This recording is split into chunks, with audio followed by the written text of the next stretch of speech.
My name is Bai Shinju. It was the summer of 1992, hot and humid after yesterday's rain. Clothes stuck to my skin, making me uncomfortable. I stood facing Pei Xiangyang, the man I once loved. Even after being reborn, hearing his shameless words again made me feel sick. So, you want me to agree to a divorce but still stay here, pretending for the sake of that woman outside? You'll have a family here and another out there, is that it? I asked. He grabbed my hand, his face full of fake sincerity. Shinju, I don't want to leave you. I have no feelings for Xia Lily. She forced me into this. Her father is a big boss in the city. I can't afford to offend him. I looked at him with disgust, my hands stained green from cutting grass earlier. Pei Xiangyang was handsome, with sharp brows and deep eyes that once fooled me. At 18, I had insisted on marrying him despite my parents' objections. By 19, I was a mother. But when our son turned 5, Pei brought another woman home. Back then, many men who worked in the city abandoned their wives for younger, prettier women. Some even married wealthy city ladies. Pei Xiangyang was one of them. No, he was worse. In my previous life, he tricked me into a fake divorce. He married a rich woman, lived in luxury, and had 2 more children. Meanwhile, I stayed in his hometown, working like a servant for his family. In the end, my body broke down and my son died after confronting Pei. He was only 15. I knew Pei had a hand in it. He wanted to erase any ties to me and our son. Soon after, I followed my son in death. But now, I was reborn to the day of that cursed divorce. Tears rolled down my cheeks as I remembered my son's tragic fate. Pei, ever the hypocrite, took it as a sign that I still loved him. He pulled me into his arms, promising me a better life, more money, and a future in the city. His sweet words only made me angrier. I pushed him away, but before I could slap him, the door opened. A stylish woman in a red dress walked in, Xia Lily, the woman I would never forget. She glanced at me, sizing me up with disdain after noticing my dirt-streaked hands and feet. Pei quickly explained, I was just convincing her. She's being difficult because she still cares about me. I didn't deny it, knowing how to play my part. Xia Lily offered me money, thousands of yuan. Back then it was a fortune, but I feigned heartbreak. He's my son's father. I can't agree to a divorce. Seeing this, Pei looked smug, thinking I was still in love with him. Xia Lily grew impatient, dismissing him before shutting the door. Now it was just the 2 of us. She raised her offer to 3,000 yuan, calling it compensation. Compensation? No, it was the price for selling a scumbag. 3,000 isn't enough, I said, holding back my hatred. Xia Lily's eyes lit up. How much, then? That depends, I replied, on how much Pei Xiangyang is worth to you. It all came down to money. Xia Lily pulled out another thick stack of cash, adding up to 50,000 yuan. But I shook my head. I want 100,000. Her face twisted in disbelief. Do you even understand what 100,000 yuan means? You're just a rural woman, and you dare ask for that much? Of course, I knew what it meant. In our small, backward town, 10,000 was already considered a fortune. But I also knew she had the full 100,000 in her bag. She and Pei Xiangyang had planned to split it. 50,000 for me and 50,000 for his parents to sever all ties. Xia Lily never planned to return to this poor village again. Feigning tears, I played the part of a pitiful rural woman. I can't divorce him. No woman around here ever divorces. I'd be ruined. People will spit on me, and my parents will be shamed. I still have a son to raise. I wasn't crying because of the divorce. I was crying because I missed my son and my parents. Now that I had been reborn, my son was alive again, and I was determined to give him a better life, full of love. My parents, who I had only worried and never cared for, would finally have a daughter who supported them. This life, I wouldn't waste myself as I had before. I would live for me. Xia Lily gritted her teeth at my act, furious yet desperate to secure Pei Xiangyang for herself. Finally, she added another 20,000, bringing the total to 70,000. This is my final offer, she snapped. Women like you could never earn this much in your lifetime. Couldn't I? In my past life, after Pei Xiangyang abandoned me, I worked myself to the bone raising our son and supporting his siblings. I toiled day and night, raising pigs, chickens, and ducks, and even labored in the city when there was no farm work. All that, just to give his ungrateful family a better life. And now, this mistress dared to look down on me? Pretending to falter, I moved toward the door. I'm not talking to you anymore. I'll find Xiangyang. He still cares about me and our son. He promised to take care of us forever. Fine. 100,000. Xiao Lily finally spat, her hand subconsciously touching her flat stomach. Biting my lip as if humiliated, I nodded. All right. I agree. I took the money, fighting the urge to laugh. I had just sold that scumbag husband for 100,000 yuan. A fitting price. When Xiao Lily returned to the main room, the entire Pei family turned to her eagerly. Pei Xiangyang's mother rushed forward with a fawning smile. So, did she agree? Xiao Lily smugly lifted her chin.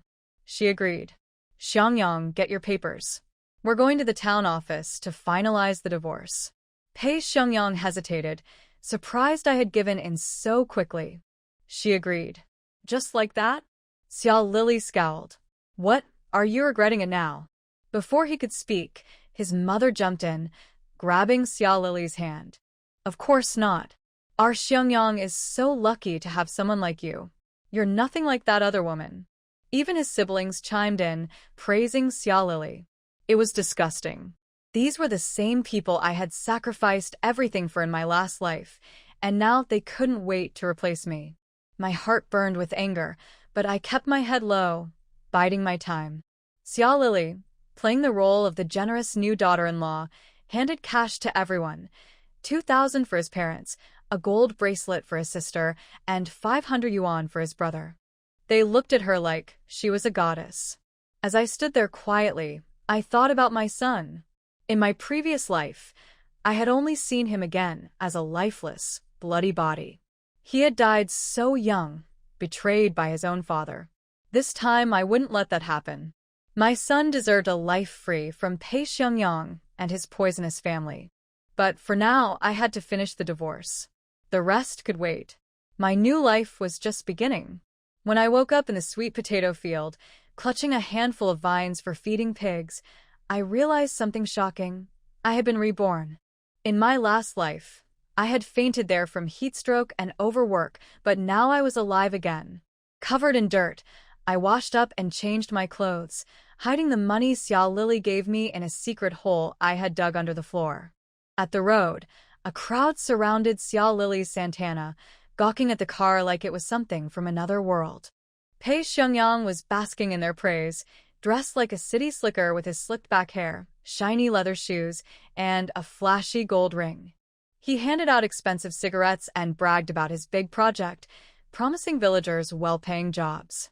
They ate it up, not realizing his words were as hollow as his promises to me. Meanwhile, Xiao Lily handed out chocolates to the women and children who didn't know what to make of the bitter taste. They gossiped about her, wondering if she was Pei's secretary or something more. Her glamorous appearance only fueled their suspicions. When I came out with my bike, someone asked why I wasn't riding in Pei Xiangyang's car. I smiled politely and made an excuse, saying I didn't want to dirty it. In truth, I wanted nothing to do with that car.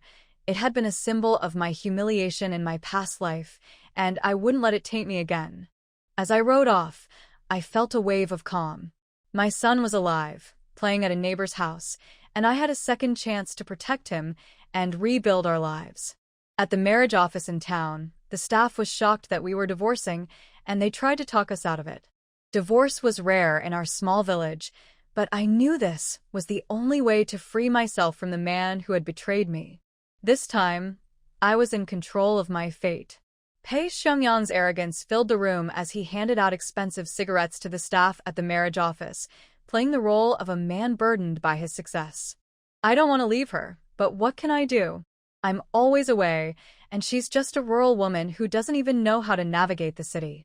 For her sake, it's better we divorce now while she's still young and can find someone else, he said, acting like the selfless hero.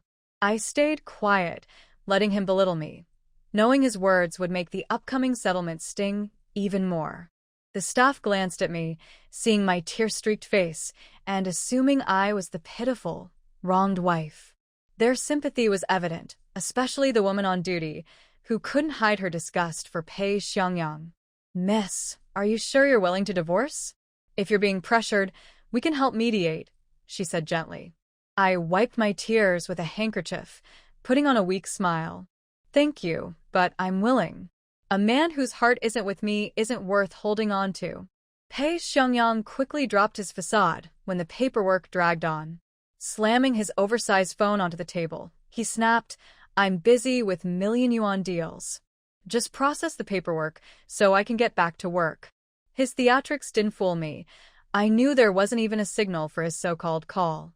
He offered the settlement terms like he was doing me a favor. Our son would stay with me, along with the savings and my dowry, and he'd pay 200 yuan a month in child support. The female staffer wasn't buying it. "Only child support? What about the large sum you claimed you'd give her earlier? She gave you years of her life and bore your child, and now you're abandoning her?" He reluctantly offered 20,000 yuan, a staggering amount for most families in the village, but I wasn't satisfied. In my last life, I'd fallen for his lies and ended up with nothing. This time, I wasn't letting him off so easily. "I agree, but I have one condition," I said, my voice steady despite my teary eyes. "I want him to pay 10 years of child support up front, and I want all the money transferred immediately." The staff exchanged glances, surprised by my boldness. I could see Pei Xiangyang's face tighten. He hadn't expected me to push back. But this time I was determined. I wasn't walking away empty-handed again. Money only counts when it's in your own hands. In my previous life, Pei Xiangyang promised me 200 yuan a month for child support, but he barely paid 3 times before the excuses started. He cried poor, claimed he was struggling to support workers, and begged for my understanding. Meanwhile, he lived a luxurious life in the city. He even got the villagers working for him to lie, tricking me into continuing to care for his parents and siblings without question. Now, he calculated out loud, 10 years of child support is 24,000 yuan. Add the divorce compensation of 20,000. That's 44,000. "You want it all now?" "Yes," I said firmly, tears welling up. "I'll be a divorced woman with no education and no way to make a living. I just want enough savings to feel secure while raising my son." Pei hesitated, his face darkening. "I don't have that much cash on me. Let me pay you after we get home." "No, y insista. I want it now or I won't sign." The female clerk backed me up. "Don't think you can make false promises here. We won't let you back out later." Pei was clearly annoyed. Outside, Xiao Lily honked impatiently, and Pei caved, assuming I was bluffing. "Fine," he said, thinking he could recover the money later. The clerks quickly wrote up the divorce agreement, clearly eager to finalize things before Pei changed his mind. Once he left to get the money, I stayed calm. I had no intention of relying on his promises. I knew his tricks too well. While Pei went to the county to withdraw the cash, I left the registry office and headed to the market. I bought pork, ribs, sweets, and supplies, filling my bike with food and treats. Then, I rode straight to my parents' house in Jinfeng village. When my mother saw me, she dropped her firewood and rushed to greet me. "Zhenshu, you're back. Where's Shuashui?" I held back tears and hugged her. "He's at home. I just missed you and Dad, so I came by." From now on, I would only care for those who truly loved me. My parents had always been kind and fair, letting my brothers build their own lives after marriage and keeping the peace within the family. As my young nephews ran out to greet me, I opened my bags and began sharing the food I'd brought. This time, I was determined to live a better life, starting with the people who mattered most. "These candies, biscuits, and glutinous rice sticks are all yours, Wenbin. Take your brothers to share them. 3 bags each." The eldest nephew, by Wenbin, is from the eldest brother by Chunglei. He is 11 years old. He also has a younger brother named by Wenshuan, who is 7 years old. The second elder brother by Qingxiang has only 1 son, by Wenjia, who is 8 years old this year. The 3 children each got a bag of candy, a bag of biscuits, and a bag of rice sticks, and they were extremely happy. In the past, my aunt would bring them food every time she came back, but not as much as she does now, even more than during the Chinese New Year. Thank you, Auntie. Mom. Mom, Auntie is back. Mom, my aunt is here. When the eldest sister-in-law Lu Fong and the second sister-in-law Su Yin heard the noise, they came out of the house with smiles on their faces. When they saw the food in their son's hands, their smiles became even brighter. Pearl is back. Why are you buying so many things? Just spoil these brats. Bai Zhenju continued to take things out of the snakeskin pocket, smiling and saying, I have something to trouble you, big brother.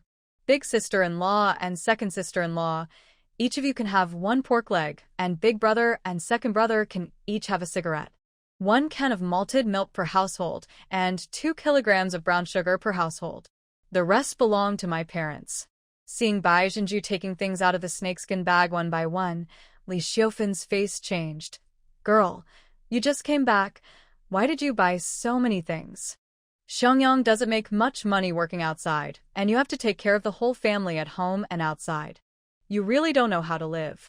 Seeing that there were still 2 cans of malted milk, a large piece of pork belly, so many ribs, 2 bottles of white wine, a pack of cigarettes, and 2 kilograms of brown sugar left in the bag, Li Xiufan was startled. How much money will this cost? If your mother-in-law finds out, she will find fault with you. How can you live like this? You don't need to worry about your parents' home. Sister-in-law Lu Fong weighed the pork leg in her hand and estimated that it was almost 10 kilograms. That's right, Pearl. Why are you buying so many things during this non-holiday season? The cigarettes were 5 yuan a pack, and 1 carton was 1 yuan cheaper. This was a big deal, as the bag of stuff my sister-in-law brought back cost more than 300 yuan. White Pearl smiled and said, the busy farming season is coming soon, so I need to give some to my dad and brother. The Pei family has a large population and has been allocated a lot of land, but the only ones who actually do the work are Pei Xiangyang's father and Bai Zhenju. Every year during the spring sowing and autumn harvest, the Bai family's father and son would go to the Pei family to help after finishing their own work. When Bai Zhenju thought about what her parents and brothers had done for her over the years, her eyes became sore. She quickly lowered her head and took out the malted milk from the snakeskin bag, not daring to let Li Xiufan see her acting strangely, otherwise the whole family would have no chance of having lunch. Zhenju is still caring. The second sister-in-law was straightforward and didn't hesitate. Mom, didn't Zhenju say that she had something to say? Hurry up and let Zhenju come in and ask her what it is. He called his son by Wenjia again and asked a few children to go to the fields to call the men back. The 3 boys put candies and rice sticks in their pockets and ran away jumping like monkeys. After her daughter came back, Li Xiufan asked her 2 daughters-in-law to help with cooking, and the whole family had lunch together at the old couple's place. The Bai family's cone-shaped courtyard is home to Bai Qinglei's family on the left and Bai Qingxiang's family on the right. The old couple and the 3rd son, Bai Jingxi and his wife, live in the main house. Bai Jingxi is a math teacher at the town's middle school. His wife, Zhang Minmin, is the principal's daughter and teaches English. The couple had a house in the town, and the old couple only left 1 bedroom for them. If they returned to the village during holidays, they would eat with the old couple. After the 2 daughters-in-law started cooking, Li Xiufan wanted to pull Bai Zhenju to the main room to talk. Bai Zhenju said there was no rush, and she helped her sisters-in-law cook. At this time, my second sister-in-law Su Yin was also pregnant with her 2nd child, but it was still early, and she wasn't showing any signs of pregnancy. Bai Zhenju took the machete from Su Yin, second sister-in-law. You go and take a rest. I'll chop the ribs. Su Yin is a jokester. A married girl is a guest of honor when she returns to her parents' home. Mom, it's Pearl who wants to work. It's not that I, her sister-in-law, don't love her. Li Xiufan gave her a glare. You're the only one who talks too much. Hurry up and light the fire and cook. There's an old pumpkin at home. We'll cook the pumpkin for lunch. Add more rice. Su Yin took over the conversation. Mom, I see you have a lot of eggs in your basket. Why don't you make some fried eggs with chili peppers? I've been craving spicy food lately. The baby in my belly must be a beautiful little girl like her aunt. Li Xiufeng loved to hear this, as the whole family wanted a little girl. With a wave of his hand, fry it. Fry as much as you want. Over there, Bai Zhenju chopped up a whole rack of ribs with deft hands and feet, while sister-in-law Lu Fong prepared to cut the meat. Pearl, how do you eat this meat? Bai Zhenju is a good cook. She can cook different dishes with the same ingredients. She is usually the one who cooks the main dishes. Cut half of it and make braised pork. Lu Fong felt a little distressed. This pork belly is good, not too fat or too lean. Isn't half too much? Bai Zhenju scooped up some water to clean the ribs and said with a smile, not much. I bought it to eat. It's too hot to keep it. Li Xiufeng also said, listen to Zhenju and let the children eat to their heart's content. Although she said this, Li Xiufeng was very worried in her heart. Her daughter was acting so abnormally, so something must have happened. She worriedly put the 2 cans of malted milk and the other half of the pork belly back into the snakeskin bag, preparing to let Bai Zhenju take them home to feed her grandson. He also thought that the Pei family planted few potatoes, so they should be gone by now. Bai Zhenju's bicycle happened to be empty, so he filled it with a bag of potatoes and took it back. My lord, Bai Zhenju was actually very happy. She was the only daughter in the family and had been favored since childhood. Even her third brother, who was her twin brother, had been pampering her like her other brothers since childhood. But she had never done anything for them in her previous life and could not help when something happened at home. Instead, she worked like a captive in other people's homes and died young in the end. It was just a little meat. She would buy them more meat in the future, take them to eat delicacies from land and sea, and live in a big house. The lunch was quite sumptuous, with a pot of shiny red braised pork, a pot of spicy and fragrant potato braised pork ribs, a large plate of scrambled eggs with peppers, a large plate of stir-fried sweet potato tips, and a pot of loofah egg drop soup. Although there are only 4 dishes and 1 soup, the portions are large. People no longer go hungry, but they can only eat meat to their heart's content during festivals. People who have suffered are used to saving. In addition, the family is happy that Bai Zhenju has returned, and everyone eats happily. Seeing that everyone had almost finished eating, Bai Zhenju asked Bai Wenbin to take his younger brothers out to play.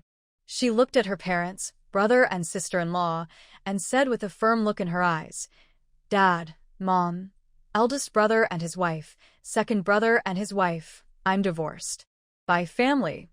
It was Su Yin who reacted first, but she couldn't believe her ears. Pearl, what did you say? Divorce? That divorce? White Pearl continued. Pei Xiangyang came back this morning with a woman. He wanted to divorce me, and I agreed. After he finished speaking, old man Bai, who was usually a man of few words, stood up with a bang. Then Bai Chunglei and Bai Qingxiang also stood up. The 3 of them, father and son, had gloomy faces and were about to walk out. Bai Zhenju rushed over and knelt down in front of old man Bai. Dad, don't go. I don't want that beast anymore. He's not worth your effort. Li Xiufeng finally reacted and rushed over to hug Bai Zhenju and started crying. Pei Xiangyang, my pearl, your life is so miserable. Bai Zhenju was originally trying hard to hold back her tears, but when Li Xiufeng started crying, her tears started to flow as well. My sister-in-law was also wiping her tears. Divorce? No one around me has ever been divorced. I've only heard about it on TV. Second sister-in-law Su Yin was so angry that she jumped up and down. That rascal Pei Xiangyang is just as worthless as Wang Husheng in desire. He was the one who shamelessly wanted to marry you, but after only a few years, he actually imitated those scoundrels on TV to find women, and he even dared to divorce you. No, Pearl. We can't swallow this.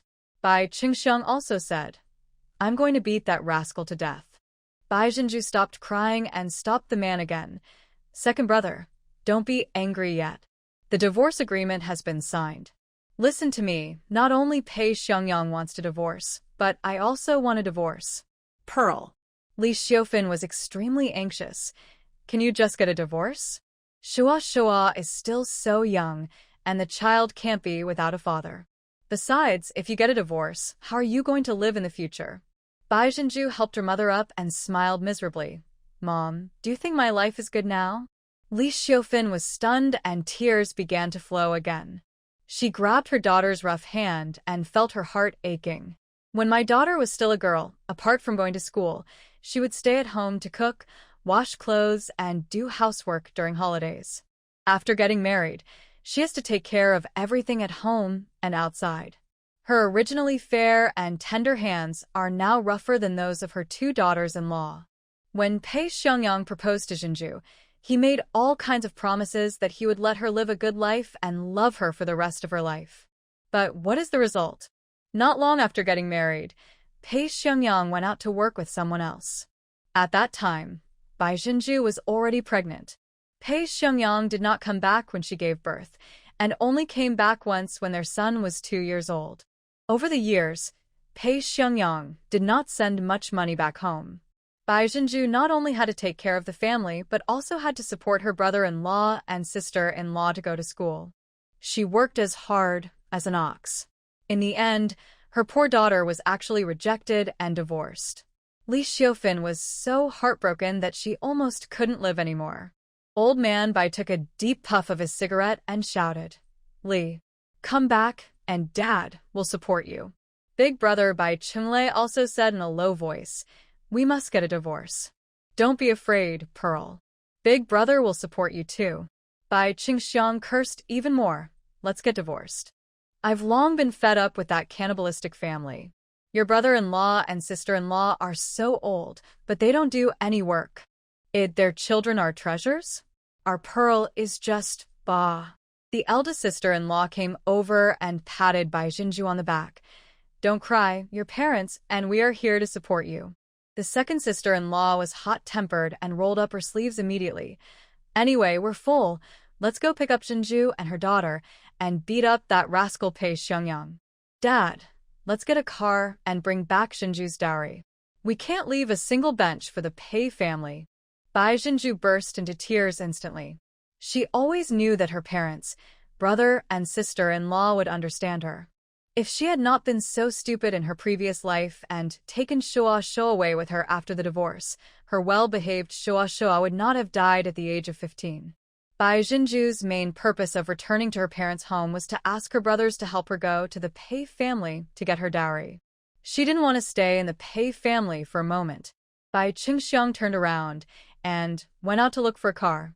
The village chief had a tractor. Bai Jinju had to go back to town to get the divorce certificate first, and asked her family to go directly to Deyuan village to pack up their things. As soon as she got the divorce certificate, she took her belongings and son back to her parents' home. After the discussion, Bai Jinju rode her bicycle back to town. Pei Xiangyang hadn't arrived yet, so she gave the female comrade a convenient bag of yellow pears that her sister-in-law had packed for her. "Sister, these are grown on our own trees. Take them back and feed them to your children." He then took out a pack of Tian Xiaoxiu cigarettes worth 5 yuan from his pocket and gave it to the man. She forced a smile that was uglier than crying and sat on the chair opposite. The gay man sighed. "You are a smart person. Money in your hand is better than anything else." Also encouraged her, "It's better not to have a chinshimi like that. Don't worry, he won't give you a penny less of that money." White Pearl was filled with gratitude. "Thank you, brother. Thank you, sister. I feel much more at ease with you guys making the decision for me." By now Pei Xiangyang must have known that she had asked Xia Lily for 100,000 yuan. That fickle little person would definitely not give her 44,000 yuan so readily. Less than 10 minutes later, Pei Xiangyang arrived, still holding a briefcase and a mobile phone in his hands, looking very stylish. When the female comrade saw him coming in, she said, "Have you brought the money? Give it to me first, we'll count it, and then give it to the woman." In the morning, Pei Xiangyang said that Bai Jinju was illiterate, so the female comrade thought that she could not count and could only write her own name, and was worried that she would be fooled by Pei Xiangyang. Pei Xiangyang glanced at Bai Jinju, who lowered her head and didn't look at him. He took out 5 wads of money from his briefcase and placed them in front of the two comrades. 44,000. The two comrades had never seen so much money before and were subconsciously stunned. Pei Xiangyang said proudly, "Here's the money. I keep my word. Count it." The two comrades counted them carefully. There were 4 stacks of 10,000 each, and the half stack was 4,000. After counting, the female comrade said to Bai Jinju, "That's right, 44,000, sister. Take this money." Bai Jinju then raised her head and was about to go forward to put the money in, but Pei Xiangyang suddenly reached out and took the money back. "I'll pack the money for her and give it to her when I get back." Bai Jinju thought that was indeed the case and said without showing any emotion on her face, "My lord, you should give me the money. I will take it myself." She took out a khaki canvas bag from behind her, which she bought when she bought cigarettes just now. Pei Xiangyang put the money into his briefcase and said casually, "It's not safe for a woman like you to carry so much money. I'll keep it for you. Don't worry. I'll give it to you when we get back." He habitually treated Bai Jinju as a fool, but he didn't know that the two comrades opposite him had already seen through his thoughts. It's obvious that he doesn't want to give money. Why are you pretending? Don't you want to give it to her anymore? Pei Xiangyang secretly cursed the other party for meddling in his affairs.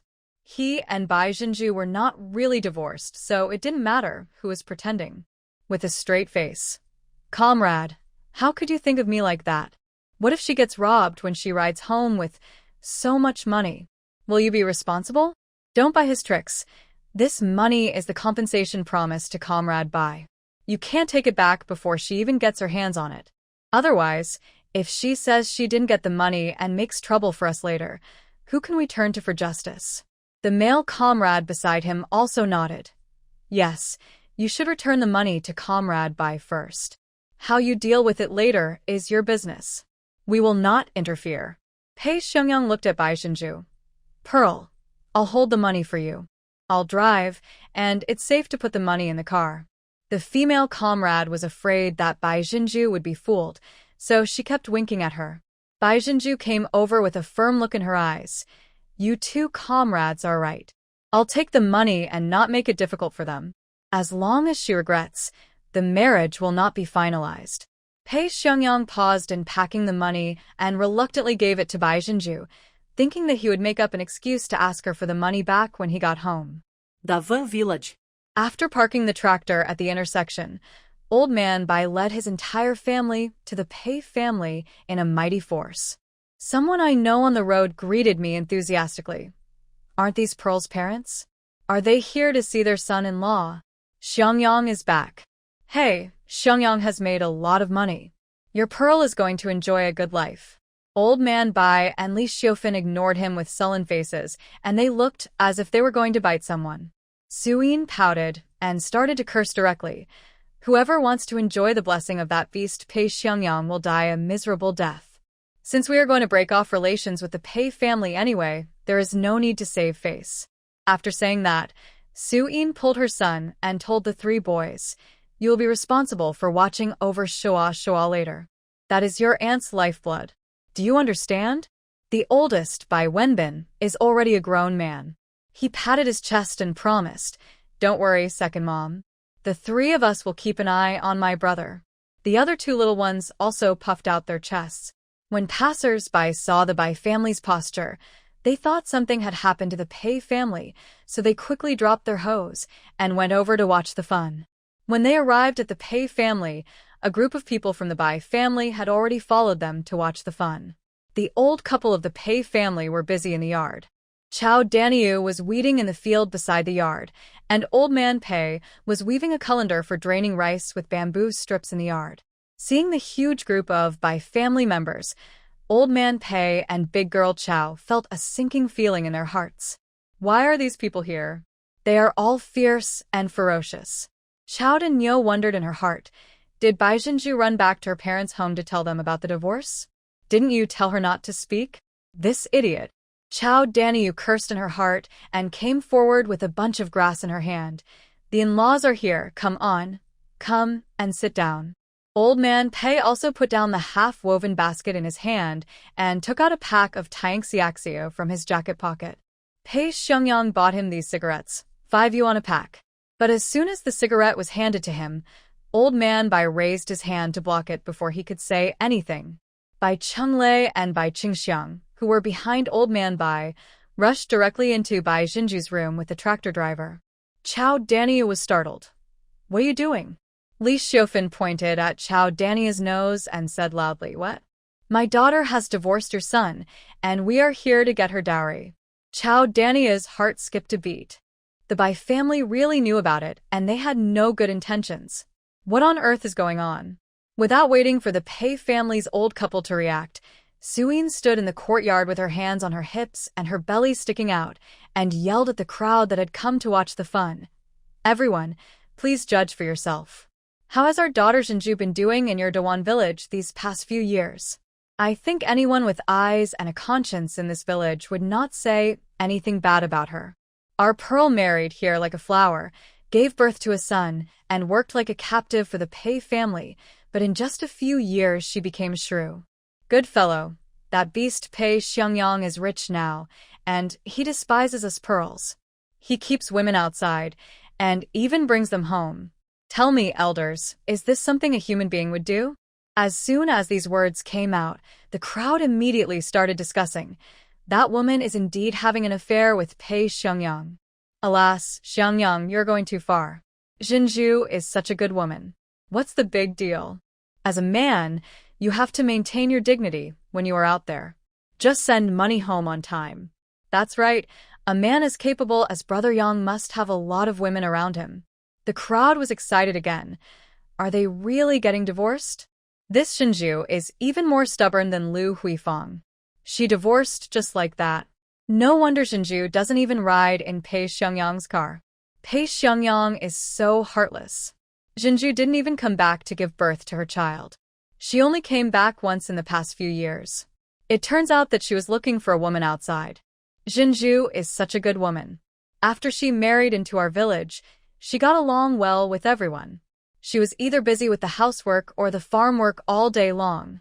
She could endure more hardships than some men. Alas, I haven't heard of anyone getting divorced yet. The children are already that grown up. Isn't it just looking for a woman? Brother Yang is so rich. What's wrong with looking for a woman? Divorce is not a good thing. If she gets divorced as a woman, her family will be criticized by others. Isn't this going to bring disaster to her brothers? Xiangyang and that woman actually have this kind of relationship. I heard that it's a mess out there. 9 out of 10 men who go out seeing the situation in the yard, Bai Jinju knew what was going on. The Bai family had gained the upper hand as she had instructed. Seeing her coming back, Auntie Lu Huiying and Auntie Wang, who were close to her, gathered around her. "Pearl, are you really divorced?" Bai Jinju smiled at everyone divorced. "Thank you all for taking care of Pearl over the years." Pei Xiangyang, who parked the car at the back and was a step slower, was stunned when he saw the scene in the yard and heard Bai Jinju's words. He grabbed the white pearl. "What nonsense are you talking about? Didn't we agree that?" The courtyard was full of people, and Pei Xiangyang couldn't say it directly, so he just pulled Bai Jinju. "We agreed on this. I'll double your living expenses, and we'll all be the same as before." Bai Jinju suddenly shook off Pei Xiangyang's hand, stepped back a few steps, and stood next to Old Man Bai, saying coldly, "What did we agree on? I agreed to divorce you but not leave home. You go out and marry another woman and have kids, and I'll continue to work like a workhorse for your family, support your siblings' education, and take care of your parents?" Pei Xiangyang looked at Bai Jinju in disbelief, and finally realized that something was wrong. You don't agree?"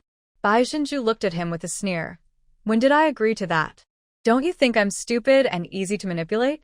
Do you think that just a few sweet words from you will make me devoted to you like I was determined to marry you in the beginning? Pei Xiangyang, you are such a heartless person. I won't believe a word you say." Pei Xiangyang was suddenly a little panicked. Bai Jinju had changed her mind, so what should she do with the money she had? That's hundreds of thousands of dollars, and he doesn't even have that much money. "Pearl." Pei Xiangyang reached out to pull Bai Jinju. "Let's go inside and talk. Listen to my explanation." Bai Qingxiang pushed him away. "You, the old and the young, are so Bai Jinju you." Pei Xiangyang grabbed his hand. There was a deep bloody cut on the palm of his hand, and blood had already begun to drip. The pain made me gasp. He was shocked. Bai Jinju pointed a pair of scissors at him, her eyes full of hatred and disgust. She looked as if she wanted to stab him to death with the scissors. There is no trace of the dependence and admiration of the past. Pei Xiangyang, you are so disgusting.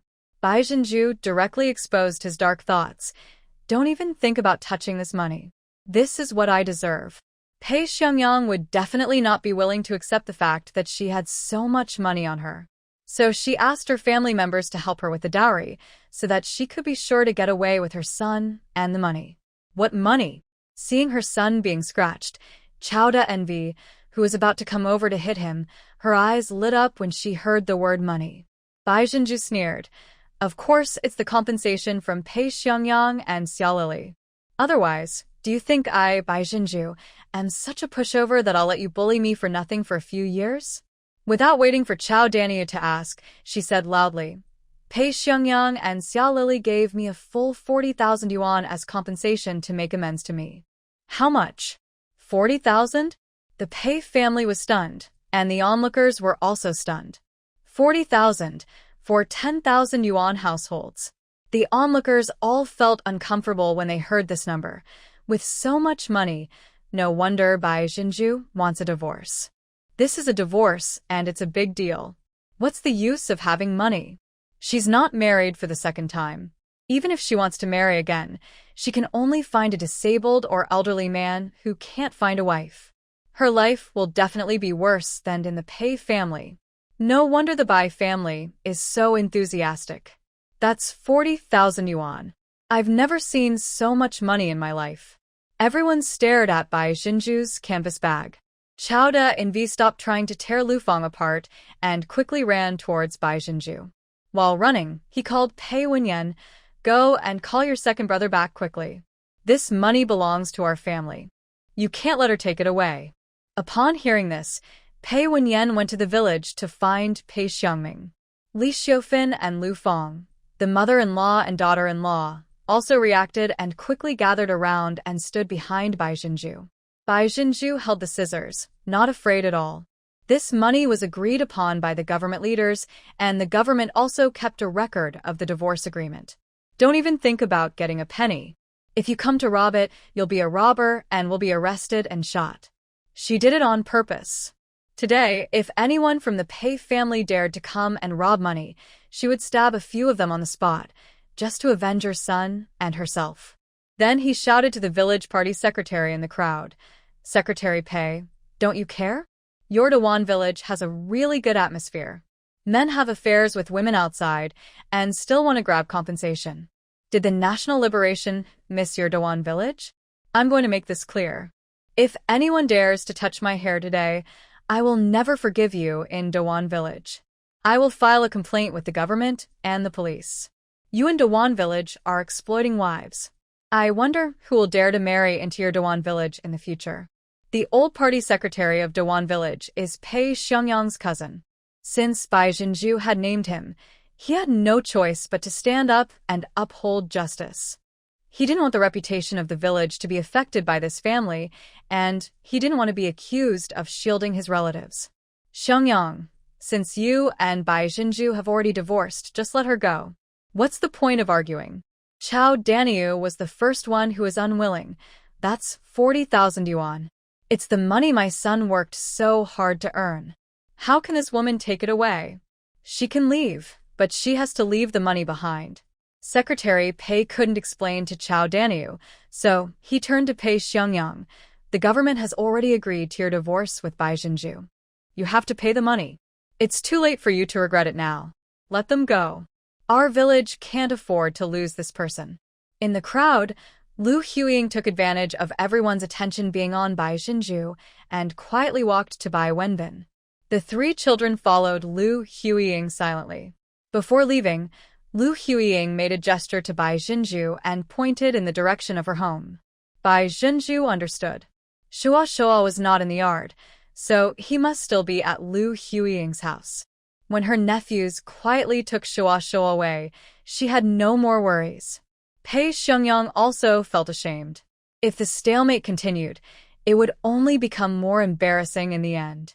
He finally realized that Bai Jinju's previous docile appearance was all fake. This woman was so cruel. Although he felt bad about not getting the money back, Xiao Lily was the biggest shareholder. When he married Xiao Lily and became a big boss that everyone admired, what would Bai Jinju, a rural woman, be? There were plenty of beautiful and gentle women in the city. White Pearl, don't regret it. By then, even if Bai Jinju knelt before him and begged him to get back together, he would not even look at her again. White Pearl's scissors waved in the air. I regret not seeing through your beastly face earlier. Get out of here. Seeing that the 40,000 yuan was about to fly away, Chao Daniu was so anxious that she jumped up and down. No, that money belongs to our family. Bai Jinju, you shameless. You can go away, but don't even think about getting a penny. You have been eating and using my family's money for these years. This family is supported by my son's hard work. How dare you ask for money? At this time, Old Man Bai and Bai Chunglei also came over. Upon hearing this, Bai Qingxiang rolled up his sleeves. Do you have any conscience, old woman? Old Man Bai grabbed his second son and said to Bai Jinju without even looking at that girl Chao, my daughter, a blessed person will not enter a door where there is no blessing. All the things have been loaded into the car. Come home with Dad. Bai Jinju smiled and nodded, then said to Chao Danyo, who was cowering behind Old Man Pei, if you want money, go find your son and Xiao Lily. Your son lives in a big villa in Shanghai. His nanny rides in a car when she goes shopping.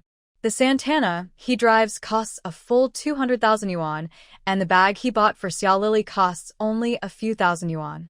Your son is so filial, he will definitely take you to Shanghai to live in a big house, and he will also hire a nanny to cook and wash clothes for you. Once you get to Shanghai, you will live a fairy-like life like those rich people on TV. You should thank me for helping your son. Otherwise, if I don't divorce, your son won't be able to marry a rich girl, and your family will have to stay in this mountain valley as farmers for the rest of your life. How can you have the opportunity to live in a big house and live a good life in a big city? Hearing this, Chowda and Vi stopped making a fuss, and her eyes started rolling around.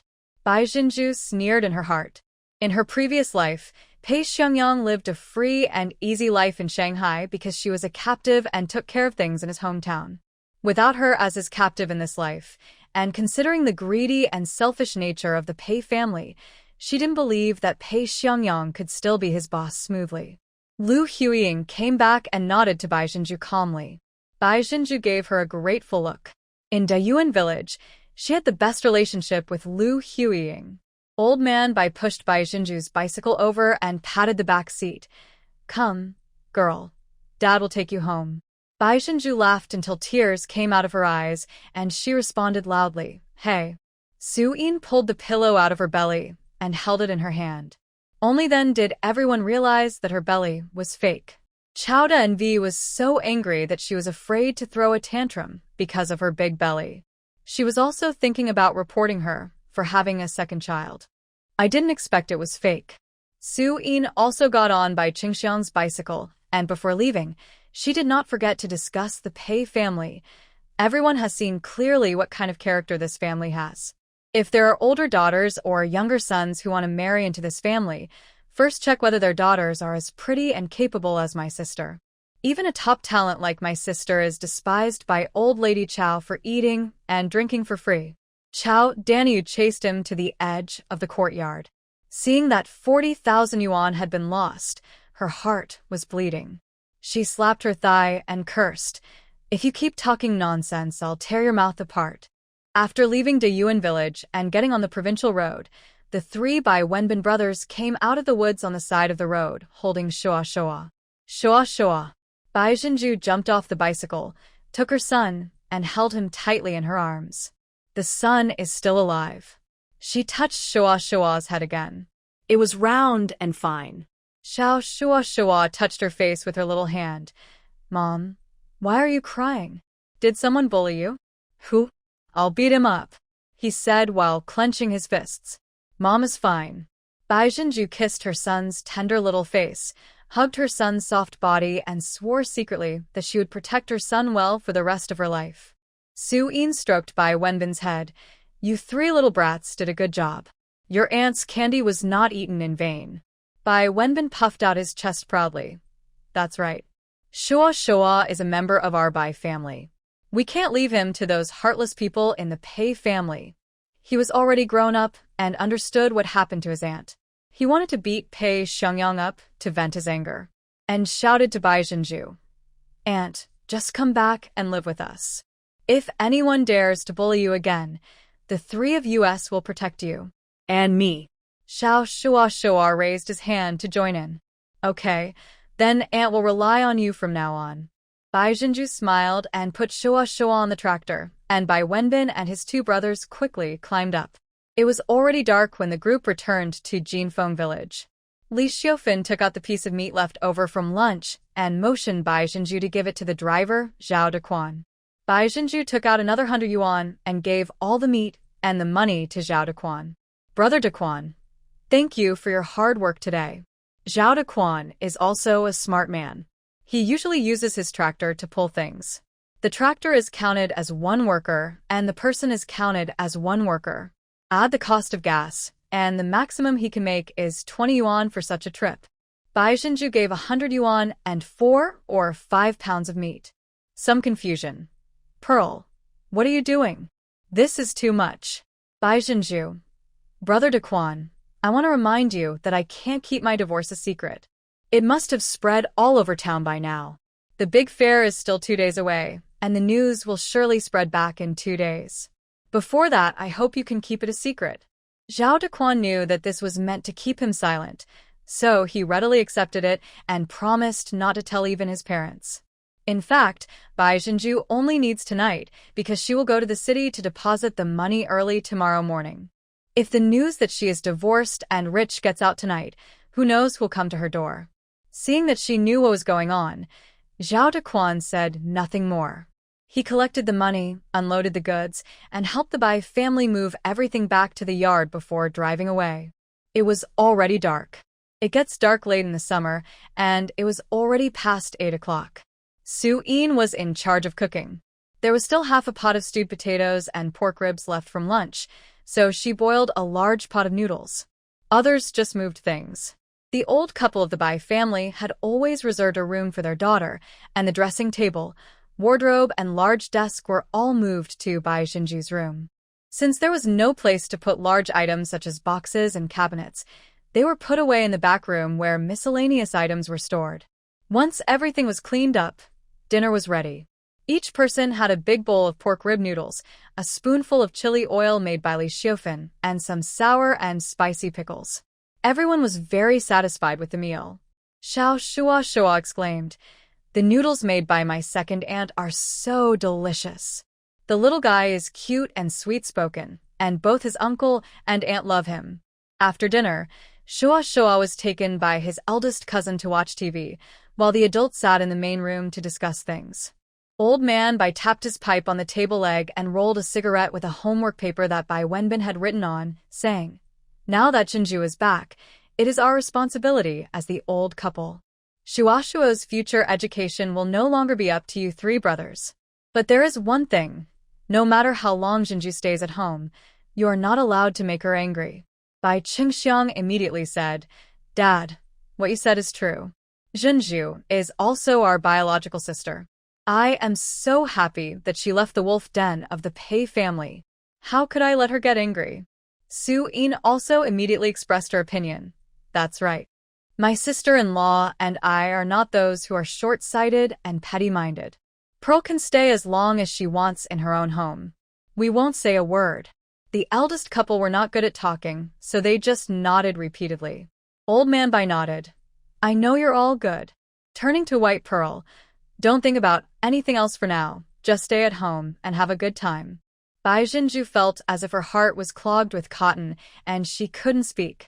She just smiled and said, It was getting late and there was still work to do tomorrow, so everyone just washed up and went to bed.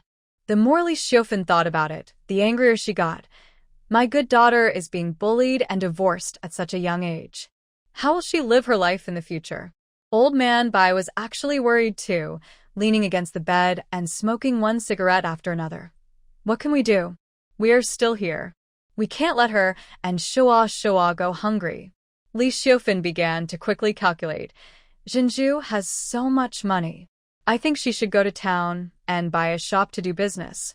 I heard from Mrs. Zhang that her niece fries oil spoons in town and sells them. She can make a lot of money. Old man Bai thought this made sense. It's not a big deal to take so much money. She's a woman with a child. Shua will go to school in a year. The primary school in the town is better than the one in the village. Take 2 puffs of cigarettes, but it's hard for us to make a decision on this matter. Let's first ask Pearl what the rules are. Nowadays, although divorce has a bad reputation, people are realistic. They laugh at poverty, but not at prostitution. Bai Jinju has a large sum of compensation in her hand, which is better than anything else.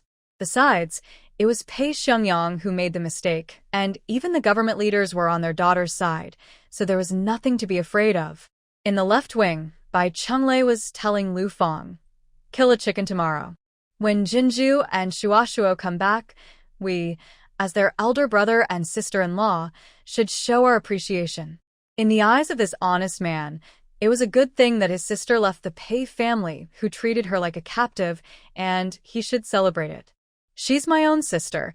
There's no difference between divorce and divorce." Said and said nothing more. Then go to Zhang Tofu's house and buy a block of tofu and a few sheets of tofu skin for a cold dish and some peanuts.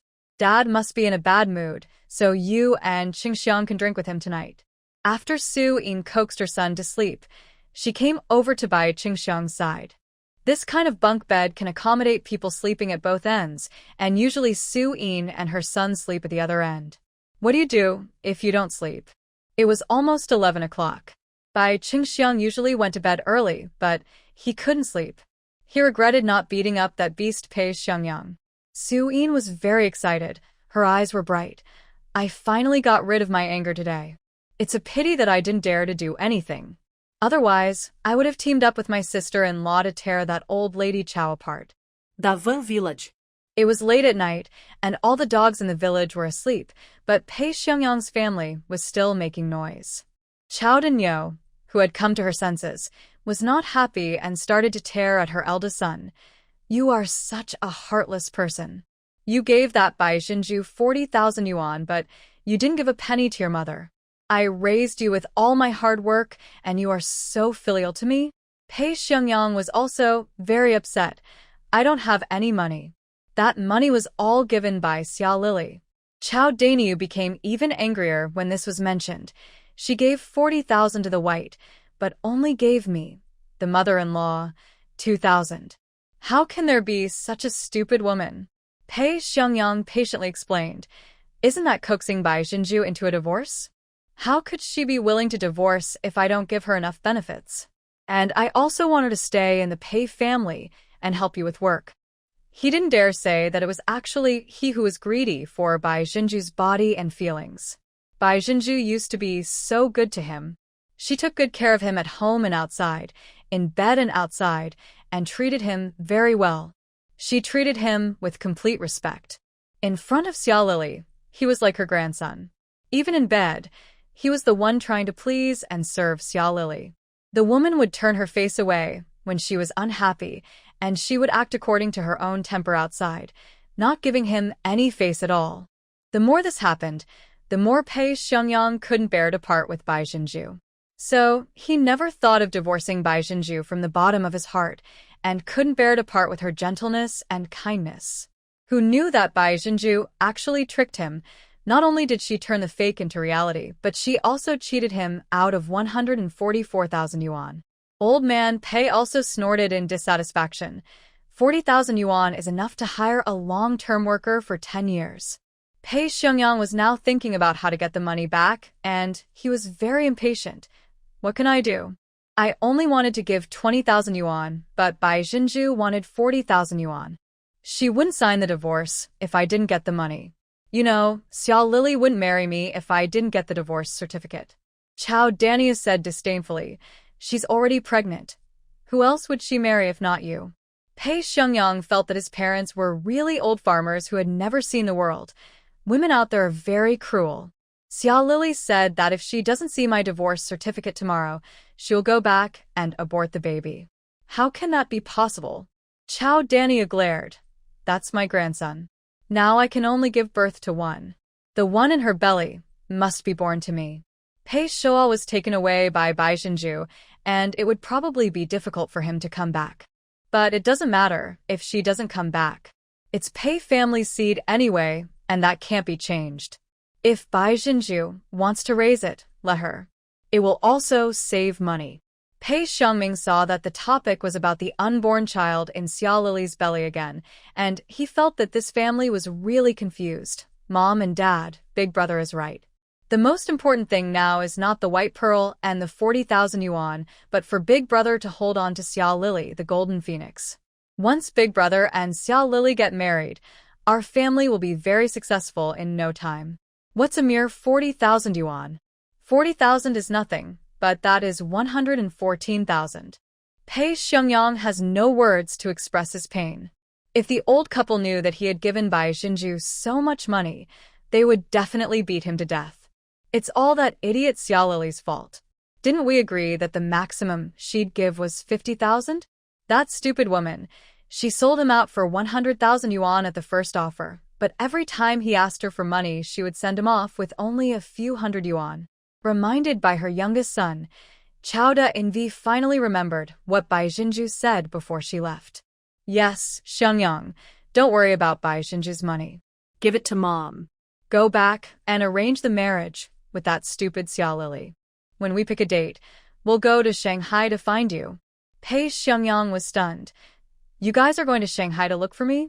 Why are you looking for me when you can stay at home peacefully? Pei Wenyan said happily. Of course I live with you, brother.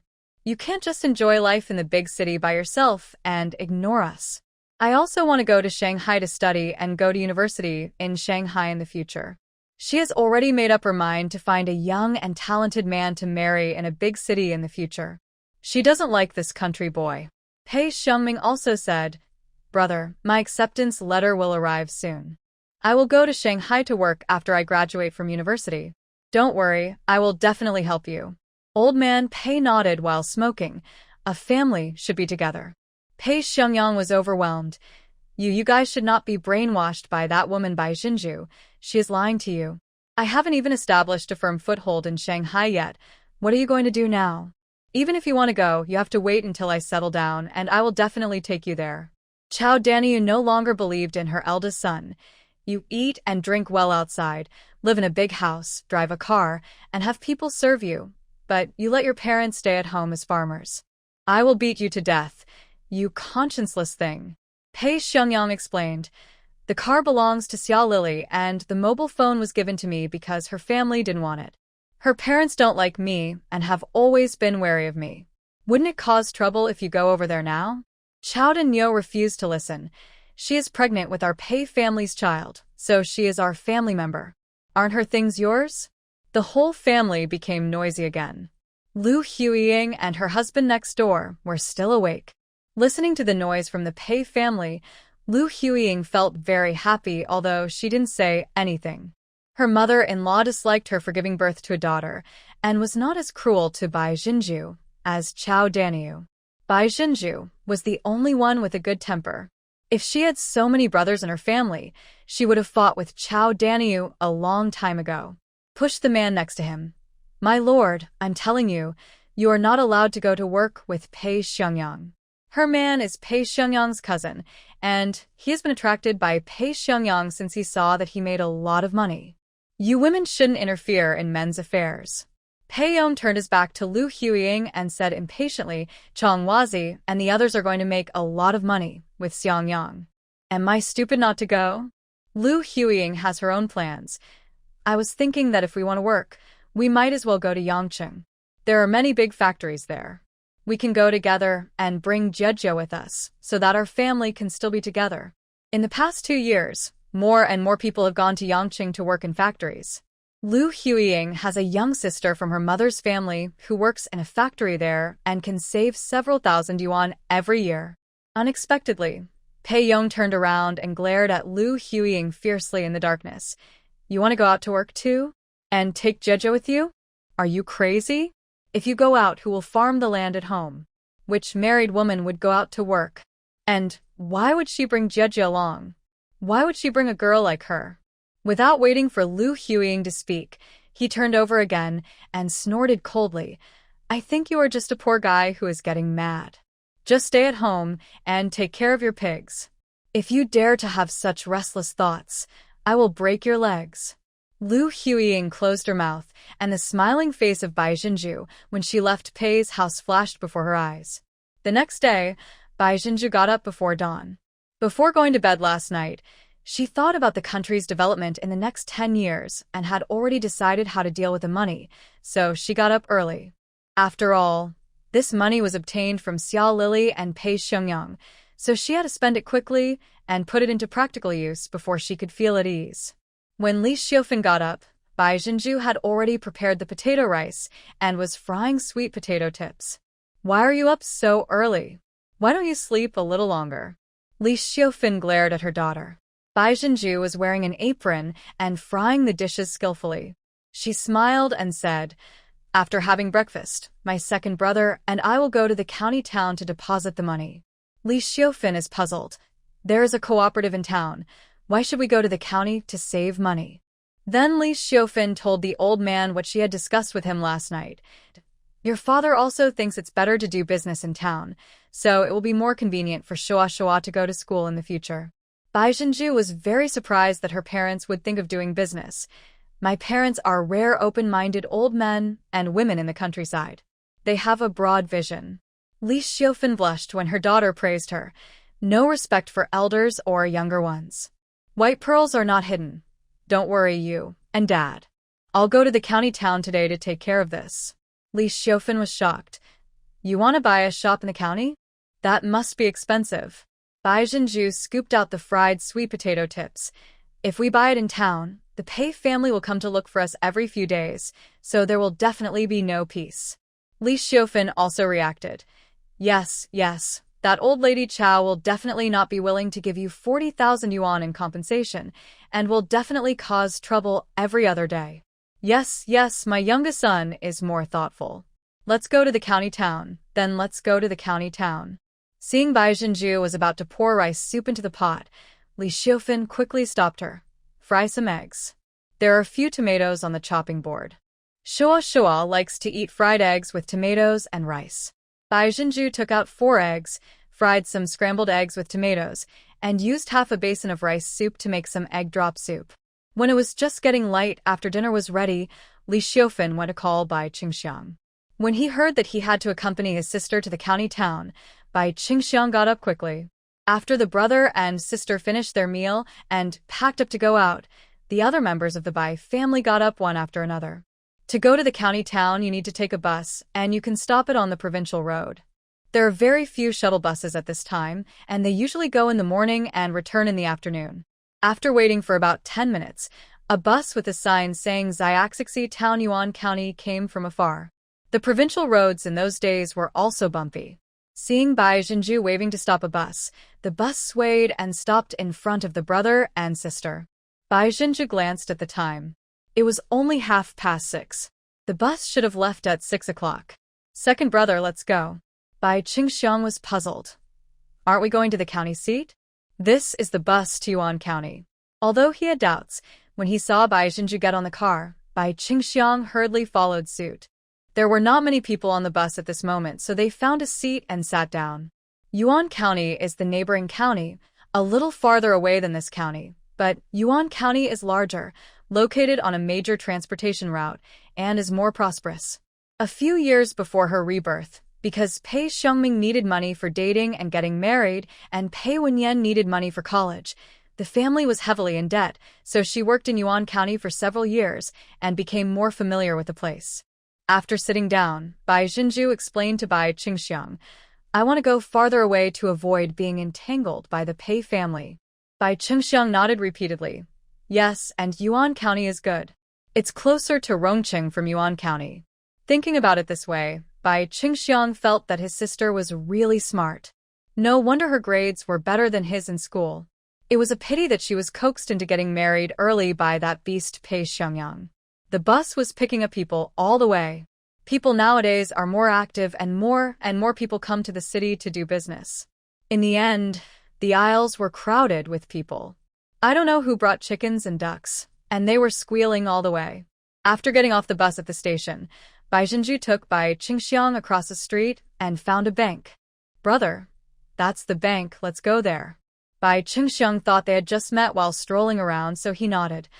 Okay, this bank has the word China in it, so I'll choose this one.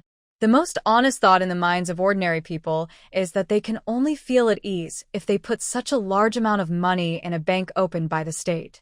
When it was time to deposit the money, Bai Qingxiang didn't go in. He squatted outside the bank and smoked. Bai Jinju sat at the window and smiled at the staff inside. Comrade, I want to deposit money. What procedures are required? Niele at the counter was shaken by her smile. Oh, saving money? How much? Bai Jinju, 100,000. Niele was stunned. He saw that the other party was wearing a simple white shirt with small red flowers and a pair of maroon corduroy shoes. He didn't expect that the other party wanted to save 100,000 yuan. This must be a rich woman disguised as someone who is here to save money. This is a big customer. His performance this month depends on this order. Niele immediately perked up, took out a fixed-term storage contract, and introduced it enthusiastically. Girl, you're right to save money now. Our bank has just raised the rate. Bai Jinju, I'm sorry, I don't deposit fixed deposits, I deposit life deposits. Niele was stunned. Current deposit? Then you will lose a lot.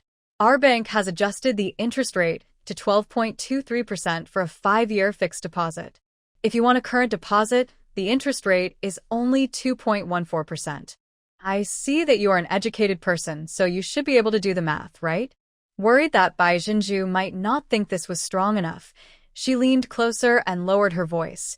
And if you do the business now, I can apply for a supplementary interest rate agreement with my boss.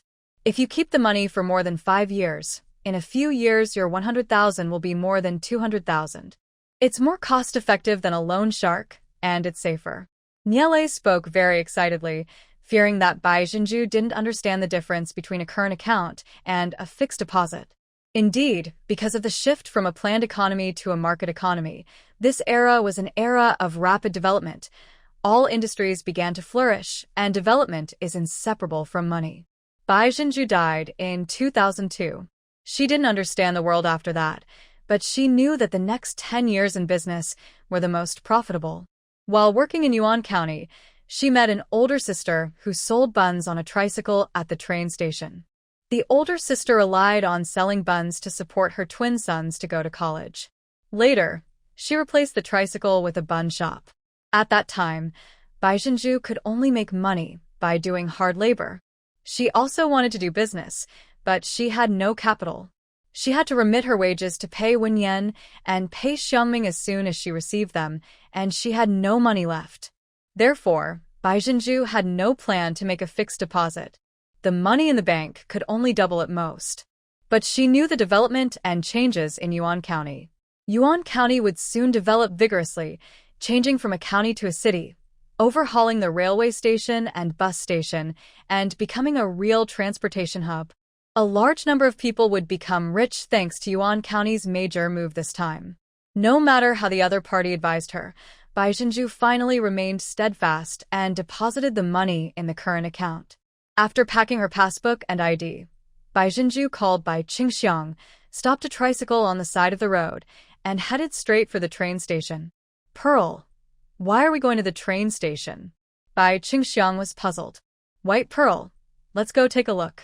At that time, Yuanxian railway station was still very backward, and trains traveling south and north had to stop here to refuel and repair. The train station is not big, and the waiting hall is also small. With the increasing population mobility, this small train station is obviously no longer able to handle the growing transportation capacity, and reconstruction is imminent. Of course, Bai Jinju didn't want to visit the train station, but the area near the train station. The new railway station was built next to the old railway station. Now it is still a shanty town, full of businesses mainly selling mid- and low-end clothing, daily necessities, and food. There was no urban management at that time, and the merchants on both sides of the street had set up stalls outside. The street was almost full, leaving only an aisle that was wide enough for 2 or 3 people to walk side by side. Bai Qingxiang's eyes were dazzled by what he saw. "Pearl, please help me. I'm going to buy 2 sets of clothes for our mother and your sister-in-law. We can't go back empty-handed after coming to the city with great difficulty." White Pearl. "Okay." It is now mid-August, the beginning of autumn, and the weather is still very hot. All the stores are still selling summer clothes, and very few are selling autumn clothes. When Bai Zhenju and Bai Qingxiang passed by, the boss sitting at the door greeted them warmly. "Sister, come in and take a look at the new models we just brought back from the Lotus Pond." "Sister, my goods are all brought back from Guangzhou. TV stars are wearing them." Bai Qingxiang took a fancy to a red shirt, and when he asked, the other party asked for 128 yuan. "So expensive." Bai Qingxiang was shocked. "I only spent 50 yuan on a cotton coat in winter." After saying that, he quickly put it down. The proprietress, who was wearing lipstick, grabbed him and said, "Brother, what you said is, you asked the price and I quoted the price. You can still bargain." Bai Qingxiang is usually a brave man, and he was not afraid of the situation at this moment. He directly bargained. "I'll take 28. When the lady boss heard this, her eyes almost popped out. "How much?" 28? Look at the material and this style. It's popular in big cities. If you offer me this price, I don't even have enough to afford it. If you really want to buy it, you can add some money." Bai Qingxiang, how much material can be wasted on women's clothes? Just 28, not a cent more. The lady boss was angry. "Are you serious about buying? How can you bargain like that? The price is 88 yuan. If you are not serious about buying, I will not deal with you." Bai Qingxiang said to Bai Zhenju, "Pearl, it's too expensive. Let's go." "Second brother, wait a moment." While Bai Qingxiang was bargaining with the proprietress, Bai Zhenju had already quickly looked around the store. She entered the store and pointed to a light yellow shirt and a gray shirt with purple flowers hanging on the wall and said to the proprietress, "Madam, the red one plus these 2 are 120. I want them all." The lady boss rolled her eyes. "You must be kidding me. 3 pieces for 120? Go out and ask if there are any people who bargain like you do. I will lose all my pants at this price. I won't ask for more. Give me 180 for these 3 pieces of clothing." As he said this, he quickly stuffed the 2 shirts on the wall, along with the red one that Bai Qingxiang liked, into a plastic bag, then stuffed it into Bai Zhenju's arms and snorted, 180, I'll sell it to you at a low price." White Pearl takes a step back. "It's just 120. If you don't want to sell it, forget it. Second brother, let's go." Seeing this, the lady boss took back the clothes. No, you can leave." Bai Zhenju left with Bai Qingxiang. Bai Qingxiang smacked his lips and said, "The clothes in this city are much more expensive than those in our town. However, the styles are indeed better looking. Your sister-in-law will definitely like them." Bai Zhenju smiled mysteriously. "Don't worry, second brother, she will sell it." Just when the 2 were about to enter the store next door, the proprietress shouted from behind, "Sister, come back. Come back. I'll sell you guys." Bai Zhenju turned back, took out a handkerchief from her pocket, and counted out 120 yuan to her without changing her expression. Bai Qingxiang wanted to pay, but she stopped him. The lady boss cursed, "I am so unlucky to meet you. If you are not sincere in buying, I would never sell it to you. It is my bad luck." After buying clothes, the brother and sister continued shopping. Bai Qingxiang was quite embarrassed. "Pearl, I want to buy clothes for your sister-in-law. Look at you, you also want to buy a shop. Don't waste money anymore." Bai Zhenju glanced at the shops on both sides and said, "My 2 sisters-in-law are very kind to me. I am happy to buy them some clothes." Bai Qingxiang grinned. Later in the shopping trip, Bai Zhenju bought white sneakers for several children, a pair of winter cotton shoes for her brother, sister-in-law, and parents, and a pair of leather shoes for Bai Jingxi and Zhang Minmin. Bai Qingxiang felt painful seeing how fast she spent money, but he couldn't stop her. "It's not that you can just happen to come across a shop to buy. I went around all the streets selling clothes but didn't see any shops for sale, not even those for rent. Bai Qingxiang was a little anxious, as they had to rush back in the afternoon. Pearl, what kind of business are you going to start? White Pearl shook her head. I haven't thought about it yet. The most important thing now is to buy a shop first. Bai Qingxiang was a little confused. When doing business, shouldn't one decide what kind of business one wants to do before buying a shop? But he didn't understand, and seeing that Bai Jinju seemed to have her own plans, he didn't ask any more questions. The two of them walked around the street specializing in selling daily necessities, but still found nothing. It was almost noon and they had eaten breakfast early, so they were hungry. There happened to be a restaurant in front of them, so the brother and sister walked in. My lord, when the proprietress saw a customer coming in, she forced a smile on her sad face. Sister, what do you want to eat? There was a menu handwritten on red paper on the wall. Bai Jinju took a look at it. 10 meat buns, 2 bowls of porridge, and 1 bowl of pork cooked with green pepper. Bai Qingxiang quickly stopped him. No more twice-cooked pork, just steamed buns and porridge will be enough. Second brother. Bai Jinju smiled at the boss lady and said, Madam, listen to me. The proprietress seemed to be suddenly awakened. Oh, okay, you guys take a seat first. Then he hurriedly took the plate to pick up the buns and served 2 large bowls of thick mung bean and pumpkin porridge. When the twice-cooked pork was served, Bai Qingxiang took a bite and swallowed it with difficulty. Madam, are you out of salt? The lady boss who was sitting in the back in a daze jumped up in shock. Sorry, brother, I may have forgotten to add salt. I'll make a new pot for you. After saying that, he hurriedly took the twice-cooked pork and left. Bai Qingxiang lowered his voice. No wonder this business is not good. They even forget to put salt in the dishes. Your second sister-in-law wants to kill the salt seller when she cooks. In comparison, salter food tastes better than no salt at all. Bai Jinju looked towards the kitchen and felt that something was wrong with the proprietress. The twice-cooked pork was served again. Seeing that the portion was a little larger than before, the proprietress looked very apologetic. Excuse me, big brother and big sister. I added some meat for you. Please enjoy it slowly. Seeing that there was obviously more meat, Bai Qingxiang smiled and said, The boss lady is a real person. The proprietress forced a wry smile and was about to answer when someone at the door shouted, Chao Jian's family, answer the phone. The proprietress rushed out like a gust of wind. About a minute later, the man came back crying, with a look of despair on his face. Where can I raise the money in such a short time? Bai Qingxiang was a warm-hearted man. When he saw the proprietress coming and wiping her tears, he asked, Boss lady, what happened to you? The lady boss had been living in fear for a few days. When she heard someone caring about her, she burst into tears. My husband hit and killed someone, a young girl in her early 20s. They caught him and demanded 30,000 yuan in compensation, or else they would send him to jail. The woman cried and was at a loss. 30,000. Where can I get so much money? We spent all the money we earned over the years on this store and a tractor. Who knew that he would kill someone before he even made back his investment in the tractor? Oh my God. 30,000 yuan at that time could really overwhelm a family, let alone a wealthy family.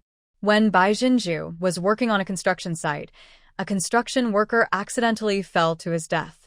The developer paid him 50,000 yuan in compensation, which was equivalent to 10 years' salary. Bai Jinju felt sad when she heard the crying. Sister, don't be sad yet. You should discuss raising money with your family as soon as possible. 30,000 is not a lot of money. You should find a way to get it together and settle it privately if possible. The boss lady is a business person and her brain works quickly. Sister, you are right. Money can be earned again if lost. But if my man goes to jail, our family will be ruined.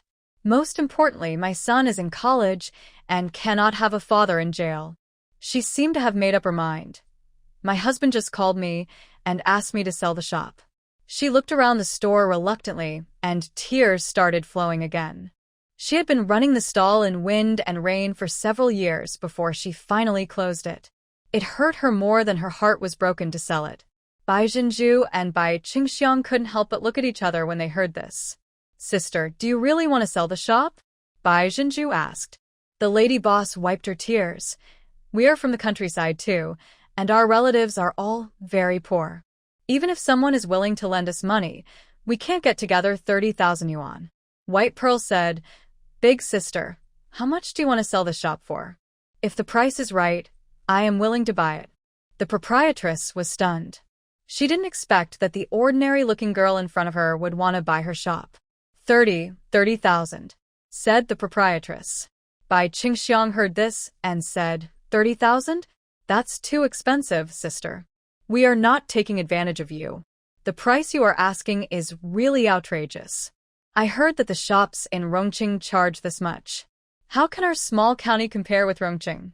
Seeing that they really wanted to buy the shop, the proprietress became serious. Brother, can the shop in Rongqing be as big as mine? Look, my shop has 2 floors and people can live upstairs. It's no problem for a family of 3 to live there. Bai Qingxiang shook his head. It can't be that expensive. We know you're in a hurry to sell it. Don't worry, we're honest people and won't take advantage of others. But you have to offer a suitable price, otherwise we can't afford it. The proprietress looked at Bai Zhenju, and her intuition told her that this little girl was the one who made the decision.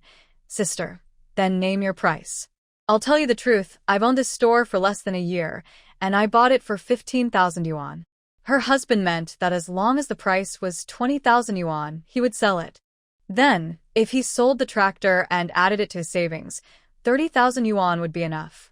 Bai Zhenju and Bai Qingxiang went upstairs and to the kitchen to take a look. The proprietress is a capable person and keeps both the upstairs and downstairs very clean. There are 2 bedrooms and a small living room upstairs. The bedrooms have windows. The house is not big, but it is enough for 3 or 4 people to live in. The kitchen was not small, with several honeycomb stoves and a liquefied gas stove. Inside was a small courtyard with a roof, where sundries and honeycomb coal were piled up, and there was a shower room and a place to dry clothes. The lobby in front is about 40 to 50 square meters, neither too big nor too small, and is only suitable for selling breakfast and simple meals. However, Bai Zhenju's goal is to buy a shop and a house because this area will be demolished in a few years. Her only goal now is to exchange all the money she got from Pei Xiangyang and Xiao Lily for houses and shops, so she will buy the shop as long as the price is right. Sister, I can only offer 18,000. Bai Zhenju tried to bargain. This was also her first time buying a shop. After taking a look around in the morning, she only had a rough idea of the current market price. At this time, more and more people are doing business, and the prices of shops are changing frequently. 18,000 is not enough. The proprietress didn't bother to talk too much with Bai Zhenju. She was also afraid that she would miss out on the chance to sell the shop, so she revealed her true feelings directly. To tell you the truth, sister, my husband said he won't sell the shop for less than 20,000. You can also go out and ask around. For a shop as big as mine, no one will sell it for less than 20,000. Bai Zhenju thought for a moment. Then these tables, chairs, and kitchen items must stay, and you can take the things upstairs. The proprietress gritted her teeth and said, okay. Bai Zhenju brought her ID with her, and both parties went directly to the housing management office with their materials and ID. After signing the contract, paying the rent, and completing the registration, the staff told her to pick up the certificate 3 working days later. So Bai Zhenju agreed with the landlady to take possession of the house 3 days later. The shop was sold, and the proprietress looked much relieved. Sister, do you still want to buy a tractor? I'll sell it to you at a low price. Bai Zhenju had no plans to buy a tractor. First, Jinfeng village has a tractor, which belongs to the village chief. If the Bai family also buys one, it will definitely offend people. Second, this tractor had just killed someone, so he was still a little bothered by it. Besides, no one in the family knew how to drive it yet. Bai Zhenju declined politely, saying she had no money. It's exactly 3 o'clock now. She had asked in the morning and found out that the latest bus passing through Xiaxixi town was at 4 o'clock, so the brother and sister hurried to the station. It was almost dark when I got home, and a few boys were rolling iron rings in the yard. Shua saw the person first, threw the iron ring, and ran over. Mom, Uncle, you guys are back? Bai Zhenju picked up her son. She hadn't seen him for a day and missed him very much. Yes, Mom is back. Was Shua good today? I'm very good. I learned all the numbers that my third aunt taught me to write. It turned out that Bai Jingxi and Zhang Minmin had returned, probably because they heard about Bai Xinju's divorce. Bai Qingxiang is a little worried. Pearl, if Minmin says anything, don't take it to heart. Bai Xinju smiled and shook her head. Third sister-in-law won't. In her previous life, Zhang Minmin scolded Pei Xiangyang in front of her because she saw how miserable she was. In fact, Zhang Minmin was the only one who asked her to divorce. But at that time she had found herself in a dead end. At first she had fantasies about Pei Xiangyang, but later she was unwilling to give up. It was this foolish obsession that eventually caused the death of her and her son at a young age. At this time, Zhang Minmin came out of the house. Xinju, you were not here today, and the old woman from the Pei family came to ask for money, but my second sister-in-law and I threw a basin of foot-washing water back at her. Shua claps his hands.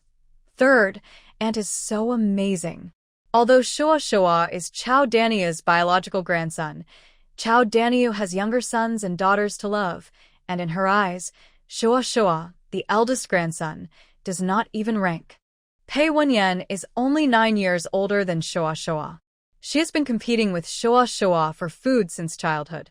She cannot protect anything that Chao Da Envy has in Shua's hands.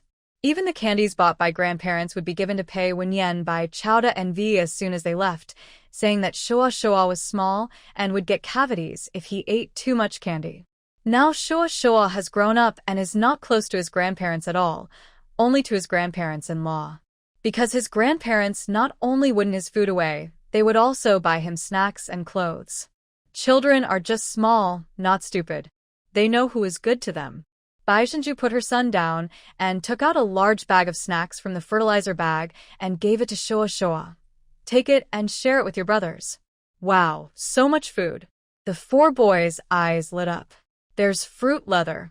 There are also spicy noodles and Maltesers.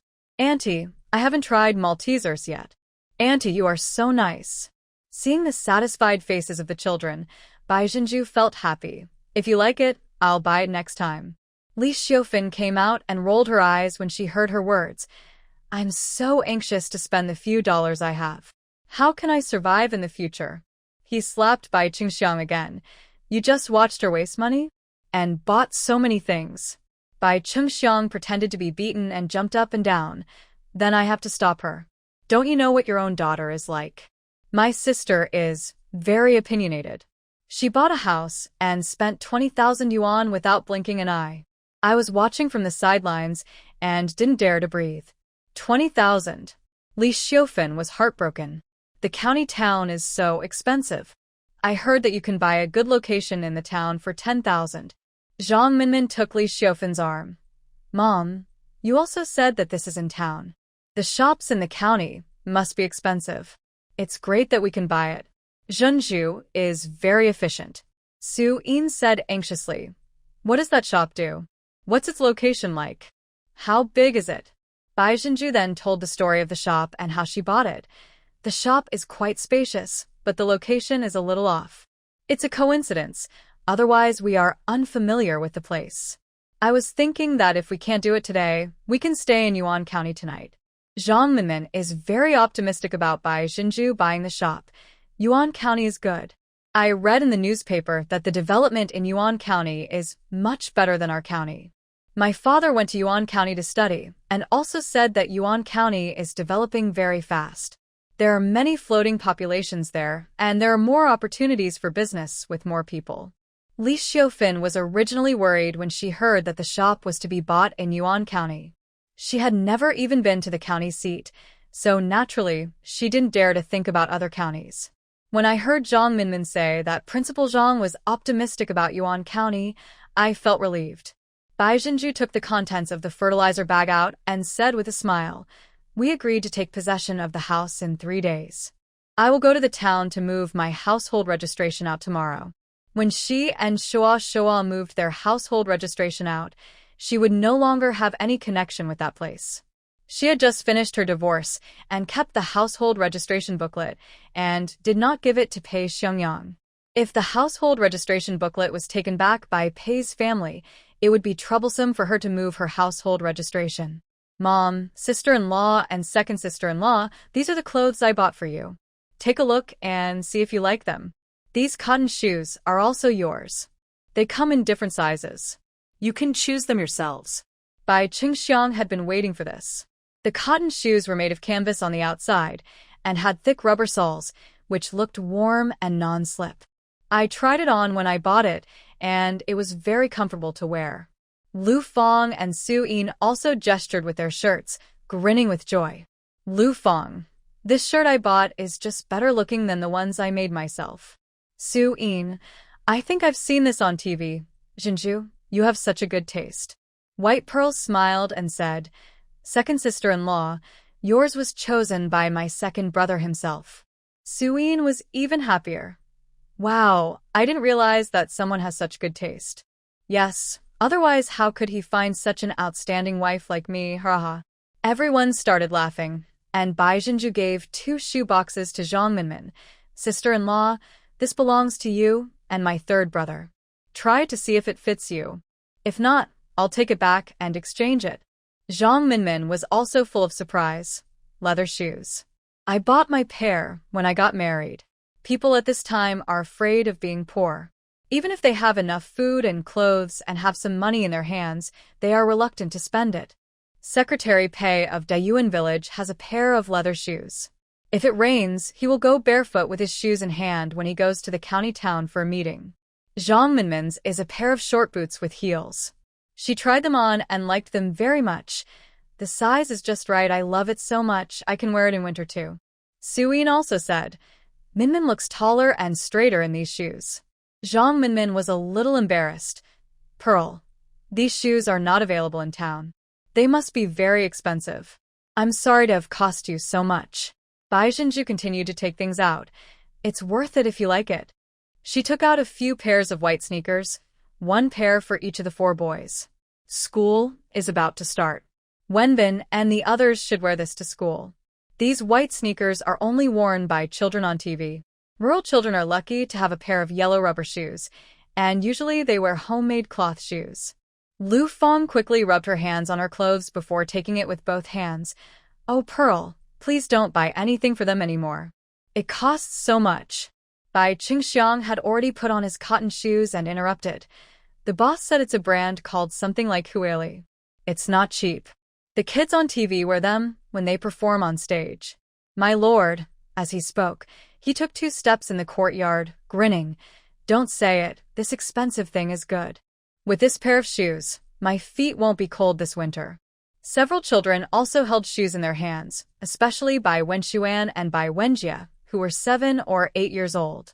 They ran to their friends with the shoes in their hands to show off. Su Yin shouted at the top of her voice, It's almost time for dinner. Where are you going? Come back here quickly. I'll count to 3. 8-year-old Bai Wenjia replied, I'll be right back, and disappeared. At this time, Old Man Bai and his 2 sons came back, and Bai Chunglei and Bai Jingxi were still holding fish in their hands. Wow, where did you catch these fish? Su Yin hurried over to catch it. Bai Jingxi was wearing glasses and looked like a teacher, full of bookish air. Li Jun fished for it. Li Jun is the youngest son of Bai Jinju's uncle. He has just been admitted to the military academy, and the admission letter has arrived. Bai Jingxi handed the fish to Su Yin and went to wash hands at the washing table beside the courtyard, while saying to Bai Jinju, My uncle is still asking about you. Find some time to go over and take a look. Li Xiufan immediately said, Why don't I go over there with you after dinner to pick up some things? Bai Jinju rolled up her sleeves and took the fish from Bai Chunglei. Don't worry, my uncle and the others will understand. Let's go tomorrow. Both were grass carps, each weighing about 3 pounds. Bai Jinju filleted the fish, scooped a handful of sauerkraut from Li Xiufan's sauerkraut jar, added tofu, and made a big pot of sauerkraut fish. Bai Qingxiang was sweating while eating. No wonder Pearl bought a shop selling food. Her cooking skills are much better than that of the boss lady. Zhang Minmin was also surprised. I didn't know fish could be eaten sliced. It's so tasty. How did you come up with that, Pearl? Nowadays, rural people usually eat fish by cutting it into pieces and stewing it. This is the first time I have seen such a way of eating fish with fillets. The quiet old man Bai also agreed. This fish is really well cooked. It has few bones and is spicy, numb, and tasty. Pearl's cooking skills are good enough to open a restaurant. It's good to open a restaurant. You won't starve no matter what. Li Xiufin agreed very much. Bai Wenbin, Bai Wenjie, and the other guys were so hungry that they couldn't even raise their heads. Aunt, your pickled fish is so delicious. Did you invent it? My aunt saw someone doing this and learned it from others. Bai Zhenju doesn't dare to take credit for it. Pickled fish has become popular in many places at that time, but many people in rural areas have not yet eaten it. In the past, when she cooked fish, she would chop it into pieces and stew it with pickled radish and cabbage, or stir-fry it with bean paste, and add a lot of peppercorns to make spicy fish. The fish is just chopped into pieces, and even if it is marinated in advance, it is not as flavorful as fish fillets. Bai Zhenju's original focus was on buying a shop and a house, but now that her family has reminded her of this, she suddenly feels that opening a restaurant might actually be feasible. She has no other skills except that she is strong and can do the work in the kitchen. But the most important thing right now is to move her and Shua's household registration out first. Third brother, please accompany me to the town tomorrow. I'm going to transfer my household registration. Bai Jingxi nodded. Okay. The family had a lively meal together and Lu Fong and Zhang Minmin helped clean up the kitchen. Others were in the yard collecting the tobacco leaves harvested in the morning. Almost every household in Xiaxixi town grows tobacco, and the dried tobacco leaves can be sold. First-grade tobacco leaves can be sold for about 2 yuan per pound, which is a good source of income in rural areas. What is being harvested now is the second crop of tobacco leaves. The tobacco leaves of the second-grade tobacco are not as wide and thick as those of the first-grade tobacco. The dried tobacco leaves can only be considered as second-grade tobacco leaves and can be sold for 1 renminbi and 30 cents per catty. The tobacco leaves had been exposed to the sun during the day and had wilted a lot. Now all we needed to do was string them onto palm ropes for easy drying tomorrow. Under the dim light, the whole family divided the work and cooperated with each other. The men were responsible for stringing the tobacco leaves, the women and children were responsible for sorting them, and even the youngest Shua was helping. Tobacco leaves are very oily and become sticky when you touch them. Dad, Pearl, are you busy? A flattering voice suddenly sounded, and everyone looked up. Who else could it be but Pei Xiangyang? Bai Zhenju was a little surprised. Shouldn't this beast accompany Xia Lily back to Shanghai? What are you doing here? She frowned and glanced under the eaves, where hoes, shoulder poles, and other farm tools were standing. She walked over a few steps and picked up a carrying pole, her eyes red with hatred.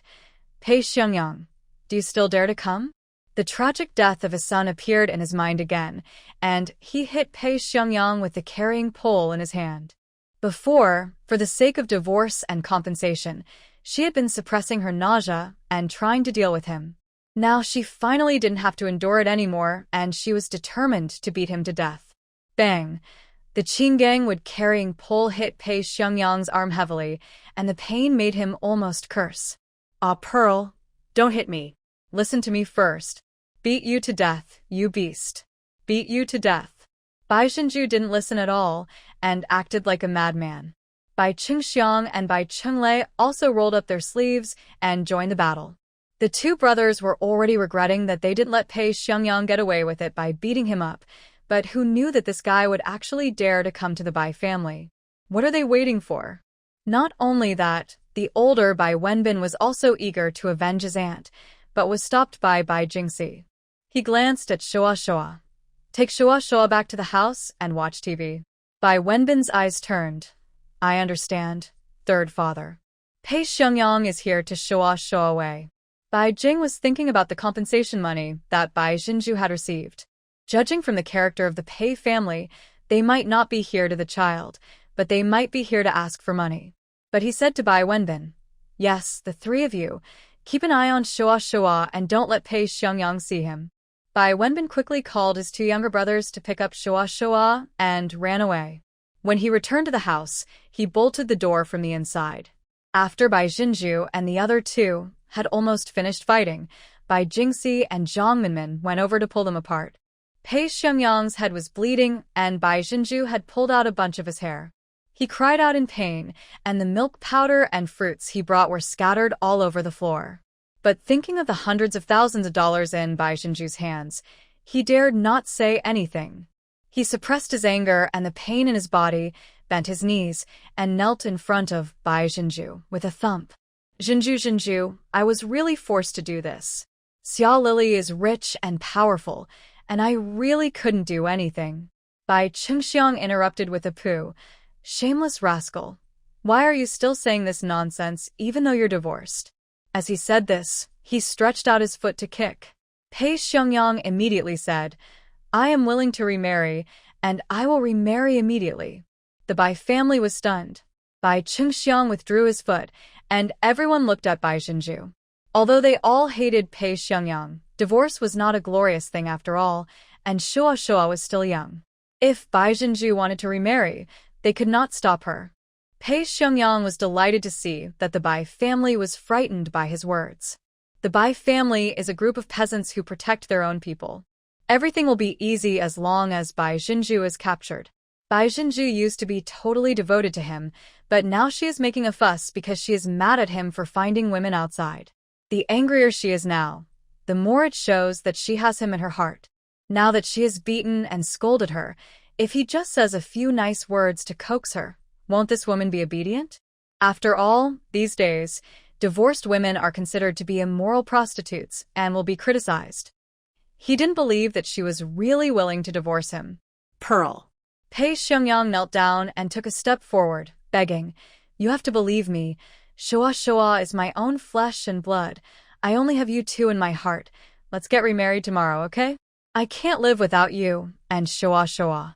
Before Pei Xiangyang could finish his words, there was a sudden slap on his face. When Bai Jinju heard him mention her son, she became furious and slapped him hard. Remarry me? She sneered. Why, you want to trick me into remarrying you, and then go back to Shanghai to remarry Xia Lili? Pei Xiangyang, you're dreaming. Does Xia Lili know your plan? Pei Xiangyang's face was burning, and he was shocked. How did this woman guess it? The Bai family also reacted. The impatient Bai Qingxiang was almost furious, and the honest and taciturn Bai Qinglei was about to take action directly, which scared Pei Xiangyang so much that he quickly hid. Brother, stop hitting us. If you kill us, we will have to pay with our lives. It's not worth it. Bai Zhenzu got that Bai Chenli. Then he said coldly to Pei Xiangyang, Pei Xiangyang, I was blind before, but now we are divorced, and we are done with each other from now on. Also, you and your family better stop harassing my family, or I'll be rude to you. Roll. Seeing that Bai Jinju had seen through his thoughts, Pei Xiangyang stopped pretending and got up from the ground. Bai Jinju, don't be so shameless. You cheated me out of hundreds of thousands of dollars. This matter is not over yet. Hundreds of thousands. Su Yin's eyes widened, and Bai Qingxiang rolled his eyes at her. Li Xiufan and old man Bai were also stunned but didn't say anything. The eldest and third brother and their couple were also very surprised. What does hundreds of thousands of yuan mean? Fortunately, the Bai family lives in an independent house. It was late at this time. The villagers had their meals, cleaned up, watched TV for a while, and went to bed early. No one came to watch the fun.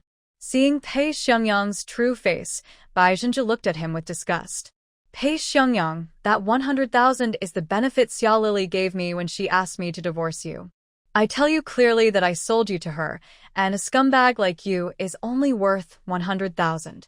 Are you not done with me? Come and try it. Pei Xiangyang was immediately furious. No wonder she turned her fake play into reality. It turned out that Bai Jinju sold him for a full 100,000 yuan. Bai Jinju, I didn't expect you to be such a woman. I was blind. You'd better give me every penny of the money, otherwise I will make your family live in unrest. Pei Xiangyang was so angry that his eyes turned red. With hundreds of thousands of dollars in his hands, he was the richest man in Xiaxi town. There was absolutely no way he could let the Bai Jinju get away with it. Originally, he was still attached to Bai Jinju's body, but now he wishes she would die. You dare. Bai Jinju stared at Pei Xiangyang. There was no longer any trace of affection in her eyes, only bloodthirsty hatred. Pei Xiangyang, if you dare to harass me and my family again, I will sue you for cheating on me during the marriage and getting Xia Lili pregnant. What? You even have a child? Pei Xiangyang, are you still human? Bai Qingxiang and Bai Qinglei were extremely angry, and Li Xiufan even beat her chest and cursed. Pei Xiangyang, you are the one who begged and pleaded to marry my Zhenju. Aren't you afraid of being struck by lightning? Pei Xiangyang didn't take the Bai family's anger seriously at all and sneered at Bai Zhenju. I didn't expect you to see that Xia Lili was pregnant. No wonder you took the opportunity to extort a large sum of money from me to divorce me. You still want to sue me? Go ahead, I'll see where you can sue me. White pearls with frost on their face. Of course, I can't go to town to sue. I'll go to Shanghai and Jinfei Real Estate to sue Xia Jinfei. Do you think I can win the case? Pei Xiangyang was shocked and looked panicked. How do you know Xia Jinfei? Did Xia Lili tell you? Bai Zhenju naturally would not tell him that this was something she had found out with great difficulty in her previous life. Xia Jinfei, Xia Lili's biological brother. Although she was not sure whether the Xia family knew that Xia Lili was pregnant at this time, but looking at Pei Xiangyang's nervous expression, she was sure that he was very afraid of Xia Jinfei. As long as Pei Xiangyang is afraid, it's fine. Pei Xiangyang was indeed afraid. She thought Xia Lili had let the cat out of the bag and secretly cursed her for being an idiot. The Bai family are not old farmers who know nothing. If they are really pushed into a corner, these peasants might really go to Shanghai. It is not easy to find a person in the Shanghai Stock Exchange, but it is easy to find a company. If these people were to go to Shanghai and show up in front of Xia Jinfei, he would be completely finished. The other people in the Xia family don't even know that he is married and has children. Moreover, if the people in the Xia family knew that Xia Lili was pregnant, they would definitely not forgive him. He hasn't married Xia Lili yet, so nothing can go wrong now. Pei Xiangyang's heart was bleeding as he knew that he would never get the 140,000 back. He specially coaxed Xia Lili to go back to Chengdu first and gave him a day to get the money. Now he not only didn't get the money, but was also beaten. He really hated these peasants. White Pearl, you are so cruel. Remember everything you did to me today. One day, I will make you kneel before me and cry, repent, and beg for my forgiveness. Bai Qingxiang picked up a carrying pole and started beating him. I'll beat you to death, you son of a. It was you who was looking for a woman outside. It was you who cheated on my sister. I beg you to forgive me. You are nothing. Get out of here. Pei Xiangyang was beaten and fled in a panic. The Pei family probably won't dare to come again for the time being. The Bai family's courtyard returned to peace. Li Xiufan wiped away her tears. It's better for Pearl to get a divorce. A shameless beast like that is not worthy of my daughter. Old man Bai, who had been silent the whole time, knocked the pipe on the bench leg. Keep working, finish it early, and rest early. Zhenju has to go and transfer her household registration tomorrow. Also, keep the matter of the 100,000 yuan to yourself and don't tell anyone about it. Zhenju, don't think too much about it. What matters most is to raise Shuashua well and live a good life. Bai Jingxi also smiled at Bai Zhenju. What's $100,000? Even $1 million can't compensate my sister for wasting her youth on that rascal. You deserve that money, and you have a clear conscience. Bai Zhenju was deeply moved. Truthfully, I asked for a total of 144,000 yuan from Pei Xiangyang and Xia Lili. 100,000 yuan was given by Xia Lili to get me to agree to a divorce. 20,000 yuan was divorce compensation from Pei Xiangyang. He was the party at fault, and the leader of the marriage registration office helped me get it. The remaining 24,000 yuan was for Shua's child support. Given Pei Xiangyang's personality, I was worried that he would default on it, so I asked for 10 years at a time. I didn't intend to hide it from my parents and my brothers and sisters-in-law. It's just that the other people in the Pei family don't know about the 100,000 yuan. After all, my household registration has not been transferred out yet, and I'm afraid they will find out and make trouble. She'll continue to buy shops and houses in the future. This money cannot be hidden. Her family will know sooner or later, so there is no need to hide it. I'm saying it now to avoid unnecessary misunderstandings later. Li Xiofan looked fierce. What does it matter whether you tell us or not? That's your money. You deserve it. My good daughter's life was ruined by that beast. Your third brother is right.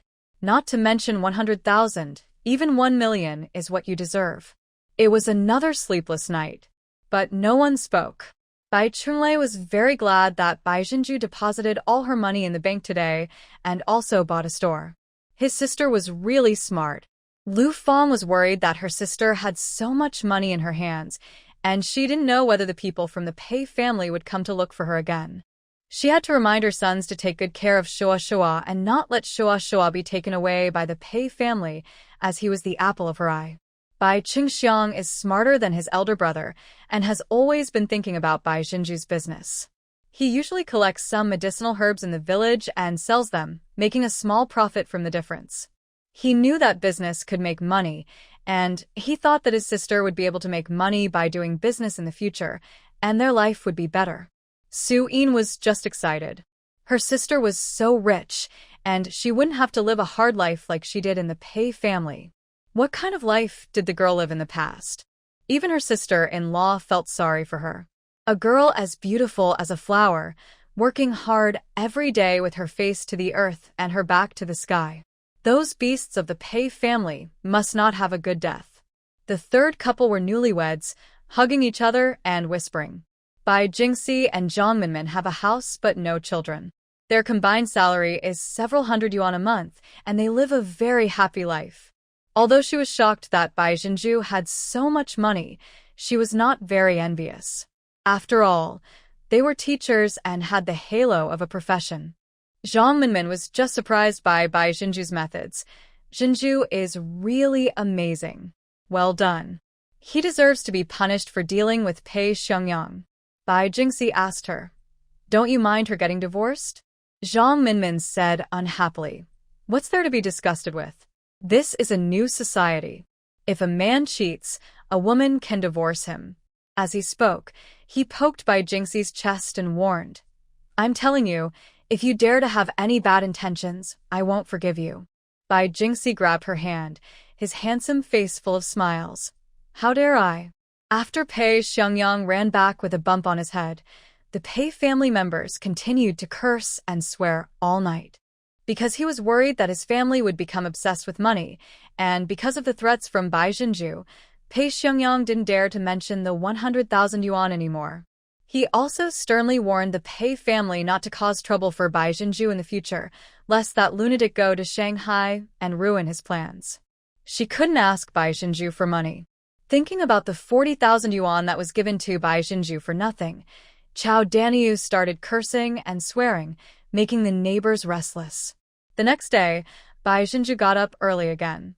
"I ate some dried potato rice, picked some loofah and bitter gourd from the fields, made some stir-fried bitter gourd with green peppers, and boiled some loofah and egg drop soup." She scooped out another bowl of kimchi from the kimchi jar. The kimchi Li Xiofan made was particularly good, pink in color and sour, spicy and refreshing. This jar of kimchi, which is almost as high as the waist, is a treasure. It contains everything, including young, radish, cowpea, scallion, chili pepper, etc. Old Man Bai has bad teeth, so Bai Jinju chopped the kimchi into small pieces and mixed it with chili oil, which is especially good with rice. After she finished cooking, Old Man Bai and Li Xiofan got up. It was just dawn. "Why did you get up so early again?" Li Xiofan was distressed. "No one at home is watching your performance." Bai Jinju scooped the warm water from the ear pot into the wash basin, saying, "It's too hot these days, and Dad still has to cut tobacco, so we should eat earlier, go out earlier, and come back earlier." Li Xiofan thought so too, and said she was going to wake Bai Jingxi up, but Bai Jinju hurriedly stopped her. "Let my third brother and his wife sleep a little longer. I've saved some food for them. They won't be able to sleep in since school has started. I'm not in a hurry to go to town because the police station doesn't open until a certain time." Li Xiofan also felt sorry for her son and daughter-in-law, so she didn't do anything about it. While we were eating, the eldest and second son's families also got up. People in rural areas usually go to work in the morning while it is still cool. They eat steamed buns and pancakes with boiled water at home and then come back to cook when the weather gets warm. At around 7 or 8 o'clock, Bai Jingxi, his wife, and their children got up one after another. Zhang Minmin was quite embarrassed. Mom, Pearl, why didn't you call me? Bai Zhenju was washing clothes on the laundry table and said casually, Mom feels sorry for you guys not being able to sleep in during work, so she wants you to sleep a little longer. Third sister-in-law, the meal is in the pot. Zhang Minmin felt even more embarrassed. Her mother wouldn't let her sleep in. Okay, you can prepare whatever you want with the dishes in the kitchen. There are also bacon and sausages in the cupboard. Li Xiufan replied loudly, then glared at Bai Zhenju. There was a lot of food prepared for breakfast, and Bai Zhenju asked the children to wash their faces and come over to eat together. Usually the eldest and second oldest children are working outside and cannot come back in time to cook, so the boys eat with their grandparents. After having dinner at their grandparents' house, Bai Wenbin and Bai Wenjie went back to their own home to light a fire and boil water. 12-year-old Bai Wenbin already knows how to cook, but Bai Wenjie is just starting to learn. However, he has no problem cooking porridge, and he can just make some pancakes when his parents come back. After Bai Jingxi finished her meal, she and Bai Zhenju rode their bicycles to town. It takes half an hour to ride a bike from Jinfeng village to the town. After arriving, Bai Zhenju first went to buy 2 packs of Jiaozi cigarettes at 5 yuan a pack. The policeman in charge of household registration at the police station is Bai Jingxi's high school classmate. He also knows Bai Zhenju, but they were in the same grade but different classes. After entering, Bai Jingxi explained his purpose. The other party checked the formalities and processed it very quickly. Then he said to White Pearl, "Your divorce is a hot topic in town." Bai Zhenju knew that the most talked about issue must be the compensation and child support. Not only in Xiaxi town, but probably the entire county was hearing about it for the first time. There was no emotion in Bai Jingxi's eyes. Let them talk. My sister has a clear conscience. The man looked at Bai Zhenju several times. When she was in school, Bai Zhenju was the most beautiful girl in the school. Although she is divorced now, she is only 24 years old, which is the prime time of her youth. For such a beautiful woman with money in her hands, although divorce is unpleasant, life will definitely not be difficult. He admires Bai Zhenju's courage. It's just some sour words. Don't take it to heart, sister. It's no big deal. Bai Zhenju laughed cheerfully. Thank you, brother. It's really not a big deal. I have a new life now. The man was dazzled by her smile and cursed her ex-husband in his heart, calling him a blind rascal. When leaving, Bai Zhenju put the cigarettes she bought on the other person's desk. Coming out of the police station, Bai Jingxi looked at the time and said, "Zhenju, I need to go home to get something for your sister-in-law. Do you want to go home directly or come with me?" Bai Zhenju said, "I'm going to buy some gifts and then go to my uncle's house." "Okay, then go home directly after buying the things. It's too hot." Bai Jingxi rode away on his bike. Bai Zhenju went to the market and bought 2 pieces of pork belly. She saw that the market actually sold beef. People here rarely eat beef and mutton these days because there are no good cooking techniques, and the meat has a strong smell. Moreover, cows at this time were used to plow the fields and were the most important labor force for every household. Bai Zhenju asked about the price. The cow was slaughtered in the morning, and the beef brisket was 7 yuan per pound, more than twice the price of pork. She asked the butcher to buy her 5 pounds of beef brisket. Now that I'm planning to open a restaurant, I have to try these dishes. Then I went to the store and bought 2 cans of oranges, weighed 2 pounds of crispy candies and toffee candies, and saw some spices for stewing meat, so I bought some too. All these things together were quite heavy. Luckily, she rode a bicycle. When she got home, Zhang Minmin had already prepared lunch, and Bai Jingxi had also returned, waiting for her to start eating. Zhang Minmin is a pretty good cook. She cooked a pot of mung bean porridge, stir-fried potato slices with bacon, stir-fried water spinach, cold mixed cowpeas, and made scallion egg pancakes with batter. These dishes are considered very rich in the countryside, and they are usually served when guests come. Bai Zhenju's household registration was moved out of the Pei family, and the Bai family members breathed a sigh of relief. At the dinner table, the issue of household registration was brought up again. When she heard that Bai Jinju couldn't register her household registration even if she had a house in the city, Li Xiufan became anxious. What should we do? Now that you and Shua have moved out but have nowhere to go, won't you become illegal residents? If not, then you can move back home. At that time, the boundary between rural and urban household registration was clear, and many rural people tried their best to move to the city in order to enjoy the welfare and convenience of urban residents. In the past 2 years, the government has introduced a policy of agricultural to non-agricultural, which allows the buying and selling of household registration. White Pearl smiled and said, "No, I'll just go buy a household registration. I have a house in Yuan County, and I can register as a resident after I buy one. It's not a hassle." Zhang Minmin also remembered. Yes, a relative of mine from my grandmother's side bought a household registration in the county town at the beginning of the year and spent more than 9,000 yuan. Li Xiufan was shocked. More than 9,000. Is that so expensive? Bai Jingxi said.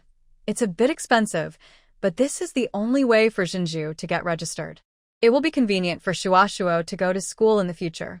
Zhang Minmin added, It seems that 9,000 is not enough now, Jinju. You will know when the time comes when you ask. The prices are clearly marked. Bai Jinju touched Shuo's head and said, okay. She remembered that the craze for buying household registration seemed to last only 2 years, and after that, the buying and selling of household registration was no longer allowed, which made it convenient for her. After dinner, Li Xiufan packed up the things that Bai Jinju bought. I saw there was an extra piece of meat, but I didn't recognize it. Pearl, what is this? It doesn't look like pork. That's beef brisket. Bai Jinju said as she washed her face. Mom, soak some of the bamboo shoots you dried. I'll make beef brisket stewed with bamboo shoots tonight for everyone to taste.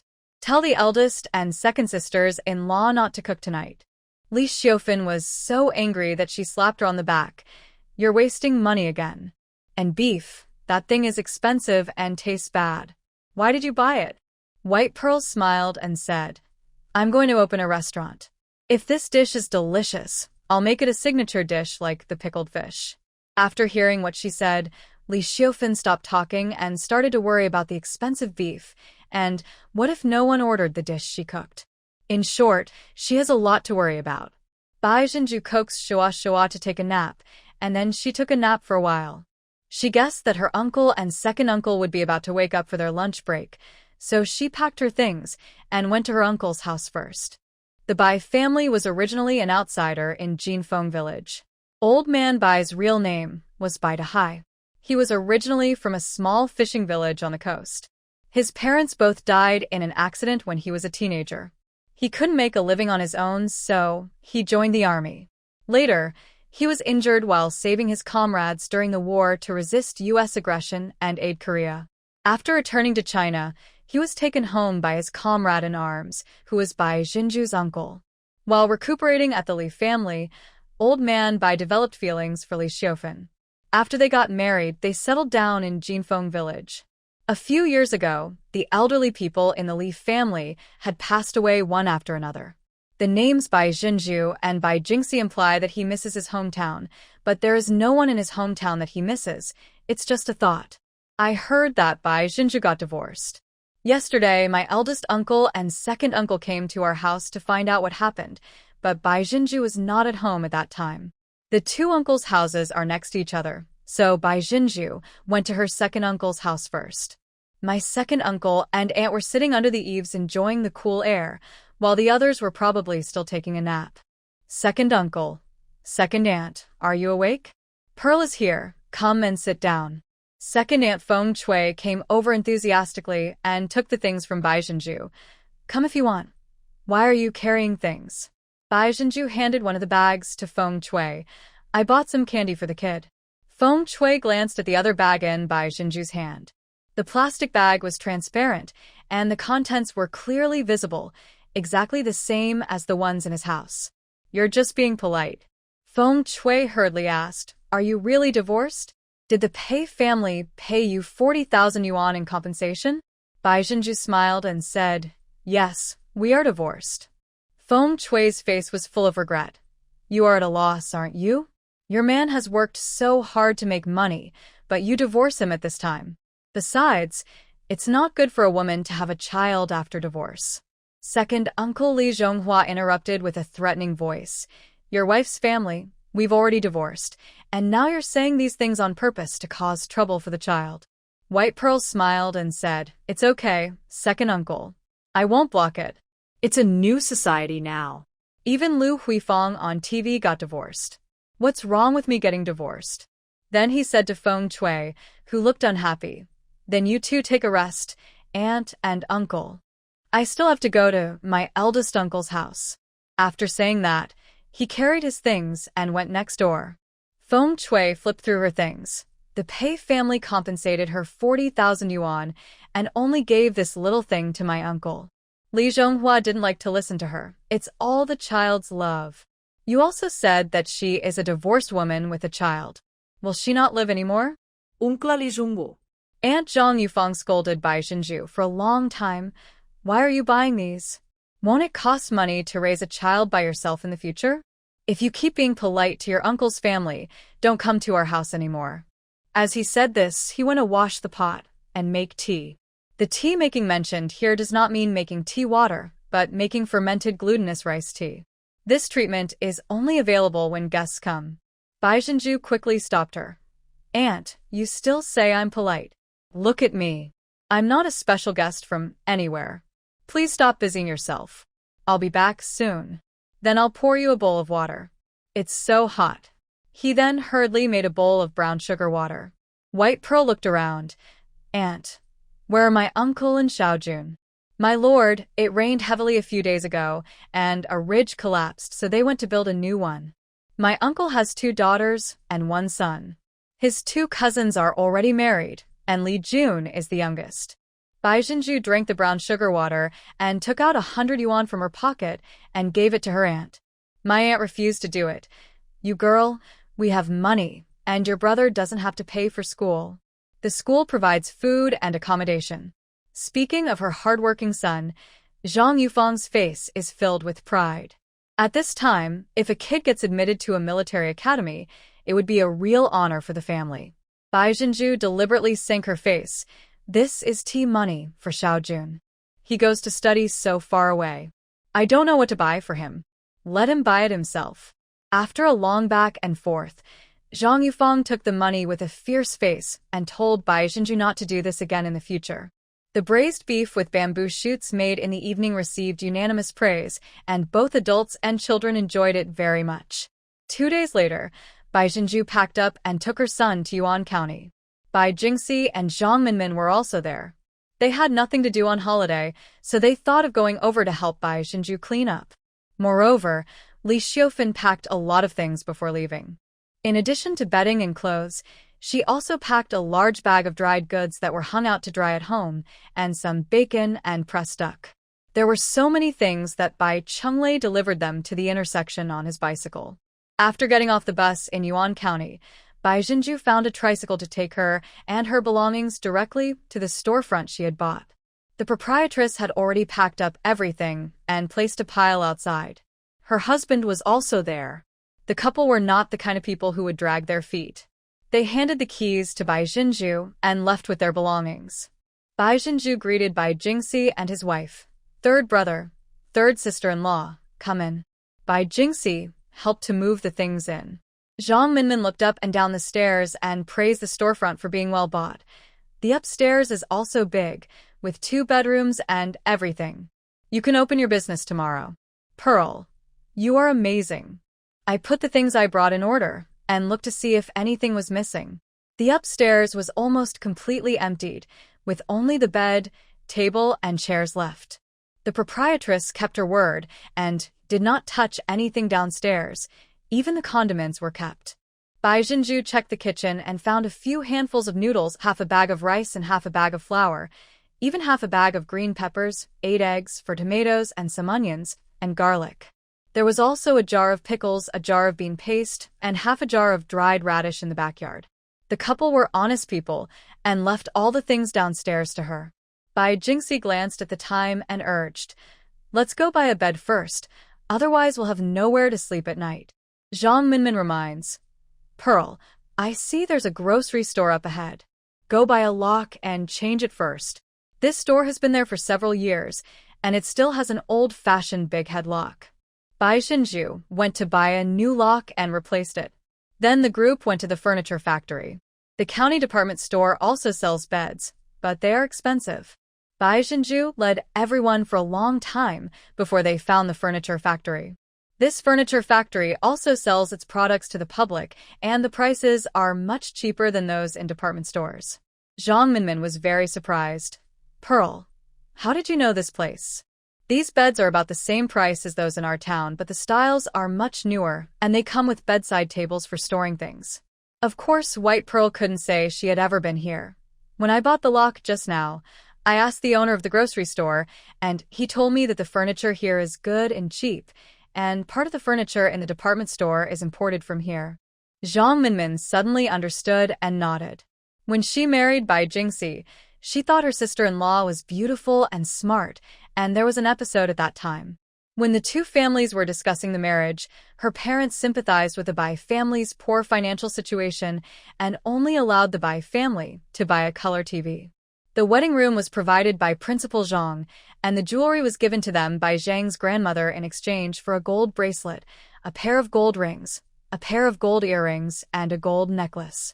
Zhang Minmin also knew that her marriage would cause great distress to both families, so she did not dare to make any other requests. But when she went to the city to buy clothes, she saw the wedding photos in the city studio and the brides on TV wearing new white wedding dresses, and her heart was deeply moved. She only mentioned it once on the day they were discussing the wedding date, but was scolded by her mother and never dared to mention it again. Bai Xinju was there at the time. A few days later, she gave the money from selling the pig to Bai Jingxi and asked him to take Zhang Minmin to take wedding photos and buy a wedding dress. Because of this, Bai Xinju was scolded by Chowda and Vi and asked to go and ask for the money, but Bai Xinju ignored her. Wedding photos are easy to get, but wedding dresses are not cheap. One set of wedding dresses cost more than 600 yuan, which was almost not enough to earn from the sale of Bai Xinju's 2 fat pigs. Finally, Zhang Minmin and Bai Jingxi took wedding photos. On their wedding day, their wedding photos were hung in their new house. Zhang Minmin wore a snow-white wedding dress, and Bai Jingxi wore a suit. They appeared in front of everyone like the male and female protagonists in a TV series. They looked so fashionable. Zhang Minmin's wedding became the fantasy of the girls in the town, causing the girls who talked about marriage later to follow her wedding standards. Because of this, Zhang Minmin became very angry with her sister-in-law. The bedding in the department store was too expensive. She remembered that there was a store specializing in bedding at the train station, so she decided to buy it there. Back at the train station, Zhang Minmin was very excited.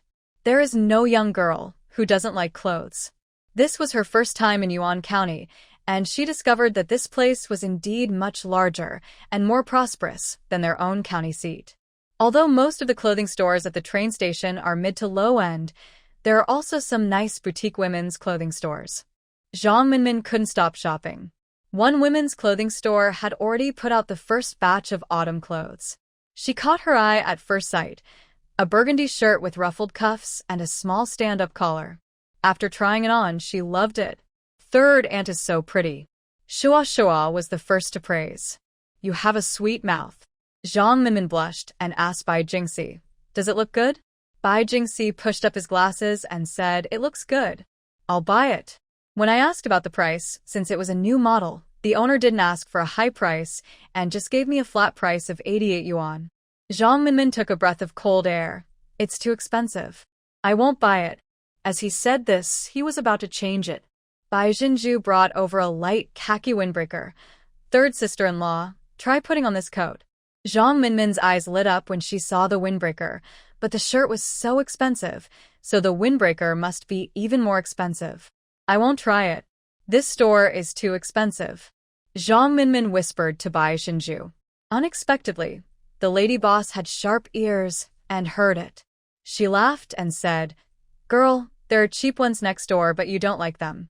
My clothes are indeed expensive, but you get what you pay for. As he said that, he took the clothes from Bai Xinju and put them directly on Zhang Minmin. It's free to try it on. You're pretty and have a great figure. Try it on and let me see how I like my taste in choosing goods. It can be seen that the proprietress is a straightforward person. Zhang Minmin put on the windbreaker, and everyone's eyes lit up. Bai Jinju reminded again. Third sister-in-law, tuck your shirt into your pants. Zhang Minmin was wearing a pair of black pants today. With her shirt tucked in, she looked neat and tidy. With her windbreaker, she looked like a girl in a magazine. The proprietress clapped her hands excitedly. Oh, this is better than what I put together myself. Zhang Minmin was also surprised when she looked at herself in the mirror. She was so fashionable. Then he looked at Bai Jingxi embarrassedly. Bai Jingxi smiled and said, buy it. The boss lady took out a calculator. Well, I won't make any more money from you. I'll give you 68 for the shirt and 108 for the windbreaker, a total of 176. If you match them well, I'll give you the remainder. You can take 170 now. Zhang Minmin has been working for a year, and her monthly salary is only 255 yuan. She really can't bear to spend 170 yuan on a set of clothes. Madam Boss, please make it cheaper. This is too expensive. Zhang Minmin touched the windbreaker on her body and found that the workmanship and materials were indeed very good. Most importantly, this style was the first time she had seen it. It must be the latest model from the big city. It can't be cheap. Summer shirts cost 40 or 50 yuan each, and this one has long sleeves. And the goods here are all brought back from Guangzhou. The big stars in Hong Kong all wear them. Take this windbreaker, for example. You can definitely wear it for 10 or 8 years. Seeing that she obviously liked it, the proprietress took a silk scarf from the shelf next to the counter. Well, I'll give you a silk scarf. You can tie it around your neck or your head. As she spoke, the proprietress folded the scarf and tied it on Zhang Minmin's head, like a headband, which really looked nice. The proprietress then turned to Bai Jinju, who was standing beside her, and said, Sister, aren't you going to choose a set? You look so cute, isn't it a waste if you don't dress up properly? The proprietress seemed to be in her 20s, with a popular big wavy hair and wearing makeup. She was wearing a white V-neck sleeveless long dress, a red belt around her waist, and big red hoop earrings, just like the fashionable girls on TV. Bai Jinju was still wearing her old shirt with a white background and a small orchid pattern, and on her feet were the cloth shoes she had made herself. Zhang Minmin also said, Yes, Pearl, you can choose a few too.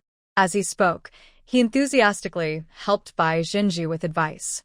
Bai Jinju was only busy buying things for her family and had forgotten to buy one for herself. It just so happened that the clothes in this store suited her aesthetic taste, so she picked up a few pieces. 3 short-sleeve shirts, a white shirt with a large lapel, 2 pairs of fashion pants, 1 black and 1 white, and a yellow suit jacket. When she came out from behind the curtain wearing white pants, a white shirt with a large lapel, and a yellow suit jacket, everyone's eyes were fixed on her. Mom, you are so beautiful. It was the first time Shua saw a mother like this, and he jumped with excitement. Zhang Minmin was also amazed. Pearl, you are prettier than any movie star. It turns out that the collar of your shirt can be turned inside out. The proprietress grabbed Bai Jinju's hand as if she had discovered a great treasure. Sister, come and sell clothes with me. I'll pay you. You're so good at it. She had noticed from the outfit Bai Jinju had put together for Zhang Minmin just now that this fair-skinned girl had a very sharp taste. Just as the magazine said, she had that fashion sense. This is a talent. Bai Jinju pursed her lips and smiled. Thank you, Madam Boss, for thinking highly of me. I am also planning to open a restaurant. The lady boss looked regretful and frantically recommended her autumn clothes. Then try a few more pieces, just try them randomly. Let me see how you match them. If my business is good, I will come back to support your restaurant. This chapter is not finished yet. Please click on the next page to continue reading the exciting content. Bai Jinju thought that the proprietress was a nice person. She was unfamiliar with Yuan County, and it would be nice to make a friend. Seeing that there was still time, she put on a few more sets of clothes, each of which was in line with the aesthetic tastes of the boss lady and Zhang Minmin. In the end, in addition to the items she had chosen before, Bai Jinju asked for a set of denim jeans, a sweater, and 2 short-sleeved t-shirts. Sister, go buy a few more pairs of shoes and get your hair permed. You look stunning when you dress up like this. By the way, I know the owner of a shoe store. I'll take you there later and ask him to give you a discount. Bai Jinju smiled and said, okay. The proprietress started to count the bill. Seeing that they bought a lot, she gave Zhang Minmin a $10 discount on her set. Together with the items bought by Bai Jinju, the total was 1,186 yuan, and after rounding off the decimals, it was 1,180 yuan. She also gave Bai Jinju several scarves, headbands, and hairpins. Sister, my name is Xiaohe. I've made you my friend. Come to the store more often when you have nothing to do. Don't worry, I won't make money from you. Bai Jinju silently calculated in her mind that if these clothes were brought back all the way from Yangcheng, the boss lady would not be making that much money, so she paid for them readily. Okay, sister. I'll come play with you later. Zhang Minmin quickly handed over her 160 yuan, but Bai Jinju signaled to the proprietress not to take it. Third sister-in-law, I'll pay. That won't work. I can't take advantage of you. Bai Jinju said, we are all family, so don't be polite to me. After paying the money, the proprietress took Bai Jinju to a shoe store, where she chose 3 pairs of shoes. A pair of high-top casual shoes, a pair of leather shoes, and a pair of white sneakers. The price is also very reasonable. When passing by a children's clothing store, Bai Jinju went in and picked out 2 sets of clothes for Shoa. This time, Zhang Minmin rushed to pay, without waiting for her to take out her bag. After buying clothes and shoes, the group carried several large bags of things to a bedding store.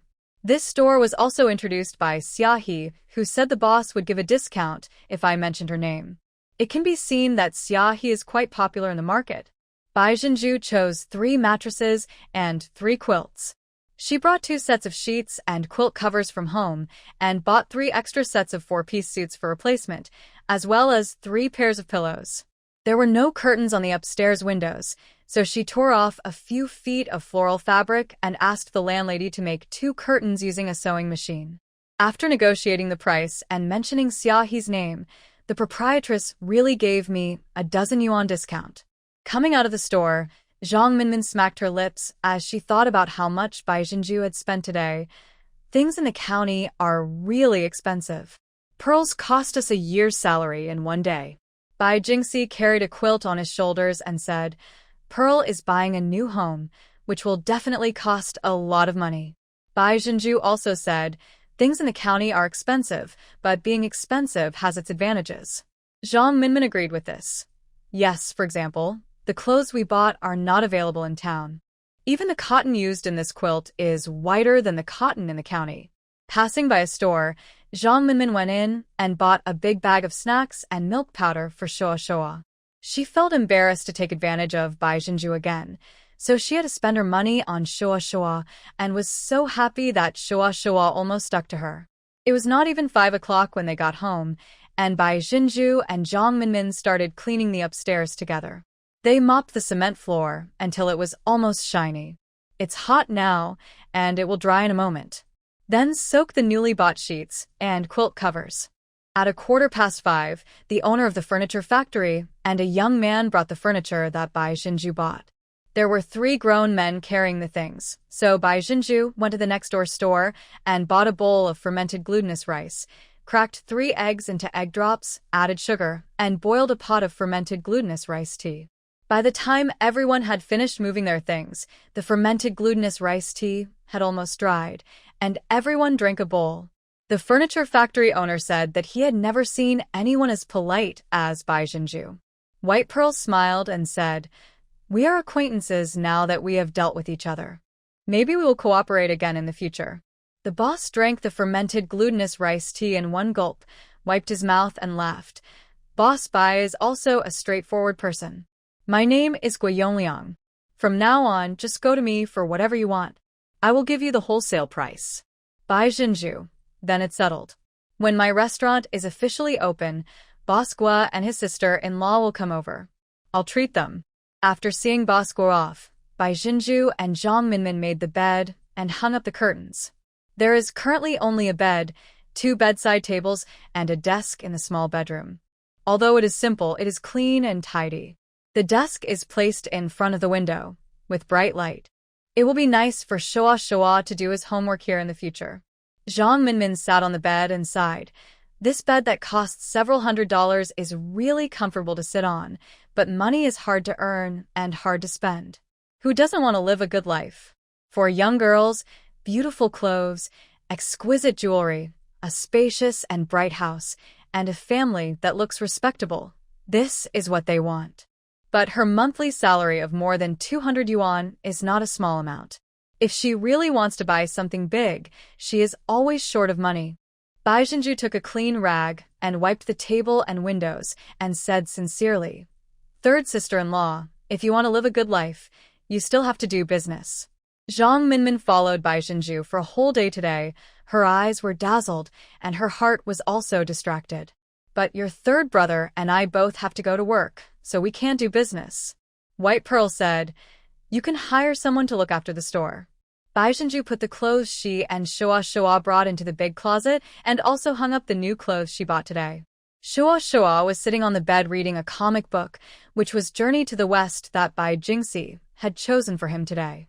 Although he didn't know many words, Shoa was reading with great interest. "Mom, what's the name of this monster? It looks like a big bear." Bai Zhenju leaned over to take a look. "Black bear monster." The wattage of the light bulb in the room is not high, so she plans to buy 240-watt bulbs tomorrow to replace them. Reading in dim light is bad for the eyes. After tidying up the closet, Bai Zhenju took Shoa's writing pen and notebook and lay down on the coffee table to start drawing. Bai Zhenju held her son in her arms and explained to him, "Mom is planning to decorate our store like this. What do you think, Shoa?" Shoa looked at the picture his mother drew and scratched his head. Shoa doesn't understand, but Shoa supports his mother. Bai Zhenju laughed. Our Shoa still knows the word support. Shoa said seriously, "Of course, my eldest uncle, second uncle, and third uncle all said that they support whatever Mom does, and I support her too." "You're such a good boy." Bai Zhenju held her son's little face and kissed him hard. Shoa is like her with fair skin. He never gets tanned even though he runs around in the village every day. Thinking that such a sensible son died before he reached adulthood, Bai Zhenju couldn't help but hug her son's little body tightly. Without those bad people, she and her son will be fine. "Pearl, what are you two talking about instead of sleeping?" Zhang Minmin was so excited about opening a clothing store that she couldn't sleep, so she just got up. Bai Zhenju showed her the picture in her hand. Zhang Minmin was surprised. "Hey, is this the downstairs of your house?" Bai Jingxi also came out and smiled when he saw the blueprint. "You haven't forgotten your skill in drawing." When Bai Zhenju was in school, she was not only a good student, but also a master at drawing blackboard newspapers. Seeing that she had a talent for drawing, a female teacher in the school who was good at drawing even taught her specially. She pointed to the drawing and explained, "I've thought about it carefully today, and I'm going to knock down this wall so that the lobby will be bigger. We can put up a shed outside and put in a few more tables. I see many people here do this. The inside will be brighter and cleaner after the wall is knocked down and replaced with a rolling shutter door. And here, make a counter for prepared food and build another row of cabinets inside to sell alcohol. This can also be used as a cash register. I'm going to replace the floor with tiles." Judging from the time she had worked here before, it would take another 2 to 3 years even if this area was demolished. During this time, she had to seize this opportunity to make money. You can't just leave it empty after buying it from the store. Moreover, the flow of people in this area is really large. Not to mention the customers shopping, there are also many shop owners in this market. These shop owners are usually very busy, especially for lunch, so they don't have time to cook. They usually buy food outside and take it home. Since we are going to open this restaurant, we can't just open it casually. Bai Jingxi nodded after hearing this. This renovation is indeed much better. Not only is it brighter inside, but it's also much more spacious. Zhang Minmin admires it so much. "Pearl, how do you know all this?" "Bai Zhenju, I was just thinking about it. I was inspired by those clothing stores. They can open their doors to do business in clothing stores, so why can't I sell food? Zhang Minmin, your brain is so smart. No wonder Jingxi always says you are smart. My third brother and I are twins, and he is so outstanding, so of course I can't be worse than him. Bai Zhenju wrote 3 more words on the notebook. It tastes good. Zhang Minmin, it tastes good, is simple and easy to remember and is catchy. It's obvious that it's a restaurant. This name is good. Bai Jingxi also praised the name and suggested, if you want to open a braised meat shop in the future, you can also use this name, so that people will know that the 2 shops are one. Zhang Minmin looked at Bai Jingxi with admiration. That's a good idea. She thought to herself that this man was indeed the one she liked. He was so outstanding. Bai Zhenju, then it's decided. I'll call my eldest and second brothers tomorrow morning and ask them to do the job. The 3 members of the Bai family, father and son, are all carpenters, specializing in making furniture for people or repairing house beams, etc. In order to make money, they will also do jobs like brushing Big White. The next day, Bai Zhenju got up and cooked porridge, then went to the intersection to buy meat buns and called home. The telephone of the Jinfeng village branch is installed in the village chief's house. Just arrange a time to answer the call. Bai Zhenju went home to have dinner and asked Bai Jing to measure the size of the house, the wine cabinet, and the deli cabinet, and then the family of 4 went out to continue shopping. After going out, he made a phone call first. Bai Chenglei answered the phone. When he heard that Bai Zhenju wanted them to work, Bai Chenglei agreed, without saying a word. He and Bai Qingxiang would take the tools and go to the city tomorrow. After the call, the group went to the furniture factory again. When Guo Yongliang saw Bai Zhenju coming, he knew that business was coming again. This furniture factory is quite large and has a complete range of items, including wine cabinets and display windows, but it is not what Bai Zhenju wants. Boss Guo, the wine cabinet I want has small compartments on top for storing alcohol and cigarettes. Each compartment can only hold 4 or 5 bottles of wine at most, and the bottom is like a chest of drawers. And this cabinet must be large enough to take up the entire wall. Do you understand? Bosqua obviously doesn't understand that the popular wine cabinet nowadays is actually just a shelf and is not that sophisticated. Seeing that he didn't understand, Bai Zhenju had no choice but to draw the wine cabinet and cupboard she wanted. When Guo Yongliang saw the blueprint, his eyes widened. Boss Bai, how did you come up with the design of this wine cabinet? Your wine cabinet is more domineering than the cabinets in the department store. He suddenly rubbed his hands excitedly. Boss Bai, can you give me this blueprint? After saying that, he slapped himself lightly on the face. Look at me, I'm so shameless. I'll buy your blueprint. Bai Zhenju smiled and said, Boss Gua, if you like this blueprint, just take it and use it. Gua Yongliang was very excited. You don't know, sister. A few days ago, a big boss who was planning to open a supermarket came to me to order custom cabinets. He also wanted a cigarette and alcohol cabinet, but he didn't like my goods. He flicked the blueprint in his hand. I'm sure he will like the cabinet you designed. The big boss said that if I can make a cabinet that satisfies him, he will make all the cabinets in his supermarket for me. You have helped me a lot. Bai Zhenju really had no intention of selling this blueprint. She had been on good terms with Gua Yongliang from the very beginning, because she knew that Gua Yongliang would become a famous entrepreneur in Yuan City in the future. Although his furniture factory is small now, in a few years, it will be the largest and most profitable factory in Yuan City. Such connections must be held tightly in hand. Bai Zhenju gave the drawings to Boss Gua, who accepted her favor and only charged her for the cost of the items she ordered today. And we solemnly promise that all white pearls will be sold at wholesale price in the future. So what I said yesterday was just politeness, but today I am serious, and everyone knows it. In addition to the wine cabinet and deli cabinet, Bai Zhenju also ordered 2 large round tables, 2 square tables, and 28 chairs. 4 of them are meant to be used upstairs. After marking the dimensions of the wine cabinet and cabinets, she gave the drawings to Gua Yongliang. Gua Yongliang wrote down his phone number and told her to call him if she needed anything in the future, and he would send someone to deliver it directly. Bai Zhenju paid the money and took a look at the paper with a phone number written on it. Boss Gua, you can go print some business cards and hand them out to people who come. That will be much more convenient. Gua Yongliang slapped his head. Oh, that's right. That big boss from the south uses a business card. I still have it. How come I didn't think of it? Girl, you have a really good brain. Bai Jingxi was proud of himself. If his sister hadn't married so early, she could have gone to college like him. Fortunately, she bravely escaped from the wolf den of the Pei family. Jinju, what else do you want to buy? Zhang Minmin hugged Bai Jinju's arm. The two of them were as close as real sisters.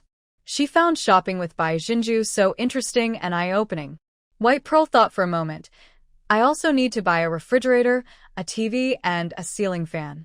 There's no rush for the refrigerator and ceiling fan. I'll buy them after the store has installed them. I'll buy the TV first today.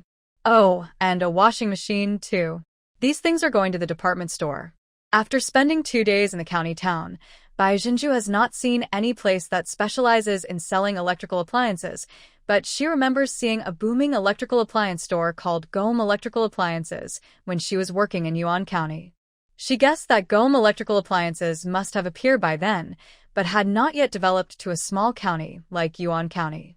Zhang Minmin spent another year's salary to buy a 21-inch Changhong color TV and a Whaley semi-automatic washing machine at the department store. After agreeing on the delivery time and leaving the address, the group headed home. When passing by the vegetable market, Bai Jinju turned in and bought some vegetables. A piece of tofu, 2 pounds of pork belly, 5 pounds of eggs, 2 pounds of tomatoes, and then go home to cook. The weather was already hot, but Zhang Minmin was in a very good mood. She wanted to go shopping in the clothing stores, inquire about the owner's purchasing procedures, and learn from other people's experiences. Bai Jinju took Shua home to cook. She cooked 2 dishes and a soup. One was mapo tofu, the other was twice-cooked pork with green peppers, and she made tomato and egg soup. When the meal was ready, Zhang Minmin and Bai Jingxi also came back. Zhang Minmin shouted as soon as she entered the door. Jinju, that big sister named Xia, he said she knows someone who is selling a storefront and asked you to go find her this afternoon. Bai Jinju was overjoyed. Okay. She was worried about not having a way to buy a shop. After dinner, I'll go get the property certificate and register it and then go find her. After dinner, Zhang Minmin and Bai Jingxi stayed at home to accompany Shua for a nap, and they made an appointment to meet at Xiaohe's shop in the afternoon. Bai Jinju went directly to the housing management office to get the property certificate. Looking at the 2 books in her hands, she felt quite emotional. She and Shua have a family now. Then I went to the police station. She has a house, so she only needs to buy 2 household registrations to get the household registration directly. Moreover, the policy of buying household registration was coming to an end at this time, and the price also dropped sharply. Bai Jinju spent a total of 9,000 yuan to complete the household registration for herself and Shua. Moreover, she took the opportunity to change Shua's name from Pei Shua to Bai Ian, but her nickname is still Shua. She was reborn with gratitude in her heart, and hoped that her son would grow up to be a person who knew how to be grateful and had a correct outlook on life. Holding the new household registration booklet, she finally felt completely at ease. At that time, Yuan County was not very big, so it was convenient to take the bus, but you still needed a bicycle. When she arrived at Xiaohe's clothing store, Zhang Minmin and Bai Jingxi were already there with Shua. Zhang Minmin became familiar with Xiaohe and learned a lot of details about purchasing, which made her more determined to open a clothing store. Jinju, you're here. Xiaohe was particularly enthusiastic when she saw Bai Jinju. I heard you want to do some work? Did you finish it? Everything is done. Bai Jinju was wearing the new clothes she bought yesterday. Black bell-bottom pants, a white short-sleeved t-shirt, and white sneakers. She tucked her t-shirt into her trousers, which made her waist look slender. Although it was a simple black and white color, it exuded youthfulness, cleanliness, and brightness. Xiaohe's eyes widened with excitement. Bai Jinju was a little country girl yesterday, but today she has become a modern girl. She also became more determined to drag Bai Jinju into selling clothes together. Unfortunately, the store we are going to visit today is not suitable for selling clothes. Xiaohe asked the proprietress next door to help her keep an eye on the shop and took Bai Jinju to the vegetable market. The vegetable market is not far away, just in the alley behind. On the way, Xia introduced Bai Jinju to the surrounding situation. This vegetable market is the largest in our area. Xingfu Street over there is full of residential buildings for employees of the county's factories. Stores in the market are in great demand, and my uncle's shop is in a particularly good location. It turned out that Xiao's uncle wanted to sell the shop. White Pearl asked curiously, "Then why does your uncle want to sell it?" "Business is very profitable now. Xiaohe, the whole family is moving to Rongqing. My brother has opened a big restaurant there, so everything has been arranged. By the way, my uncle's shop is small, and they sell steamed buns." This chapter is not over yet. Please click on the next page to continue reading. When she arrived at the place, Bai Jinju was sure that Xia had not lied to her. She came to this vegetable market to buy vegetables at noon. There were quite a lot of people in the market then, and there are still quite a few now. Her uncle's steamed bun shop was right in the middle of the market, and that row was full of food. There are snacks such as steamed buns, steamed rolls, porridge, rice noodles, wontons, etc., but there is no braised meat restaurant. The area is indeed not large, only about 10 square meters, and it is relatively small among this row of storefronts because people who buy buns can buy and go without dine-in. When Xiaohe's uncle Chao Dafa heard that Bai Jinju wanted to buy a shop, he asked for 10,000 yuan. Xiaohe glared at Chao Dafa directly. "Uncle, Pearl is my friend. Please make a good offer." Chao Dafa was so angry that he laughed. "Girl, am I still your uncle? Why am I speaking for outsiders?" Xiaohe hugged Bai Jinju. "This is my future business partner. Uncle, please give me some face and give me a little less." When Chao Dafa saw that they had brought a child, he took a meat bun and stuffed it into Shua's hand, then hesitantly said, "I just got the property certificate for this storefront a while ago. It says it's 9.6 square meters. The price is 8,000 yuan. 8,000 is expensive." Xiaohe stamped her feet. "Uncle, your shop is so small, can you make it cheaper?" White Pearl. She finally realized that Xiaohe really wanted to get her to sell clothes together.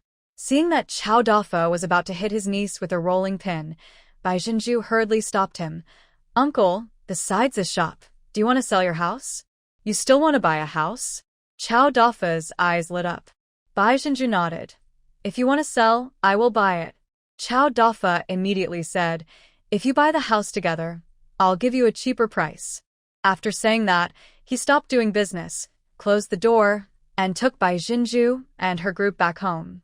His home is in the community behind the market. It is the staff building of the vermicelli factory. It is 5 stories high, and the Chao family lives on the 3rd floor. Chao Dafa and his wife are both workers in the vermicelli factory and are now retired. Chao Dafa has 2 sons. The elder son runs a big restaurant in Chengdu, and the younger son is studying at a university in Beijing and is about to graduate. The old couple plan to sell their house in Yuan County and use the money to buy a house in Beijing for their younger son. Their eldest son had already arranged accommodation for them in Chengdu and had been urging them to move there as soon as possible. Come in and take a look. My house has 2 bedrooms and a living room. The area according to the property title is about 60 square meters. If you want to buy it, all the furniture will be left to you. Chao Dafa opened all the doors and generously let Bai Jinju and others see. These family buildings are all made of red bricks, with cement floors and walls painted with white lime. They are much better than the adobe houses in rural areas. White Pearl is very satisfied. "Uncle Chao, I'll buy this house and the storefront below as long as the price is right. Just name your price." Chao Dafa was a little hesitant when he saw how young Bai Jinju was. "Do you really want to buy it? Why don't you discuss it with your family? Buying a house is a big deal, and I need cash." White Pearl smiled and said, "I really want to buy it. As long as the price is right, I can pay the deposit now and transfer the ownership tomorrow."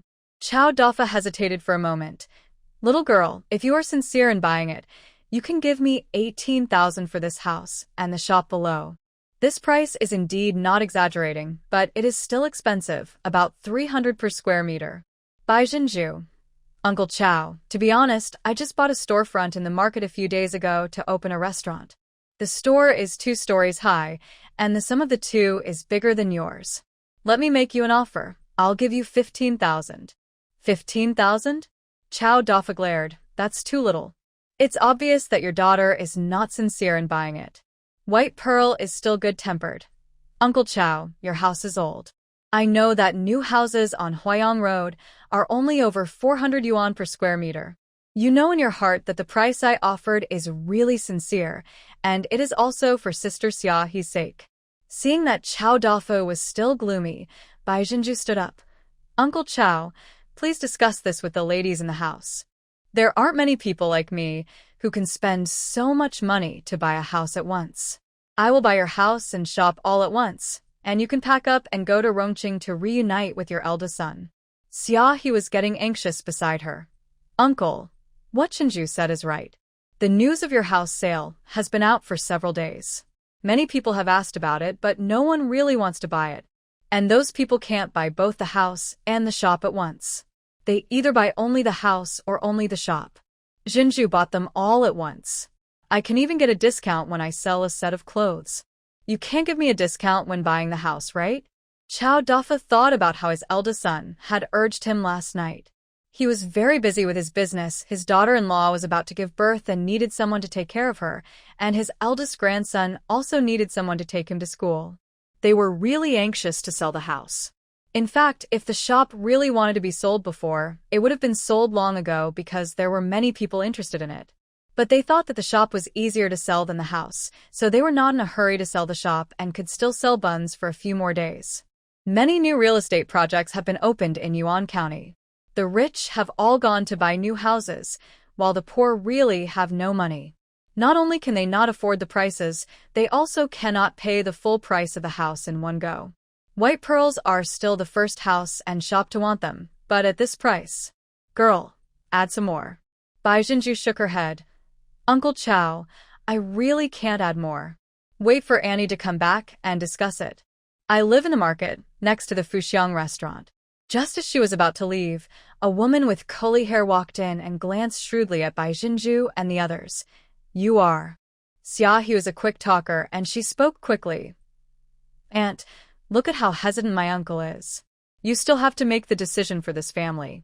Aunt Xiaohe did not discuss it with Chow Dafa, but directly said to Bai Jinju, Little girl, here, no matter how much.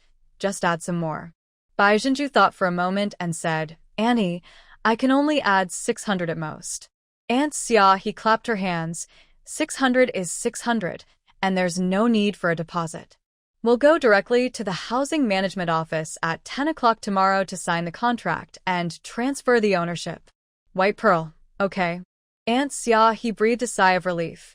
I can finally go to Rongqing to see my grandson and daughter-in-law. Xiaohe, your aunt won't keep you for dinner. I'll start packing now. You and your parents can come to my house for lunch tomorrow at noon. Bai Jinju and the others didn't bother her anymore. After coming out of Chow's house, Xiaohe looked Bai Jinju up and down. I didn't realize, girl, that you're a rich woman. Bai Jinju told her the whole story. Sister Xia, if there is anyone else selling a shop in the market, please let me know and I will buy it. Still buying? Xiaohe looked at Bai Jinju with a strange look in her eyes.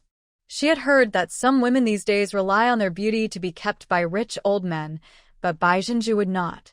Seeing that she had misunderstood, Bai Jinju quickly explained, Don't look at me like that. My money is clean. This chapter is not finished yet. Please click on the next page to continue reading the exciting content. Bai Jingxi and Zhang Minmin knew that she didn't want to mention Pei Xiangyang in front of the child, so they took Shua and left first. Bai Jinju then continued, My husband went to Shanghai to work and met a rich woman. In order to force me to divorce, they gave me some money. Abandoned a beauty like you. What a blind man. When Pei Xiangyang is mentioned now, Bai Jinju feels nothing at all. She wanted to buy a house quickly before the news of demolition came out and turn all her money into a house. Sister Xia, don't you want me to sell clothes with you? If anyone's clothing store is for sale, please tell me. Xiaohe's face was full of surprise. That's great. You don't know that the autumn outfit your sister-in-law bought for you, and the ones you tried on are almost all sold out. I have to call Yangqing and ask them to stock me up. White Pearl, same style surprise. You can get the goods without going to Yangqing. Xiaohe puffed out her chest and said proudly, "That's right. I spent several years building up the connections for purchasing goods in Yangcheng. I found a sister there who does wholesale business. My sister ships the goods directly to me. My sister ships me whatever is popular in Gangcheng and Yangcheng." Bai Jinju was overjoyed. What kind of luck was this? Xiaohe is a good partner that has come right to your doorstep. If you don't embrace her now, when will you?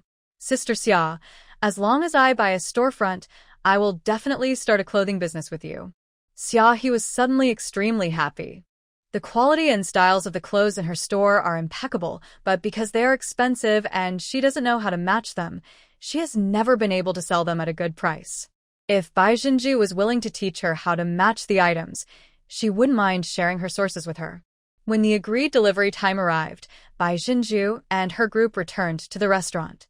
The washing machine is placed in the backyard, and the TV is temporarily placed upstairs. The happiest person was Shoa Shoa.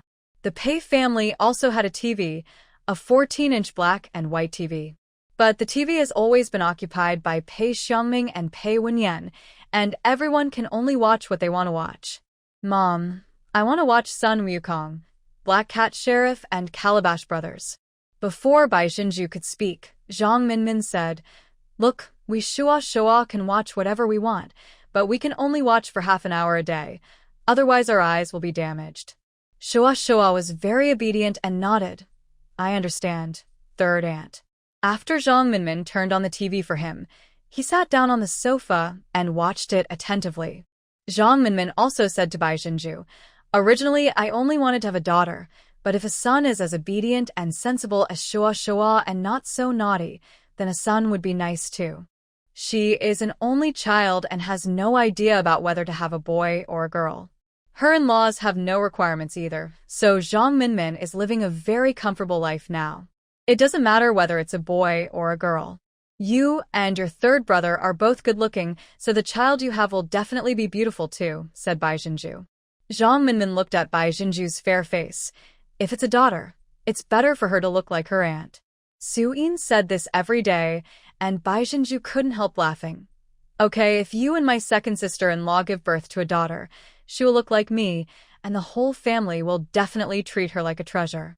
I cooked porridge in the evening. At that time, there were people selling cowpeas on the street. Bai Jinju bought a handful of cowpeas and cooked them with the porridge. When the cowpeas were cooked, she took them out and served them cold. The twice-cooked pork from lunch was not finished, so I fried another twice-cooked pork with garlic sprouts. Just after dinner, Xiaohe actually came over and said she wanted to get to know the place. She lives in Fuxiang Community, behind the market. She is 1 year older than Bai Jinju, 25 years old, and has a boyfriend whom she has been dating for 3 years. Xiaohe only sat for a while before going back.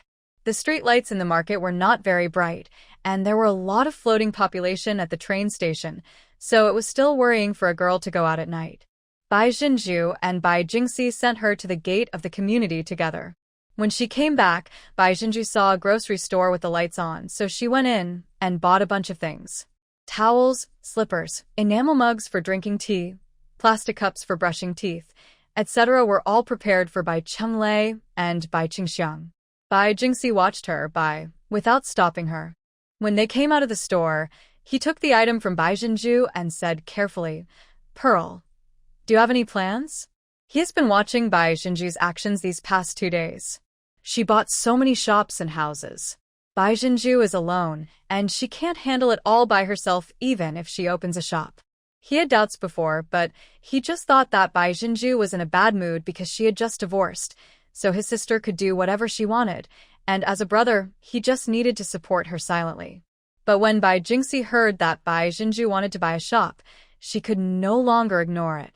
It just so happens that Zhang Minmin is not here at the moment, so the brother and sister can talk to each other about their true feelings. Third brother thinks the house and shop are enough. You can save the rest of the money. You will need it for Shoa Shoa's school in the future. White Pearl smiled and said, "Brother, money in the bank is dead. Now the country is in a state of disrepair, and it is time for us young people to show our talents." I heard from people who went to work in the south that the development there is very fast, many factories have been built, and more rural people are moving to the city to find work. Everyone's pursuit of quality of life will also be getting higher and higher. I don't want to keep my money in the bank. I want to do business. Not only me, but I also want to bring you to do business together and make a lot of money. Meat tastes better when we eat it together. In the future, our whole family will live a good life. In her previous life, her 3 brothers did not have a good life. My eldest brother fell off a wall while putting up a beam for someone and broke his back. He underwent several surgeries and could only walk with difficulty and could no longer do heavy work. In order to treat his illness, the whole family starved themselves. It is not easy for my sister-in-law to raise 2 sons alone. My parents can only help out, and they are so tired that their health is not good. My second sister-in-law Sue-in injured her body when she gave birth to her second child. Because it was an extra birth, she was fined several thousand yuan, which emptied the family's savings in an instant. So the eldest brother's injury was like adding insult to injury for the entire Bai family. In order to support the family, my second brother became an old man at a young age. Because the third brother had to help out at home, his own family had always lived a tight life. If the third sister-in-law and her parents were not good and sensible people, they probably would not have been able to make ends meet. The third sister-in-law gave birth to a child at the age of 31. At that time, Bai Jinju's life was not easy either. She secretly gave some money to her parents' home. If she was discovered, she would be scolded by Chao Daniu. So, she didn't dare tell her parents about her miserable life. Those 10 years were so hard that even the water she drank tasted bitter. Bai Jingxi still felt that she was taking too much risk. Then you should open the store first. There is no rush to buy a shop. It's urgent to buy a shop, but Bai Jinju doesn't dare to say it out loud. I have to explain, brother, you know about the restaurant I bought? The previous owner bought it for 15,000 yuan, and it increased to 20,000 yuan in less than a year. This shows that housing prices have been rising. Buying a house, you can earn several thousand yuan in a year without doing anything. This is more cost-effective than doing business. And I can rent it out and collect rent, which is more cost-effective than putting it in the bank and raising interest. Bai Jingxi was a cultured man after all, and he usually read books and newspapers when he had nothing to do. He pushed the frame of his glasses and quickly accepted Bai Jinju's words. Indeed, as more and more people move to cities for work, the demand for housing will increase, and housing prices will continue to rise. Seeing that he had figured it out, Bai Jinju was no longer worried. The third brother was the most authoritative person in the family. As long as he agreed, no one else would say anything. That's what I mean. Third brother, you know more. Bai Jinju flattered him at the right time. The brother and sister walked back while chatting about the social situation. The market, which was bustling during the day, was now empty. Most of the shops were closed, and only a few shops where the owners lived had lights on. All the stalls and goods set up by each household have been put away, and the market that is crowded during the day becomes quite spacious at night. The street lights in the market were also dim, and from time to time a cat or dog would run around in the street. Bai Jinju was quite excited thinking that her elder and second brothers would come over tomorrow. She will definitely protect them and help them make money and live a good life. Just as she was chatting excitedly with Bai Jingxi, a black shadow suddenly jumped out and fell directly at Bai Jinju's feet. Bai Jinju was so scared that she almost jumped up. The reason she didn't jump up was that someone grabbed her trouser leg. It turned out to be one person, still a man. White Pearl quickly retracted her legs. Don't be afraid, I'm not a bad person. The man looked very painful, and there was a strong smell of blood in the air. Bai Jingxi carefully protected Bai Jinju. You're hurt? Who are you? The man said weakly. I was injured by criminals. Bai Jinju saw that his thigh was wrapped with a shirt, and under the dim streetlight, she could see that the shirt was stained with blood. I said to Bai Jingxi, Brother, let's take him to the hospital. No, we can't go to the hospital. The man gritted his teeth and said, They're still chasing me. Can you find a place for me to hide? Anywhere will do. Bai Jingxi said, Then we'll take you to the police station. The man still shook his head. Those people are now near the train station and cannot go out. He knew that he didn't look like a good person when he ran out covered in blood to stop someone. He said, "Please find me a place to hide. I can't walk anymore." Bai Jinju looked around. Everyone was eating and watching TV in the house. Not far away, there were a few people sitting under the streetlights playing cards. No one was paying attention to this side. She said boldly, "Brother, take him back." Bai Jing thought that the man was so badly injured and had no weapon on him, so he said nothing and carried the man up. Fortunately, Bai Jinju's home is not far from here. After entering the restaurant, the man turned around and said to Bai Jinju, "Comrade, please clean up the blood on the ground." When they entered the brightly lit place, the man was stunned when he saw Bai Jinju. But it was only for a brief moment before he looked away. "Okay, go upstairs first. I'll think of a solution."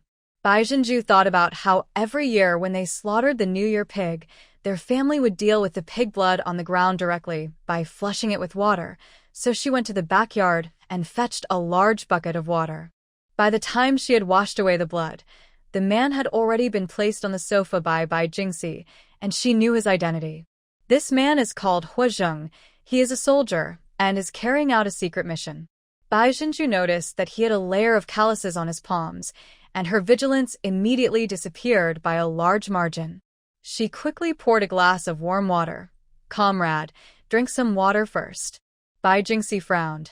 "Comrade, you look badly injured. You'd better go to the hospital. We just moved in, and we don't even have gauze or medicine at home." Hua Zheng drank the water and shook his head. "I can't go to the hospital.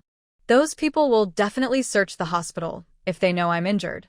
It doesn't matter if he gets caught. I'm just afraid it will affect the entire operation." As for how he was injured and who those people were, he didn't say anything because it was confidential, and Bai Jinju and the others wouldn't ask. People nowadays have a fanatical worship of soldiers and are in awe of their identities. His shirt was wrapped around the wound, leaving only a white vest on his upper body and a pair of jeans on his lower body, covering his long legs. He thought Bai Jingxi was worried about getting into trouble, so he explained, "Don't worry, I'm very careful, and there's no one following me. But if they know I'm injured, they will definitely go to the hospital." He gritted his teeth and sat down, then took out a wallet from his other trouser pocket and handed it to Bai Jingxi. "I may have to stay here for a few days. This is my food allowance.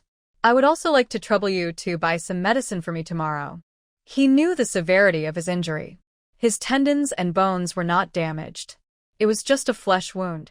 He would be fine as long as he stopped the bleeding and rested for a few days. Bai Jingxi didn't take the wallet and turned to look at Bai Jinju. After all, this is Bai Jinju's home, and he has no say in the matter. White Pearl smiled and said, "Comrade Hua, please keep the money. We have no other intentions. We are just worried about your injuries. Since you have plans, then you can stay here with peace of mind. Don't worry, this market is crowded during the day, and no one will know you are recuperating upstairs." She looked at Hua Zheng's legs. The shirt wrapped around the wound was completely soaked with blood, and it was obvious that it was not very effective in stopping the bleeding. But the pharmacy outside was closed at this time. Bai Jinju suddenly thought of something and immediately said to Bai Jingxi, "Brother, help comrade her clean up. I'm going to go out for a while." After saying that, without waiting for Bai Jingxi to ask, he took the flashlight and went downstairs to Xia He's uncle Chao Dafa's house. The Chao Dafa couple were watching TV and were very confused when they saw that it was Bai Jinju who knocked on the door. "Isn't this Pearl? Is there something wrong with you? After all, we don't know each other well. Could it be that he has changed his mind and doesn't want to buy the house by showing up so late at night?" Chao Dafa muttered to himself as he let Bai Jinju in. Bai Jinju didn't waste any words. "Uncle Chao, do you have any medicine at home? My brother is injured." Aunt Xia he grabbed a handful of melon seeds and stuffed them into Bai Jinju's hands, saying, "Yes, yes. Last time your Uncle Chao chopped off his hand while chopping meat. I just so happened to have some medicine for wounds at home. Please sit down first. I'll go find it for you." Bai Jinju sat on the bamboo chair in the living room. Journey to the West was being played on TV, with Tang Monk taming the white dragon horse. Journey to the West has been broadcast several times. but Bai Jinju has never watched a few episodes seriously. After marrying into the Pei family, she was always busy. Every day when she opened her eyes, there was endless work to do. Pearl, take all these medicines. We won't take them away anyway. Aunt Xia, he brought out a bag with various medicines in it for treating headaches, fevers, shoulder and joint pains, as well as a bottle of iodine for disinfection and anti-inflammatory drugs. Bai Jinju was overjoyed. Auntie, thank you so much. This chapter is not finished yet. Please click on the next page to continue reading the exciting content. Don't be polite, go back quickly, and be careful on the road. After saying that, he grabbed a handful of melon seeds and stuffed them into Bai Jinju's hands. When they got home, Bai Jingxi had already cleaned Huizheng, opened the sofa bed, laid out the mattress and sheets, and let Huizheng lie down. Huizheng had already changed into Bai Jingxi's short-sleeved sweatshirt, with only a blanket covering his lower body, and apparently he was not wearing any pants. Bai Jinju took out the iodine and anti-inflammatory drugs and handed them to Bai Jingxi. Brother, please give the medicine. Bai Jingxi was somewhat embarrassed. Comrade Hu's wound is very serious. It's best to sew it up. Huizheng apologized. I'm sorry, comrade, I made your sofa dirty. Bai Jingxi said again. The wound was still bleeding a little. I put a plastic mat under him. White Pearl was in trouble. If you want to suture it, you still have to go to the hospital. Zhang Minmin, who was in the room with Shua, interjected. If all else fails, try using your hair like in the movies. Pearl, why don't you give it a try? Before Bai Jinju could say anything, Bai Jingxi immediately objected. No, pearls can't be sewn. Huizheng's injury was on his thigh, so he was only wearing a pair of shorts. Zhang Minmin came out and rolled her eyes at Bai Jingxi. Then you go ahead. Bai Jingxi, I can't. Zhang Minmin, I can't do it either. I can only sew a button. I can't even sew clothes. Bai Jingxi, even if you can, I can't let you sew. Bai Jinju didn't have the same concerns as Bai Jingxi. She even had a son, so what had she not seen? She carefully lifted the blanket from Huizheng, not completely removing it, leaving only his injured leg exposed. Bai Jingxi Huizheng's wound with a new towel, and in just a short while, the white towel turned red again.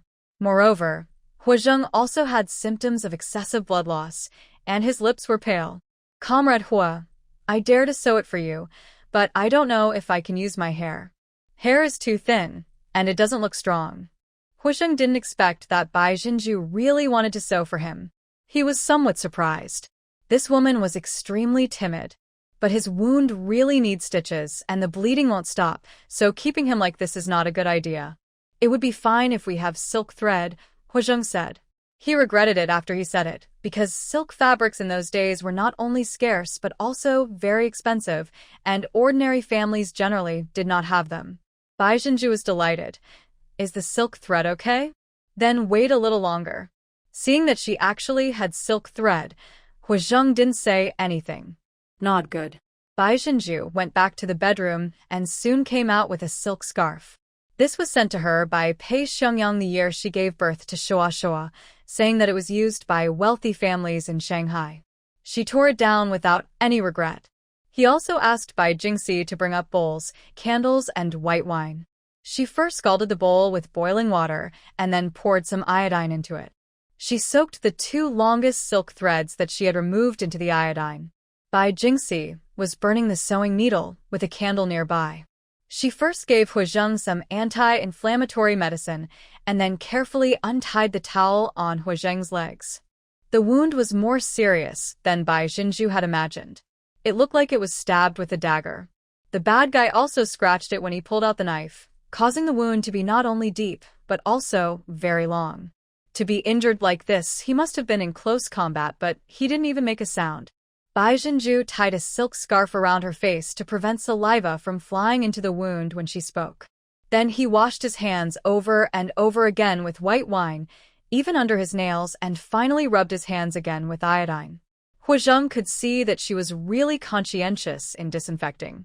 Comrade Hua, I have never sewed anyone, but I will try to be as fast as possible.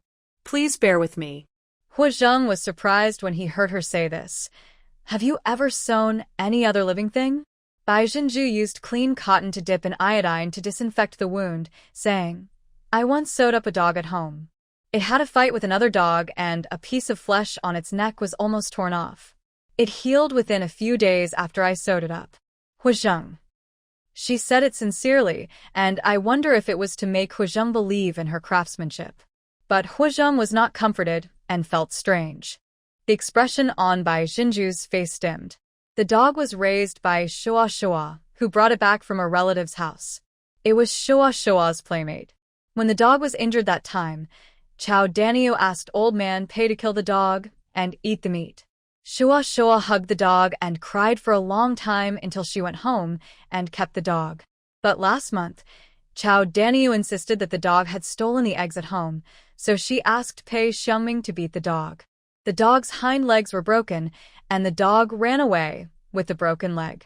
Shua Shua cried for 2 days when he found out the dog had been chased away. After completing the disinfection work, Bai Zhenju began to sew the wound, no anesthesia, just raw stitches. Bai Zhenju was really not afraid, and her hands were very steady. Hu Zheng roughly told her how to sew, and she understood. Tie a knot for each stitch, about 1 centimeter apart. Hu Zheng could clearly feel the needle and thread piercing through his flesh. He clenched his fists and gritted his teeth, sweating all over his forehead in pain, but not making a sound. Brother, get a towel, and let him bite it. Bai Zhenju didn't dare to look at Hu Zheng, but she could feel his body trembling slightly. Bai Jingxi took a clean towel, folded it, and asked Hu Zheng to bite it. Fortunately, Bai Zhenju moved quickly and steadily, and she inserted the needle without any ambiguity. After 7 stitches, the pain was finally over. The subsequent disinfection and application of medicine will be much easier. The most important thing is that the wound has really stopped bleeding. If the wound does not become inflamed or infected, there should not be any big problems as long as you rest for a period of time. Hu Zheng himself also knew some knowledge of trauma care. He asked Bai Zhenju to sprinkle the wound medicine on the wound, and then gently wrap the wound with a layer of gauze. The weather is hot now, so the wound will heal faster if left to air dry. Bai Zhenju looked at her masterpiece and exhaled softly. I really thought about medical school back then. The eyes exposed outside the scarf were smiling, and a trace of regret quickly slipped away from her eyes. Hu Zheng's eyes stayed on her rough hands for 2 seconds, and he understood her helplessness. He thought that she must have failed to go to college for some reason. Thank you. He looked at her with his dark eyes open. Your hands are steadier than a surgeon's. Bai Zhenju took off her silk scarf and said with a smile, Really? I hope your wound doesn't get infected. This was probably the first time she smiled sincerely after her rebirth, and it was particularly bright. She seemed fine in the past few days, but she was actually weighed down by something and was in a state of self-doubt. But tonight, she finally figured it out. Now that society is stable, people's lives will get better and better. But people like Hu Zheng can't even go to the hospital after being injured while fighting the bad guys. What reason does she have not to live a good life? She wasn't the one who did something wrong, so why should she reflect on herself and doubt herself? It's not that she is not good enough, it's that the Pei family is not worthy of her goodness. Bai Zhenju hurriedly packed up her surgical tools and said to Bai Jingxi, Third brother, please wipe Comrade Hu again. I'll go make him something to eat. To avoid embarrassment, Bai Zhenju went back to the bedroom and found a handkerchief. This square scarf is several years old. It has a white background with large peony flowers printed on it. It is large and square. She plans to use it to hang it above the TV to prevent dust. Now I'll use it to cover Hu Zheng's body. The blanket is still too thick and it won't be good to cover the wound in such a hot day.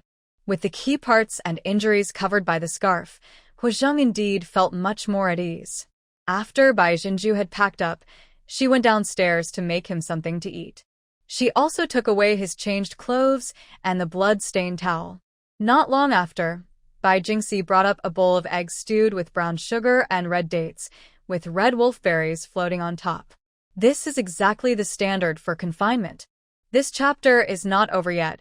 Please click on the next page to continue reading. Probably because of excessive blood loss and weakness, Huizheng fell into a deep sleep soon after he finished the bowl of eggs.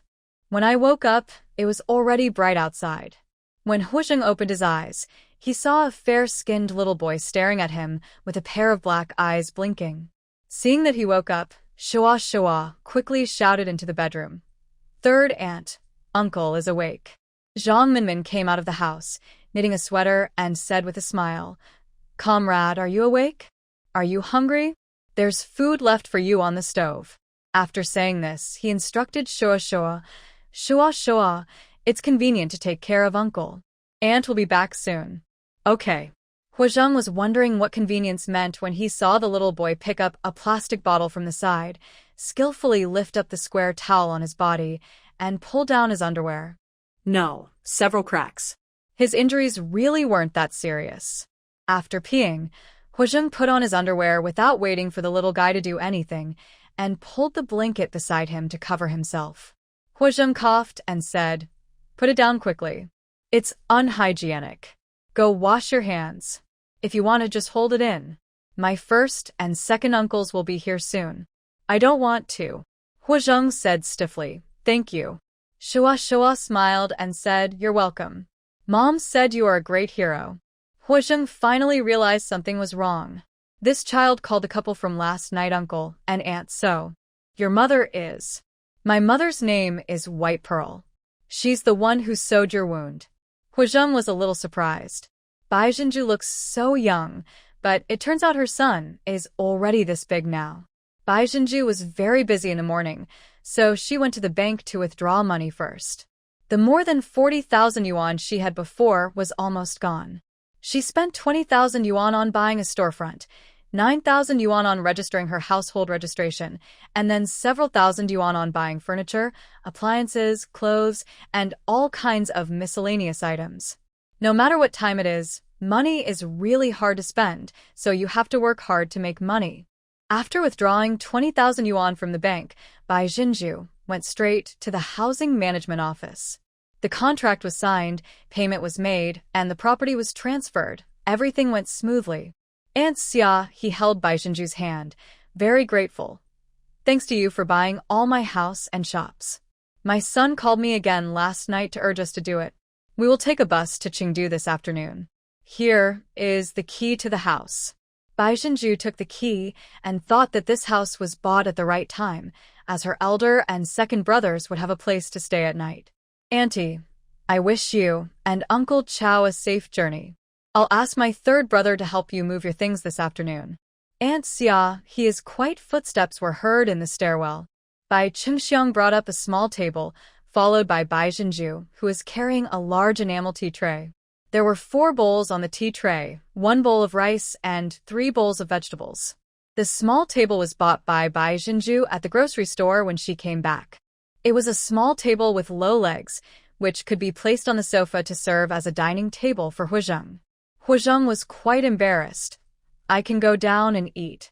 Bai Qingxiang is quick to speak. "That won't do. Comrade, you are seriously injured. You must take good care of yourself. Don't worry. My family is very tight-lipped. You are safe here."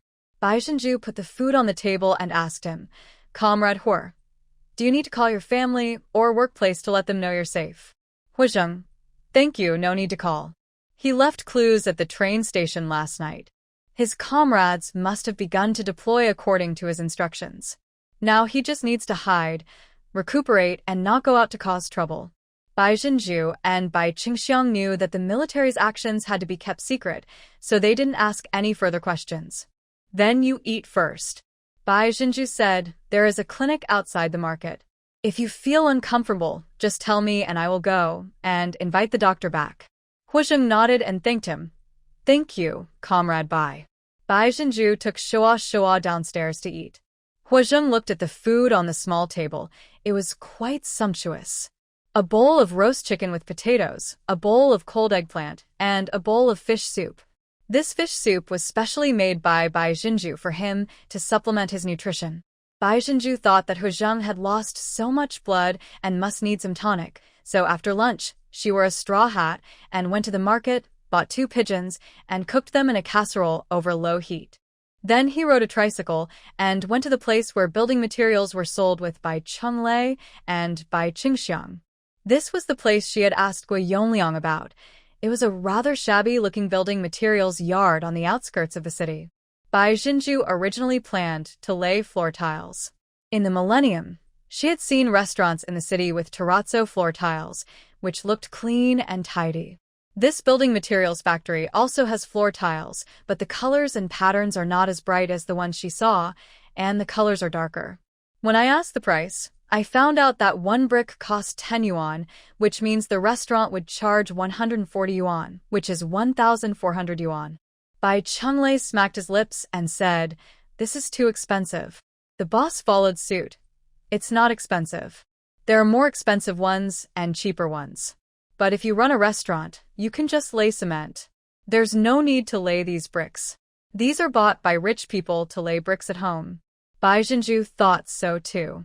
Since it would be demolished in a few years anyway, she might as well lay a concrete floor which would be non-slip and easy to clean.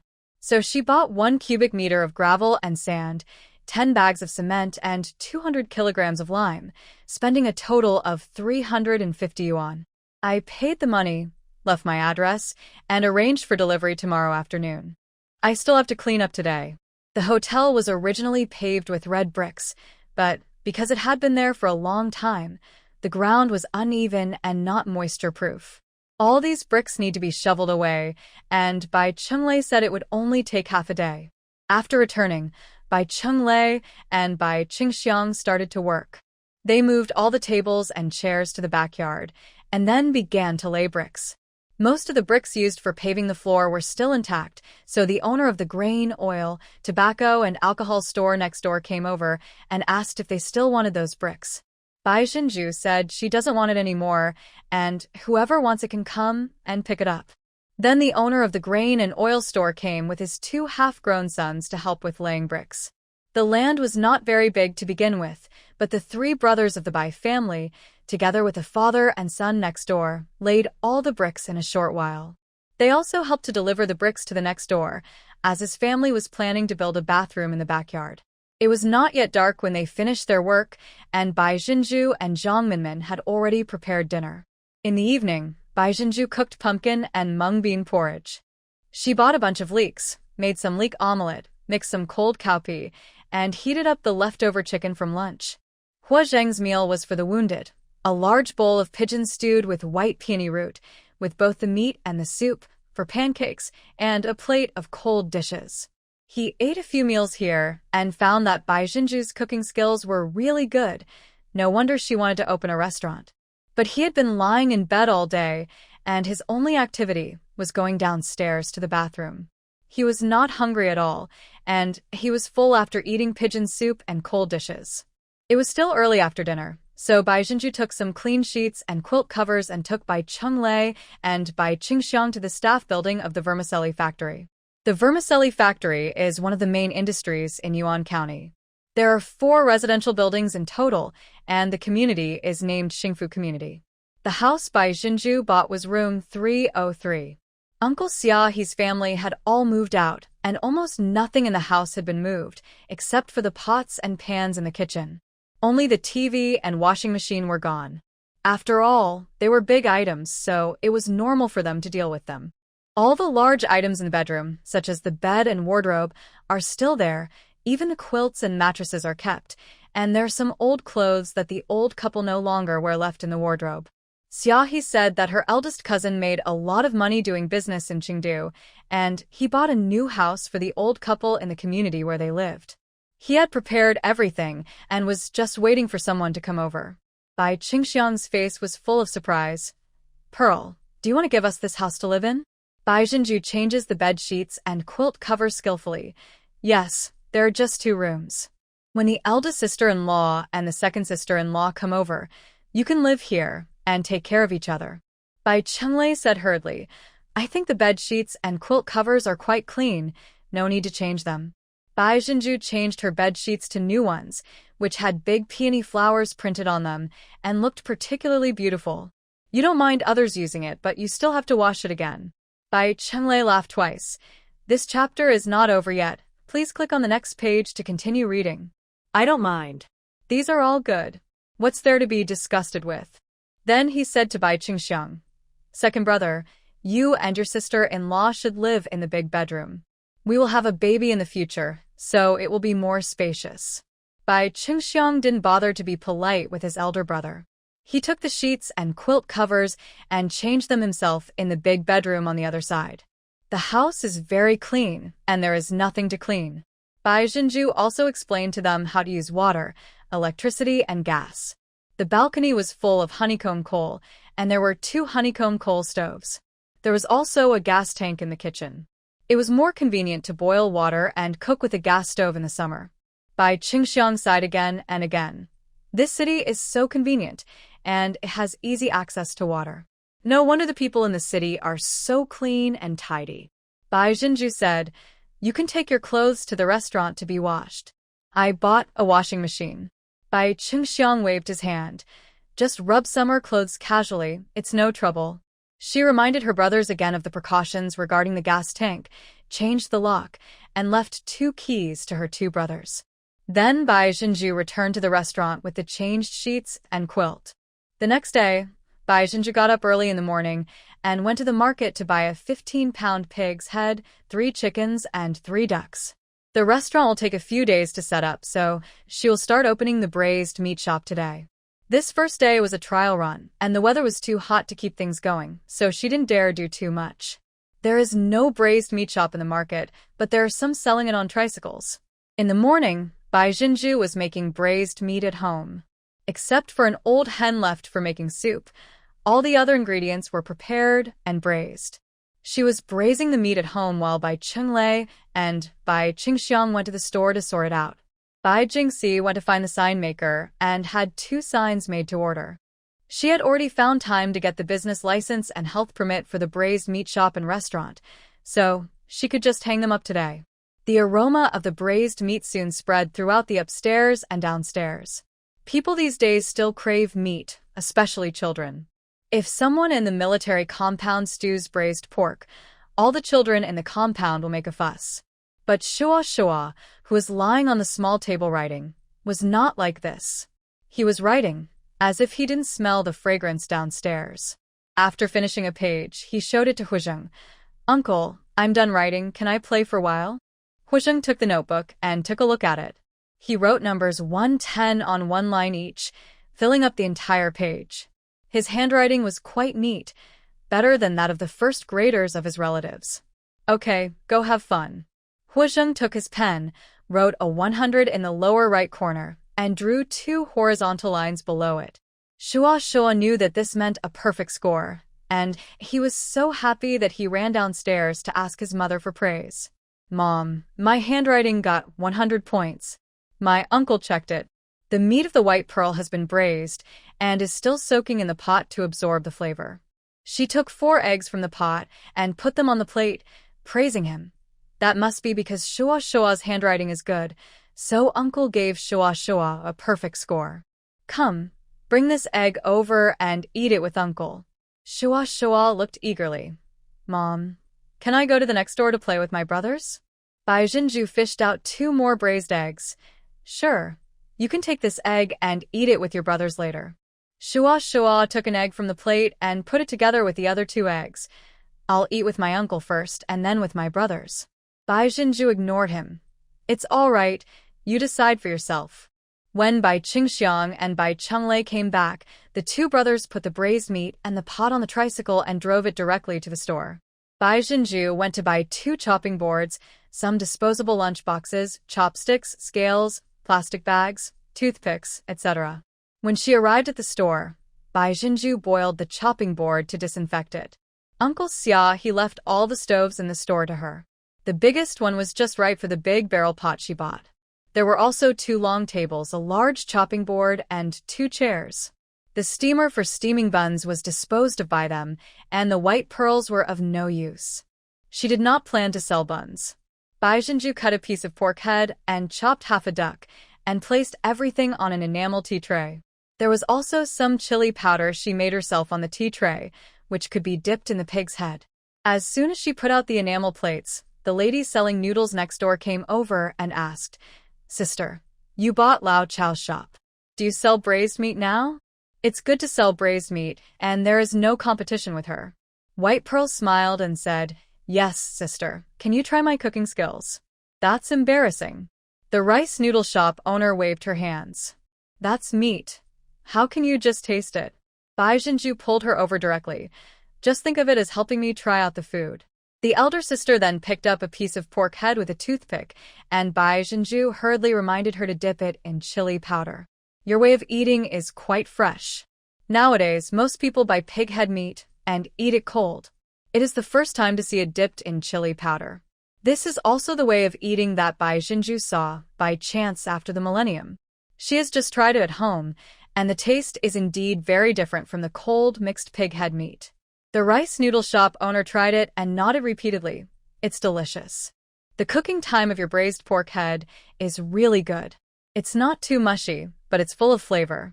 I've never eaten braised meat that tastes better than yours." Bai Jinju hurriedly called her. "Try this braised duck again." The eldest sister picked another piece of braised duck and nodded repeatedly. "This duck is well braised. The duck meat is firm and tasty, and a little spicy. Your cooking skills are amazing. Girl, how much is this braised duck?" The unit price of these chickens and ducks is similar to that of pork. Chicken is 50 cents more expensive than pork, but the price of pig heads is cheaper than pork.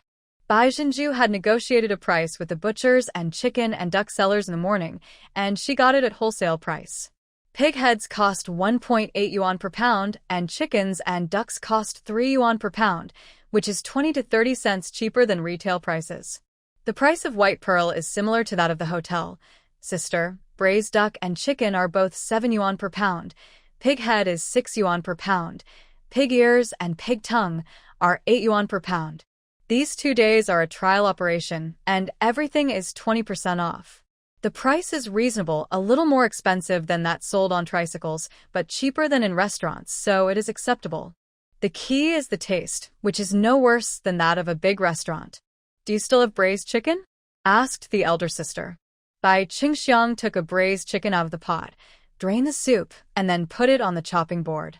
The chicken was braised to a bright red color, still steaming, and looked delicious.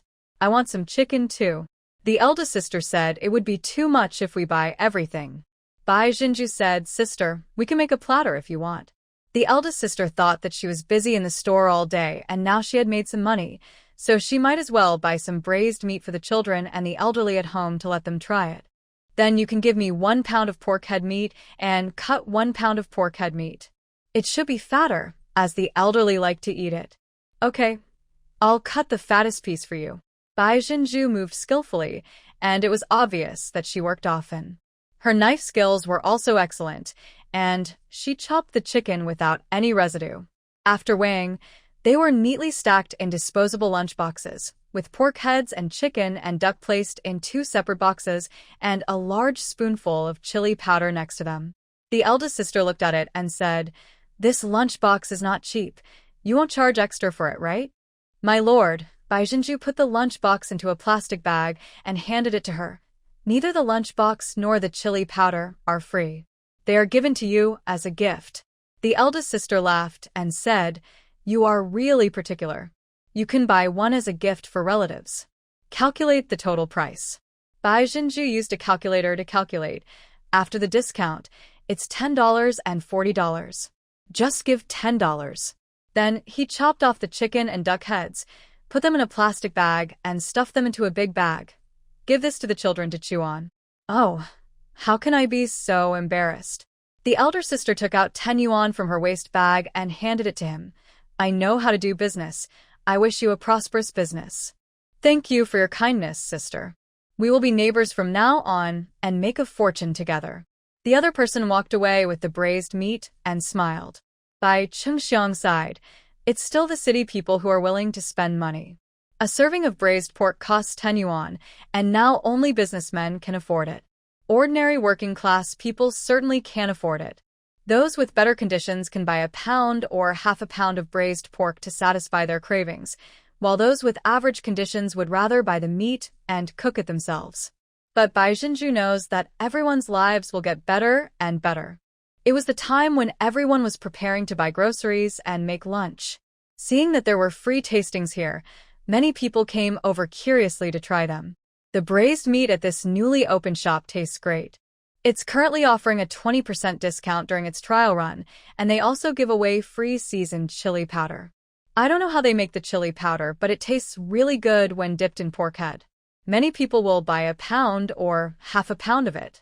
The pig head was sold out very quickly. Fortunately, Bai Jinju had cut a piece off in advance and put it away, ready to take it home and eat. Chickens and ducks sell more slowly. These days, chickens and ducks are all raised in the village. Because there are few people selling them, the price is a few cents more expensive than pork. City people usually buy chickens to make soup, and there are only a few pieces of chicken per pound, unlike pork head which can be cut into a plate per pound. Moreover, braised chicken and braised duck are 1 yuan more expensive per pound than pork head. When only half a duck and half a chicken were left, Bai Jinju decisively closed the door and went home to eat. She took out a lunchbox, chopped up some chicken and duck, cut some pork head, added a spoonful of chili powder, and gave it to Xiaohe. Oh my god, this is so delicious. Xiaohe's eyes almost popped out as she ate the braised chicken. No wonder you want to open a restaurant. With this skill, a restaurant can definitely make money. You are also very fast. You can open a braised meat shop as soon as you say it. White Pearl smiled and said, "Thank you for helping me find a good store." Xiaohe, who was wearing lipstick and pursing her lips while chewing on the braised duck, said nonchalantly, "What's the big deal? I've been keeping an eye on your clothing store for you." "Oh, and I got a batch of sweaters. Can you help me figure out how to pair them so they can sell well?" Bai Jinju turned her head and saw a lot of turtleneck sweaters hanging on the wall. Sweaters are not cheap these days, but women in almost every household know how to knit sweaters, and Zhang Minmin knits when she has nothing to do. It's just that the sweaters I knit myself are often not slim-fitting and are clumsy and thick. But the sweaters Xiaohe sells are very slim-fitting and come in many styles. You can pair it with a leather trench coat or a suit jacket. As Bai Jinju spoke, she picked up a red turtleneck sweater and a black leather jacket and put them together. "Xiaohe, I also match it this way and the effect is average." "Bai Jinju, don't pull up the leather jacket, just open it and tuck the sweater into the pants. If the customer has a good figure, it will definitely look good like this, and you can wear it with flared jeans or wide leg pants. If you don't have a good figure, you can wear a windbreaker with a skirt." Xiaohe's eyes lit up. "I think I understand." I understood it, but didn't take any action. I just kept eating the braised pork. It was so delicious. It was spicy when dipped in chili powder, but it was salty and fragrant even without it. "Pearl, do you have any more of this braised chicken? I want one. My mom will definitely like it." Bai Jinju hung up the clothes and looked back. "Yes, I will go buy some chicken stew later and save it for you." She didn't delay and hurried home to eat.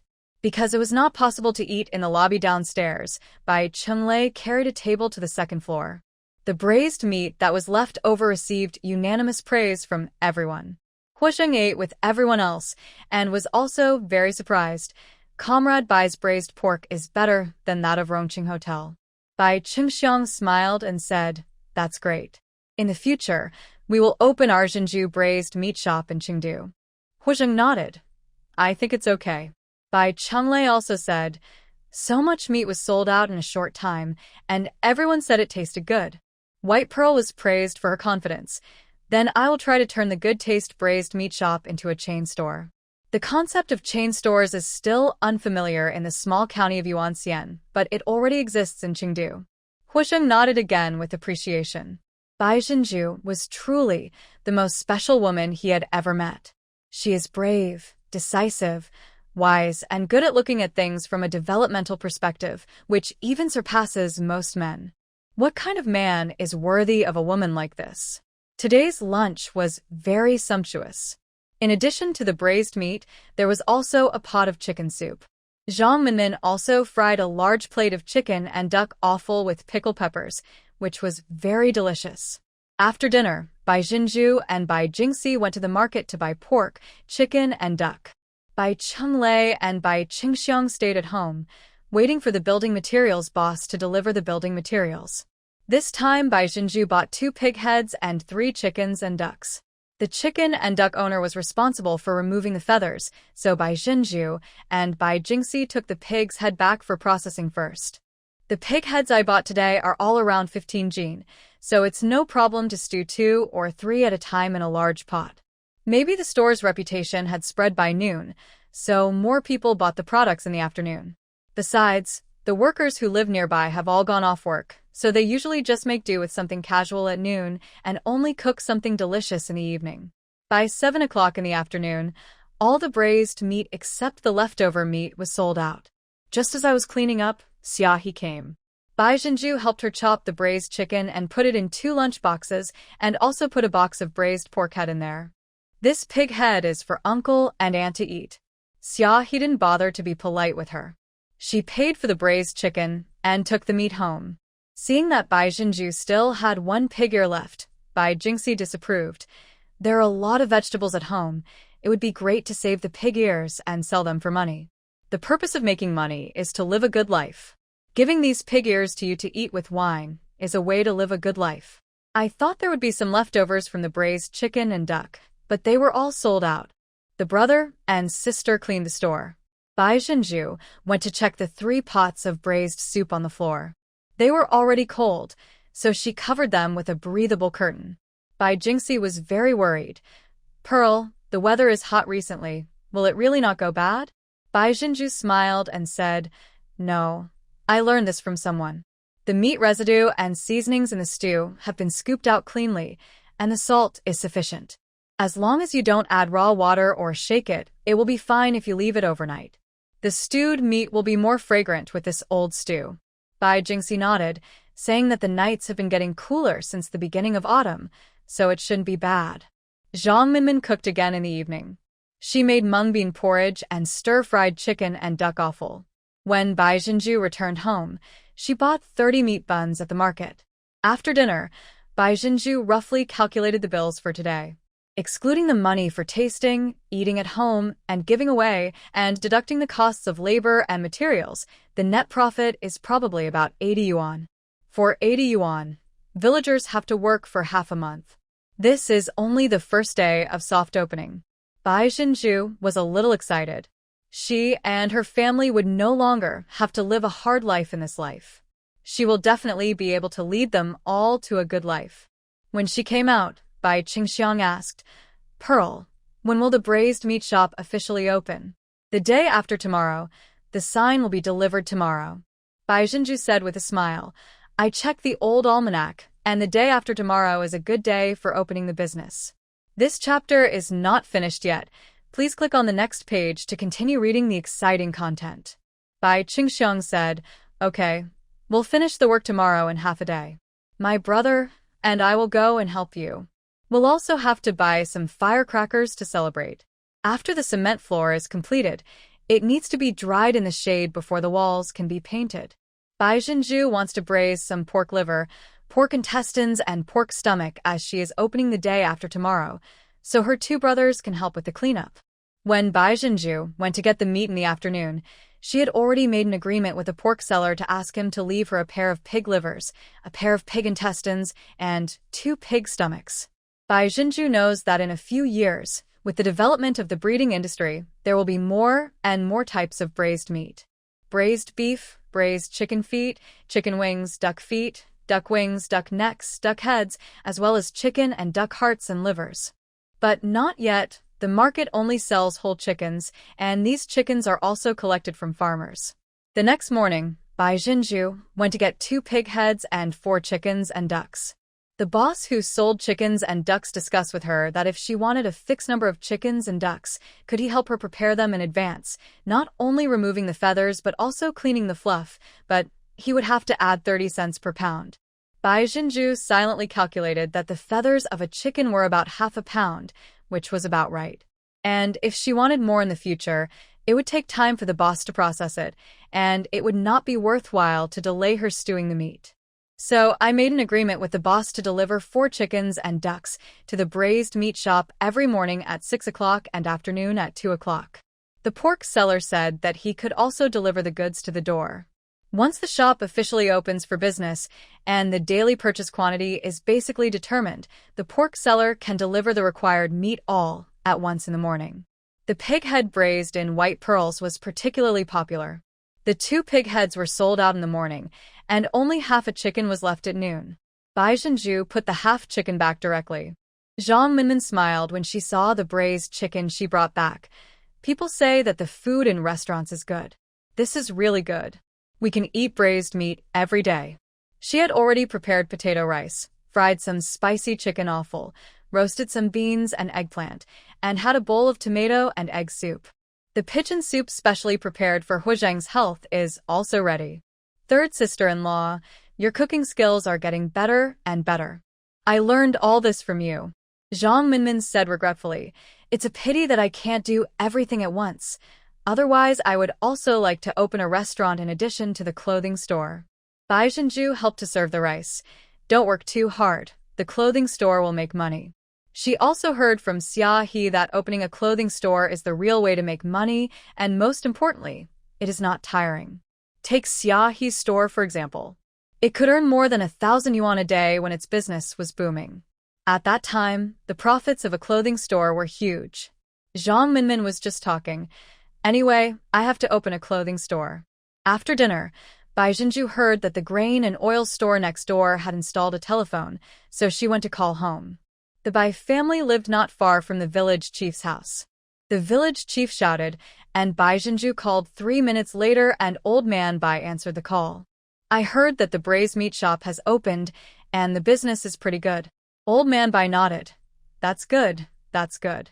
By the way, Zhenju, you called just in time. Your uncle is going to send Xiaojun to school tomorrow. Please entertain him. Xiaojun has started school, no problem. Bai Zhenju left the phone number of the grain and oil store. The bus from the town to Yuan County usually arrives around 9 o'clock. I'll ask my eldest brother to pick up my uncle and his family. You tell my uncle to wait at the bus station. My store is next to the train station. It's very convenient for my uncle and Xiaojun to take the train to Beijing. After asking some more questions about family situations, Bai Zhenju hung up the phone. I asked to pay, but the owner of the grain and oil store refused to take it. His 2 sons have had braised eggs to eat every day these past 2 days, and they also picked up so many bricks from Bai Zhenju for free. How could he have the nerve to accept such a small amount of money?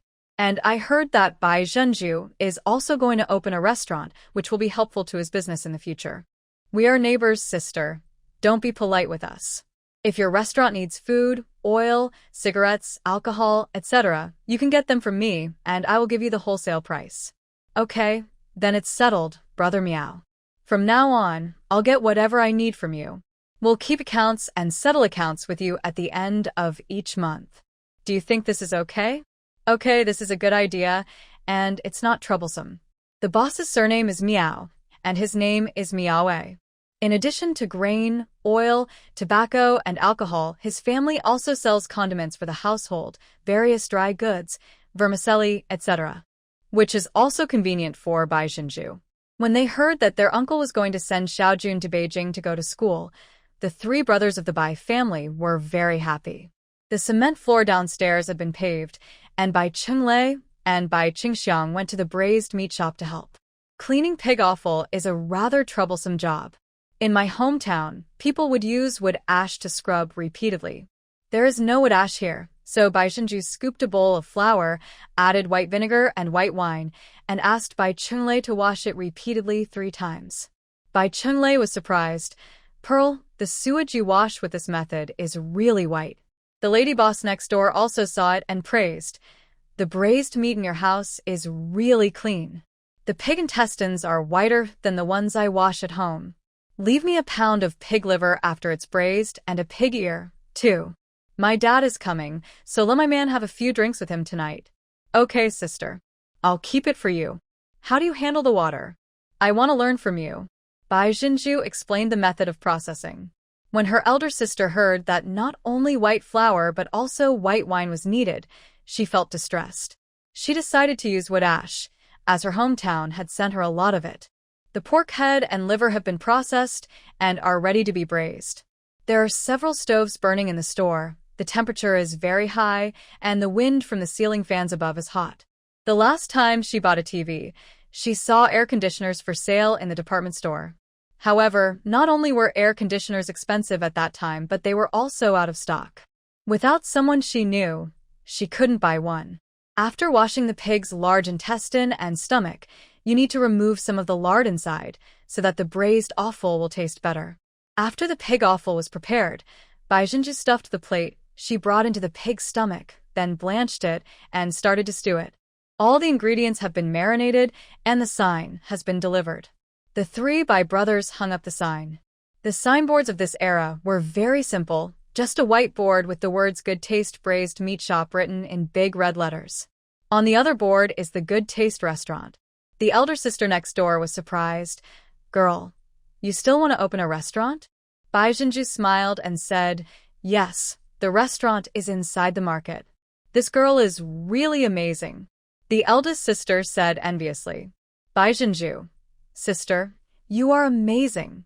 Your business is really good, and the noodles are delicious." She had just eaten there this morning. This restaurant mainly sells noodles. The braised pork intestine noodles tasted good, and the elder sister gave her more pork intestines. People these days are more down to earth in doing business. After the sign was hung up and there were food tastings, more people came to see the food. When the braised meat is taken out of the pot one by one, the aroma spreads from far away. It was time to get off work, and many people came to the market to buy vegetables. Seeing that the braised meat in the Good Taste Braised Meat Shop was freshly taken out of the pot and was still steaming, passers-by were tempted, and almost everyone bought it after trying it. The purchase price of pig stomach and pig liver is the same, but the price of pig liver is 5 yuan per catty, which is considered a traffic-generating price. We were just trying out the sale today, but I didn't expect so many people would buy the pig offal, especially the pig liver, which was sold out so quickly. She has many kinds of braised meat here, and you can also have a platter. Everyone says this is great, as you can taste all kinds of braised meat at the same price. Some customers buy Jinju calculated in the evening. It was the second day of the trial operation. The volume increased, and new dishes such as pork tripe and pork liver were added. The net profit today was 100. The store will officially open tomorrow and sales will increase again, but will probably fall back later. She estimates that it will be no problem to keep the daily profit stable at 100 yuan. Journey to the West was playing on TV again. Bai Jinju went next door to buy popsicles and melon seeds, and the whole family watched it with great interest. After Journey to the West was over, Bai Chunglei and Bai Qingxiang went back to sleep. Huizheng called out to Bai Jinju somewhat awkwardly, "Comrade Bai, I want to take a bath." "Sure, there's still some hot water in the pot. I'll let my third brother help you. Don't let the wound come into contact with water." Huizheng was about to decline the offer when Bai Jingxi came out of the room. "I'll help Comrade Hu down." Bai Jinju went downstairs first to add water for Huizheng. When Huizheng came down, Bai Jinju said with a smile, "The clean clothes are in the shower room, and your dirty clothes can be placed in the basin." Huizheng nodded. "Thank you." When he got to the shower room, he saw that Bai Jinju had prepared not only a sweatshirt and shorts for him, but also a pair of boxer briefs. The clothes had all been rinsed, and the jeans and shirt he had taken off earlier had also been washed and dried. Huizheng's wheat-colored skin felt a little hot. He is almost 30 years old, and no other woman except his mother has ever washed his underwear for him. After taking a shower and washing his hair, Huizheng insisted on washing his dirty clothes himself. There is a special faucet for washing clothes in the yard, which is very convenient. Bai Jingxi checked his wound. Due to proper care, the wound did not become inflamed and healed well. The stitches could be removed in 2 days. The next morning, Bai Jinju and the 3 brothers of the Bai family got up early. The braised meat shop officially opened today, and we have a lot of stock.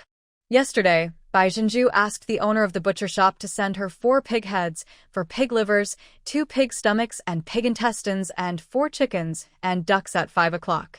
She planned to braise more in the morning in case there wasn't enough to sell. Zhang Minmin takes care of Shua at home and is responsible for cooking. Bai Jinju and her friends did not eat at home. After the pig heads and intestines were braised in the pot, the four siblings went next door, and each had a large bowl of braised pork ribs noodles. We opened early today at 9 o'clock, and the first pot of chicken, duck, and pork liver was braised. There were many people buying vegetables in the morning, so we sold a lot. Seeing that it was almost time, Bai Chunglei rode his tricycle to the bus station to pick someone up. Hearing that Bai Jinju's braised meat shop was opening today, Uncle Li Zhonghua asked Bai Chunglei to take them directly to the braised meat shop. Uncle, Xiaojun, you are here. Bai Jinju quickly wiped her hands and came out to greet them. Li Zhonghua saw that the brothers and sisters had tidied up the shop tidily, with meat bubbling in several large pots. He could smell the aroma of meat even when standing outside the shop, and he was happy for Bai Jinju. Okay. Pearl is a courageous person. Bai Jinju smiled and said, thanks to my brother and his help, otherwise I would not be able to do it alone with a child. Li Zhonghua nodded repeatedly. Of course, brothers and sisters should support each other. Li Jun was eager to try. Sister, is there any work you need me to do? Bai Jinju smiled and said, no work, I'll just watch the fire here. Uncle Xiaojun, you guys go home with Big Brother to put your things away, and then go to the train station to buy the train tickets first. Li Zhonghua nodded again and again. Yes, buy the ticket first. Bai Chunlei sent Li Zhonghua and his son to where he and Bai Qingxiang lived to store their luggage, and then Bai Jingxi accompanied them to the train station to buy tickets. There are no train tickets left to Beijing today, so I bought a seat ticket for tomorrow afternoon at around 1 p.m. Li Zhonghua sighed. Fortunately, Jinju came to Yuan County, so we have a place to stay. Jinju has a good vision, and the transportation in Yuan County is much more convenient. Bai Jingxi also agreed. Pearl has always been very smart. Thinking of Bai Jinju's divorce, Li Zhonghua sighed deeply. Now, everyone in the village knows about it, and they're saying all kinds of things. Some even said that the Bai family deliberately instigated Bai Jinju to divorce in order to get money from the Pei family. These days, Li Xiufan and Su Yin have been arguing with others every day and are very angry. When they came out, Bai Dahai even told them father and son not to mention these things in front of Bai Jinju. The braised meat shop was small and there was no place to sit, so Bai Jingxi took Li Zhonghua and Li Jun to a restaurant. Zhang Minmin had to cook at noon, so he had to go back to buy some groceries. At the braised meat shop, Bai Qingxiang saw that the auspicious time had arrived, so he took out the firecrackers he had bought and cleared a piece of space to set them off. Bai Jinju mixed the peanuts, melon seeds, and candies she had bought together and gave a handful to each of the adults and children watching. She laughed loudly and said, dear ladies, uncles, brothers, and sisters, our shop officially opens today. For the first 3 days, all braised food will be 20% off. Everyone is welcome to come and try it for free. Bai Qingxiang, who was wearing an apron in the store, just took out a big braised pig's head from the pot. It was shiny and the aroma went straight into everyone's nose. The chicken, duck, and pork livers were all soaked in the sauce. The two brothers took them out of the pot one by one and put them into the clean enamel tea trays. After a while, plates of braised food were placed on the large chopping board, which made people burst into tears. Those who haven't tasted delicious braised meat can't help it anymore.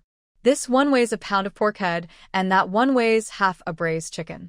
Today happens to be Saturday, and most of the employees in several nearby communities are on vacation. When it comes time to buy groceries and cook, there are indeed a lot more people.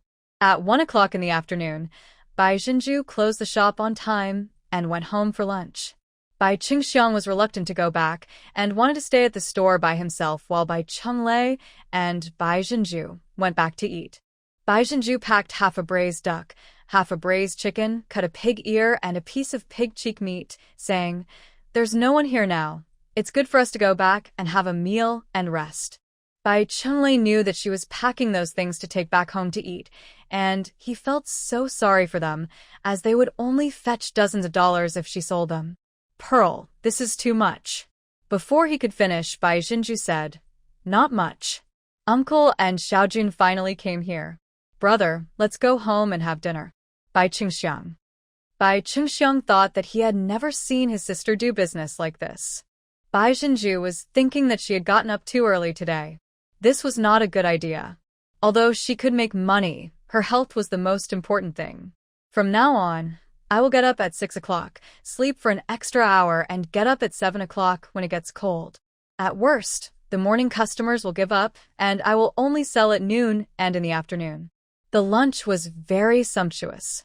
In addition to the braised meat that Bai Xinju brought back, Zhang Minmin also learned from Bai Xinju to make sauerkraut fish and stir-fried chicken offal with pickled peppers.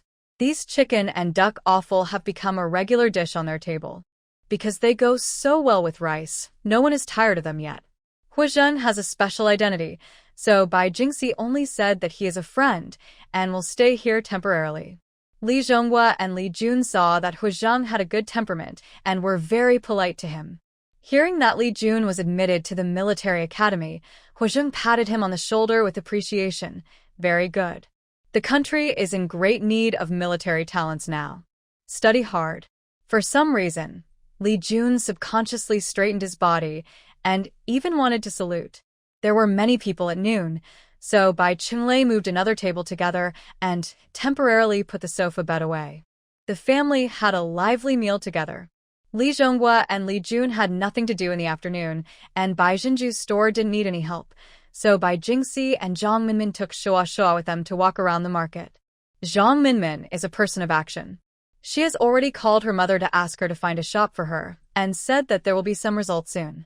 On this side, she also made an agreement with Bai Xinju that she and Bai Jingxi would go to Lianhuachi to pick up the goods in a while.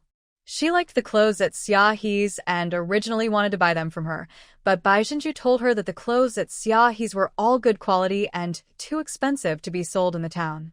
When Bai Xinju's clothing store opens in the future, I will help her get the goods from Yangcheng. It's cheaper there.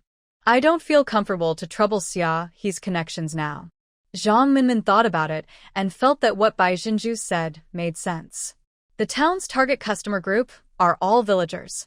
It's not easy for them to earn money, so they certainly wouldn't be willing to spend dozens of dollars to buy a shirt. Nowadays, people in the village generally make their own clothes at home, and not many people buy clothes, so her clothing store should focus on new but cheap styles. When Lu Fong and Su Yin came to Yuan County, she planned to go and see the lotus pond. While shopping, Zhang Minmin picked out a white shirt for Li Jun for him to wear on a daily basis. After dinner in the evening, Li Zhonghua and his son went to where Bai Qinglei and his brother lived, where they could accommodate them completely. Bai Xinju went back to her room to do the math. On the first day of opening, the braised meat shop made a net profit of nearly 200 yuan, excluding labor and materials. After counting the money, she couldn't calm down for a long time. She used to raise pigs, and if the pigs were not big, she could only sell for this much. But now she can earn so much in a day, and the key is that running a store is not tiring at all. The next morning, the cement floor downstairs was completely dry. Li Zhonghua helped to demolish the downstairs wall in a morning, while Bai Jingxi went to buy a rolling door. At that time, the houses were all made of bricks, and the removed bricks did not have to be thrown away. They were picked up by other neighbors in need. After having lunch early, Li Zhonghua and Li Jun carried their luggage to the train station. Bai Xinju went to deliver it. The three brothers were busy painting the walls of the restaurant, and were going to finish everything today. She wrapped a braised chicken in oil paper, cut up a pig's ear, and washed a bag of pears to put them in. The weather is hot, so she didn't dare prepare too many things for fear that they might go bad. The elderly are used to being frugal, so they would be reluctant to throw away something even if it goes bad. It would be bad if they get a stomachache from eating it. Li Zhonghua refused to braise the meat. Hey, Pearl, you can sell these things for money, and we'll keep the pears. Bai Xinju deliberately put on a stern face. My uncle has loved me since I was a child, but you don't allow me to honor you? Don't worry, I am making money now. Li Zhonghua said nothing more. Bai Xinju also reminded Li Jun, Xiaojun, study hard and serve your country. When you get off the bus when you come back, come directly to my place. Li Jun responded readily. I understand, sister. Bai Xinju also reminded Li Zhonghua, Uncle, come directly to our house when you come back. You must be careful when you go out. Never let your luggage out of your sight. Take turns sleeping at night. I have put the dry food I prepared for you outside, and the kettle is filled with boiled water. Don't take out your money. There are many pickpockets on the train. In his previous life, when Li Jun went to Beijing, the bag containing his admission letter was almost stolen by someone, so Bai Jinju bought him a canvas bag and put all the important things in it, asking him to carry it with him and not take it off for a moment. The money they brought was sewn into their aunt's underwear, so it was safe. Don't worry, sister. I always sleep with one eye open. Li Jun smiled with a row of neat white teeth. Anyway, ignore anyone who tries to talk to you on the train. I heard from Xia He that some bosses who went to the south to buy goods had all their money stolen when they got off the train. Some young girls were taken away and sold to the mountains as soon as they got off the train. Although you're going to Beijing, it's always better to be careful. Li Zhonghua and Li Jun both nodded seriously and listened. But since they are two men, the safety factor is higher. After watching Li Zhonghua and Li Jun enter the train station, Bai Jinju returned to the braised meat shop. Today's business is a little worse than yesterday, but fortunately, she has less stock. In the afternoon, the walls were painted white and the rolling shutter doors were installed. After the wall was demolished, the store looked a little bigger. Bai Chunglei and Bai Qingxiang worked meticulously and used the remaining mud and sand to patch up the ground outside the store. The store, which originally looked gray, is now bright and looks very clean and tidy. When the rolling door is closed at night, you will feel safe. Bai Jinju also replaced the lights in the store with 100-watt ones. Zhang Hongying, the wife of Miaowei next door, came over to take a look and only praised Bai Jinju for being a particular person. After this renovation, the store looks so luxurious and bright. Business will surely be good. Bai Jinju gave her a handful of melon seeds. Sister Hongying, I'll buy rice and flour from you later. Brother Miao said he would give me the wholesale price. Zhang Hongying was very happy. No problem, I'll definitely give you wholesale price.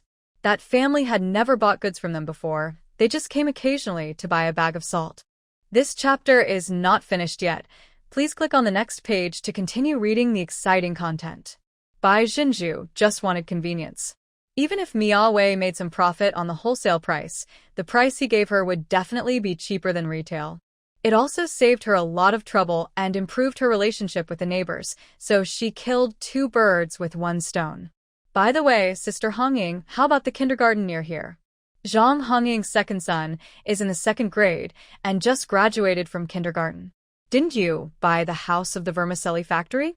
The kindergarten of the government agency over there is very good. If you have a hoku, there will be a quota, and your son Showa can go.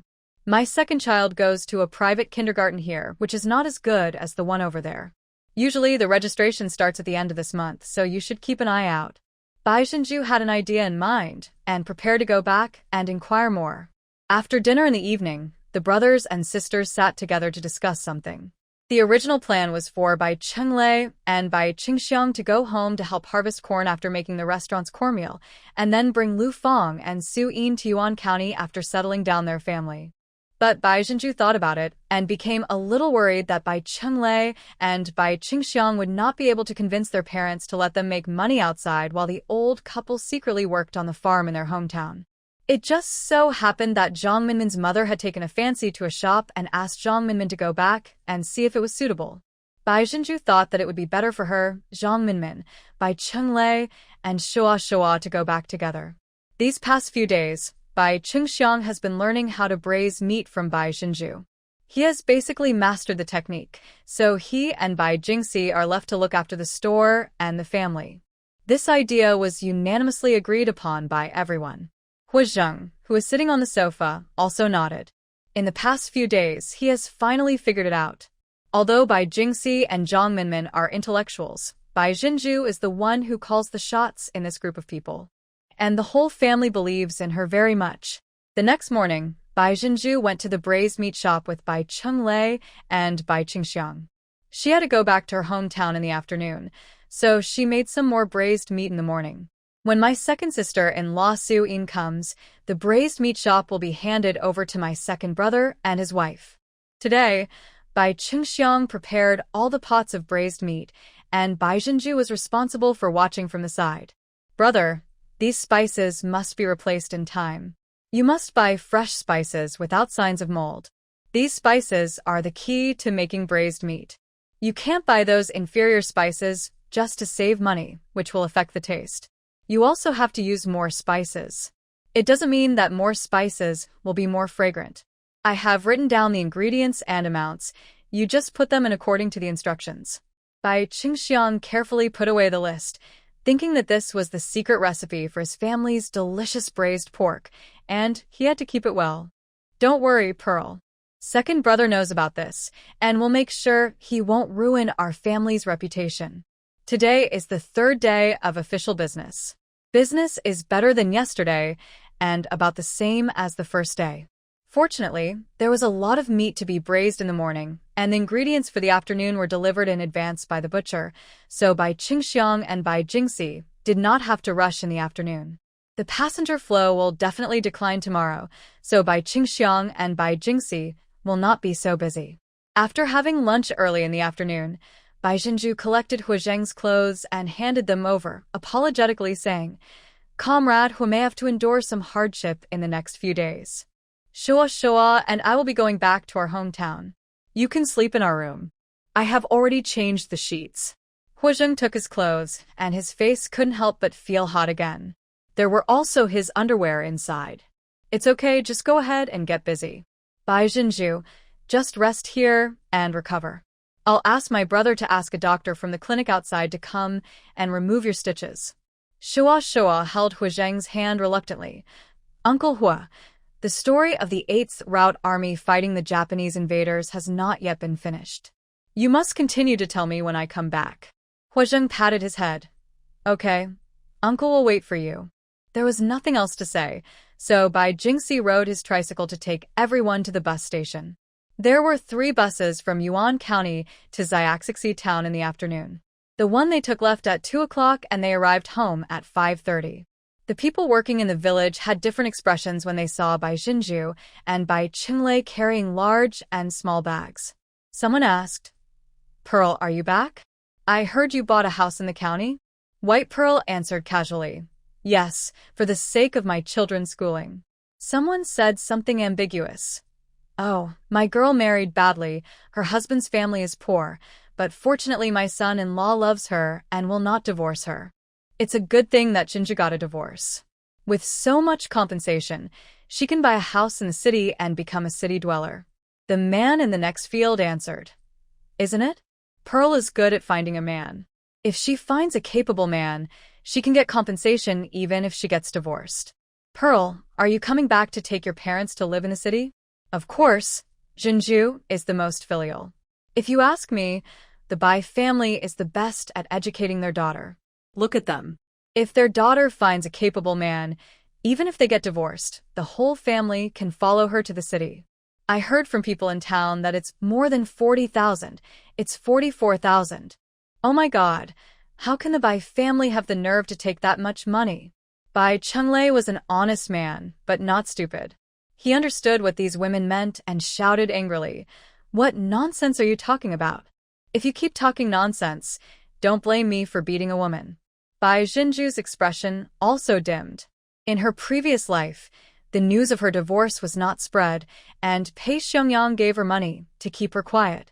She expected the news to spread in this life. Speaking of it, the Bai family was originally an outsider, and they have been relying on my grandfather and uncle to have a place in this village over the years. Now this outsider has suddenly become the richest man in the village, and the villagers are naturally jealous. After hearing Bai Qinglei's threat, those gossipers didn't dare to say anything to his face. Bai Zhenju didn't care and pulled Bai Qinglei. "Don't be angry, brother. Let them talk. They're just some sour words." When they arrived at the Bai family, Shua was the most excited. "Big brother, second brother, third brother, I'm back. Shua is back." Then the Bai Wenbin brothers and 3 others came out of the house. "Aunt and Shua are back. Dad, you're back? Aunt, where is my dad? And where are my 3rd uncle and 3rd mom?" Then Li Xiufan, Lu Fang, and Su Yin also came out. Bai Zhenju explained the situation. "My 2nd and 3rd brothers stayed in the county to look after the store. My 3rd sister-in-law also came back with us. She went straight back to town." Seeing that she was carrying a lot of bags again, Li Xiufan rolled her eyes at her. You only make a few bucks and all you do is go shopping. I make money to live a good life. Otherwise, what's the point of making money? Then he stuffed all the things in his hand to Li Xiufan. When my eldest sister-in-law and second sister-in-law go to the city with me, I won't buy anything for them. These are all for you and Dad. Autumn and winter clothes, cotton coats and cotton shoes. You all wear new ones from now on. Su-in quite agrees. Yes, didn't those gossipy women in the village say that you, Mom and Dad, are enjoying the blessing of having a daughter? So, what if you are enjoying it? Hurry up and change it and put it on for them to see. As he said this, he actually pushed Li Xiufan into the house to change clothes. Li Xiufan had no choice but to change into new clothes. Wearing a maroon long-sleeved shirt, black pants, and a pair of small leather shoes, Su-in hugged her mother-in-law and praised her. Oh, Mom has suddenly become 20 years younger. Look how energetic she is. The leather shoes she wears are more exquisite than those women in town. Come on, Mom. Walk for us. This chapter is not finished yet. Please click on the next page to continue reading the exciting content. Li Xiufan scolded and laughed as she went to hit Su-in, hitting her lightly. Bai Chunlei was carrying snacks and books for the children. The books were extracurricular reading materials that Zhang Minmin chose for her children while she was shopping. At that time, extracurricular reading materials were scarce and very expensive. White Pearl said to the children, "These books were bought by your third mother especially for you. There are no other books in town. You can read more if you have nothing to do." The boys read Encyclopedia, 100,000 Whys, 1001 Nights, Grimm's Fairy Tales, and many other books. Before Feng Shui and others set foot into the yard, Su-in winked at the children to take their snacks and books back to the house to watch TV. She also took all the things that Bai Xinju brought back to Li Xiufan's room and closed the door when she came out. Those two old women were well known in the village for their dirty deeds. Xinju is back as expected. After not seeing her for a few days, she seems to have behaved a lot better. Miao Qiong said with a smile, "The water and soil in the city are good for health." Bai Xinju wore a short-sleeved shirt today, paired with her old pants, and dressed rather simply. So Feng Shui and the others saw Li Xiufan in new clothes at first glance. My God, that old woman Li Xiufan actually wears leather shoes. And that shirt is so pretty. The buttons are so shiny and eye-catching. Feng Shui was so jealous that she was going crazy. The aunt behind her was also very jealous. "Xiufan, this dress looks really good on you, but your skin is a little dark. It would be better if it was whiter, like your pearl." Not only sour but also provocative. Su-in is eloquent. "Annie Wang, have you picked all the plums on the mountain? I'm afraid your plum tea this year may have become sour because you didn't put enough sugar in it." Aunt Wang, the second son of the Bai family, his wife, really has no manners at all. Li Xiufan has a very average relationship with her second sister-in-law. In fact, to say it is average is an exaggeration. The real situation is that they maintain a superficial relationship and have disliked each other for many years. The conflict was caused when Li Xiufan and Bai Laodi got married, and the root cause was the homestead where the house was built. Old man Bai had just retired from the army and his household registration was in Jinfeng village. The village also allocated land to him, but he did not have any residential plot. The land used to build the house belonged to Li Xiufan's parents. Feng Shui felt that Li Xiufan was a married woman who was like spilled water and that she had no share in the homestead. The homestead of the old couple should be divided between them and the old family. She had made a fuss at the beginning, but the eldest brother Li Zhongguo's family had no objection to the old couple's decision, so Feng Shui did not make a fuss, but the hatred was formed. Seeing Feng Shui bringing these people to her house, Li Xiufan didn't want to greet them at all. "Is there something wrong with my second sister-in-law?" Feng Shui pulled her eyes out of Li Xiufan's small leather shoes, pulled the corners of her lips, and said, "I heard that Pearl is back, and I have something to discuss with her." Li Xiufan's eyes immediately became alert. What could you possibly want from Pearl? Bai Xinju was called, so she had no choice but to speak up. She took a few chairs and asked Feng Shui and the others to sit down. "Second aunt, sister-in-law, please sit down and tell me what you want from me." Another middle-aged woman named Ren pursed her lips. You can't even spit water on a hot day. Bai Jinju pretended not to hear this, and just looked at Feng Shui. For some reason, Feng Shui felt a little uncomfortable when Bai Jinju stared at her, as if her plans had been seen through. Pearl, my son Xiaofei is not young anymore, but he still hasn't found a husband. Suyin leaned against the pillar and interrupted with a smile. Second aunt wants to find Jinju to be Xiaofei's matchmaker? Feng Shui was stunned and subconsciously wanted to curse. Bai Jinju is a divorced woman who dares to ask her to be a matchmaker. Isn't Suyin cursing her Xiaofei to get divorced in the future? Seeing Feng Shui's unhappy expression, Bai Jinju quickly took over the conversation. Second aunt, I can't be a matchmaker. I don't know any suitable girls. Feng Shui didn't beat around the bush and stated her purpose directly. I'm not asking you to be a matchmaker. I just want to borrow some money from you, not much, just 2,000, so we can build a few houses for Xiaofei. Once this man has a house, it will be easier for him to get married. This time, before Su Yin could speak, Aunt Wang and Aunt Ren, who came with her, chimed in. Pearl, you have to help with this. Your aunt has asked you personally. That's right, Pearl. 2,000 is not a lot for you. You should help. This was clearly a way of putting Bai Jinju on a pedestal, and Li Xiufan immediately became unhappy. What do you mean you should help? You two old rascals are so close to Feng Shui. Why don't you help? Does my daughter Jinju drink Feng Shui's milk or eat her rice? Li Xiufan is well known in the village for her protectiveness towards her daughter. Especially today, when these old guys set their sights on her precious daughter, how could she possibly tolerate this? Then he pointed at Feng Shui. It's your business that your Xiaofei can't find a wife. Don't even think about taking advantage of my Jinju. Jinju's father has already said that not only your family, but also Jinju's 3 brothers are not allowed to ask Jinju for money. Aunt Wang subconsciously covered her pocket. You are relatives. Why don't you help us outsiders? Aren't the 3 of your family already married? There's no rush. Li Xiufan sneered. If you know you are an outsider, just shut your stinky mouth.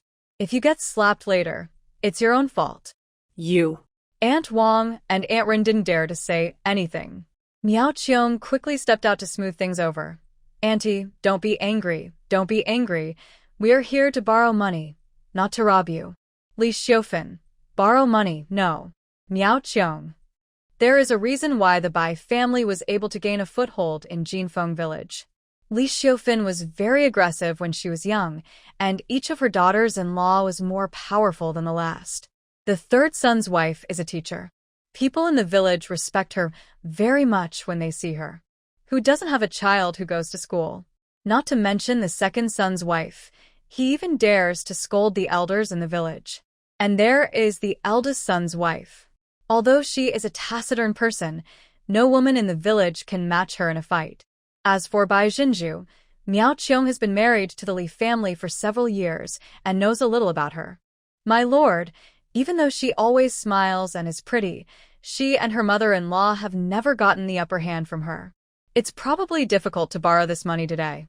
Feng Shui was originally acting like a senior, but when she heard Li Xiufan's ruthless rejection, she immediately became annoyed. When rural people quarrel, they will dig up all the trivial things, and then they will bring up the original homestead. Is there any aunt like you? If you hadn't occupied our homestead, we would have built a house for Xiaofei a long time ago. Li Xiufan, let me tell you, if you don't lend me this money and delay Xiaofei's marriage, I will never forgive you. Bai Jinju's distinct black and white eyes were a little dark, but she was smiling. Second aunt, we don't deserve what you said. Xiaofei has already had several marriages fall through, right? Could it be that it's all because of our family? Su Yin sneered. How can it not be ugly? The people who came to see the bride have already entered the house, but my 2nd aunt's baby son is still sleeping at home. The girl was pretty last time. I wonder how she turned yellow. It seemed like when they were transplanting rice, Xiaofei worked for his father-in-law for half a day and then ran away under the pretext of having diarrhea. The next day, he returned the clothes that my 2nd aunt had given me. Feng Shui's face turned paler and paler. White Pearl smiled and said, 2nd aunt, I have already spent all the compensation money from my divorce on buying a house. You can't borrow money from me. Xiaofei's marriage is not our responsibility. Don't put this big hat on us. We can't bear this responsibility. Feng Shui and others left angrily, without even taking a sip of the cold water. Su Yin spat at their backs. Bah. Those sour words in the village were spread by Feng Shui, and she even has the audacity to come to borrow money from me. Xinju, don't lend me money even if you have money. Bai Xinju smiled and said, Don't worry, second sister-in-law, I won't lend it to you. She estimated that there must be a lot of rumors about her and her family in the village these days, so she joked with Su Yin, Second sister-in-law, your mouth has been exhausted these days, right? Seeing that she knew everything, Su Yin did not hide it and said with a smile, Of course not. My mother and I have been busy these past few days. But don't worry, if my mother and I join forces to fight, there will be no rivals in this village. Bai Xinju was a little embarrassed. I am the one who caused you trouble. Su Yin rolled her eyes at her. What's that? Look at your life now. Isn't it 10,000 times better than before? As long as we live a good life, it's worth it. Su Yin was hiding well in her mother's home at the time, but was reported by someone in the village, which resulted in the child being born prematurely and Su Yin being injured. Su Yin has always suspected that it was Feng Shui who did it. Not only did Feng Shui have conflicts with the Bai family, she was also jealous that the Bai family had only grandsons, while her eldest son only gave birth to a daughter. Also, after Bai Chunglei was injured, not many people came to help him, but many people took advantage of his misfortune. Feng Shui even instigated Lu Fang to divorce, telling her to kick Bai Chunglei while she still could and marry some cousin of hers from her mother's side. However, Lu Fang slapped her in the face and made her nose bleed. Long before her rebirth, Bai Xinju had seen through these people. So no one knew about her going to Yuan County except her family, not even her children. Seeing that Su Yin was going to the field to harvest corn, Bai Xinju quickly found a backpack and went with her. Su Yin was responsible for breaking the corn cobs, and Bai Xinju was responsible for carrying them home. She didn't dare let Su Yin do such heavy work. In the evening, the whole family had dinner together at the old couple's house. Bai Xinju chopped up the braised chicken she brought back and made a cold dish of red oil pork head. Li Xiufan steamed 2 large pots of pumpkin and bacon buns. Bai Xinju liked her mother's steamed buns the most and ate 3 big buns in one go. After dinner, the children went to watch TV while the adults discussed things in the main room. When Bai Xinju told her parents that she didn't allow them to farm, the old couple remained silent for a long time. Old Man Bai smoked his cigarette in silence, and Li Xiufan felt very reluctant to let him go. If a farmer doesn't farm, can he still be called a farmer? Giving your own land to other people to cultivate, isn't this what the wealthy landlords did in the past? Bai Xinju knew this would happen and said with a smile, It's not that we won't plant anything. You can just plant the vegetable plots around the house and raise a few chickens and 2 pigs for your own consumption. My brothers and I just don't want you to be too tired. We still have Wenbin and the others to look after.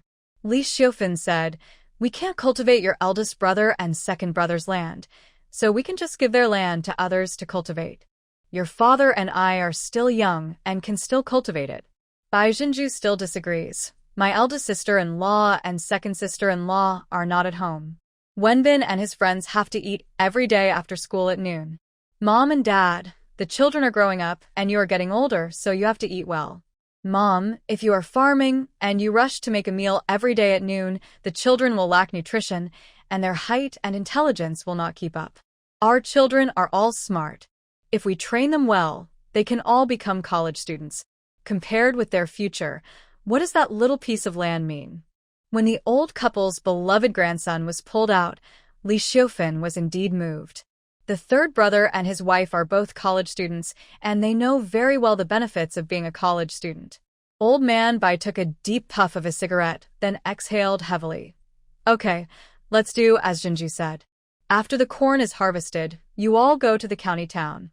Don't worry, we old couple will take good care of the child. Anyway, The private plots in front of and behind the houses of the three families add up to a lot, where they grow vegetables, raise pigs, chickens, ducks, and also keep a few plots of tobacco fields. Old Man Bai is also a carpenter. He does odd jobs when he has time. This way, the old couple can earn a lot of money at home. The old couple agreed, but in fact they didn't really want to do nothing and just enjoy themselves at home. People who have suffered all their lives simply can't sit idle, and they don't want their children to work hard to make money while they eat ready-made food. Lu Fong and Su Yin were both very happy. The old couple of the Bai family had nothing to say about their grandson. They felt more at ease leaving the child to their parents-in-law than raising the child themselves. The rice will be harvested next month, but Bai Jinju can't wait until then because she has a plan in mind. The next morning, everyone went out to harvest corn without having breakfast. Bai Jinju still helped Su Yin to harvest, but when it got hot around 9 o'clock, she went home and stopped working. When I returned home with a basket full of corn, I found Zhang Minmin there. She was lighting a fire and cooking breakfast. There was also a frying pan on the table that she bought from town. Pearl, my mother has picked out the shop. Please help me check it out after dinner. Okay. Bai Jinju went to the back to take a shower and wash her hair. After eating, she rode her bike to the town with Zhang Minmin. The shop I liked was a little off the beaten track, not on the main street. There were a few tailor shops there, and business was very bad. Zhang Minmin's mother is Dongwan. She is less than 50 years old and looks very young. Dongwan was very enthusiastic when she saw Bai Jinju. Pearl, please come and give us some advice on how the shop is going. She had obviously been thinking about it for several days, her face full of regret. The shops on the front street are too busy. They are all selling things. Their business is so good that there are no shops to rent, let alone sell. After looking around, this is the only one that's okay. This chapter is not finished yet. Please click on the next page to continue reading the exciting content. Xiaxixi town is not big, with only 2 streets in front and back and a crossroad in the middle. To the north is the junior high school of Xiaxixi town. This place is remote and poor and does not have the qualifications to run a high school. To the east is the town government and the town's central primary school. The front street mainly sells daily necessities, while the back street is the vegetable market, pork market, and other agricultural products. The shop that Dongwan liked was to the west of the intersection. In the past, this street was full of shops selling cloth and making clothes.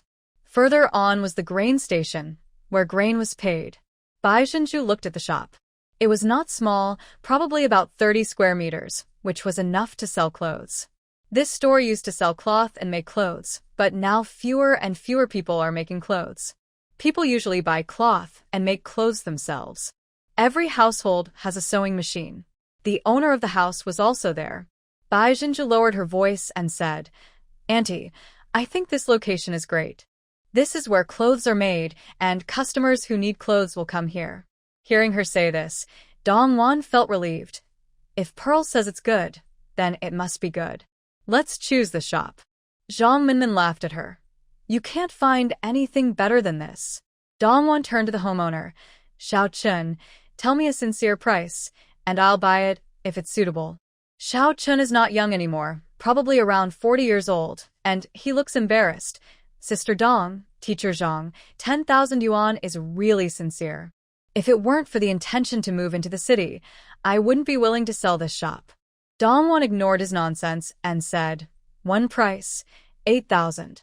You can take all these things from your store." Xiao Chun's sister Dong, can you add a little more? Dongwan, no need to add more. There's a shop down the street that only sells for 7,000. If that doesn't work, I'll just go buy that one. The town is very small, and the owner of the shop on the lower street knows that it is about the same size, but the location is not as good as here. However, that house was just renovated not long ago, while his shop has been there for many years. Okay. 8,000 is 8,000. I want cash, all in one lump sum. 8,000 yuan is undoubtedly a huge sum of money for the Zhang family. Last night, Zhang Minmin took out all the money she and Bai Jingxi had saved, including the gold jewelry they wore for their wedding. The Zhang family paid the lion's share of the money for Zhang Minmin's wedding. Now, in order to buy a shop, it can be said that Principal Zhang and his wife have even contributed their retirement money. When she got home, Zhang Minmin took out the money she had collected last night and counted it again. The total amount here is 2,500. I'll sell my gold jewelry later and mortgage the house Jingxi and I live in. That should be enough. Zhang Minmin said to Bai Jinju embarrassedly. I'm just going to get some stock later, so I might need to borrow some from you. Bai Jinju smiled and took out a handful of money from her pocket, including both whole and small amounts. She gave the money to Zhang Minmin.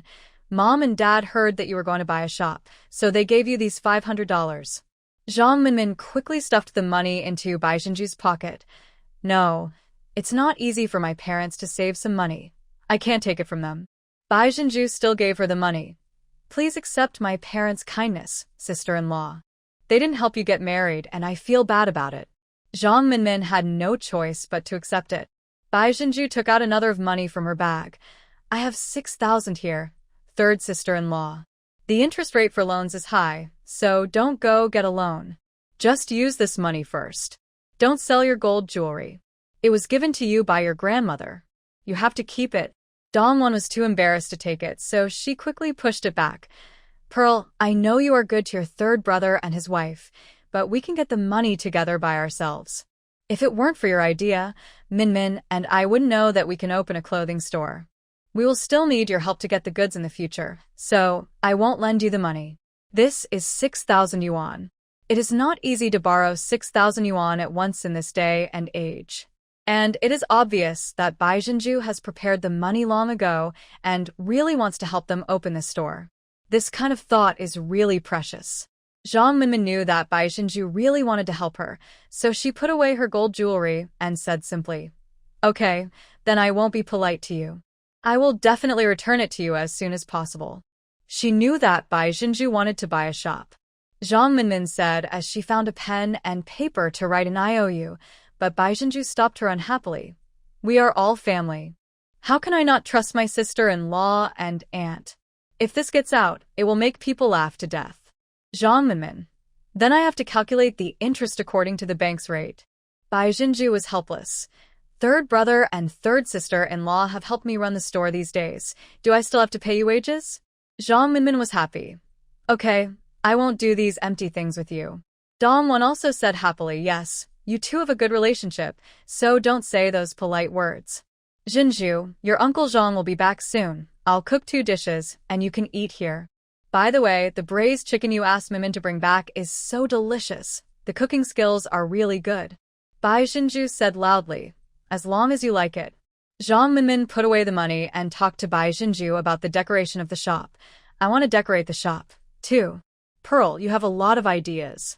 Can you give me some advice? How about painting the walls white? White Pearl shook her head. No, the lime powder I use is easy to fall off, so it's not suitable for a clothing store. Zhang Minmin also remembered. Yes, it will stain your clothes. But you saw the store, it's dark inside. Not bright at all. Why don't I knock down the outer wall like Sister Xiaohe did? Bai Jinju thought for a moment and said, You don't have to tear it all down. The door of the clothing store is already wide open. If I open it completely, and the lady is alone, I'm afraid I won't be able to see everything. But you can open a big window and use a whole wall of glass as a display window. That way, people outside can see the clothes in the store through the window when they pass by. It's also safe to install a rolling shutter on the window. Repaint the wall, apply a layer of cement to the wall, and also use cement on the floor. Last time when I was shopping in a department store, I saw a store that sold lighting fixtures. Among the samples, there was a type of light called a spotlight. I'll ask my third brother to buy some more. When the lights are turned on, the clothes will be illuminated by the light and will definitely look good. Zhang Minmin knew about the spotlight. The town hall auditorium was equipped with that spotlight. When the school performed, the whole stage would be lit up when the light was turned on. It turns out it can also be used in clothing stores. She imagined it in her mind again, and suddenly felt that her store would definitely be the most upscale store in town. Pearl, how do you know so much? She increasingly believed that Bai Jingxi was not just a brainless flatterer. Bai Jinju's brain was suited to doing business. She was so active. Pei Xiangyang was really blind. Zhang Minmin is an impatient person. As soon as her father came back, she took Principal Zhang and Bai Jinju to pay the deposit. The other party wrote a receipt, and they would go to the county housing management office tomorrow to sign the contract and go through the transfer procedures. After listening to Bai Jinju's decoration plan, Principal Zhang nodded repeatedly. Pearl, this is a good idea. It saves time and is novel. Bai Jinju measured the dimensions with a ruler from the tailor shop and simply drew a sketch. She marked on the sketch where to install the spotlights, how big the glass window should be, and how big the rolling door should be, making it all clear at a glance. Zhang Minmin was immediately filled with confidence, and she immediately rushed to Chengdu, eager to get the goods. Before going home in the afternoon, Bai Jinju went to the butcher's shop again. There was no good meat left now, only some scraps and a piece of pork rib. Bai Jinju bought all the ribs and leftovers, then went to the store to buy a few bags of soft 5 beef and weighed a few pounds of fruit candy. She was about to go back on her bike when someone suddenly called her. This chapter is not over yet. Please click on the next page to continue reading. Turning around, I saw Lu Huiying coming from across the street carrying an empty backpack. Pearl, it's really you. Huiying, did you just finish selling vegetables? The Yuan village is relatively close to the town, and the hardworking villagers grow some vegetables to sell in the town. Yes, my family planted a lot of peppers this year, and now we're done selling them. Lu Huiying asked with concern. How are you now? Bai Jinju smiled and said, I'm fine. Lu Huiying noticed that she seemed to have become paler, her eyes were sparkling, and the shirt she was wearing was a style she had never seen before. She must have bought it, and it looked like she was living a good life indeed. That's good, Lu Huiying said as she took a step closer. You don't know. The Pei family is quarreling all the time now. Bai Jinju was puzzled. Why are you arguing? Lu Huiying sneered. Without you, a captive, doing the housework at home, wouldn't old lady Chow have to do the cooking, washing clothes, feeding the cows, pigs, chickens, and cleaning all by herself? The 2 children she raised are lazier than the other. Pei Wenyan is such a grown girl, but she still has to have her mother wash her soiled pants during her period. Old Lady Chow's cooking is terrible. You've made that family picky eaters. They can't get used to Old Lady Chow's cooking. The old and the young complain about it every day. In the time you've been away, Old Lady Chow has been lying in the yard cursing several times. Bai Jinju knew that Chowda and V must have scolded her again, but she didn't care.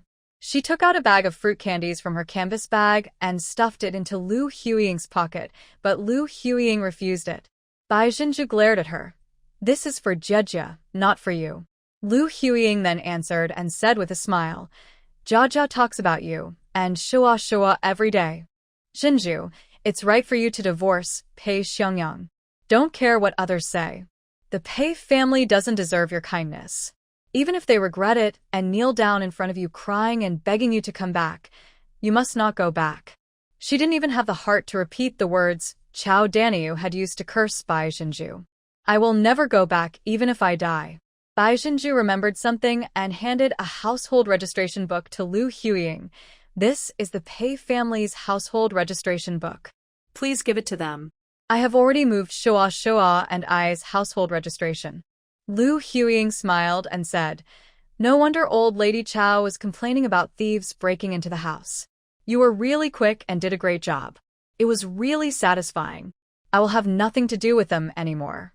Bai Jinju knew that Lu Huiying was also having a hard time, so she reminded her, Huiying, you and Jia can only rely on yourself. It's right to do business. Let's make more money. No matter what time, a woman must have money in her hands. Lu Huiying nodded thoughtfully. After returning to the village, Bai Jinju went to the village chief's house first. When the village chief's wife saw the spare ribs, fruit candies, and 2 packs of Wunyo cigarettes that Bai Jinju brought, she smiled so much that her face became as beautiful as a flower. Pearl, why are you being so polite to your Uncle Zhao? Is there something wrong? If so, just speak up. Village Chief Zhao also smoked a cigarette and said, I heard that your family wants to give the land to others to farm. When Bai Jinju heard what the village chief said, She started to worry that the village chief might want to cultivate the Bai family's land. The village chief's family has a lot of labor force, including 2 sons. Neither of them goes far away to work, so they do have multiple abilities. So he smiled and said, "Yes, Uncle Zhao, my eldest brother and second brother found a job in the city and are planning to take my eldest and second sisters-in-law with them to work. My parents can't farm all the land, so we need to find someone to farm the land of my parents and the eldest and second brothers." The village head's wife was impatient and said, "Pearl, my family has a lot of laborers. Can you give us some to plant?" Bai Jinju said in a clear voice, "Of course you can. We feel most assured if we let Uncle Zhao plant the crops." Everyone in the village knows that Uncle Zhao is an expert in farming. She thought about it and thought that the land of Old Man Bai and his wife and the land of her eldest sister-in-law might be entrusted to someone. Only her second sister-in-law had a hot temper and had fought with most of the women in the village. She had no close girlfriends, and her second brother was not at home, so she should be able to make the decision on the land. So he said, "How about this, Uncle Zhao? How about letting you farm my second brother's land? We won't charge you any rent or anything. You just need to pay 40% of the output from the land, minus the tax cost. After the rice and sweet potatoes are harvested, you can plant winter wheat." The village head's wife was extremely happy. "Okay, of course. It just so happens that we have some land next to your second brother's." Bai Jinju was thinking that since the village chief cultivated her family's land, he would naturally look after the old couple in the future. This was the purpose of her visit. The village chief is also a wise man. You should also be careful when you're out there earning money. Don't worry about your family. I will keep an eye on them. Don't take the gossip in the village to heart. They are just gossips from idle women. Thank you, Uncle Zhao. I feel relieved with your words. As she spoke, Bai Jinju took out another 200 yuan from her pocket. "Uncle Zhao, my elder brother, and I have to leave before the rice and sweet potatoes are harvested. Please help me find someone to collect the money. You can decide the price. If there is any left, it will be considered as tea money for you. If there is no left, you will have to bear the loss." The village head's wife's face was frozen with laughter. "It doesn't matter whether it's a loss or not. We are all from the same village. Don't worry, Shinju. Your Uncle Zhao will definitely do a good job for you and will not burden your parents." Bai Jinju said gratefully, "Then I'll trouble Uncle Zhao and Auntie." As soon as she left, the village head's wife took the money and began to count. It would take 8 people 4 days to work on the millet and sweet potatoes of the 3 families. Then you can find 4 women, each of whom will earn 5 yuan a day, which will be 80 yuan for 4 days. 4 men, each of whom will earn 6 yuan a day, which will be 96 yuan for 4 days, a total of 176 yuan, and you can still get 24 yuan. If our eldest son and his wife also work, they can also get 44 yuan. Oh, Pearl from the Bai family is really sensible. I think her behavior is better than her brother's.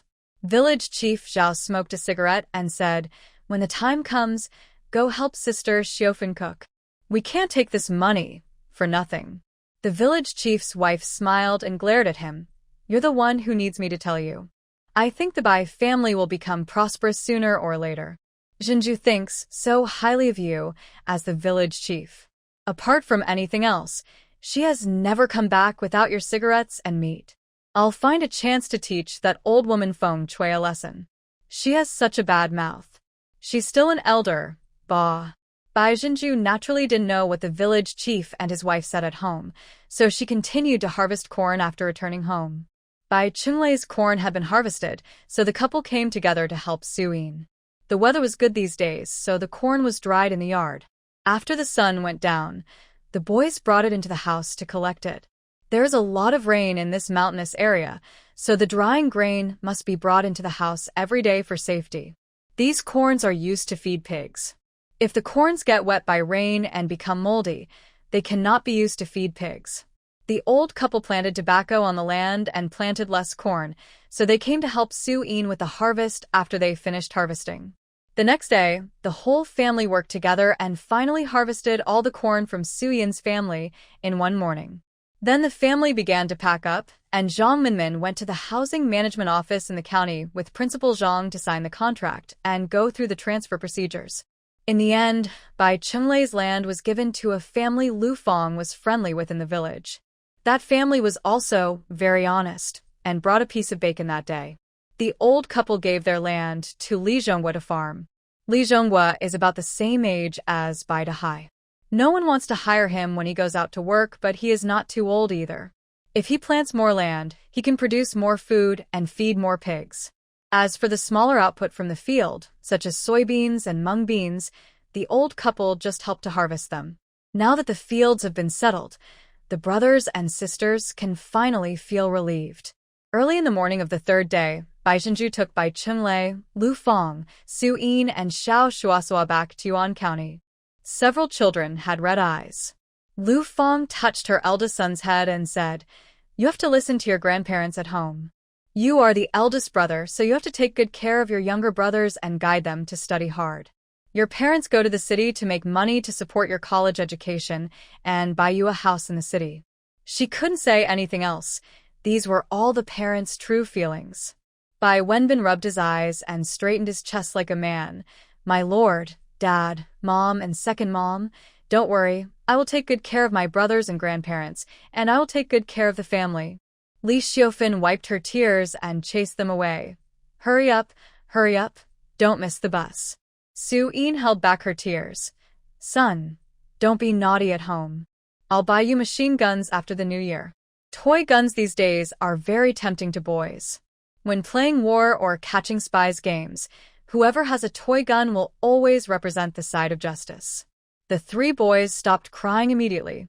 When Bai Zhenju and her group got on the bus, they found that Zhang Minmin and Dong Wan were also on the bus. Bai Zhenju also rode her bicycle here, paid the shipping fee, and asked the driver to tie it to the roof of the car. When Zhang Minmin saw Bai Zhenju carrying something, she took Shua into her arms and said with a smile, "My mother insisted on coming along." She also wanted to see the lotus pond. Bai Zhenju sat next to them and said, "It's right for Annie to go there. If you decide to get the goods in Linewachi in the future, it will be inconvenient for you to go to work, so you really have to rely on Andy." Dongwon said proudly, "Of course not. This girl thinks I have poor taste, so I will go and see how the people in the city dress and learn from them, right?" Su Yin also joined in the fun. "Ms. Dong's thinking is more progressive than our young people. I was a little nervous when I went to the county town for the first time, but you wanted to go to the provincial capital. Someone on the bus thought they looked like a family, so he asked curiously, 'What are you and your family doing in the city?' Bai Zhenju smiled and said, 'Let's go to the south to work.' When we arrived at Yuan County bus station, we saw Bai Qingxiang coming to pick us up on a tricycle. With Bai Zhenju's bicycle, everyone squeezed together and sat down.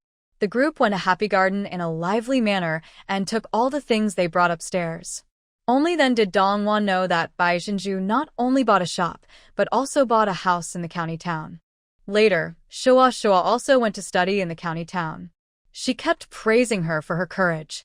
People these days are afraid of being poor, and it is not easy for everyone to earn some money. If they have money, they either deposit it in a cooperative or save it. The villagers have limited horizons. Many of them don't know how to make money through business, and they dare not invest for fear of losing money. There are indeed very few, like white pearls. Bai Zhenju knew that Dongwon was also a woman with her own ideas, so she said, "Annie, third brother also said that our country will definitely get better and better in the future. That saying is called, 'Everything needs to be rebuilt.'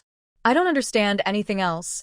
I only know that the price of houses in this county town changes every day, which means that the housing prices are rising. When we have money in the future, we can buy a house. It will definitely be the right thing to do." She didn't dare to say anything else, but in the next 10 years, housing prices would not stop rising. In a few years, Yuan County will be full of tall buildings, large shopping malls, and big roads. Dongwon was excited by what she said. "Then let's all work hard to make money and buy a big house in Chengdu in the future." Zhang Minmin was frightened by her mother's ambition. "Mom, you're going to Rongqing to buy a house. What about me and Jingxi?" Bai Zhenju said, "Third brother and sister-in-law can continue their studies. Maybe they can go to Rongqing to teach in the future?" The pressure was overwhelming. Bai Jingxi was watching the store. He was handsome, fair-skinned, and wore a pair of glasses. He looked like an educated man. In the past few days, several middle-aged women asked him blatantly whether he was married when they bought braised meat. Hearing that Bai Jingxi was already married, the aunts asked if Bai Jinju was married. Bai Jinju had already agreed with her brothers and sisters-in-law on this point. In order to avoid trouble, they just said they were married and didn't mention divorce. Now no one except Xia He knows about her divorce, and Xia He is not a talkative person. It's still early now, and a large group of people gathered in front of the braised meat shop is a nuisance. Sui knew that the braised meat shop would be handed over to her and Bai Qingxiang to run. She was so excited that she took the initiative to stay and look after the shop with Bai Qingxiang. Bai Jinju took Dongwan and others back to the restaurant first. When Bai Jingxi reached the door, he suddenly remembered. Jinju, comrade who has left. Bai Jinju was stunned. He left on his own? After entering the house, Bai Jingxi said, he left at midnight last night and someone came to pick him up. His injuries have almost healed, so he's fine. Then he handed over 100 yuan. This is the food money he left behind, and a gift for Shoa Shoa. When Shoa Shoa heard that Huazheng was gone, he felt very lost until he saw the gift Huazheng gave him. It was a shell strung with a rope. Shoa Shoa's eyes lit up. Third uncle, is this a real bullet shell? The one that popped out when you hit a bad guy? Bai Jingxi touched his head. Yes. Shoa Shoa held the bullet shell in his hand, and his admiration for Huazheng reached a new level. He wondered if he would be able to see Uncle Hua again in the future.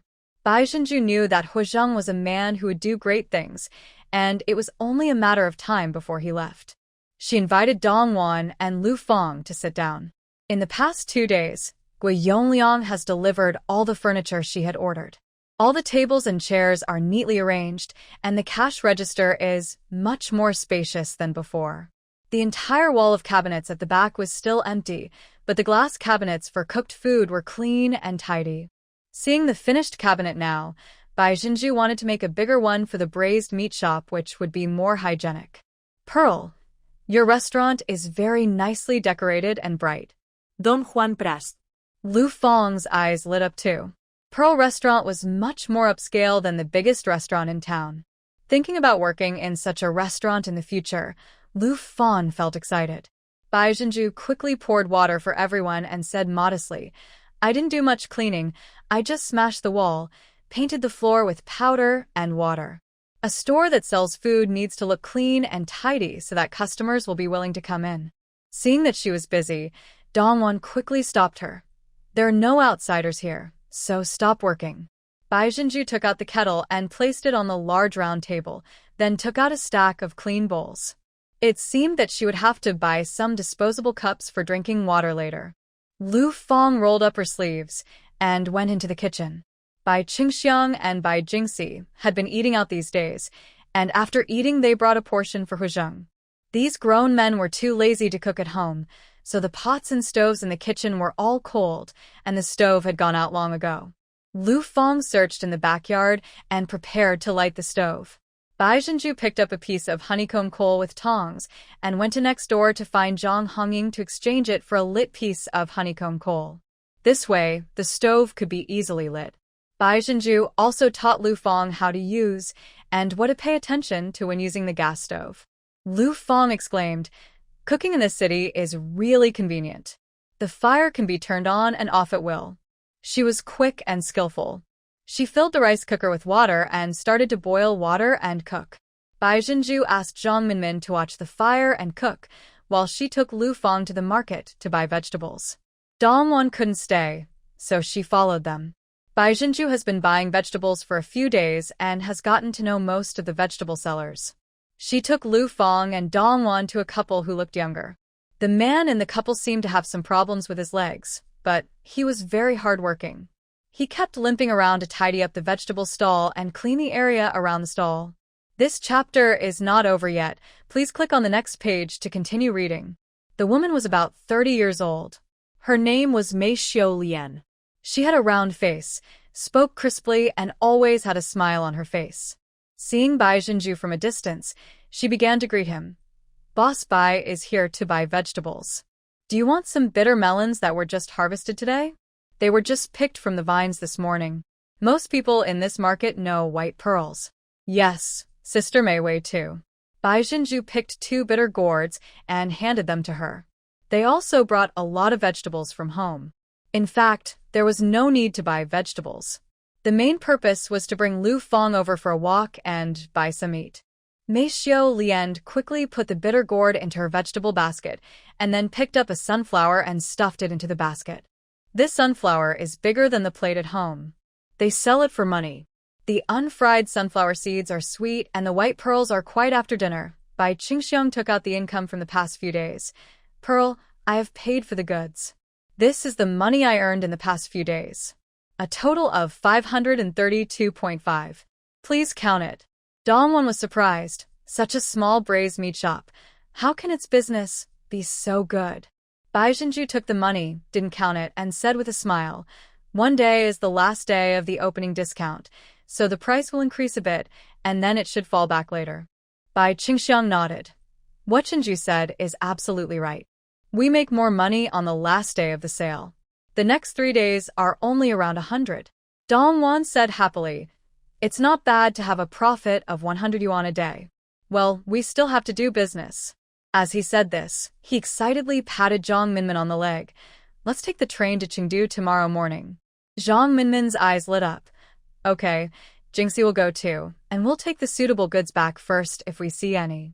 Lu Fong and Su Yin were even more excited. They used to do all the laundry at home, and the big money they made was when they sold pigs.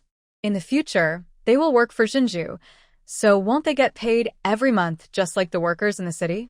At this time, Lu Fong, Su Yin, and others still thought that Bai Jinju wanted them to come out and help her with the work. The two of them calculated that the couple earned about 10 yuan a day, which was 400 or 500 yuan a month, not much different from the third brother and his wife. This is much better than farming at home, and most importantly, it is not tiring and you don't have to be exposed to wind, sun, and rain. When they heard what Bai Jinju said next, they were all shocked.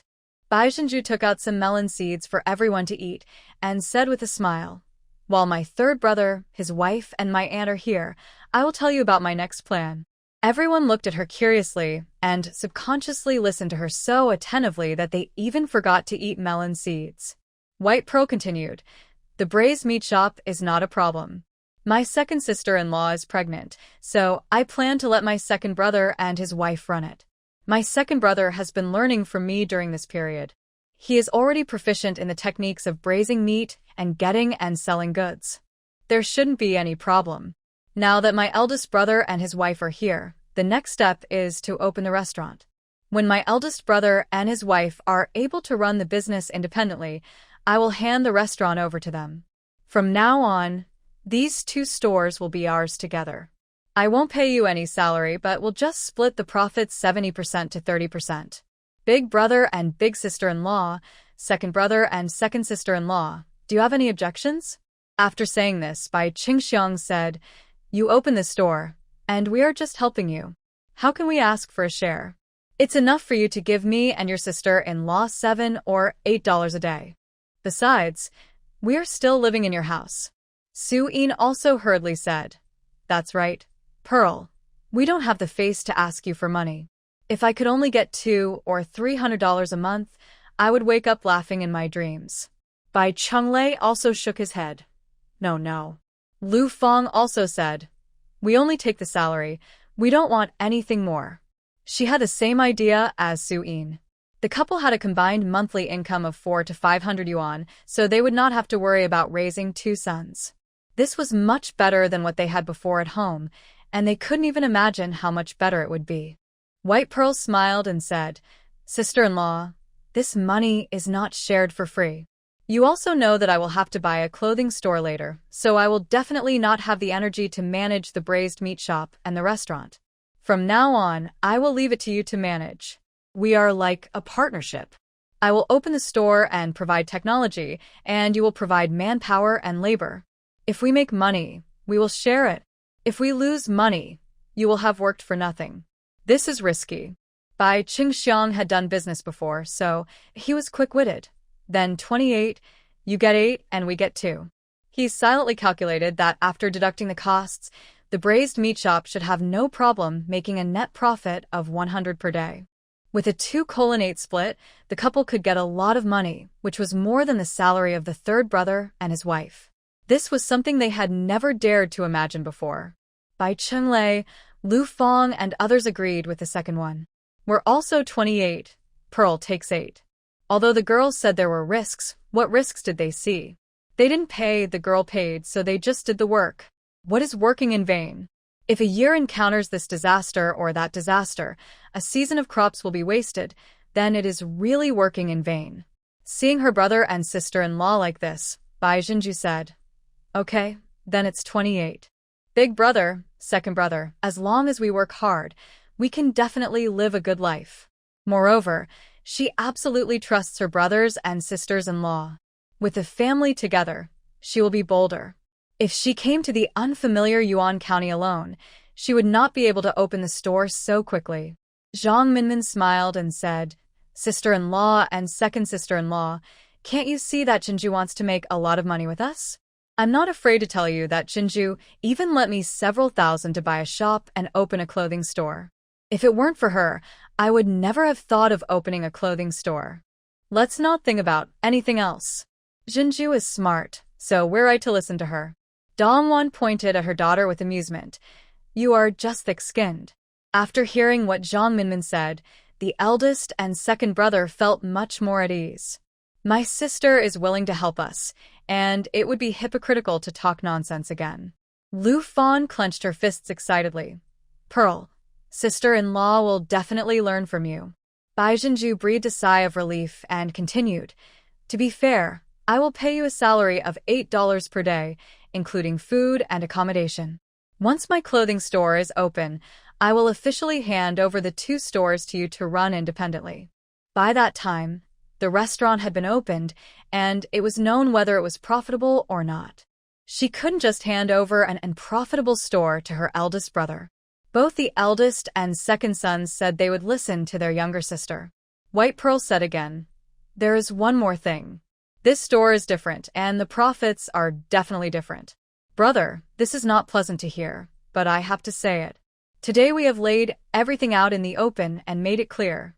I don't want to hurt the harmony of our family because of money.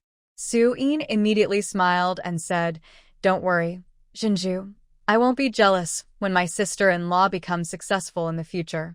I will just cling to her and ask her not to look down on me, a scabby boy. As soon as these words came out, everyone laughed. Lu Fong also expressed her opinion. Jinju, the sisters-in-law are not that kind of people, so don't worry. You have already paved the way for us, and how we walk depends on our own ability. We will bear the consequences ourselves. Bai Jinju knew that although her sister-in-law seemed silent, her willpower and character were impeccable. So the matter was settled happily. At night, Zhang Minmin and Dongwon slept in the bedroom, and Bai Jingxi slept on the sofa outside. Dongwon praised the Bai family directly. When your father was optimistic about Jingxi, I was still hesitant, but he said that your father-in-law would be a good parent, and marrying into such a family would be a good choice. As expected, your father has a good eye. Look at Jingxi and her siblings, how good they are at discussing things with each other. Zhang Minmin was not happy. It's obvious that I'm the one who likes Bai Jingxi. Don Juan. So fools have good fortune. The next day, as soon as it was daybreak, Jingxi went to the train station and bought 3 tickets to Chengdu at around 8 o'clock. After breakfast, Dongwon went out with her daughter and son-in-law.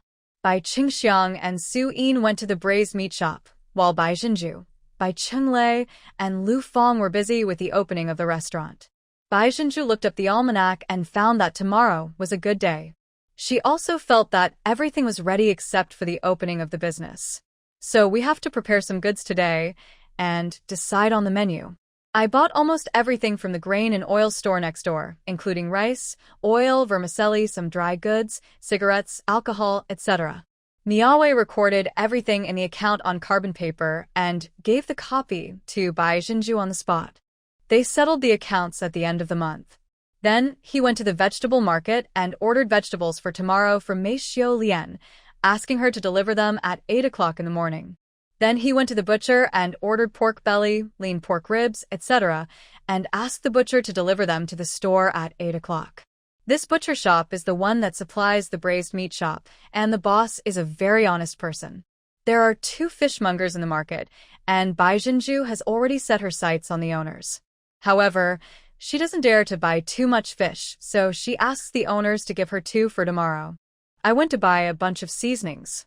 It was the first time that Lu Fong and Bai Chunglei realized that so many things were needed to cook, such as soy sauce, MSG, cooking wine, 5 spice powder, etc.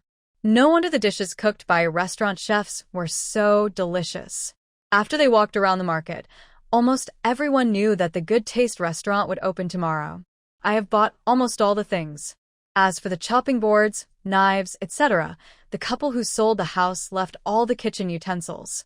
I don't need to buy more pots, pans, bowls, plates, etc. for now. I will just make do with what I have. But Bai Jinju bought new chopsticks. In the afternoon, Bai Jinju took Lu Fong and Bai Chunglei to the department store and bought a higher refrigerator and 2 ceiling fans. Coming out of the department store, Lu Fong's eyes were straight. It's too expensive. The stuff inside is so expensive.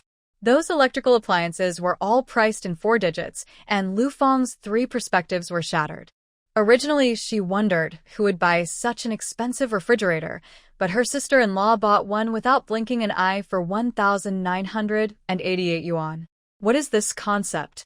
Bai Jinju felt that the money had to be spent. It was impossible to prepare the ingredients just right, and if they went bad without a refrigerator, they would be wasted. When I passed by the cosmetics counter, I bought 4 more sets of cosmetics. Then he took Bai Chunglei and Lu Fong to Xiaohe's place to buy clothes for them. Not only my eldest brother and sister-in-law, but also my second brother and sister-in-law bought 2 sets each.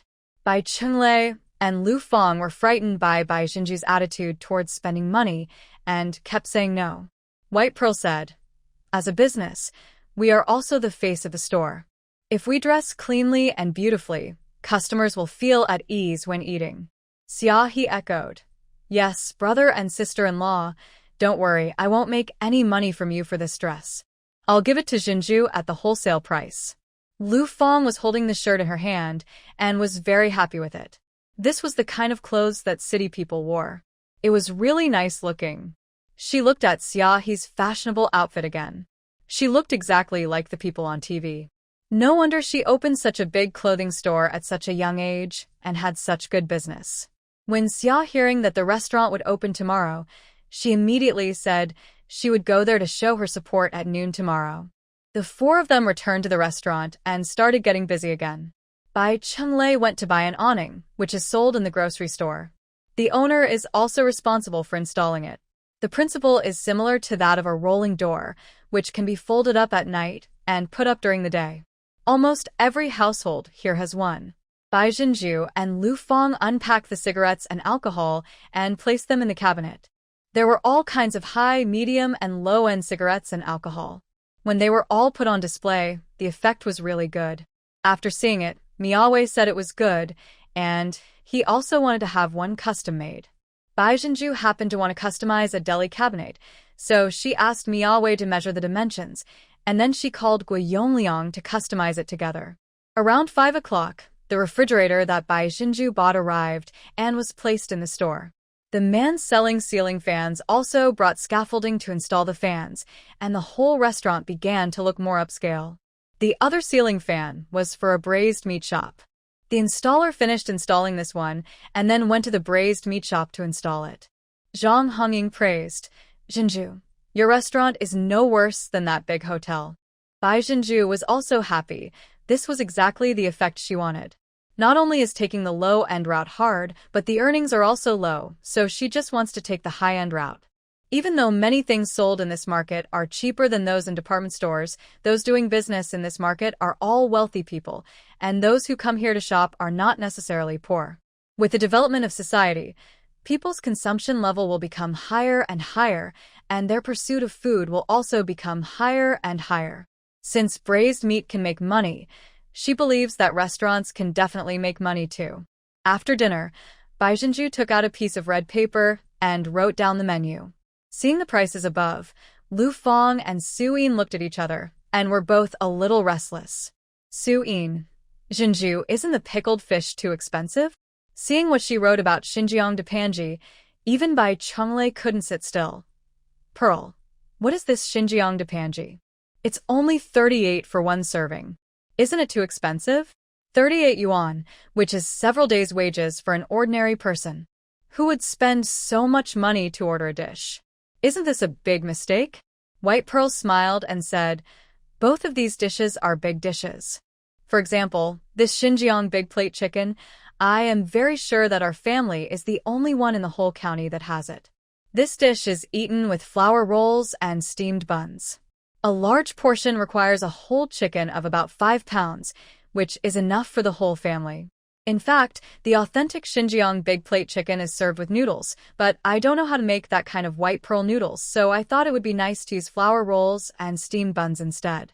This chapter is not over yet. Please click on the next page to continue reading. This dish was made when she was working part-time.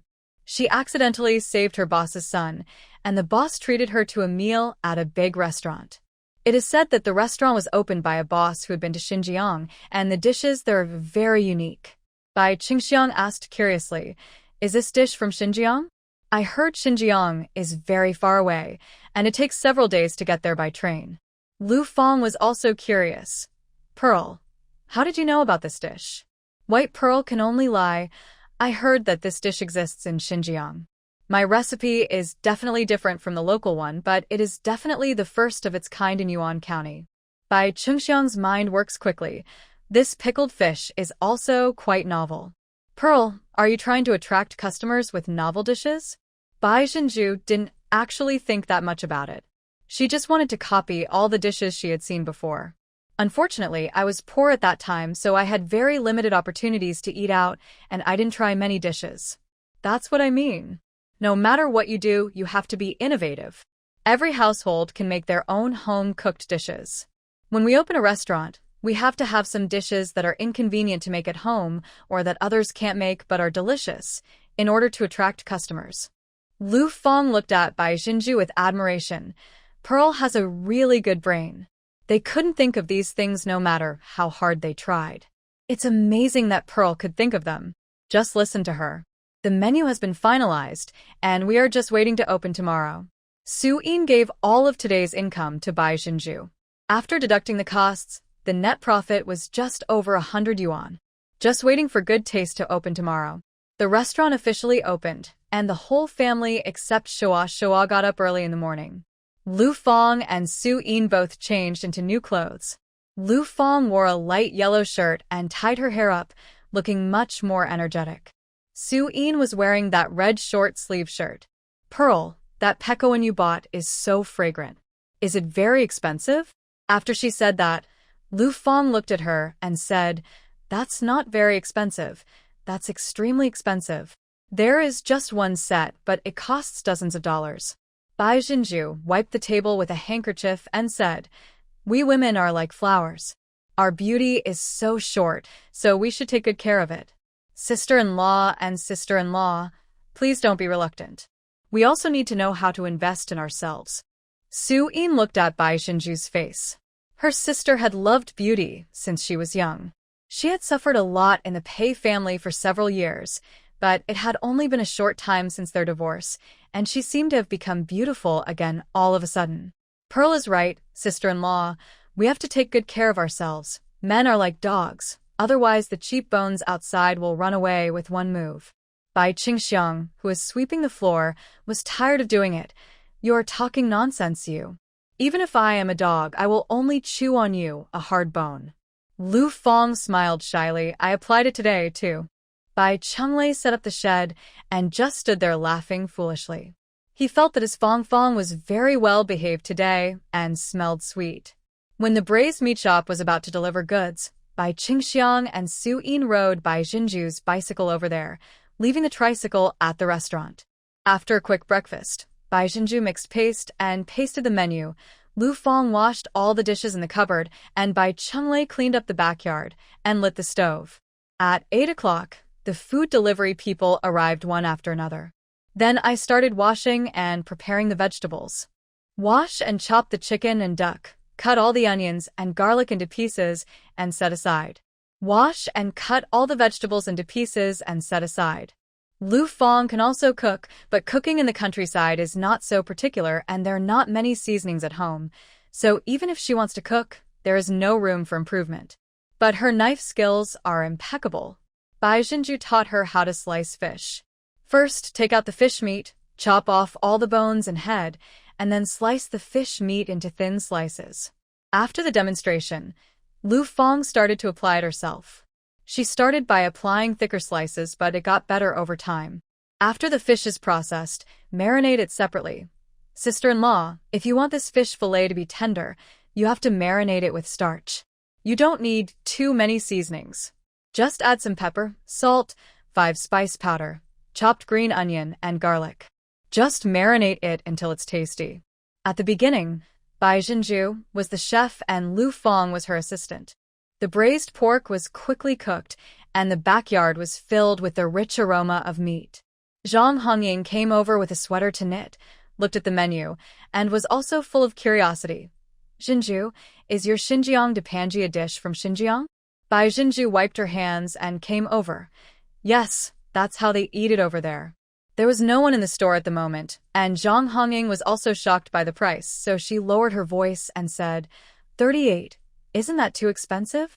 I asked Bai Jinju this in person because I consider her a friend. Bai Jinju is a big customer of her grain and oil store, and she hopes that Bai Jinju's business will be booming. Not expensive, Bai Jinju said with a smile. 38 is a large portion.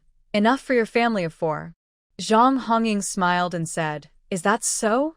Then we will come over at noon to try your dish and show our support for you.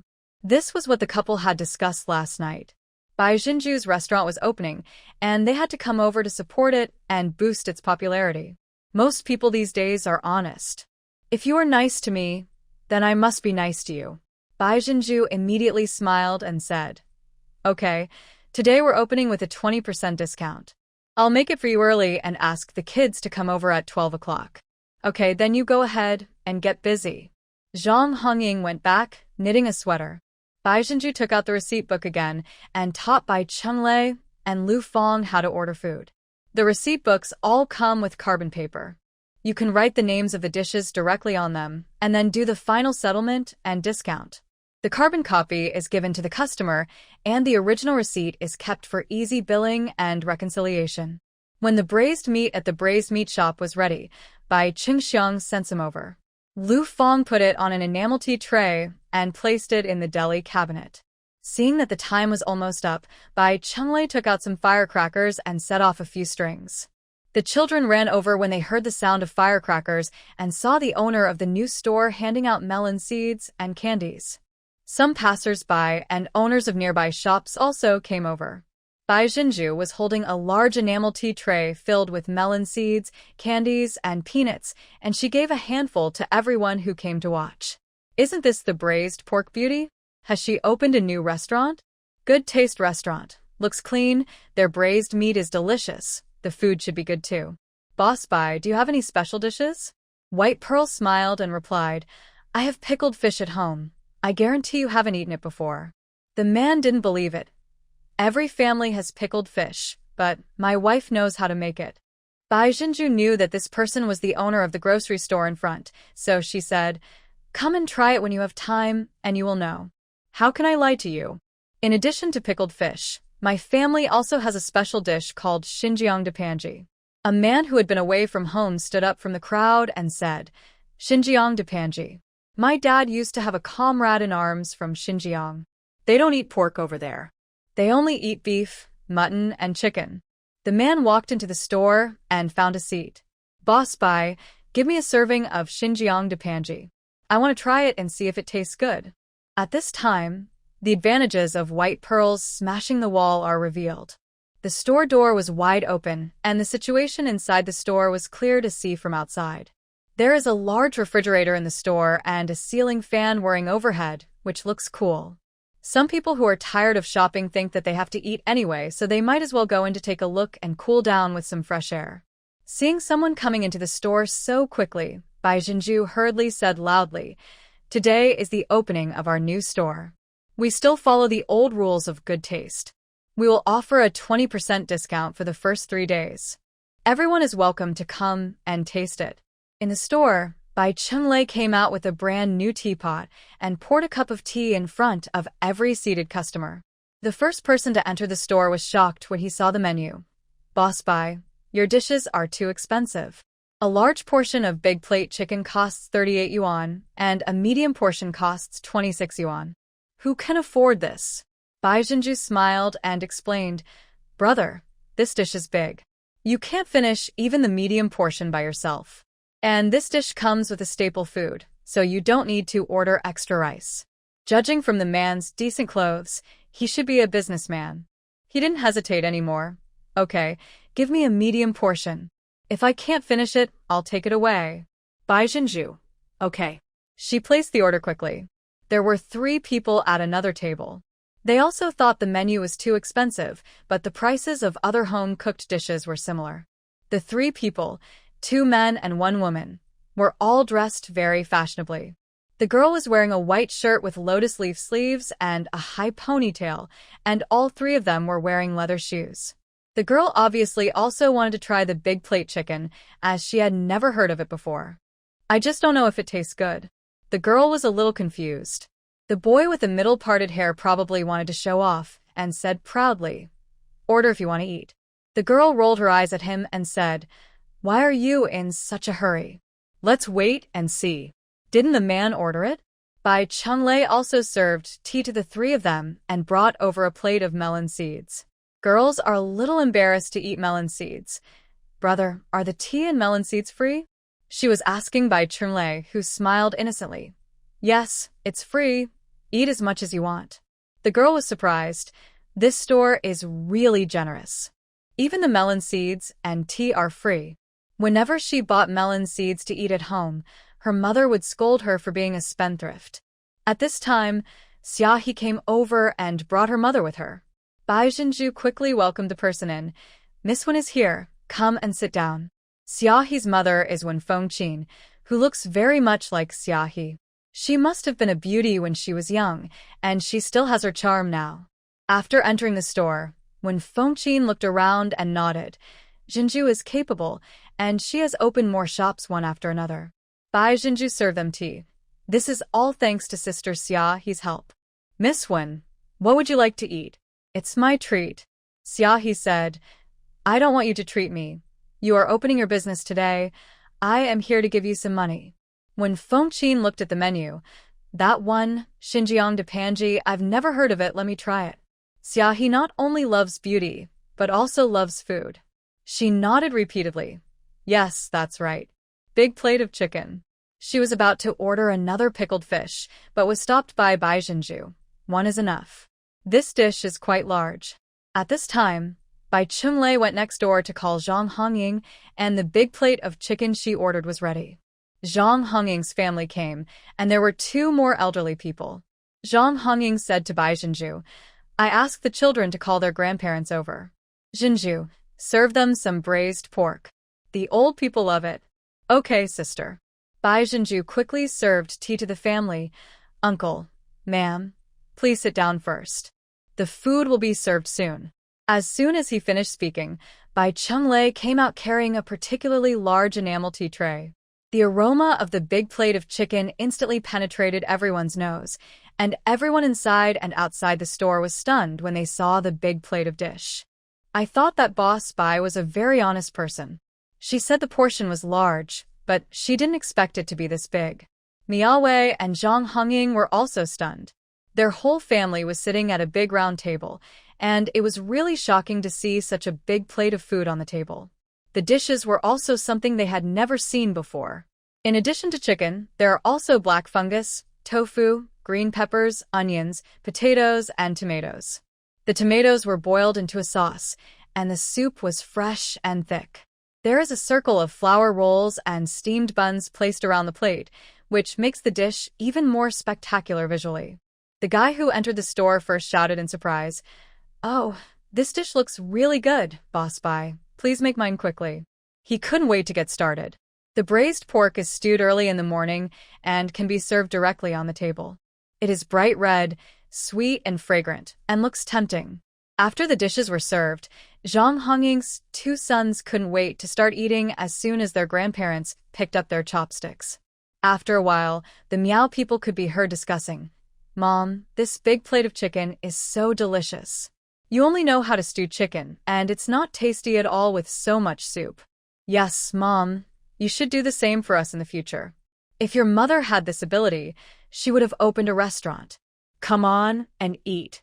Even if you have food, it won't stop you from talking. This braised pork is delicious, not greasy at all, and cooked just right."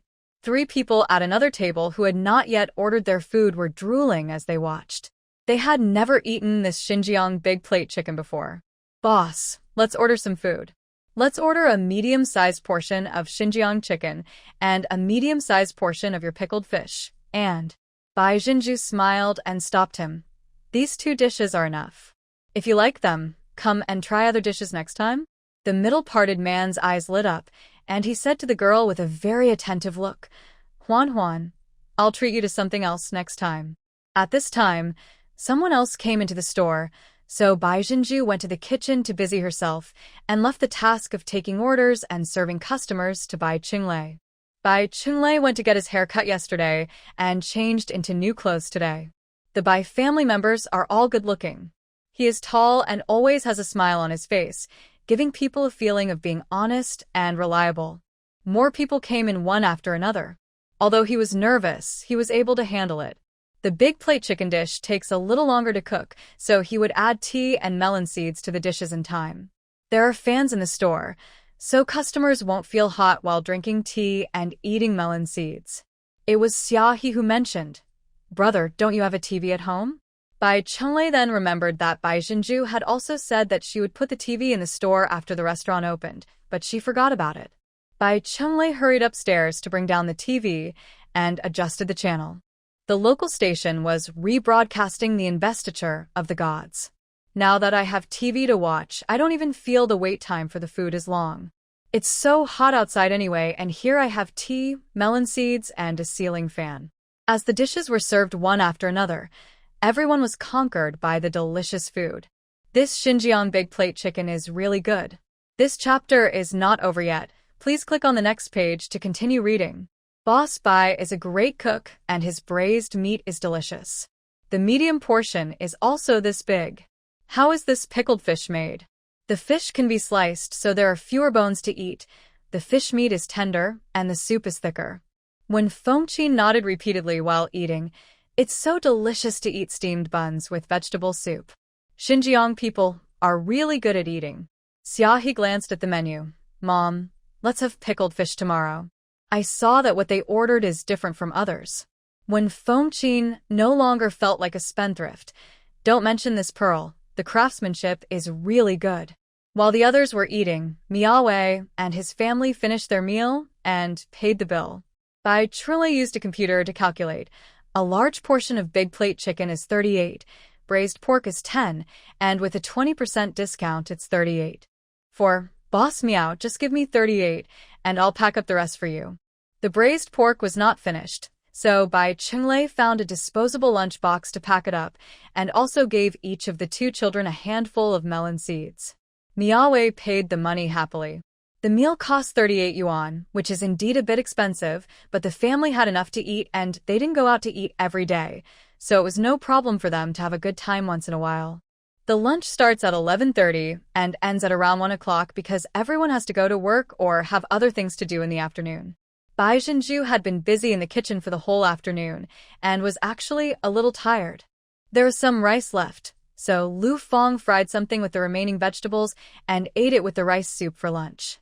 When Su Yin saw Bai Jinju's expression, she finally understood why she and Bai Qingxiang were asked to guard the braised meat shop. She definitely can't work with a big belly, and she won't have anything to say even if the restaurant makes more money than the braised meat shop in the future. After resting for a while, Bai Jinju went to the kitchen to check. All the other dishes were still available, but the chicken was almost sold out. Bai Chunlei went to the market and asked the boss to pack 5 chickens and send them over. Lu Fong looked at the receipt for the order and said in surprise, "Pearl, your idea is really good." Almost all the customers at the tables ordered big plate chicken at noon, and quite a few ordered pickled fish. Bai Jinju made a big plate of chicken for the whole afternoon and had a good idea of what she was doing. Yes, so when you open a restaurant, you need to not only have good food, but also be innovative. It seems that I need to think of some new dishes later. It was still early, so Bai Jinju went into the kitchen to stew the braised pork. This time, Lu Fong tried to fry the sugar color, and it was very successful. Sister-in-law gets the hang of it quickly. You can make this braised pork directly from now on. Lu Fong was a little embarrassed. You've done it many times.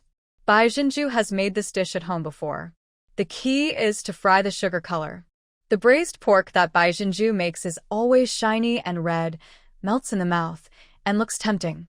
There were 2 people in the kitchen, and the food was prepared very quickly. Bai Jinju took some time to call home. This time it was Li Xiaofan who answered the phone. She was extremely happy to hear that the restaurant had opened and was doing good business. She also said that after the beans and sweet potatoes at home were harvested, she would ask the bus to Yuan County to bring some over. The mother and daughter chatted for 1 minute and 59 seconds before hanging up. Business in the evening is better than that at noon. Big plate chicken is the most popular dish. Everyone seems to come here for it, especially after the first plate of big plate chicken is served.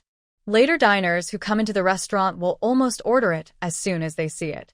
Nowadays, people who eat out in restaurants generally have plenty of money. Moreover, no one has to rush to work at night, so some men who invite colleagues or leaders to dinner will most likely order some braised meat and beer.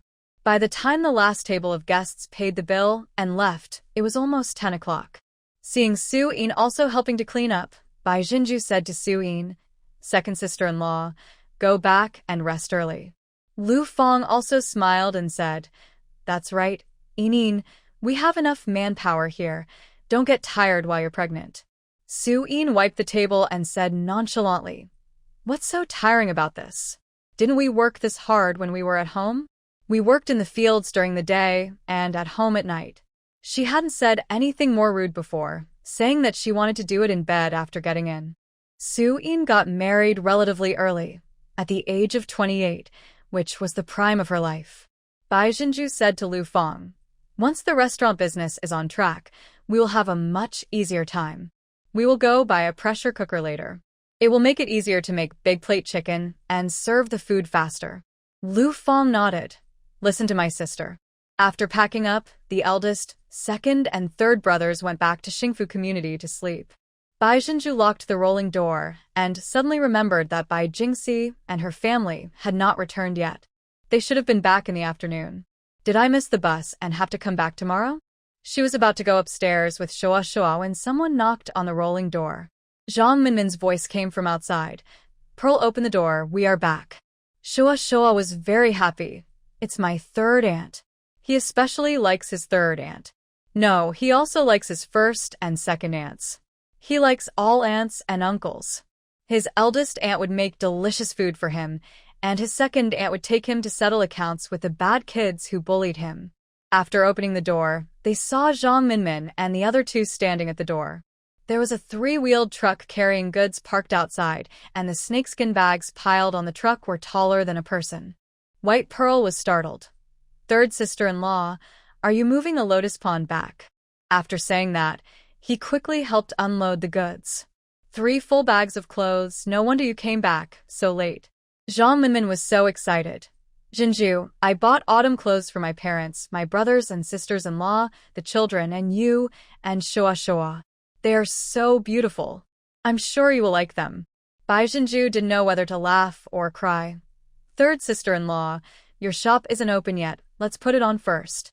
"Zhang Minmin, there is no rush to make money. We should wait until our family is beautiful enough. The main thing is that it is cheap." Dongwan was also very happy. The clothes in Lianhuachi are really cheap. This girl spent all her money, leaving only enough money for the bus fare. This purchase of goods used up all the money in the family, and I had to go back and borrow some money from others to decorate the clothing store. White Pearl suddenly remembered. "Miss Dong, haven't you eaten yet?" Bai Jingxi was not shy either. We just haven't eaten yet. Pearl, please make us some noodles. It's just a simple meal. Bai Jinju immediately rolled up her sleeves and went into the kitchen. You guys sit down and rest first, it will be ready soon, and there's some food left over from tonight. There was still some braised meat left, and Bai Jinju moved quickly. She heated up the oil in a wok and soon brought out 2 dishes and a soup. A large plate of stir-fried pork head with green peppers, stir-fried Chinese cabbage, and tomato and egg soup. The 3 of them were really hungry, and Zhang Minmin ate without any image. This pork head is also delicious when stir-fried with green peppers and celery. It goes really well with rice. Bai Jinju turned on the ceiling fan for them and said with a smile, I just stir-fried it randomly. If it tastes good, I'll add it to the menu tomorrow. Dongwon nodded. It's really delicious, a different taste. Bai Jinju took the chopsticks and took a bite. It was indeed quite good. Seeing Shua Shua yawning, Zhang Minmin said, Hurry up and take Shua Shua to bed. We'll clean up after we finish eating. Dongwon also urged her. Go to bed quickly, the children are sleepy. Bai Jinju didn't stay with her and went upstairs to sleep.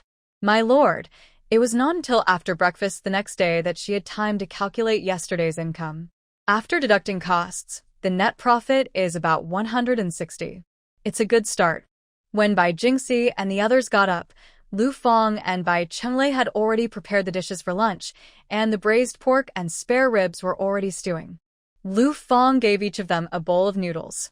Zhang Minmin was very curious. Jinju, how is your Xinjiang de Panji selling? White Pearl smiled and said, It's pretty good. Almost everyone who comes into the store orders it.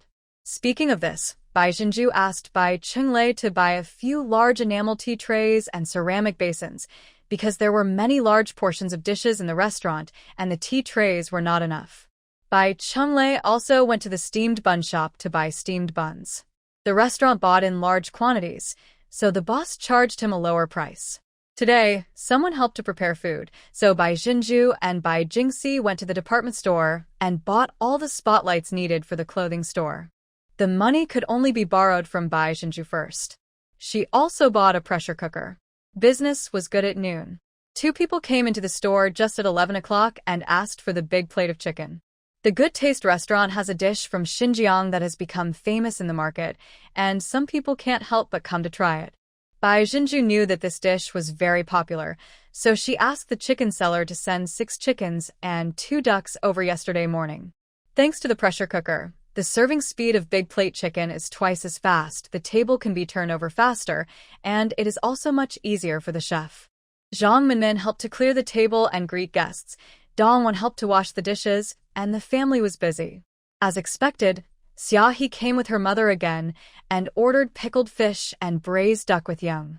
Xiaohe was very satisfied with the meal and discussed with her mother, Why don't I just eat here at Pearl's from now on? The fish fillet is so tender and tasty. And the duck, your cooking is incomparable. When Fengqin rolled her eyes at her, Even if it doesn't taste good, I still raised you up. However, these 2 dishes are indeed well cooked. Xiaohe looked at the menu and decided to come again tomorrow. She must try all the dishes on the menu. In the end, they didn't finish the duck and the portions were quite substantial, so Zhang Minmin packed them up in lunch boxes for them to take back. The restaurant's business today is better than yesterday, and everyone orders the big plate of chicken directly after entering the store. Let's just say there is no shortage of rich people in this market. We were busy until 2 o'clock before everyone had time to prepare food. After dinner, Bai Chenglei and Bai Qingxiang rode their bikes to take Bai Jingxi and her family of 3 to the bus station. School is about to start, and Principal Zhang has already hired someone to renovate the shop at home. Zhang Minmin is anxious to go back and open the clothing store first. She bought a lot of sportswear and can sell them when school starts. Besides, if they stayed here with Bai Jinju, they would be of no help and would only be a hindrance. There were a lot of things. In addition to clothes and lamps, Bai Jingxi also bought rolling shutters. Zhang Minmin also bought some hooks, hangers, etc. needed for clothing stores in the market. These things are not easy to buy in town. Bai Jingxi even hired another tricycle to load all the goods. After Bai Jingxi and her family of 3 left, Bai Jinju started to get busy again. The last table of drinking guests left in the evening, and it was almost 10 o'clock. There were only mother and son left in the restaurant. Shua did not ask his mother to accompany him tonight. At 9 o'clock, he washed his face, brushed his teeth, and went upstairs to sleep. Bai Jinju locked the rolling door, took a shower, and then went upstairs. She wasn't tired at all. She did some accounting before going to bed. She earned about $50 more today than yesterday. So at this time, as long as you are down to earth and willing to work hard, it is easy to make money by doing business. The restaurant is different from the braised meat shop over there. The braised meat shop has a good location, and there is a large flow of people there. Everyone will buy vegetables and cook, and people coming and going will pass by the braised meat shop. It is hard for the business to be bad. Uncle Xia, he was reluctant to sell his bun shop because his business was so good. The restaurant is located in a remote area and relies on word of mouth, so we have to build up its reputation first. The next day, Bai Jinju got up late. When she went downstairs, Lu Fong and Bai Chenglei had already arrived and breakfast was ready. Lu Fong smiled and said, "I was just about to go up and call you." Bai Jinju saw that it was only 7 o'clock, so she said, "Brother and sister-in-law, you don't have to come so early in the future. Sleep a little longer." Bai Chenglei smiled innocently. "At home, I get up as soon as the rooster crows, much earlier than this." Su Yin brought out a plate of kimchi. "That's right. We came here just after we woke up." Then she said, "Pearl, I think there's not much pickled cabbage left in the jar." Bai Jinju, "I've asked Sister May to deliver it. She said she would find a way for me.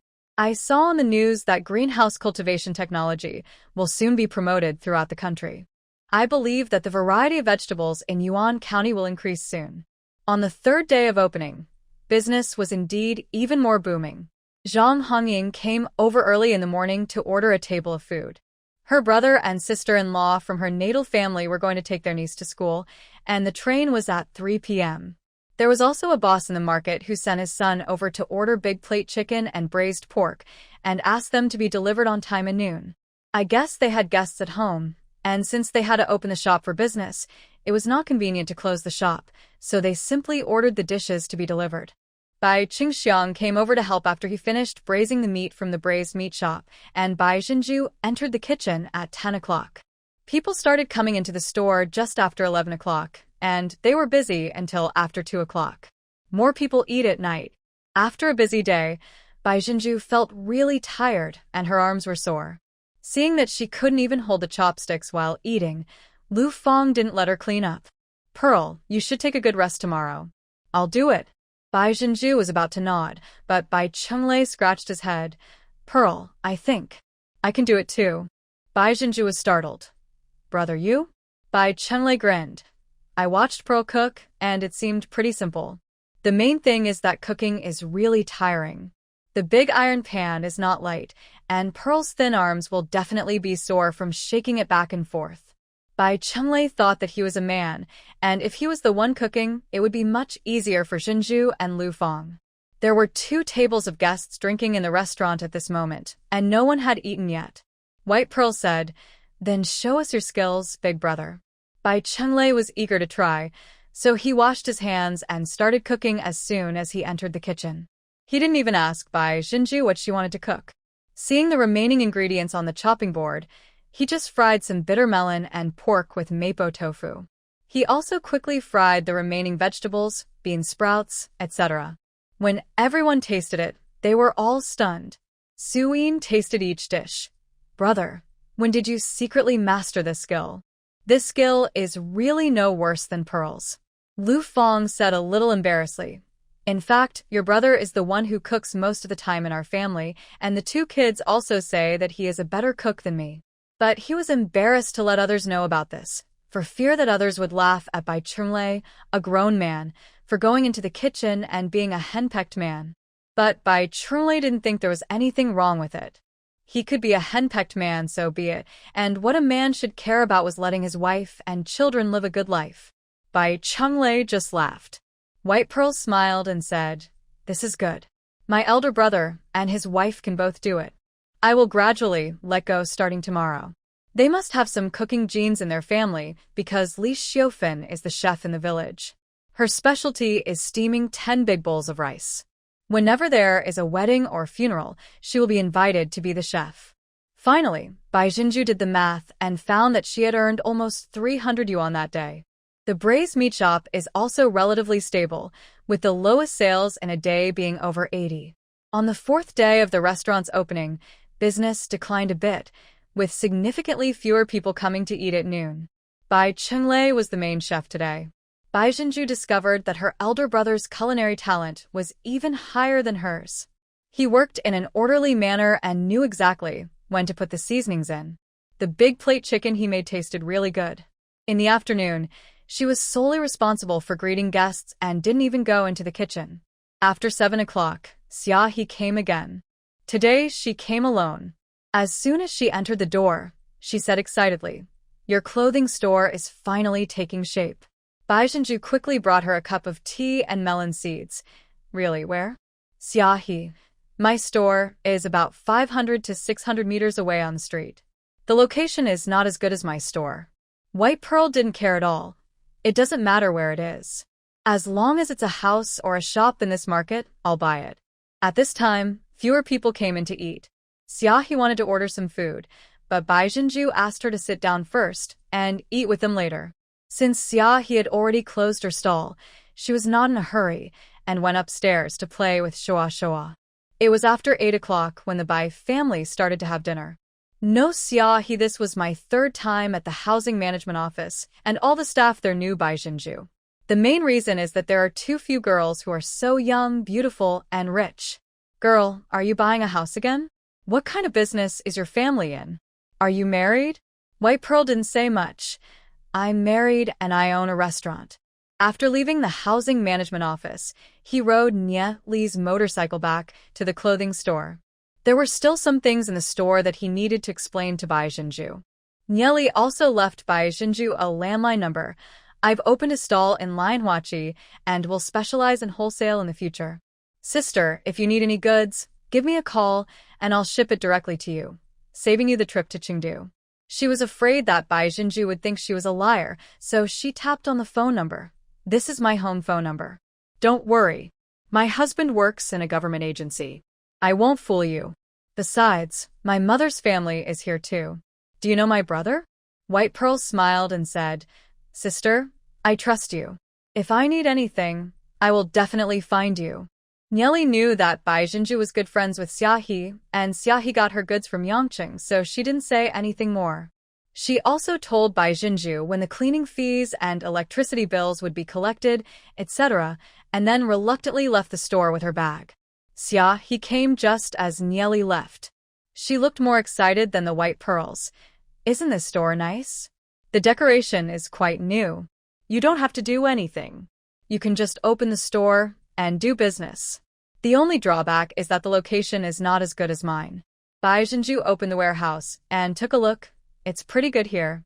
It's good to be able to buy it." Xia He also came over. The warehouse should have last year's autumn and winter models, as well as some shoes. The goods in Lianhuachi are also pretty good. Bai Jinju checked around and turned off the lights in the warehouse. Xia He was puzzled. "Why, you're not in a hurry to open the store?" White Pearl is helpless. "You know my restaurant has just opened, so I can't let it go completely yet. I'm not in a hurry. I'll take my time." The main reason was that she didn't expect the clothing store to buy it as soon as they said so, and she thought it would take some time. Xia He was very anxious. "My sister said there's a new batch of clothes, made to imitate the clothes worn by the heroines in TV dramas in Hong Kong. I'm going to get a batch in. If you want, I'll bring it to you." Bai Jinju thought for a moment. "Please help me carry it, and I'll give you the money later." "Don't worry about the money. I'll help you pay for it first. We'll talk about it after the goods arrive." Xia He was so happy that she reminded her, "Why don't you change the sign of the store? A new store, a new look." This store was originally called Lily Clothing Store and is very representative of the times. "Okay, I'll change it." It was already noon, so she didn't delay any longer and quickly locked the door and returned to the restaurant. There was already a table of people sitting in the restaurant, drinking tea and eating melon seeds. Bai Jinju went to the kitchen to take a look and saw that her elder brother and sister-in-law were busy. Two people really couldn't run the restaurant, and her clothing store also needed people, so it seemed that she had to hire 2 more people. The store has been bought, and the goods are ready. It is not a good idea to keep them locked up. One more day of locking them up means one less day of profit. Who should I invite? 2 faces immediately appeared in Bai Jinju's mind, her 2 cousins from her uncle's family. By the way, Li Zhonghua hasn't come back since he sent Li Jun to Beijing to study. It's been 10 days. During dinner in the evening, Bai Jinju told the whole family about inviting guests. Lu Feng said directly, "Pearl has the final say on who to invite. Your eldest brother, and I will listen to you." Bai Chenglei also said, "We really need to hire someone. I've already bought Pearl's clothing store, so I can't take care of it anymore."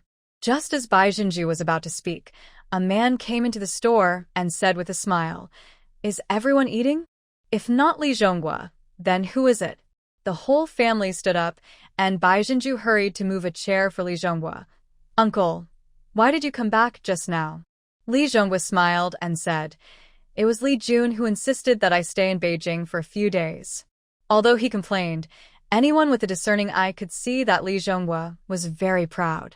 Bai Qingxiang said, Xiaojun worked in the town's kiln factory for a month during the summer vacation. It turned out that he was earning money to treat his uncle to a trip. This kid is really good. He is ahead of us brothers and sisters. Li Zhonghua was rarely excited. This time I went to see Tiananmen Square, climbed the Great Wall, and watched the flag-raising ceremony. It was worth it. By the way, I also took a photo in front of Tiananmen Square. Li Jun, wearing camouflage uniform, put his arm around his father's shoulders, with Tiananmen Square behind them. Everyone gathered around to look at the photos. Nowadays, it is truly a very glorious thing for anyone to go to Beijing and see Tiananmen Square. Bai Jinju was also very excited. Xiaojun looks really energetic. Su Yin, Xiaojun is really promising. Shua is short and very anxious. I want to see my uncle, too. Bai Jinju picked him up and watched him with everyone. Shua was fascinated by Li Jun's camouflage uniform. "Mom, Uncle Xiaojun is so handsome. When I grow up, I want to be a soldier too." Bai Jinju couldn't help but kiss her son on the face. "Okay, then Shua should study hard and go to the military academy, like your uncle." Shua puffed out his chest. "Mom, I can do it." Bai Jinju went into the kitchen, cut a plate of the braised meat that had not been sold today, poured 3 glasses of wine, and asked Bai Qingxiang and Bai Chenglei to drink a glass with Li Zhonghua. Lu Feng served Li Zhonghua a bowl of rice. Li Zhonghua touched Shua's head and sighed. "After all this journey, I feel that the country has changed a lot in the past few years. These little kids are in good times now. Without war, everyone can have enough food and clothing, which is a very happy thing in Li Zhonghua's eyes." What he didn't know was that society is constantly moving forward and the future is immeasurable. Bai Jinju thought about recruiting people. "Uncle, can my sister Yuerong and sister Yueshu spare some time? I would like to invite them to come to the store to help. I will charge them 8 yuan a day according to the market price." Li Zhonghua was delighted, but then he was stunned. "Your brother and sister-in-law are here. Why do you need them to help? Pearl, your sister and the others are doing well. You don't need to worry about them." Bai Jinju said, "I bought another clothing store, so both the restaurant and the clothing store are short of staff." Li Zhonghua was shocked and even slapped his thigh. "What? You bought another shop? My dear, have you spent all your compensation money?" The old man didn't know the exact price of the shop in the county town, but the fact that he had spent all of the 44,000 yuan in compensation was enough to make him feel distressed. Bai Jinju quickly poured tea for her uncle. "Don't worry, uncle. We can make money if we buy this shop. I will definitely not do business at a loss." Seeing that she didn't seem to be bragging, Li Zhonghua felt a little relieved, remembering that the braised meat shop's business was indeed good. That doesn't have to be $8. That's what men out there do for odd jobs. Just give them $5. Bai Jinju knew that Li Zhonghua was embarrassed and felt that he was taking advantage of her. "My sisters all have children. I don't know if they are willing to be separated from their children. Uncle, please go back and ask for me." In addition to the $8, you can also give them 3 days off every month so that they can go home to see their children. Many married women are unwilling to work outside the home, not only because they have never traveled far and are timid, but more because they cannot bear to leave their children at home. Especially since Lee Yueshu's child is only 3 years old, she needs to ask if it is okay. Lee Zhonghua nodded. Okay, I'll ask you when I get home tomorrow. Lee Zhonghua stayed in the hotel at night. He had been out for several days and couldn't stay there any longer. After lunch the next day, he asked Bai Qingxiang to take him to the bus station. Bai Zhenju packed a braised chicken for him and asked him to take it back for his aunt to try. As for his second uncle Li Zhonghua's family, Bai Zhenju didn't mention it, so Li Zhonghua naturally wouldn't mention it either. Uncle, about my opening a shop in Yuan County. Before Bai Zhenju could finish, Li Zhonghua said, Don't worry, I won't tell anyone else. I will tell your sister Yuerong and the others. White Pearl smiled and said, I just don't want the Pei family to know. Li Zhonghua deeply agreed that the old woman from the Pei family was not a good person. I see. This kind of thing definitely can't be kept secret, so how long can we keep it secret? Once she has established herself in Yuan County, the Pei family won't be able to do anything to her even if they find out. Li Zhonghua called at noon the next day after he returned. Both sisters Li Yuerong and Li Yueshu were willing to come to help, and both parties agreed to go over the next day. That morning, Bai Qingxiang rode his tricycle to the station to pick up Li Yuerong and her sister. Li Yuerong is about the same age as Lu Feng and has a similar personality, being a hard-working person who doesn't talk much. Li Yueshu is 1 year older than Bai Zhenju. She has a lively and cheerful personality. Because of their similar age, she has the best relationship with Bai Zhenju, and they have played together since childhood. The two arrived at the store after 10 o'clock, put down their things, rolled up their sleeves, and went to the kitchen to work. Bai Zhenju stopped them and poured them tea. Drink some water and take a rest first. There's no rush. Li Yueshu looked at the big refrigerator and wine cabinet in the store and thought everything was very strange. $8 a day, Pearl. I feel bad if you don't let me work. Li Yuerong also said, Yes, Pearl. Tell me if there is anything you need us to do. White Pearl is helpless. Sister, I really have work for you to do, not just to enjoy yourself. Bai Zhenju first led them upstairs to settle down, and then let Li Yuerong stay in the restaurant to help, while she took Li Yueshu to the clothing store. It just so happened that the boss of the signboard maker came to install a new signboard. Beauty Boutique Clothing Store. Li Yueshu also attended high school for 1 year, and her eyes lit up when she saw the new sign. Pearl, your new name is so beautiful. Beauty Shang. I feel embarrassed when I say it. Bai Zhenju couldn't help laughing. Sister Yueshu, when did you become so conservative? This is not like you. As she spoke, Bai Zhenju took a skirt from the wall and handed it to Li Yueshu. Sister, take it and change it. Li Yueshu was stunned. For me? Bai Zhenju. Sister Yuerong also has employee benefits. The clothes Li Yueshu was wearing were bought when she got married. The white orchid patterned shirt was 90% new. It was quite good clothing in the countryside, but compared with the clothes in the White Pearl store, it looked really rustic. She knew that selling clothes required image, so she stopped being polite and went to the warehouse to change the skirt. The yellow dress made her originally dull skin tone look a lot brighter, and it also matched the plastic sandals on her feet. Pearl, this skirt is so pretty. Li Yueshu looked at herself in the mirror happily. It's true that clothes make the man. Mine is not bad at all. You and Sister Yuerong look good together. Bai Zhenju took off her low ponytail, made a high ponytail for her with her hands, and tied a silk scarf on the ponytail. Li Yueshu's eyes almost popped out. It was just a change of hairstyle. Why did she feel like this was no longer herself? Pearl, how come you are so powerful? Sister, you have a good foundation. At this time, 2 girls came into the store. One was tall and thin, and the other was a little fatter with a round face. Both looked to be in their early 20s.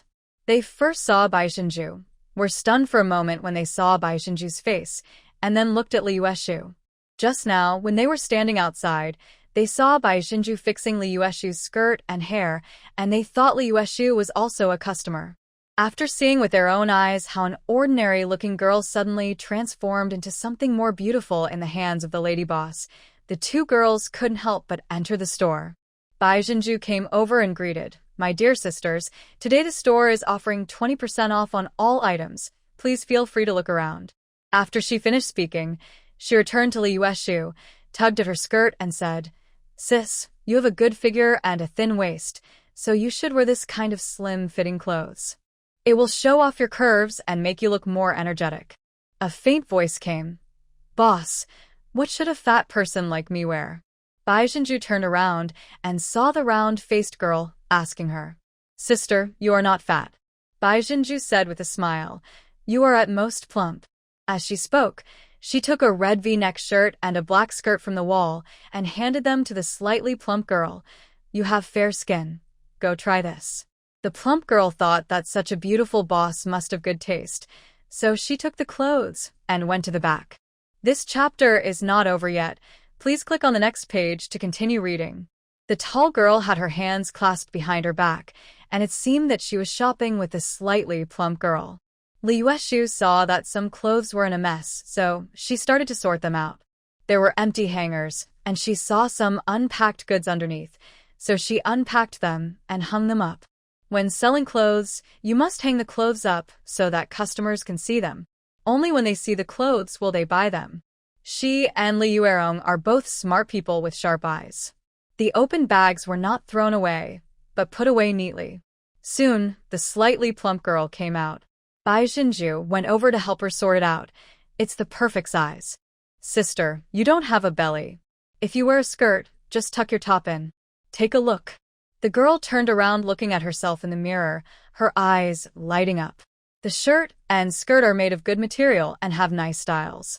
The key point is that when the boss wore it like this, her waist was exposed, but her big ace was covered, and the whole person seemed to have lost weight. Bai Jinju looked at the girl's clothes and said, "Sister, you work in a big company, right? It's best to wear clothes with stiff textures to show your temperament and look more refined. This outfit of yours will look even better with leather shoes." The girl imagined it, and her eyes lit up again. "Boss, you are right. How much is this suit? I will buy it. I'm going on a blind date tomorrow, and I finally have a set of presentable clothes to wear." Bai Jinju added it up with a calculator. The shirt is 88, the skirt is 68, and today they are 20% off, 124.8. "I'll charge you 124. Bai Jinju promptly wrote out the bill, and the chubby girl promptly paid as well. She didn't change her old clothes. Li Yueshu packed up her old clothes and handed them to her. She put on her new clothes and left. Li Yueshu was stunned. "Jinju, are girls in this city so happy to buy clothes? I had to compare prices from 3 stores to choose a vest for my daughter Shueshua for a long time." White Pearl smiled and said, it was obvious that the girl just now had been shopping all morning. She finally found something she liked, so she was very happy. This clothing store also had a small counter, on which were placed some small items such as stockings, scarves, belts, etc. Bai Jinju found a basket and put all these small items in it and placed them on the counter. Then he and Li Yueshu went to the warehouse to move out a batch of shoe boxes and unpacked them.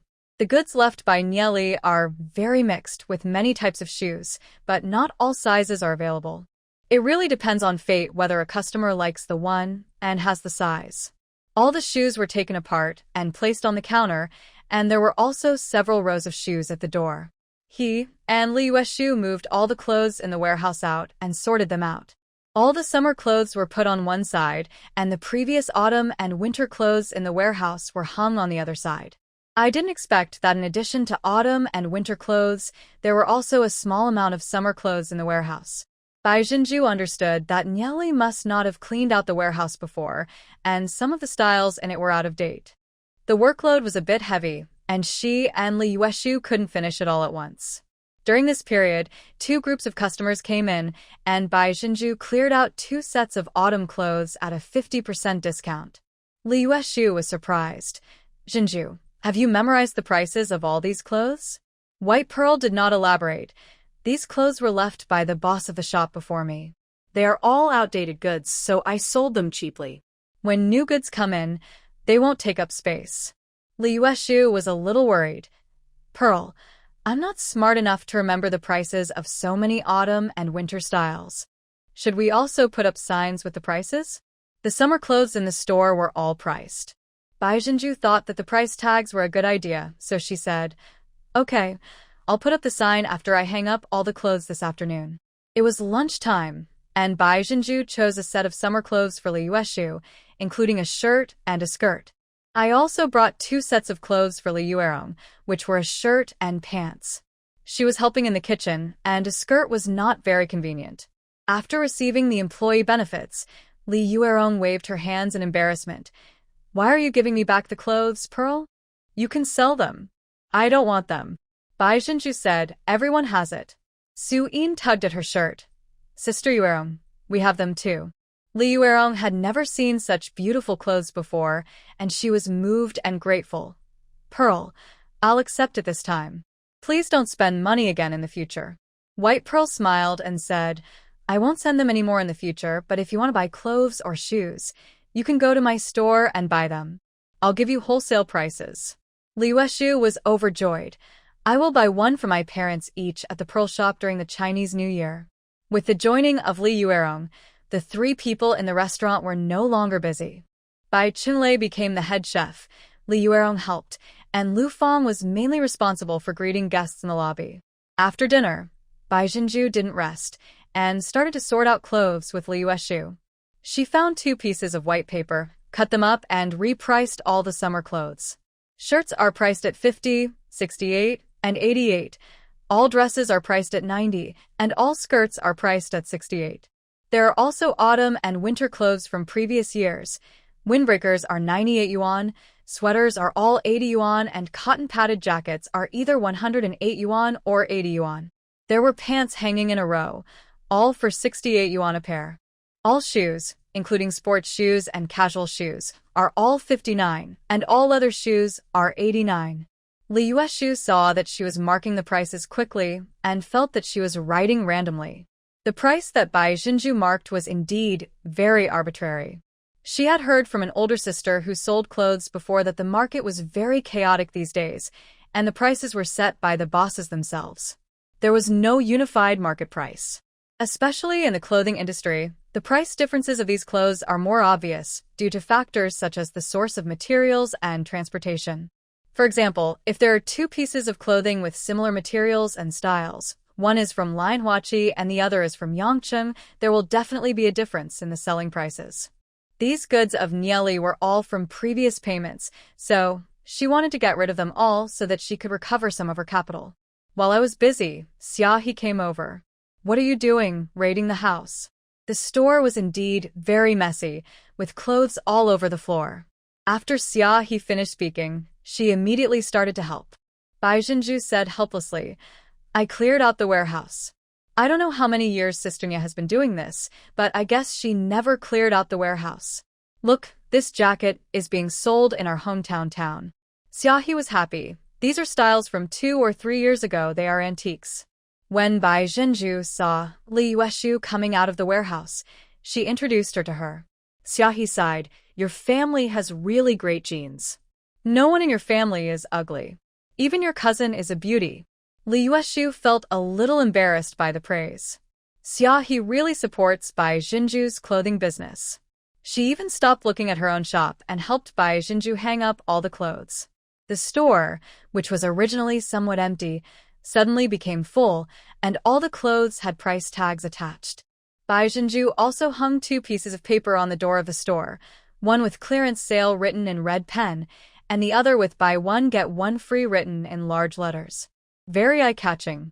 Xiaohe was curious. Buy one get one free. What's the gift? My lord, Bai Jinju pointed to the t-shirt over there and said, Give me a t-shirt. Xiaohe nodded. Your idea is good. Let's clear out these old goods quickly. I've already called my sister in Yangcheng.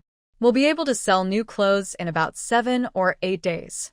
As we were talking, a customer came in, attracted by the buy one get one free offer. A lady in a plaid shirt asked, Boss, what does buy one get one free mean? What do you get? Bai Jinju picked up a red and white striped t-shirt and said, "Giveaway t-shirts. These are this year's new t-shirts. While supplies last, first come, first served." The older sister brought two girls with her. The older one was in her early 20s and the younger one was about 15 or 16. The shorter girl hugged her mother's arm and shook. "Mom, my pants are too short. Please buy me a pair of jeans. The t-shirt you gave me is just right for me to wear when school starts." The eldest daughter also hugged her other arm and acted coquettishly. "Mom, I want a windbreaker. Someone in our unit wears one." White Pearl boasted, "You have two little girls at my eldest sister's house. The girls love their mother so much. You will enjoy endless happiness in the future." The elder sister laughed and scolded. "What good fortune are you enjoying? They are all here to collect debts. Go buy, choose for yourselves." The two sisters made their choice quickly and went inside to try on clothes together, playing and joking.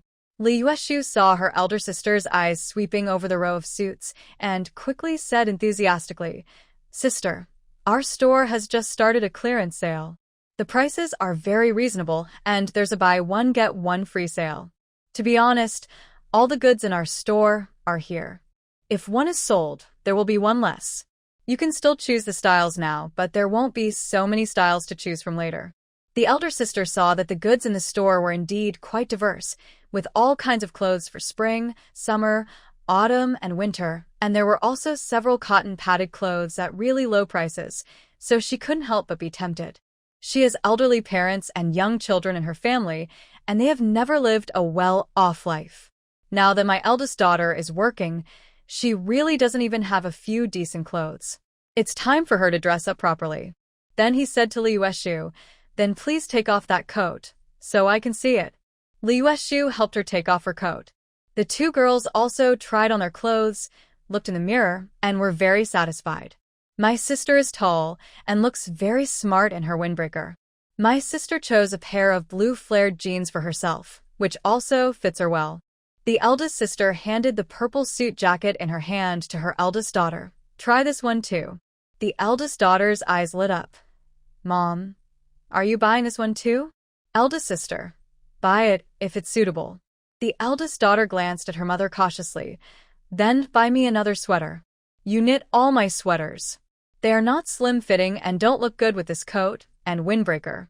The eldest sister rolled her eyes at her eldest daughter. "Choose for yourself. If you buy it this time, don't think about it during the new year." The eldest daughter said happily, "I won't buy it next year." She picked out a white turtleneck sweater and went in to try it on.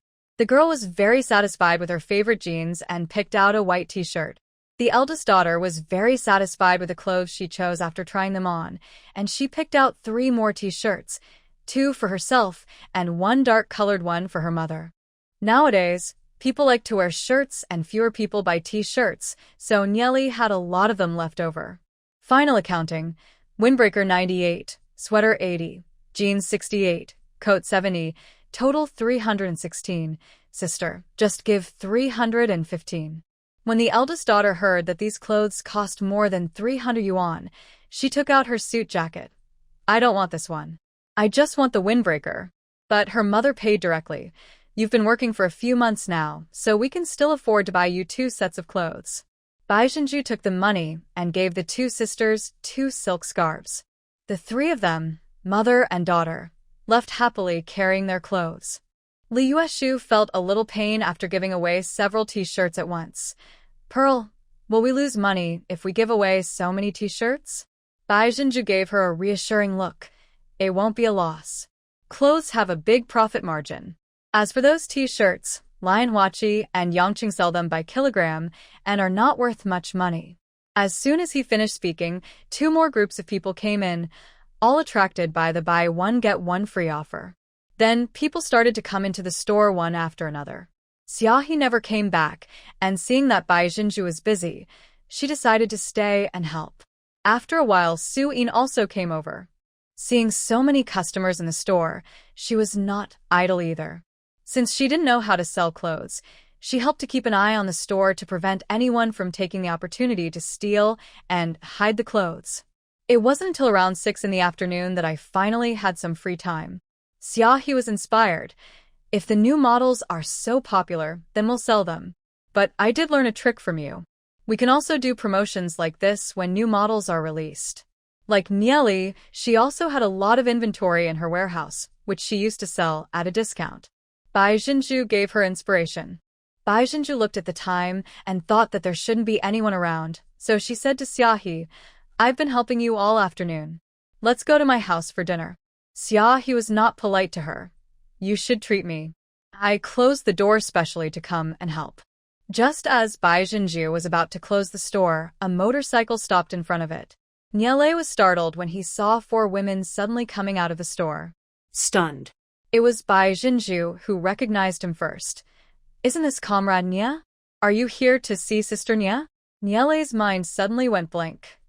Ah? Oh yes, I forgot that my sister sold the shop to you. Being stared at by several women, Niele's somewhat fair face turned suspiciously red. I quickly turned the motorcycle around. I'm going to find my sister, Comrade Bye. He nodded to Xiaohe and the other 2 again. Goodbye. After saying that, he quickly rode away on his motorcycle. Xiaohe burst out laughing. Haha, that guy is so funny. It's obvious that he came here specifically to find you. White Pearl is puzzled. Looking for me. No way, I don't know him well. Xiaohe was very sure. She must have come here specifically to see you. Her sister went to Rongqing yesterday. Bai Jinju locked the door without thinking much about it. However, Suyin felt that the young man just now was very likely attracted to her sister. It was normal for a man to like such a beautiful girl like her, but it would be abnormal if no one liked her. The restaurant was still busy at the moment, and Li Yueshu was not idle either, helping to clear tables and wash dishes. Xiaohe went home after dinner at around 8 o'clock. In the evening, Bai Jinju calculated that she had made back nearly 3,000 yuan. There seems to be a lot of goods in the store, but as each one is sold, one less is left. All those outdated jackets are gone. Nieli left behind goods worth 4 or 5,000 yuan, and if she sold all of them, she should be able to fetch 7 or 8,000 yuan. So the clothing industry is really making huge profits at this time. Business was also good the next day. Several customers who came to buy clothes yesterday brought their friends. We sold more than 2,000 clothes that day. Su-in basically helped out in the clothing store. On the 3rd day, fewer people came to buy clothes because all the nice styles were sold out and the store looked empty. She took some time to go to the housing authority and get the property certificate back. This chapter is not over yet. Please click on the next page to continue reading. On the 4th day, Bai Jinju took her household registration booklet and Shua to register for kindergarten. The kindergarten is just in front of the Xingfu community. It is jointly run by several nearby factories and is quite large. Shua successfully entered the senior class of the kindergarten. The little guy was quite lost. Mom, I can't play with my second brother anymore since I'm in kindergarten. The second brother he was talking about is the second child in Zhang Hongying's family. Bai Jinju has been busy recently, so Shua usually plays with her 2 children. We can still play together after school and do homework together, said Bai Jinju. Shua immediately became happy again. When passing by the braised meat shop, Suyin called Shua and handed him a small backpack. Shua, are you happy? It's September 1st now, and all 3 stores are back on track. After cleaning up at night, Bai Qingxiang lowered the rolling shutter door a little. Bai Jinju took out a stack of money and said with a smile, Today I'm giving everyone last month's salary. I'm too lazy to calculate it in detail. My eldest brother and his wife, my second brother and his wife, will each be paid 20 days, while Sister Yuerong and Sister Yueshu will be paid 10 days. Li Yueshu said embarrassedly, Pearl, we only worked for 8 days last month, and you still gave us clothes. How about we forget it and start counting from this month? Suyin also said, We have free food and lodging here, and we don't have to spend any money. We should work hard to run a shop, so why should we ask for wages? Forget about ours. You can just give it to Sister Yuerong and Yueshu. Others also said that it should be so. Bai Jinju still counted out the money. Li Yuerong and Li Yueshu got 80 each, and Bai Chenglei and the others got 160 each. He smiled and said, Brothers should settle accounts clearly.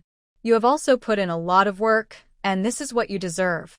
Everyone feels unhappy when receiving their salary, especially the brothers Bai Chunglei and Bai Qingxiang. Where did the money come from? To put it bluntly, it was obtained by their sister in exchange for her marriage. If possible, they would rather not earn the money and just hope that their sister's marriage can be happy. Fortunately, Bai Zhenju didn't know what they were thinking, otherwise she would definitely shout. That's not necessary. Life in the Pei family will never be better than making money. She doesn't want anything else now. She just wants to continue buying houses, then make more money, and make a lot of money with her family. Li Yuerong and Li Yueshu were also very emotional, especially Li Yueshu. Her mother-in-law was still the head of the family, and the couple did not have much savings. That's 80 for 10 days and 240 for a month, which is higher than the salary of some government agencies. Moreover, Zhenju only called the two sisters and did not call her cousin-in-law Miao Qiong and cousin Li Yuexiang. It was obvious that Zhenju was trying to support the sisters. They all secretly made up their minds to do a good job. White Pearl continued. Big brother, from this month on, the restaurant and the braised meat shop will be run by you. As for the issue of eating, before she could finish, Lu Fong said, We'll still eat at the restaurant, Pearl. Don't be so clear with us. Bai Zhenju originally thought so, but she didn't expect her sister-in-law to take the initiative to bring it up.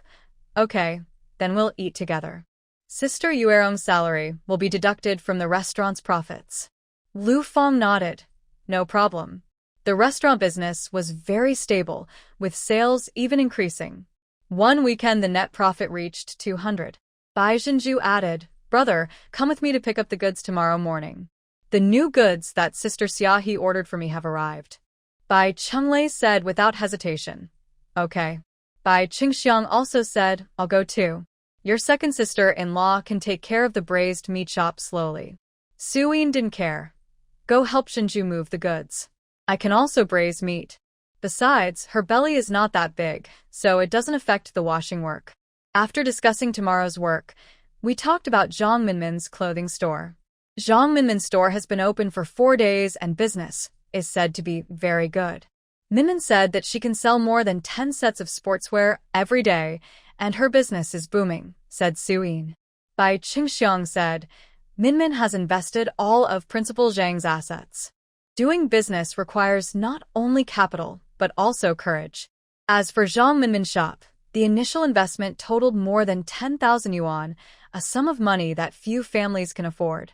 Even if your family has money, they may not be willing to invest. Moreover, it is difficult to predict the profits and losses of a business. If Bai Zhenju did not have 10 years of experience more than others, she would not have dared to suggest that Zhang Minmin open a clothing store. The future development will be nationwide. Even a small place like Xiaxixi town will become prosperous in a few years with a wheel of progress. The shop that Zhang Minmin bought is a sure win. We had to get up early tomorrow, so we talked for a while and then dispersed.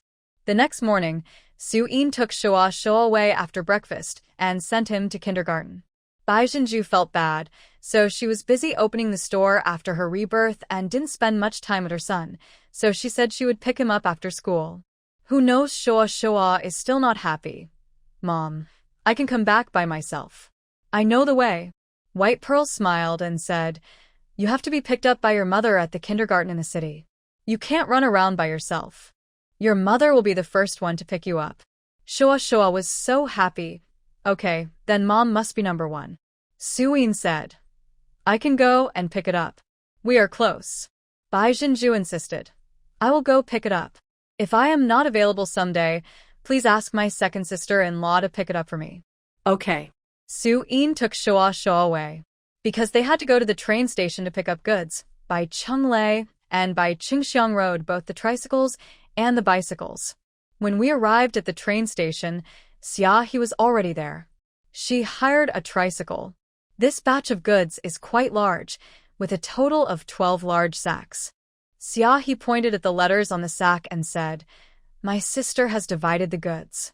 The goods inside the pockets with A written on them are the same, and so on. They are all double. The purchase order is inside the bag, and we can divide it up as we like. Some of the goods are the same, and some are different. Bai Jinju understood that this was a good and convenient method. He and Xia quickly divided the goods, giving each person 6 bags. Seeing that there were only Xia and the driver with her, Bai Jinju helped her move the goods. Looking at Bai Chunlei and Bai Qingxiang working, Xia said enviously, "Your brothers are so nice." This chapter is not finished yet. Please click on the next page to continue reading the exciting content.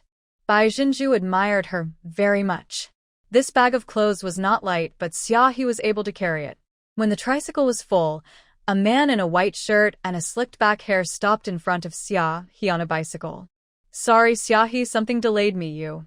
Seeing that the car was loaded, Su Qinglin smiled. "You've already finished moving? Why didn't you wait for me?" Xia sneered. "I dare not trouble Section Chief Su. Didn't I say I don't need your help? What are you doing here?" Su Qinglin smiled and said, "My sister heard that you bought autumn clothes, so she asked me to come and pick one for her. Didn't she just get promoted to office director? I thought we should show some appreciation. Xia, don't you agree? Just to show your support. Don't you just want to get it for free?" Xia looked at Su Qinglin and pretended not to understand. "Chief Su, you're not trying to use my clothes as a favor, are you?" Su Qinglin frowned and looked at Xia. "What are you talking about? She's my sister. She got a promotion. Isn't it our duty to show our appreciation?" Xia looked at the other party with his hands folded. "Yes, that's your sister, not my sister. What does her promotion have to do with me?" Su Qinglin seemed to have just realized that Xia was angry. He glanced at Bai Jinju and others not far away and pulled Xia. "Xia, what's wrong with you? Why are you being so sarcastic today?" Xia shook off his hand. "Doesn't your sister look down on self-employed people like me? The clothes I sell are naturally not worthy of her. Please get out of the way." I am in a hurry to go back and open the door to do business." Then he got on his bicycle, waved to Bai Jinju, and left with the tricycle. After Xia left, Su Qinglin stood there for a while and then left. But he didn't go after Xia, but returned the same way. Li Yueshu curled her lips. "Jinju, that's Boss Xia's boyfriend. I don't think he's good enough for her." Bai Jinju also felt that there was a problem between the two of them, but Xia was not a pushover, so she was not too worried. There was too much cargo to be transported all at once, so Li Yueshu and Bai Qingxiang stayed at the train station to look after the remaining cargo of Bai Jinju and Xia, while Bai Jinju and Bai Chunlei transported the cargo back. Back to the clothing store, I was busy again. There was almost nothing left in the store. The t-shirts had been given away long ago, and only a few autumn and summer clothes were left, which Bai Jinju had put away and hung up in a corner. After all the goods were pulled back, Bai Qingxiang went back and asked Su Yin to help hang the clothes. Bai Chunlei also stayed until almost 11 o'clock before returning to the restaurant. With so many hands on deck, the family hung up the clothes in just one morning. The quality of this batch of new goods is impeccable, and the purchase price of the wool coats and leather jackets is not cheap. There are not many leather jackets, only 4 pieces, and the purchase price of each one is more than 300 yuan. The total cost of this batch of goods, including shipping costs, is more than 13,000. Fortunately, I cleared out the inventory and recovered the funds, and combined with the profit from the restaurant and braised meat shop last month, it is almost enough. Xia is busy in the store. Su Qinglin's mother is here. When Fengqin quickly went over to greet him. "Big sister, what brings you here?" "Oh, we just got some new goods. The store is a mess. Come and sit down." As he said this, he winked at Xia, indicating her to pour some water. "You didn't come earlier or later, but you came today." Xia poured water without much enthusiasm. "Madam, have some tea. Some of the new goods have been hung up." Su's mother is looking at the coats and says casually, "I'm not thirsty." "Don't worry about me." "Just do your thing. I'll just take a look." Xia put the water on the counter and left her alone. When Fengqin tried to talk to Su's mother, but she ignored her. When Fengqin looked embarrassed. "Xia, how much is this coat of yours?" Su's mother asked, pulling a coat. When Fengqin immediately smiled and said, "What's for sale?" Before she could finish, Xia interrupted her. "Annie, this coat is a new model this year, and it's priced at 388. If you want it, just give me 288. I won't make any money from you. When Fengqin gave Xia He a secret look, Xia He pretended not to see it. Su's mother's face was a little embarrassed. This is too expensive. Xia He smiled. Yes, they're expensive. The clothes I gave you before were all good quality. There were no cheap ones. Su's mother's face became even uglier. She hung up her coat heavily and walked out. When Fengqin quickly stood up and sent, Big sister, please sit for a while. Mother Su left without looking back. When Fengqin was so angry that she glared at Xia He, what do you want to do? Xia He frowned. Mom, I want to cancel the engagement. When Fengqin was stunned. What? Break off the engagement? You've been dating for several years. What will people say if you break off the engagement now? Besides, you're not young anymore. Xia He, let others say whatever they want. I want to cancel the engagement anyway. When Fengqin, give me a reason. Xia He, I saw Su Qinglin shopping with a girl a few days ago, so I asked around. I just found out that he has been busy all this time. He has been looking at other girls, hoping to find one who is of the same social status as a Su family. People just don't like self-employed people like me. When Fengqin was so angry that she was shaking all over. What? How dare that rascal Su Qinglin? I'll go find him. Xia He quickly stopped the man. What can I do with him? Do you still want me to marry into a family like this? Look at the attitude of that old woman just now. Does she think I'm her wardrobe? She came here and didn't ask to help, but she wanted me to give her a coat. How shameless. When Fengqin was very worried, but you've been dating Su Qinglin for so long, and everyone knows about it. It will definitely be difficult to find someone else in the future. Xia He didn't care. What's so difficult about that? There are no three-legged frogs, but there are two-legged men everywhere. Besides, I can make money on my own. If other men are the same as Su Qinglin, then I won't get married. Su Qinglin, ba. After dinner, Xia He went to Bai Xinju. She took a quick glance and found that the well-matched items in the store were very eye-catching and were obviously the store's main selling items. Bai Xinju is checking in the goods into the warehouse. I'll give you the payment another day. Xia He waved her hand. Don't worry, you just bought a shop. I'll give it to you when you have it. Bai Xinju smiled and said, I have it. Xia He was very proud. How is this batch of goods? My sister doesn't like the leggings.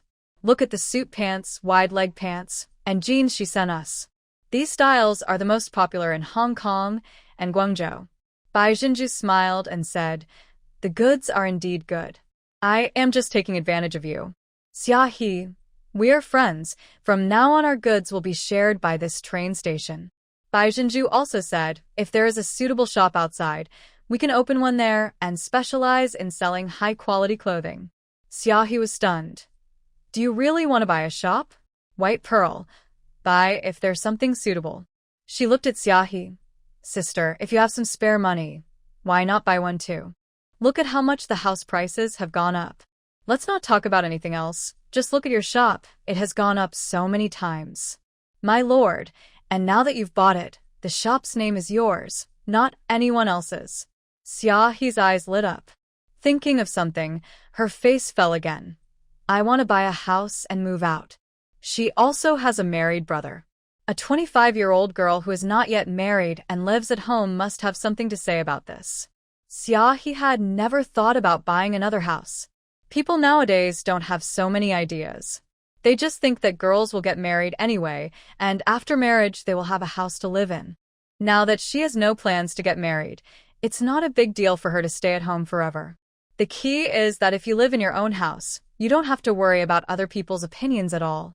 The more Xia He thought about it, the more excited she became. He slapped his forehead. Why didn't I think of that before? Bai Xinju thought to herself, who could have thought of this? The price she paid for thinking of these things was her and her son's life, as well as more than 10 years of her youth. Xia He was impatient. I'll go ask around and buy some nearby. I'll call you if there's any extra. Bai Xinju smiled and said, okay. When Li Yueshu came back from washing the dishes, Xia He had already gone back, and she had not finished sorting the goods.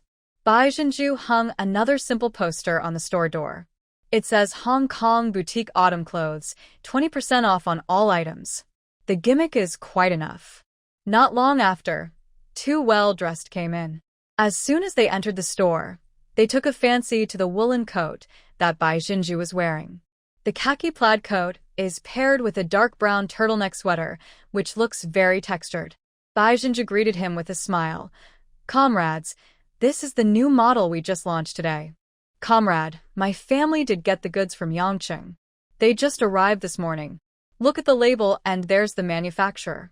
It's a big factory in Yangcheng, and they made it based on the outfits of Hong Kong female stars."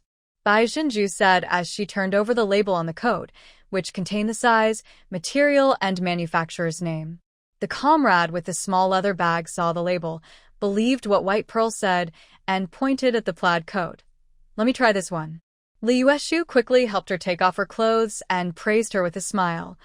"Beauty, you have good taste. All the female celebrities in Hong Kong dress like this." The female comrade smiled at the compliment and complimented back. "The clothes in your store are really good. I didn't expect there is such a clothing store in this small place." Then she turned to her companion and asked, "You want to pick two too?" Her companion was quite tall, with neatly short hair. She scanned the store and immediately caught her eye on the leather jacket. Li Yueshu was very perceptive and took the leather jacket without waiting for the other party to speak. "Beauty, try this one. It's made of real leather. It will look good on you." The short-haired beauty didn't even go to the warehouse to change clothes. She just put them on directly. She was originally wearing a white t-shirt, which matched the black leather jacket quite well, and she immediately looked neat and handsome. Li Yueshu was amazed when she saw such a handsome girl for the first time. "Beauty, this dress is too." She thought for a long time, but couldn't come up with the right words, and her face turned red with anxiety. Bai Jinju took over the conversation. "So cool." Li Yueshu didn't understand what cool meant, but she knew what Bai Jinju said was definitely right. "Yes, it's Sa, Pearl. What does Sa mean?" White Pearl can only talk nonsense. Sa is a term used in Hong Kong to describe this type of beauty, who is free and easy and beautiful. This kind of leather jacket is called a motorcycle jacket in Guangzhou. A beauty wearing it while riding a motorcycle must look very sarcastic. The short-haired beauty glanced at Bai Jinju. "I've been to Yangcheng." Bai Jinju was stunned. "The other person looks very young. He has traveled all over the country at such a young age. His family background must be extraordinary." Just when she thought her nonsense had been discovered, the short-haired beauty took off her leather jacket and placed it on the counter. "Please pack it up. I want it." Li Yueshu's face lit up with joy, and she hurried over to pack her clothes. Bai Jinju also realized that this was a cool sister. The long-haired beauty trying on clothes came out and showed it to the cool sister. "How about it?" Cool sister stared at her lower body. "Another pair of trousers." Bai Jinju chose a pair of black, wide-leg pants for him. When the long-haired beauty came out again, Sister Cool finally nodded. "Nice." The long-haired beauty was quite unexpected. If a girl like you can praise it for being beautiful, it must be really beautiful. She looked at herself in front of the dressing mirror and was very satisfied. "Boss, how much is this dress?" White Pearl smiled and said, "The coat is 388, the sweater is 128, and the pants are 120, so the total is 636. Today the store has a 20% discount on new items, so the total is 508.8. Just give me 500. The leather jacket is 988, and after discount it's 790.4. You gave me 790. Do you want to order it separately or together?" The long-haired beauty raised her eyebrows, not sure if she thought it was too expensive or what, but she didn't say anything, just said, "Open it together and I'll pay." The short-haired beauty didn't even bother to be polite with her and didn't even say thank you, so she must have a special relationship with her. Bai Jinju opened the bill. The total is 1,290 yuan. Long-haired beauty. "Okay, you open the order." Then he went to the warehouse to change his clothes and gave them to Li Yueshu to pack. After paying, he smiled and said, "Your clothes are really nice. If we weren't in a hurry to catch the train, I would really like to try on a few more." White Pearl sent them out. You're welcome to come again if you pass by Yuan County in the future. Even after the people had gone far away, Li Yueshu hadn't come back to her senses yet. People in this city are so rich. They buy clothes worth more than 1,000 yuan just by asking. Bai Zhenju didn't expect that the first order after the new goods arrived would be a big order. Her heart was trembling when she quoted the price for the leather jacket. It was such an expensive piece of clothing, but Xiaohe's godsister only sent a few pieces. This meant that even the big boss thought it was too expensive, so she sent so few pieces. As a result, the short-haired beauty tried it on and bought it without even asking the price. He must be a really rich person who accidentally wandered into the market at the train station. She smiled and said, "Look at their temperament. They are definitely not from ordinary families. They probably waited a long time for the train, so they just came to stroll around the area." She saw the watches on the wrists of the two. She didn't know what brand they were, but they looked more expensive than her watch. Li Yueshu sighed. If only all customers were as wealthy as they are. The two men replenished the clothes they had sold. Another customer came in later, but they just came to look. The 388 yuan wool coat scared them away. Li Yueshu was a little anxious. The previous large order gave her an illusion. She thought that with such beautiful clothes, the store's business should be as hot as the previous clearance sale. Unexpectedly, 2 orders were completed in one afternoon, and the second order was a windbreaker. Seeing that Li Yueshu was in a bad mood, Bai Zhenju smiled and said, "Sister, the weather is still hot now. Business will pick up when it gets cooler." Li Yueshu then perked up again and took a rag to wipe here and there, completely busy. "My lord, it was almost time to go home from school, so Bai Zhenju went to the kindergarten to pick up Shoa Shoa in advance." When Shoa Shoa came out, he saw his mother standing in the front row and was so happy. Mom, teacher, that's my mom, the prettiest one." The teacher was amused by him. He looked over and saw Bai Zhenju at a glance. The other kids also looked over and exclaimed, "Bai Ian, your mother is so beautiful." "Bai Ian, is that really your mother?" Shoa Shoa is very proud. "Of course it's my mom. My mom is amazing and she cooks really delicious food." My friends became even more envious. Amid the envious gazes of his friends, Shoa Shoa was the first to be picked up by his mother. The teacher praised Ian's mom. "Ian is very well behaved in school and knows a lot. You taught him really well." Bai Zhenju touched her son's round little head. "I'm sorry to have troubled Teacher Wang." "Ian, say goodbye to the teacher." "Goodbye, Teacher Wang. Goodbye, Junjun. Goodbye, Jinjin." On the first day of school, Shoa Shoa adapted well to school and made new friends. Bai Zhenju held her son's hand and walked back happily. "Shoa Shoa, are you happy?" "Sister Xiaohe, you match it very well." Bai Zhenju picked up a burgundy wool coat. "You can't go wrong pairing this bright color with a black and white sweater, and you can't go wrong pairing brown with a similar color." As she spoke, she paired her brown wool coat with a pair of dark khaki wide-leg pants. "I also paired a gray turtleneck sweater with a black wool coat." Xiaohe was stunned. "I have a pair of plaid pants here. How do I match them?" The trousers were made of tweed and were very crisp. This type of pants is not available in Bai Zhenju's store, and the goods in the two stores are really not exactly the same. Don't pair these nice pants with a long coat. Pair them with a short wool coat or a leather jacket with a suit collar. Xiaohe tried it and found it was true. He muttered casually, "This leather jacket is too expensive. If I can't sell it, I can wear it myself." Bai Zhenju said, "I just sold one." Xiaohe was delighted. "You sold it? How much did you sell it for?" Bai Zhenju, 790 after discount. Xiaohe was extremely surprised. It's not a low price, and it can actually be sold. There are really a lot of rich people. She also gained confidence in her several leather jackets. "I remembered something and went to the warehouse to pick up a big bag of things. This bag of trinkets is yours. My sister put 2 of them together. It's a gift. No money required. Is there such a good thing?" Bai Zhenju opened the bag and took a look. Inside were silk scarves, gloves, scarves, hairbands, and the like.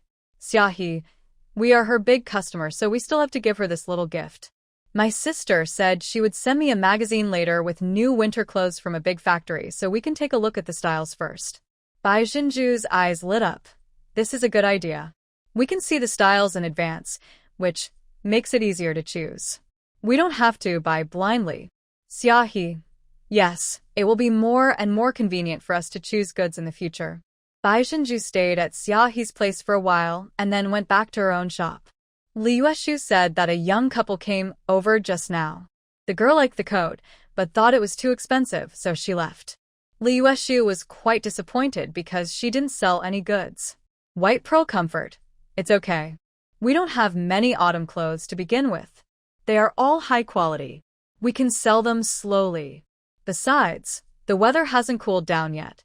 When it does, more people will buy autumn clothes. Bai Jinju also took the initiative to remind Li Yueshu, Sister, don't be too nervous. I see my second sister-in-law is knitting a sweater. You can also go and weigh some wool and knit when you have nothing to do. Li Yueshu was stunned. Is it okay? Bai Jinju laughed. Of course I can. When no one is around, I have nothing to do. I can knit sweaters or make shoes. Li Yueshu has indeed been very idle these days, and the cement floor is almost shiny from being mopped by her. Bai Jinju doesn't have time, so she plans to go out and look for a house while there are fewer customers. Buying a house is a big deal. It was past 6 o'clock, and Bai Jinju thought that there would be not many people around, so she asked Li Yueshu to look after the store while she took Shuashu to the market. Just as she was looking at her friends, Shua suddenly pulled her. Mom, Miss Xia had a quarrel with someone. Bai Jinju turned her head and saw a group of people watching the fun outside Xiaohe's shop. There was also the faint sound of quarreling. Bai Jinju picked up her son and walked over. Xiaohe was getting angry at the onlookers. What are you looking at? Have you ever seen people quarreling? Have you sorted out your own family affairs, and are you here to laugh at me? She was well known in the market for her hot temper, and the onlookers didn't want to bring bad luck upon her, so they all dispersed. Bai Jinju didn't leave because she saw Xiaohe's fiancé Su Qinglin. Su Qinglin was with a woman, and they looked a bit alike. Seeing Bai Jinju, Xiaohe's expression relaxed, and she came over to take Shua. He said coldly to Su Qinglin and Su Shodan, My friend is here. You guys can go now. After saying that, she winked at Bai Jinju, and Bai Jinju followed her into the store. Su Shodan was furious and shouted at Su Qinglin, Qinglin, let's go. Su Qinglin followed her into the store and pulled Xiaohe relentlessly. Xiaohe, what do you mean? Xiaohe protects Shua. Why are you pulling and tugging in front of the child? I don't want to argue with you. Tomorrow I will go to your house with my mother to discuss breaking off the engagement. Don't worry, I will keep all the hairpins you gave me, and I will never owe you a thing. Su Qinglin's face was full of disbelief. What? You want to break off the engagement with me? Xiaohe sneered. Isn't this what you have always wanted to say? Why, I brought it up first and made you uncomfortable. Su Shodan suddenly rushed in and pointed at Xiaohe. Xiaohe, what qualifications do you have to propose breaking off the engagement? If anyone wants to propose it, it should be us. Xiaohe returned Shua to Bai Jinju again and was furious. Okay. Is that okay with what you suggested? Can you guys go away now? You're scaring the child. Su Shodan pulled Su Qinglin. Qinglin, what are you waiting for?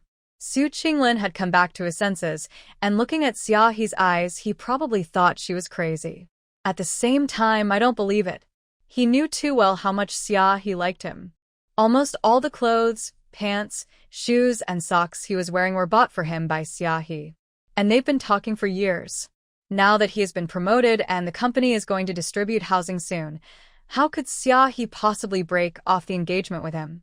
She must be angry because she asked him to help move the goods in the morning, but he was late. This chapter is not over yet. Please click on the next page to continue reading. Yes, that must be it. Although her family looked down on Xiaohe because she was a self-employed person, they had not found a suitable girl after searching for so long. Xiaohe is capable, beautiful, and can make money. Taking all factors into consideration, Su Qinglin thinks Xiaohe is a good choice. However, he felt that what Xiaohe said today was too much. She actually told them to get out and treated his sister like that. He felt a little unhappy. Xiaohe, I've already apologized for what happened this morning. There's no need for you to keep holding on to it. Also, you shouldn't have mentioned breaking off the engagement so casually, and you shouldn't have treated my sister like that. You should apologize to my sister. I apologize, and I'll just pretend that what happened today never happened. Bai Zhenju looked at Su Qinglin in surprise. Is there something wrong with this guy's brain? Xiaohe was so angry that she almost laughed. She picked up the clothes hanger and hit him. Apologize? I apologize to you, my dear master. Su Qinglin was beaten so badly that he ran away holding his briefcase. Xiaohe exhaled a breath of foul air, turned around and smiled again. Shua. Quarreling and fighting are wrong. Don't learn from your aunt. Shua blinked. But if someone bullies my mother, I will beat him. Bai Zhenju and Xiaohe were both stunned. Xiaohe hugged Shua and kissed him hard. You are such a good son to your mother. Yes, that's the way it should be. Bai Zhenju felt completely softened. He touched Shua's round little head and said to Xiaohe, Do you really want to cancel the engagement? Xiaohe's eyes turned cold. They're just looking for a better partner while they are still in the market. I would be crazy to marry someone like that. The idea of breaking off the engagement did not just come up now. Xiaohe was there as early as a year ago. But every time I think about what I have done for Su Qinglin over the years, I always feel unwilling. Let's not talk about that. I'll treat you to a meal. Bai Zhenju was puzzled. Why are you suddenly inviting me to dinner? Xiaohe, you haven't been to the county town properly yet, have you? There's a good restaurant over at Qingshui River. I'll take you there to try it. After saying that, Xiaohe went to the warehouse at the back and pushed out a motorcycle. Looks somewhat familiar. This is Sister Niali's. She sold it to me. Xiaohe pushed the motorcycle outside the store, turned off the lights and closed the door, then got on the motorcycle and tilted her head towards Bai Zhenju. Get in the car.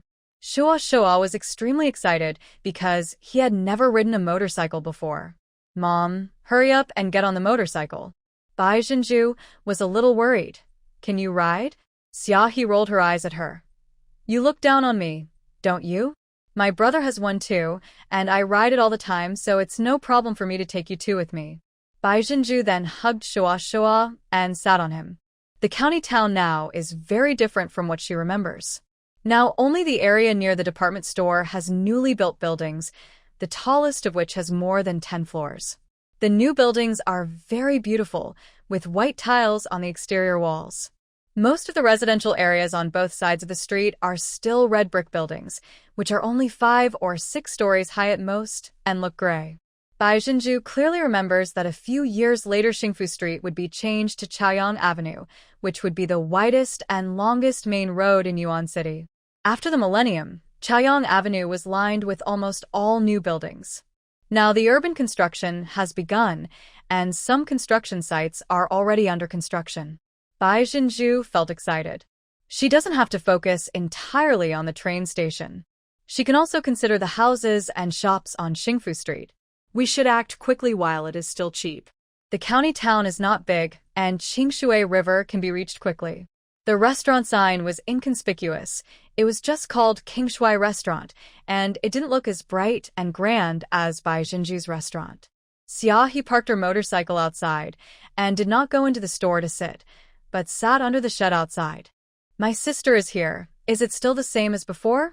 The proprietress, wearing an apron around her waist, came up to us and greeted us warmly. Xiaohe didn't ask Bai Zhenju and ordered the dishes directly. Yes, still the 4 bowls you are good at and 3 bowls of rice. Bai Zhenju said hurriedly. 2 bowls of rice are enough. The proprietress said. Okay, you guys take a seat first. The dish was served quickly, and it turned out to be steamed food. These are 4 of the 10 most popular bowls at rural banquets. 1 bowl of steamed longan meat, 1 bowl of steamed chicken, 1 bowl of steamed spare ribs, and a tasting bowl. Xiaohe picked up some pork ribs and longan meat for Shua and urged him. Pearl, you should try it soon. The steamed dishes here are quite good. I come here often to eat. Bai Zhenju tasted the fried tofu and nodded. It's really good. This is the taste. She didn't know if it was because she was used to her mother's cooking, but even though the food at this restaurant was also good, she still thought Li Xiufan's was the best. The filling in the longan meat was too sweet, and the meat was not tender enough. The fried tofu in the bowl was a bit overcooked, which affected the taste. After dinner, Xia He took Bai Jinju and Shuo back from the Qingshui River. Now the mother river of Yuan County has not been managed, and is like a wild river. In a few years, the Qingshui River will be fully managed, with dams built and river embankments raised. Many residential areas and parks will also be built on both sides of the river. They kept shopping until almost 9 o'clock, and then the three of them returned to the restaurant. Bai Chenglei and his friends were having dinner, and there was only one table of guests still dining in the restaurant. Xia He didn't stay long. She said goodbye and left on her motorcycle.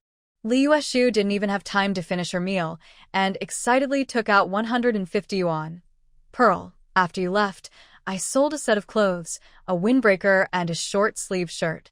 This was the first set of clothes that Li Yueshu sold independently, and she felt a great sense of accomplishment. Sister Yueshu is amazing. She got the hang of it so quickly. Li Yueshu said embarrassedly, I got the short-sleeved shirt cheaper. Bai Jinju smiled and said, it's okay. We should have cleared out all the summer clothes anyway. It doesn't matter if we make a little less. After hearing her say this, Li Yueshu no longer felt any psychological burden. Seeing that she was still a little reluctant, Bai Jinju said, Sister, those goods can only be turned into money after they are sold. I haven't set a fixed price. As long as it is not lower than the reserve price I told you, it's fine. The reserve price that Bai Jinju gave to Li Yueshu was the price she calculated after adding the cost and profit. The selling price she called out was usually twice the reserve price, so Li Yueshu had relatively large room to make her own decisions. After hearing what Bai Jinju said, Li Yueshu became obviously more confident. By the way, Jinju. Lu Fong took out a note. Today a guest who was dining there left an address and said that the house was for sale. Finally bought another house. The next morning, Li Yueshu went to the clothing store to open the door and clean the place, and Bai Jinju gave the payment to Xia He. Hearing that there was a house on Xingfu Street, Xia He asked Bai Jinju to go and take a look. Why don't I go with you? You're unfamiliar with the place. The main reason is that Bai Jinju is so beautiful. Xia He is really worried. Bai Jinju and the others don't know for sure, but she knows that there are a lot of messy people in the city. Don't worry, I won't compete with you for the house. As he said this, he locked the money in the cabinet and pulled down and locked the rolling door which was not fully opened yet. My lord, the action was so quick that Bai Jinju had no time to refuse. I can go by myself, you still have a shop. It's okay. There aren't many people around this early in the morning. I'll take you faster on my motorcycle. Let's go. As expected, Xia He grew up in this county town. She was very familiar with Xingfu Street and knew the place just by looking at the name of the community. Jixiang Community. We passed by it on our bikes last night. It's not far away, just a dozen minutes bike ride away. There is a primary school not far from the community. The location is quite good. This is also an old community of red brick houses, and it looks like it was built at about the same age as the Xingfu community. There are quite a lot of people living there, and in the small yard there are ropes scattered around to dry clothes and quilts. The clothes and quilts were covered with spiderweb-like wires. I don't know whose TV antenna was tied to the edge of the window, sticking out at an angle, and people passing by had to turn sideways. The house that Bai Jinju wants to see is on the first floor and is located at the edge. I knocked on the door, and a man in his 30s opened it. The man was stunned when he saw Bai Jinju, his face full of surprise, his eyes straightforward and unbridled. Hey, who are you looking for, beautiful lady? Xia He pulled Bai Jinju back and glared at the man with a cold face. Your family is selling the house, right? When he saw Xia He, the man's expression remained unchanged. Although Xia He is fierce, she is also pretty and dresses fashionably. Buying a house? Come in. The man opened the door and stepped sideways, motioning Xia He and Bai Jinju to go in. Xia He turned around and exchanged a glance with Bai Jinju. Not only did they not go in, they also took a step back. No need to go in, just get to know the situation outside. Do you have the final say on this house? Xiaohe is very experienced. The man curled his lips, feeling a little unhappy with Xiaohe and Bai Jinju's defensiveness. He shouted into the house, "Old man, someone is watching the house." Then he yawned loudly and went back to the house to sleep. Bai Jinju and Xiaohe both frowned. Then a man came out, who looked to be in his 60s. "You two girls are buying a house?" Bai Jinju did not answer directly, but asked, "Uncle, is there anyone still living in this house of yours?" The uncle looked a little embarrassed. "Yes, if you want to buy it, we can move it right away." Bai Jinju saw that the uncle was wearing a sweatshirt full of holes and had a pair of skinny hands. He looks much older than old man Bai. Bai Jinju, "Uncle, why do you want to sell the house?" Seeing that the family didn't seem to be planning to move into a new building, she was curious about the reason for selling the house. The uncle's expression changed, and he said vaguely, "Something happened at home, and I need money. If you really want to buy this house, I can give you a cheaper price of 10,000 yuan. Just give me 10,000 yuan. My house is 60 square meters." When Xiaohe heard the price, her eyes lit up. 10,000 is indeed not expensive, less than 200 per square meter, and it seems that you can still bargain. Xiaohe was calculating silently in her heart when Bai Jinju said to the uncle, "Okay, uncle, we are just here to ask about the situation today, and then we will discuss it with our parents when we get home." Then he took Xiaohe away. As she left, she felt that the women washing clothes in the yard were looking at them. Coming out of the community, Xiaohe looked excited. "Pearl, I think the house we just mentioned is okay. It's a good deal. But will it be a bit damp if it's on the first floor?" White Pearl said, "That house cannot be bought." Xiaohe was puzzled. "Why?" White Pearl shook her head. "I can't really explain it, but I just think there might be something wrong with that house." Just as I was about to get in the car, a man came out from the community. "Comrade Bai." Bai Jinju turned around and saw Niele pushing a bicycle.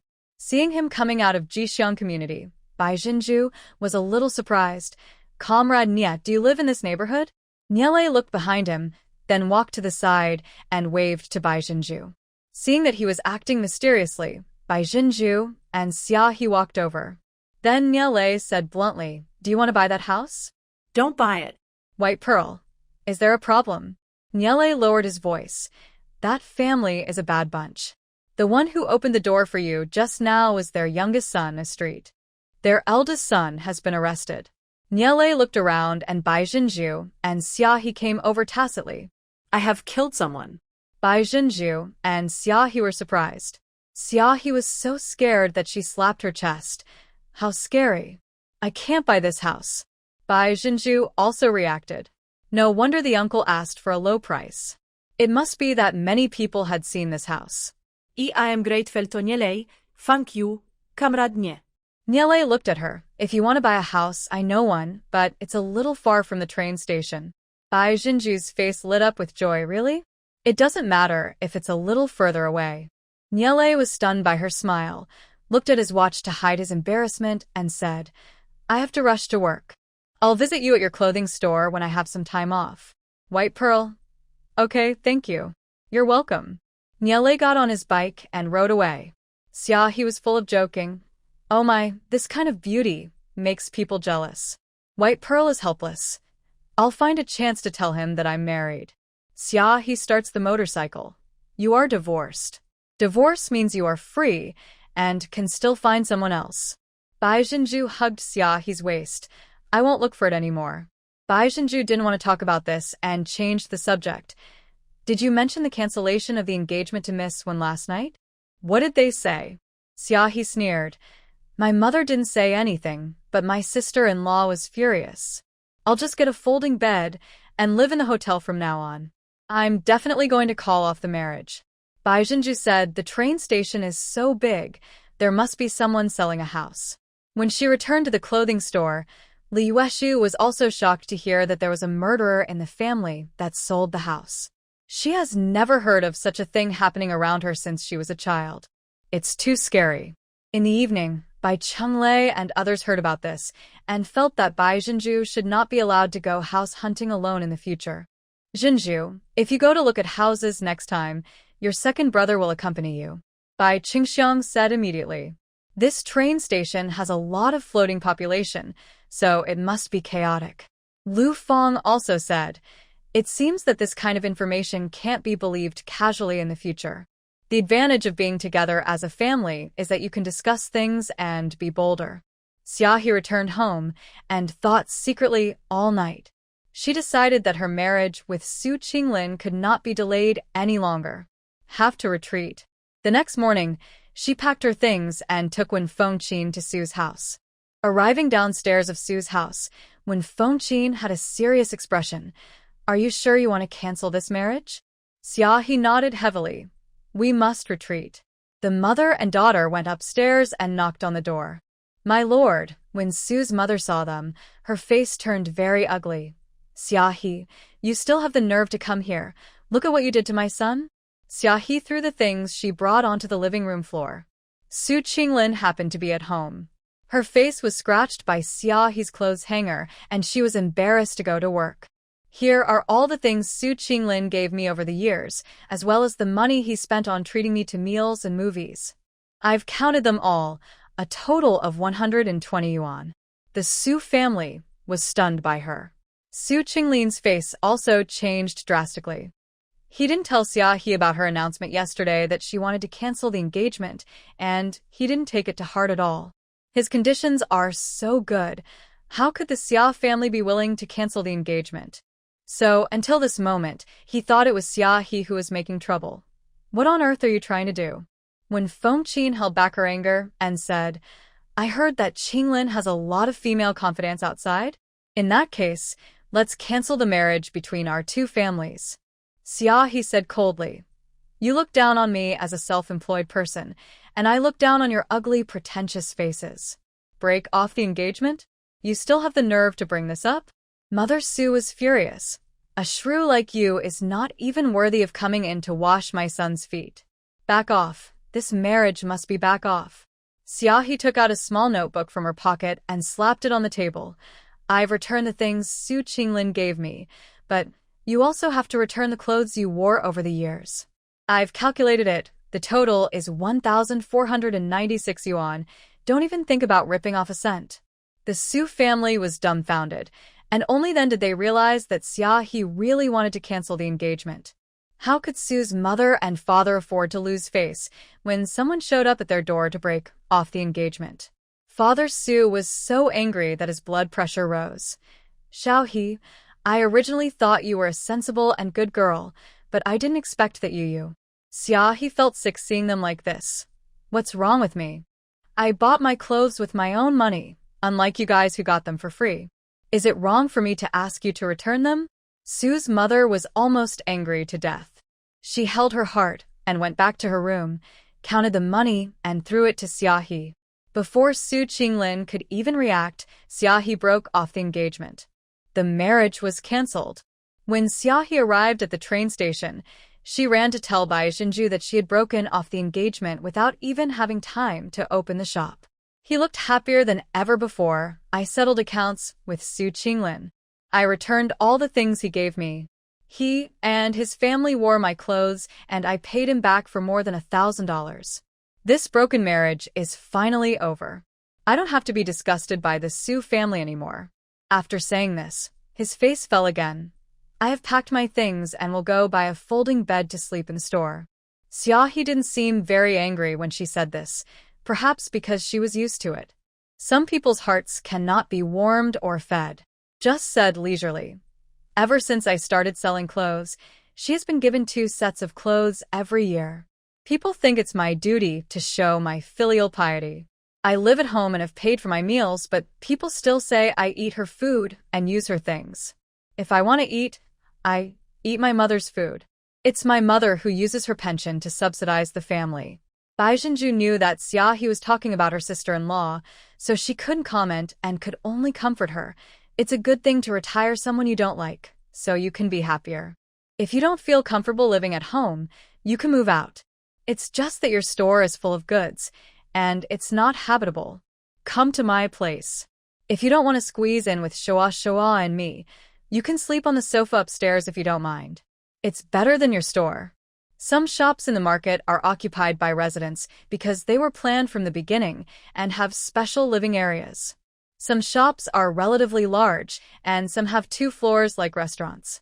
The 2 streets where clothes are sold are all bungalows, and even washing and brushing teeth is a problem when living in them. Xiaohi was not shy either. You are my biological sister. As a result, just after lunch, Xiaohi came running over excitedly and said that someone was selling a house in the market and wanted to ask Bai Jinju to go with her to see it. Bai Jinju went with her. The house is also behind the market, next to Shua's kindergarten and Xingfu community. It's not on the street, it's in an alley. The house is not a building, but a small bungalow in a large yard. There were a total of 6 families living in the yard. When Bai Jinju and Xiaohi entered, they saw 2 women washing clothes on the washing table in the yard. Seeing the unfamiliar faces, one of the younger ones smiled and asked, "Are you here to see the house?" Xiaohi also smiled and said, "Yes, sister. Which family wants to sell the house?" Another older sister shouted towards the east, "Grandma Lu, someone is watching the house." Then a gray-haired old lady opened the door and came out, smiling and saying, "I just announced this morning that I was going to sell the house, but I didn't expect someone would come to see it so soon. Girl, come in." The eldest sister also said to Bai Jinju and Xiaohi, "You guys go in and take a look. Granny Lu is the only one at her house right now." Xiaohi thanked them and went in with Bai Jinju. She heard the 2 elder sisters say, "What a good girl." Although the house is a bungalow, the interior is quite nice with white walls and is bright. Granny Lu is also a hard-working person and keeps the house clean. The house has 2 bedrooms and a living room. One of the bedrooms is divided into 2 small rooms. There is even a small open space behind the kitchen where some seasonal vegetables such as peppers and eggplants are planted. The only drawback is that there is no bathroom and several families share one public toilet. But this family built a shower room outside the kitchen, which is a good thing. Granny Lu took the initiative to introduce the situation at home. "My grandson has grown up and I want to talk about a granddaughter-in-law. This house is too small for him to live in." The old lady was full of pride. "My son bought an apartment. It's very big, with 3 bedrooms. It's already been renovated. It's just expensive, and I need to buy furniture. I have no money left, so I have no choice but to sell this old house." Xiaohi was quite tempted. The house was not far from the market, and she felt that the people in the courtyard were quite nice. "Grandma Lu, how much do you plan to sell it for?" Granny Lu paused. "My son said he wants to sell it for 15,000. Bai Jinju asked, "Grandma Lu, do you have the property certificate for your house? What is the area written on it?" Xiaohi nodded beside her and said, "Yes, this is very important." "Granny Lu, I have the property ownership certificate. This house was allocated to my son by his work unit. I have the property ownership certificate, but I can't remember the area on it. You have to ask my son." Obviously, Granny Lu has no say in the matter. Xiaohi asked Granny Lu about the time her son was home and made an appointment to come back in the evening. Xiaohi is an impatient person, and she wants to learn from Bai Jinju. She can complete the formalities in the morning and move in the evening, so she doesn't have to bother Bai Jinju. White Pearl said "You can't rush it. Even if you complete the formalities today, you can't move in tonight. They're still living there." Yes. Xiaohi was deflated and said embarrassedly, "I'm sorry to bother you."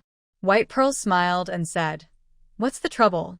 When I returned to the market, I saw Wen Fengqin waiting at the door of Xiaohi clothing store. She felt a little embarrassed when she saw Bai Jinju. "Pearl, where have you been?" White Pearl smiled and said, "Miss Wen, I'm going to go look at a house with Sister Xiaohi. You guys can continue chatting while I go back to the store." Xiaohi opened the door and said, "You go back. My mom and I will go there tonight. I will go directly to your restaurant after we are done." After entering the store, Wen Fengqin said unhappily, "You're usually very fierce, so you really move out when she says something to you?" Xiaohi was busy tidying up her clothes. This chapter is not finished yet. Please click on the next page to continue reading the exciting content. What else? Are you really waiting for her to divorce my brother? I don't want to be blamed for this, and I don't want you to be caught in the middle and suffer. Your brother is also a loser. He doesn't dare to say a word when his wife says that. Xiaohe said in a muffled voice. She's right. Xiaofeng is old enough to sleep with you all the time. Don't worry, I've found a house. Come with me to check it out tonight. She just didn't understand. It had always been her room, the room where she had slept since she was a child. Why does he become your nephew now? She refused and was accused of being an aunt trying to steal the family property from her nephew. But it seems like this is the case in every household. When girls grow up and get married, they seem to become outsiders. There are indeed few people like her who are still unmarried at the age of 25. She didn't argue anymore after all. Her mother still had to live in that house. Every time they quarreled, when Fengqin was the saddest. When Fengqin took out a handkerchief from her pocket, opened it, and found a stack of money inside.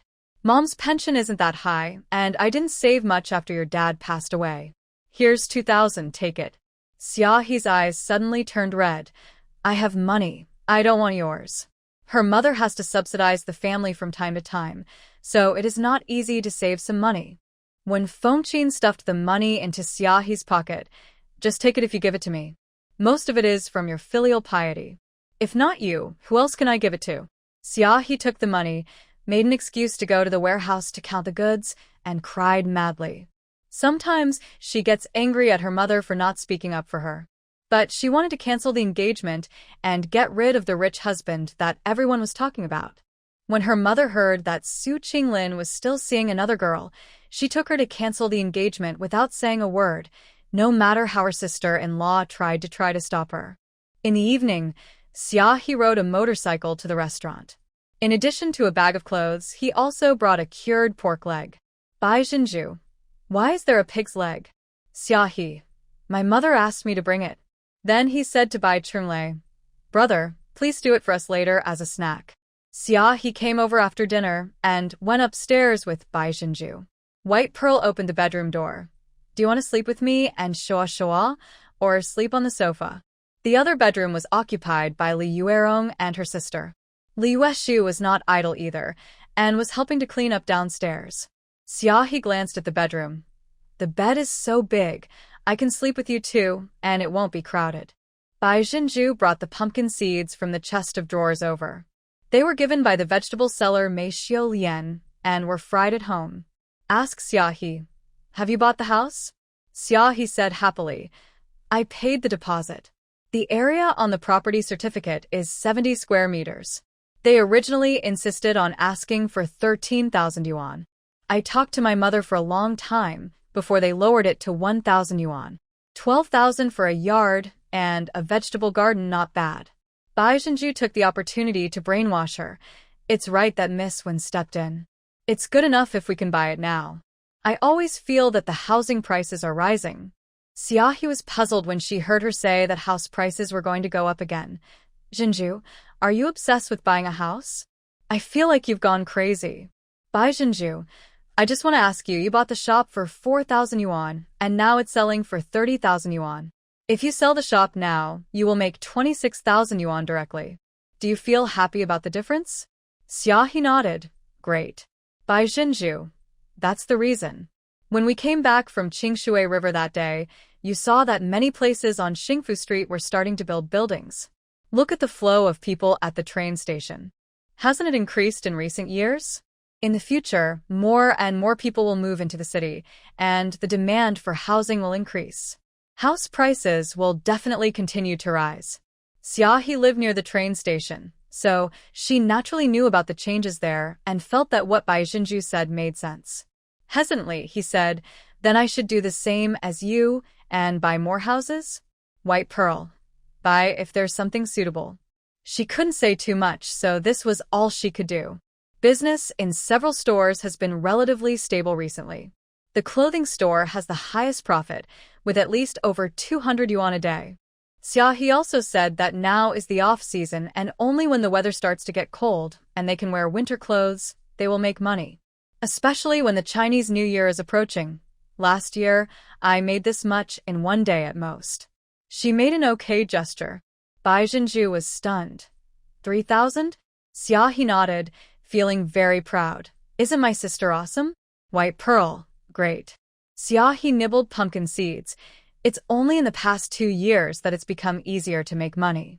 Before, everyone was poor and reluctant to spend money. Bai Jinju also has a deep understanding of this. I used to be reluctant to eat the pigs I raised and wished I could sell them all for money. In the past 2 years, every household has slaughtered a pig for the new year, and meat has become more and more common on the table. On Saturday, Bai Jinju and Li Yueshu went to open the clothing store. From a distance, they saw a man in a white shirt sitting on a motorcycle and smoking. Comrade Nia, you're here so early. Is there something wrong? Niele quickly threw away the cigarette and crushed it with his toes. Didn't I say I'd take you to see a house last time? I'm off today, so I can take you there. Are you free here? Bai Jinju smiled and said, I'm free. This is too much trouble for you. Niele was a little embarrassed to look directly into Bai Jinju's eyes. It's not a problem. I'm free on the weekend anyway. You get in the car. He got on the motorcycle first. Bai Jinju gave the key to Li Yueshu and got into Niele's car. Comrade Bai, you better hold on tight. Okay. Bai Jinju grabbed Niele's shirt at the waist and reminded him. I got it, Comrade Nia. Let's go. Niele took a deep breath.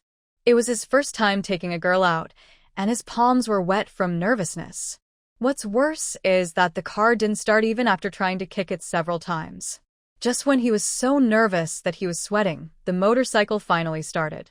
The house that Niele mentioned was not far away and happened to be on Xingfu Street. After arriving at the place, Niele stopped the car. This community is called Furong Community, and my family lives in the community next to it. Bai Jinju was a little surprised. So you don't live in the same neighborhood as last time? Niele explained. My uncle lives over there. I went to see him last time. He pushed the motorcycle into the community, locked it, and took Bai Jinju to the 4th floor of the building on the left. These houses were built to look like schools, with at least 5 or 6 households in a row and the stairs in the middle of the building. There is an aisle outside, and the aisle is full of clothes hanging out to dry. Niele is about 1.8 meters tall and always walks with a bent back. When he arrived at a house, Niele knocked on the door. The person who opened the door was a man, and he smiled when he saw Niele. Lei, why are you here? Come in and sit down. Seeing Bai Jinju next to Niele, her eyes lit up. This is you. Niele interrupted quickly. Brother Lin, aren't you selling your house? I'll bring someone over to take a look. The man's eyes swept back and forth between Niele and Bai Jinju's faces. White Pearl took the initiative to say, Brother, Comrade Nia really brought me to see the house. Is your house for sale? The man finally believed it and stepped aside to let the 2 men enter the house. The room is quite messy. They must have moved because the house is messy and all the large furniture is gone. I'm sorry. I just moved yesterday and haven't cleaned up yet. The man explained awkwardly. White Pearl smiled. It's okay. It's just moving. It's normal. My lord, Niele said to Bai Jinju. Comrade Bai, take a look. Brother Lin is an engineer in my father's unit, and my sister-in-law is a teacher at No. 1 middle school. If they don't move to a bigger house, they want to sell this old house. It turns out to be an intellectual family. No wonder there are all kinds of papers on the floor. Bai Jinju looked inside and out. Nowadays, most houses have 2 bedrooms and a living room, with an area of about 50 to 60 square meters, and the layout of the house is no different. The family had almost moved out, leaving behind only a black bed, a few very old stools, and a small black table. While Bai Jinju was looking around, the engineer named Lin pulled Niele aside and whispered, She's really not your type. Such a pretty girl is rare, so hold on tight. Niele was a little embarrassed. Isn't this trying? He didn't expect this. He was already annoyed when he saw Bai Jinju going to withdraw money. Now, he even took the initiative to help her find a house and spend money. After looking at the white pearls, I asked about the price. Engineer Lin glanced at Niele. You were introduced by Niele, so I won't bargain with you. I'll just give you a flat price of 10,000 yuan in cash. The price of white pearls is quite unexpected. She estimated that this house was slightly smaller than the one Xia he bought and did not come with furniture. But the building is newer, so this price is definitely a fair price. Niele thought she didn't know the market situation, so he reminded her, a little further away, next to the department store, a house like this would cost at least 2 or 3,000 more. 2 or 3,000 is Niele's annual salary, which is really a lot. Bai Zhenju took out 500 yuan from her bag. Brother, how about I pay a deposit first, and then go to the housing authority on Monday to sign the contract and transfer the ownership? The other party was also happy. No problem, I'll write you a receipt. Bai Zhenju was a little excited as she had booked another house. I just don't know which side will start construction first, Xingfu Avenue or the railway station. Niele sent Bai Zhenju back to the clothing store. White Pearl was very grateful. Comrade Nie, thank you so much for today. I would like to treat you to dinner tonight. How about the Good Taste restaurant in the market? Niele's heart moved. Have a meal? Okay. He responded excitedly. Niele knew that Bai Zhenju's clothing store closed late, so he waited until after 7 o'clock before riding his motorcycle out. We had originally agreed to go directly to the Good Taste restaurant. He just wanted to carry White Pearl again. It was the first time for the young man to give a girl a ride, and he was so excited that he felt that even his motorcycle became more fragrant after Bai Zhenju sat on it. So in the afternoon, Niele tidied himself up at home. He took a special shower, shaved carefully, and changed his shirt. She put mousse on her hair and combed it into a handsome slicked-back style, and she smelled sweet all over. He looked like he was in a state of agitation. When we arrived at the Mirenshang clothing store, we saw Bai Zhenju sitting in the store, playing with a little boy. He knew that Li Yueshu was Bai Zhenju's cousin, and thought that the child was Li Yueshu's, so he didn't think much about it. Comrade Bai. Comrade Nie, you're here. White Pearl smiled and said, I'm just about to close the door. Wait for me.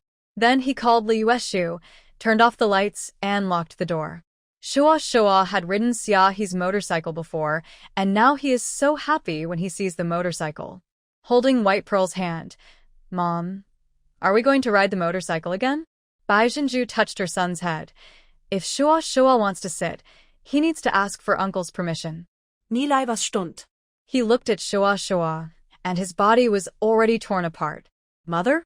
Is this Bai Zhenju's son? Is she married? You have a son this old? How could she have such a big son when she is so young? But the little boy's eyes were exactly the same as Bai Zhenju's.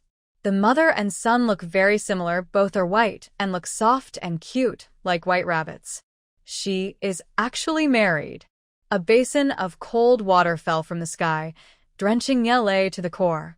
Shua walked up to Niele, raised his little face and asked, Uncle, can I ride on your motorcycle? Niele was still in shock.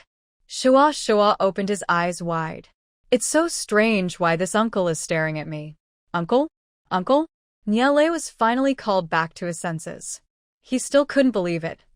Comrade Bai, are you married? Bai Zhenju smiled and nodded. Yes, this is my son Shua. He is 5 years old. My son is 5 years old. Niele felt like he was going crazy. He hastily looked away, as if he didn't dare to look at Bai Zhenju any longer. I'm sorry, Comrade Bai. I have something to do at home, so I have to leave first.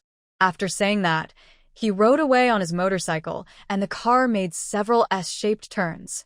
Li Yueshu was puzzled. Pearl, you could have told him you were divorced. Bai Zhenju, why do you mention this? I don't plan to look for it again. Moreover, to be able to work in a place like a bank, Niele's family must be very well off. A family like that would never allow Niele to find a divorced woman with children. Bai Zhenju feels that the current situation is pretty good. She won't give others hope, so as not to delay them and also avoid trouble for herself. But she really wanted to treat Niele to this meal, and she was sincerely grateful to him. Since there was no rush to return to the restaurant, Bai Zhenju didn't close the door and continued to look after the store.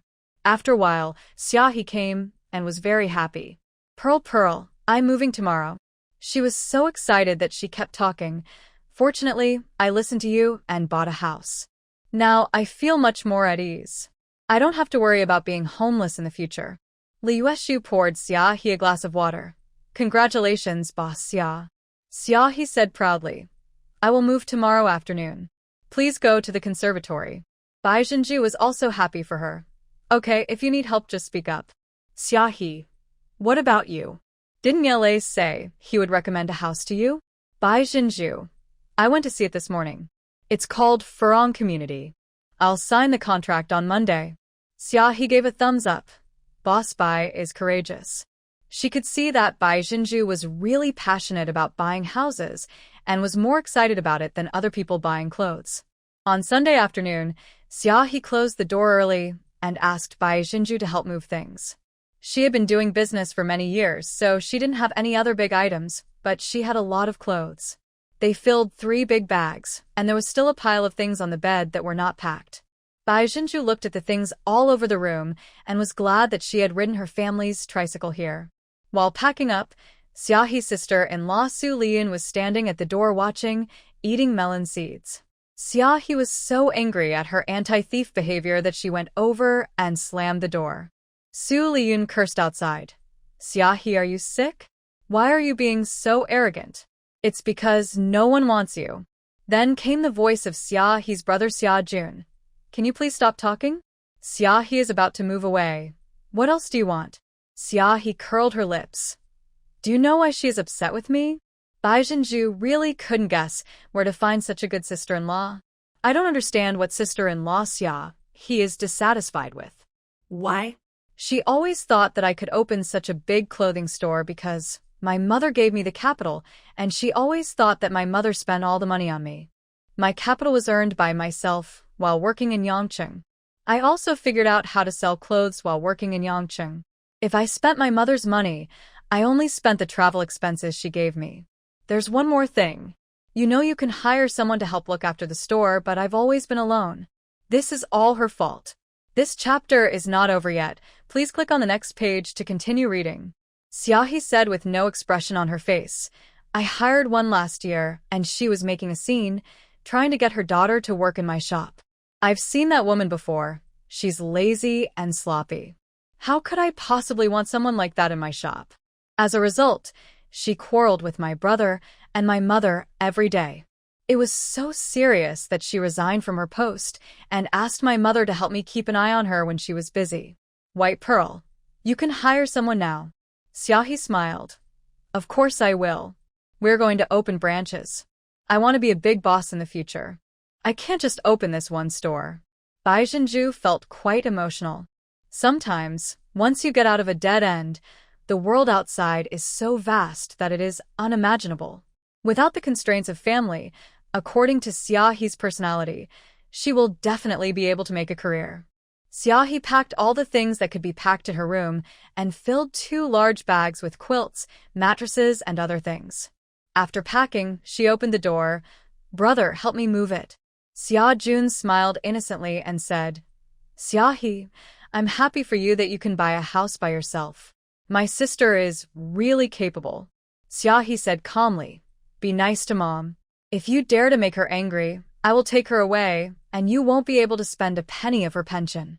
As soon as these words came out, Su Liyun's eyes rolled. Now that Xiaohe is gone, won't the old woman's pension be spent entirely on her son? He sneered and said, You want me to tell you? When have we ever been mean to Mom?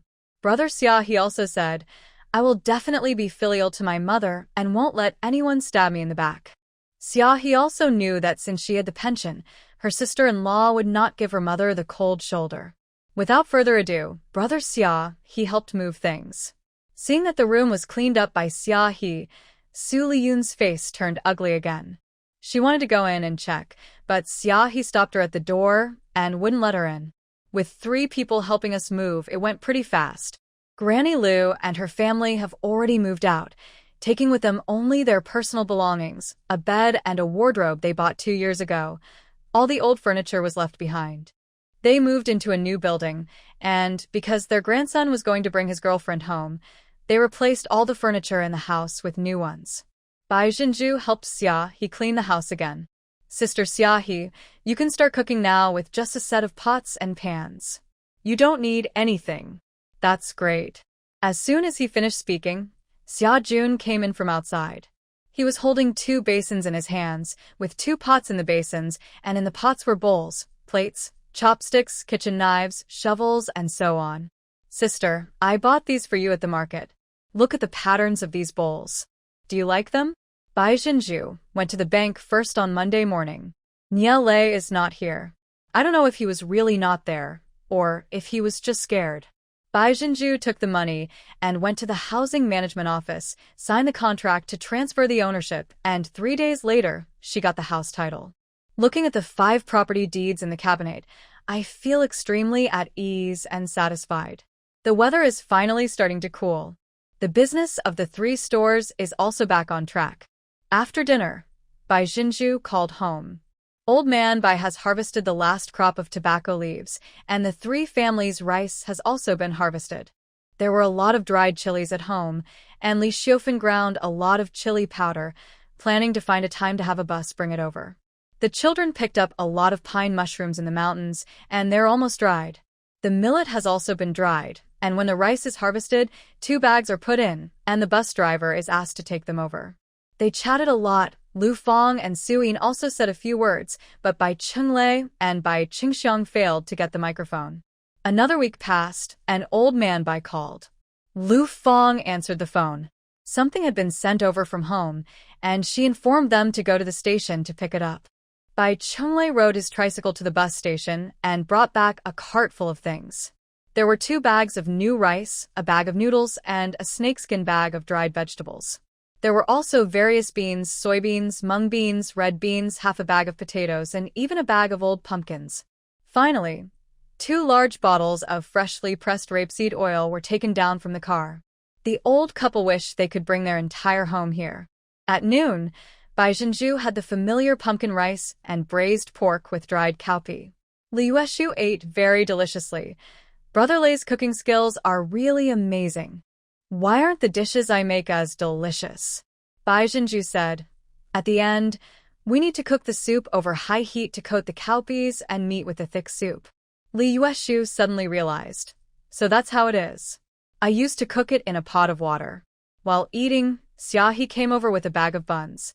This is the tofu bun my mother made with diced bacon in it. Don't eat all of it.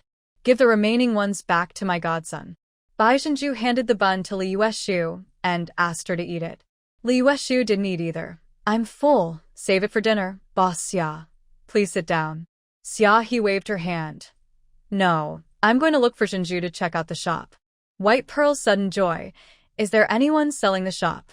Xiaohe said happily. I'm not selling a shop, but there is a stall in the department store that I plan to rent and open a boutique in. White Pearl almond eyes lit up. That's fine.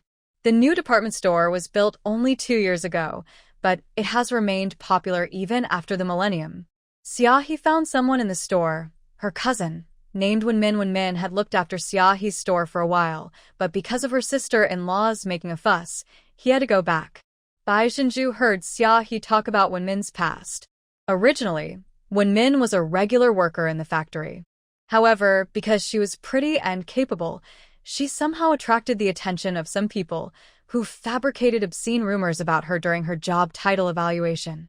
The incident caused a big stir, and even Wenmin's in-laws knew about it. Although her husband believed in her, he could not bear to see her continue working in the factory. In the end, she gave her job to her unemployed brother-in-law and went home to take care of the children. Wenmin was smart enough. She didn't give it to her brother-in-law for nothing. He gave her 1/3 of his salary every month. Now that Wenmin is looking after the store for Xiaohe, Xiaohe has become even more wild. After Bai Jinju finished her meal, the 2 of them rode their motorcycle to the department store. This department store is always under construction, with new stores being renovated frequently. The store that Xiaohe liked was on the 4th floor, which specialized in selling clothes. I've shopped here once for Bai Jinju. Some of the clothes there are pretty good, but they're really not cheap. 4 woolen coats of the same price. Those in Bai Jinju and Xiaohe stores are more than 1 level higher. Xiaohe lowered her voice. I couldn't get the investment promotion position here without any connections. It's all thanks to my ex-boyfriend. Because of Su Qinglin, Xiaohe got to know a leader of the department store. Even though Xiaohe and Su Qinglin broke off their engagement, it did not affect the elder sister's continued optimism towards Xiaohe. She even went to Xiaohe's store to buy clothes a few days ago.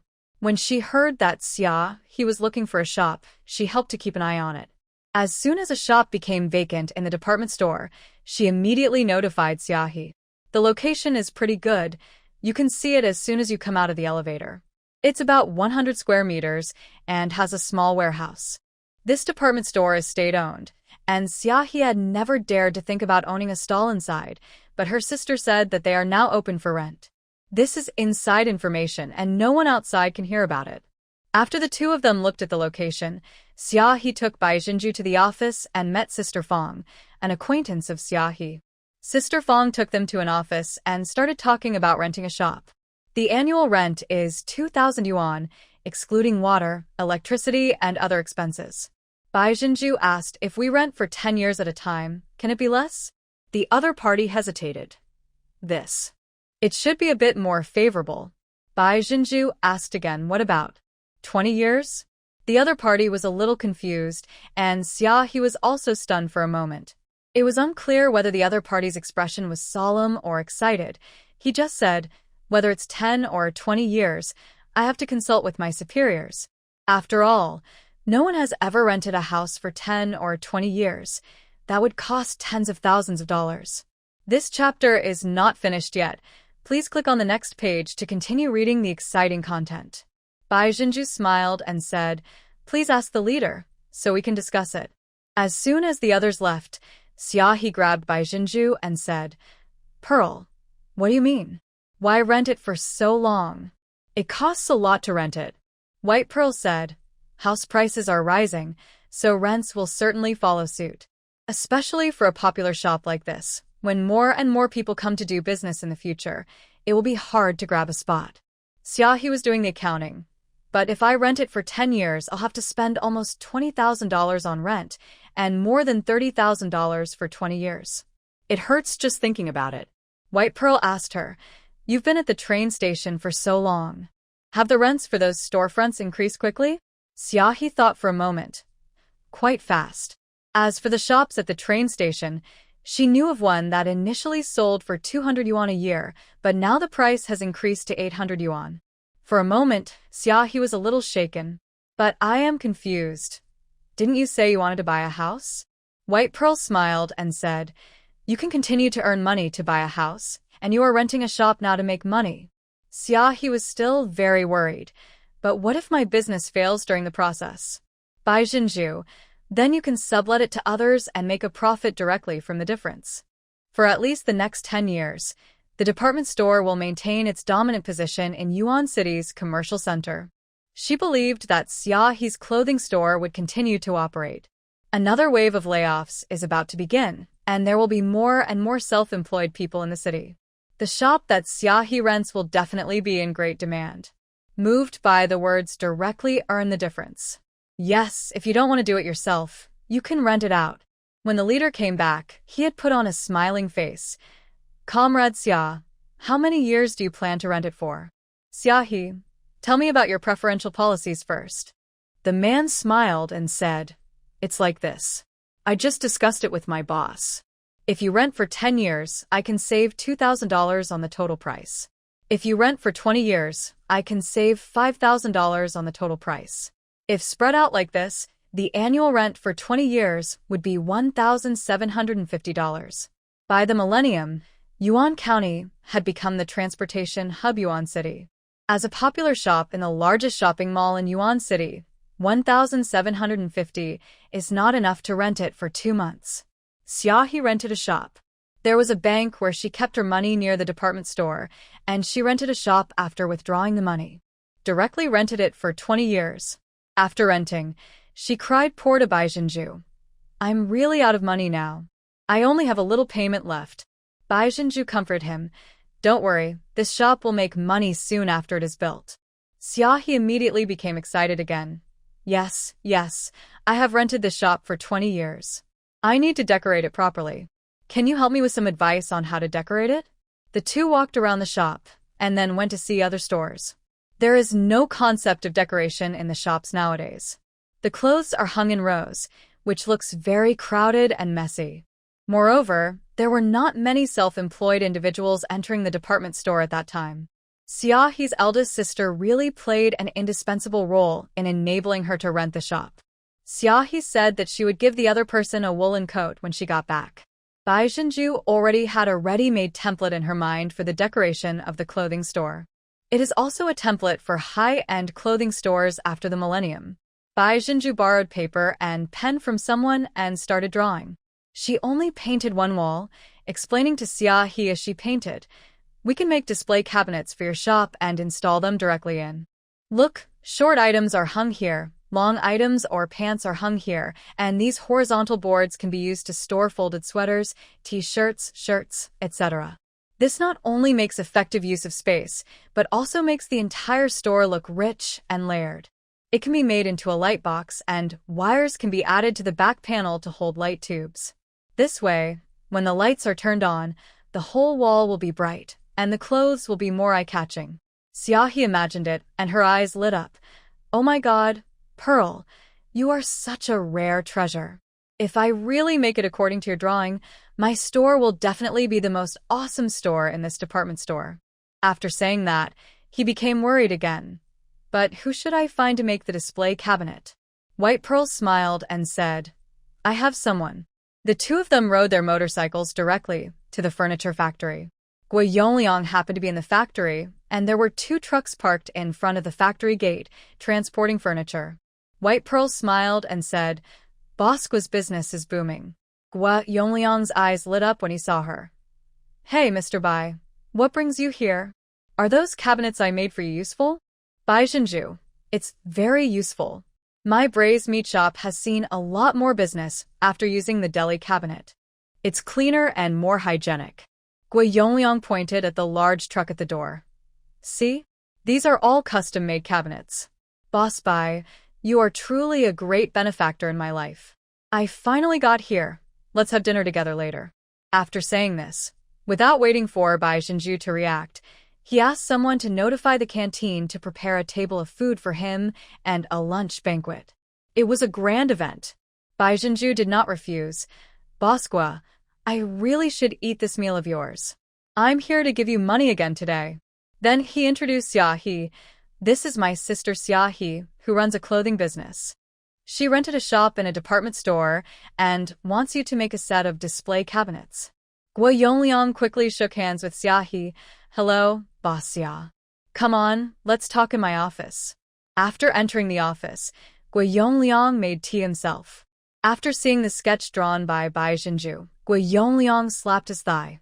"This is so interesting. Carpenters also have some artistic genes in them." Guo Yongliang didn't even need Bai Zhenju to explain. Just by looking at the markings above, the finished display cabinet was already in his mind. Seeing him like this, Xiaohe was delighted. "Boss Guo, can you do it?" Guo Yongliang's expression froze for a moment, and he was not sure what he was thinking about. He nodded again, able.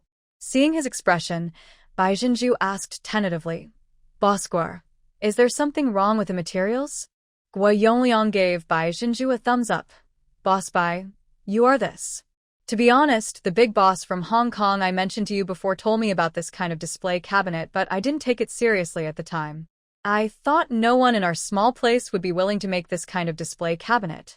The materials are really not cheap."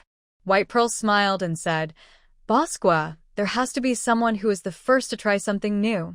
As society continues to advance, people's aesthetic tastes are also improving. The wooden signs on the streets now may soon all be replaced with bright and colorful light boxes. Boss Guo, I came here this time just to discuss cooperation with you." Guo Yongliang's expression changed.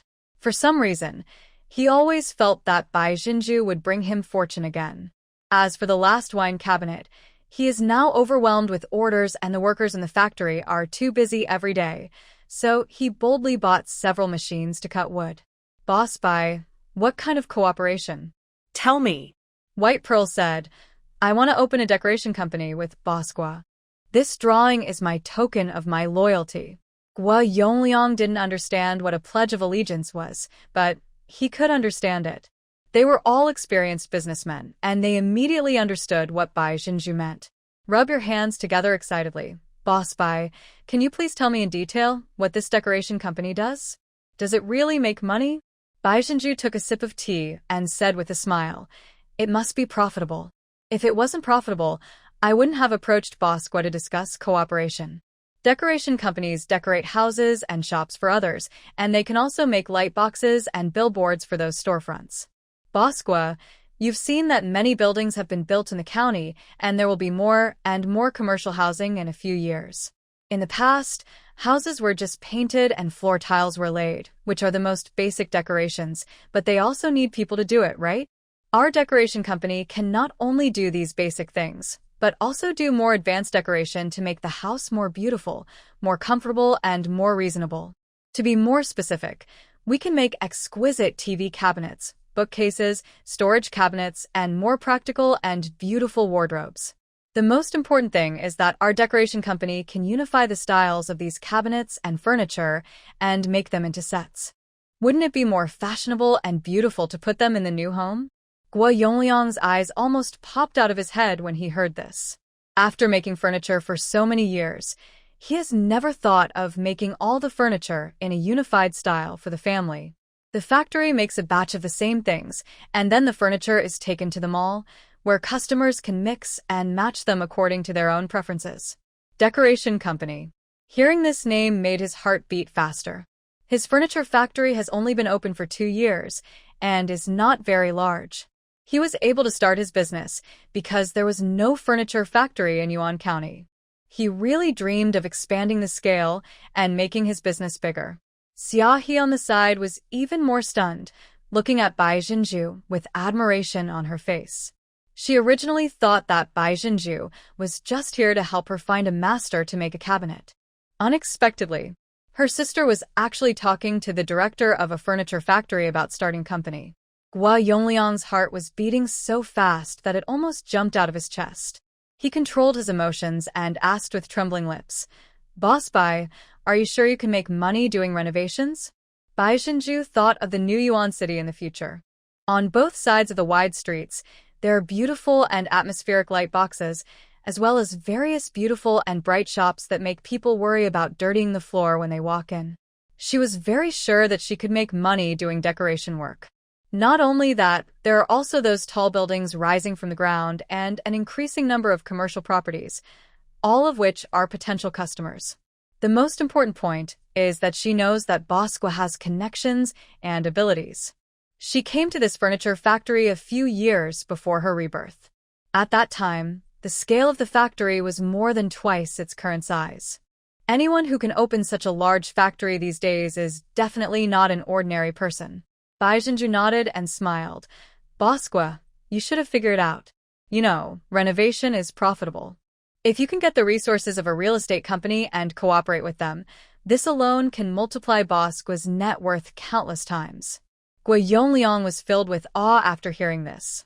He walked around the office a few times, as if he was making a decision. Bai Zhenju said nothing more and just gestured to Xia He to drink tea. Xia He had no mood to drink tea. She was afraid that Gua Yongliang would ask someone to kick them out. Just say a few words and start a company? Isn't Boss Gua going mad with rage? Gua Yongliang suddenly stopped in front of Bai Zhenju. "Boss Bai, how do you plan to run this company?" Bai Zhenju put down her teacup and said, "I will invest my technology in the company, and all the management rights of the company will be handed over to Boss Gua. We will split the shares 20 hours 80 minutes, you 80 and I 20/20. Gua Yongliang was stunned. The old saying is indeed right. The more beautiful a woman is, the crueler her heart is. Without spending a penny and not caring about anything, you'll get 20%. Gua Yongliang chuckled. "Boss Bai, this 20% is not." White Pearl smiled and said, "I am responsible for drawing up the decoration drawings, which is the key factor in whether a decoration company can grow bigger and stronger. Of course, Boss Gua can also do it himself and form a construction team, but you can imagine the effect, right?" Gua Yongliang. Thinking of the drawings of the wine cabinet that Bai Zhenju had given me before, I looked at the drawings of the clothing display cabinet in my hand. I have to say, Bai Zhenju has a very good brain. After weighing the pros and cons, Gua Yongliang said, "How about this, Boss Bai? Let me decorate your friend's clothing store first to see how it turns out. How do you think? If the effect is good, I won't make money from your friend's clothing store, but only charge her the cost. How about that? White Pearl. Okay. After a pause, she threw another handful of bait. I not only have decoration pictures for clothing stores, but also for hotels, restaurants, and home decoration. Gua Yongliang's heart beat violently again. This woman is too powerful. No, I have to stay calm and see the results first. Just then, the assistant came over and said that lunch was ready, so Gua Yongliang invited Bai Jinju and Xia He to have lunch. During the meal, we talked in detail about the clothing store. Bai Jinju said she would go back and draw a new design. Some data still needed to be measured, and the materials needed to be marked. After returning from the furniture factory, Xia He felt dizzy. Pearl, how do you know so much? Bai Jinju let out a long breath.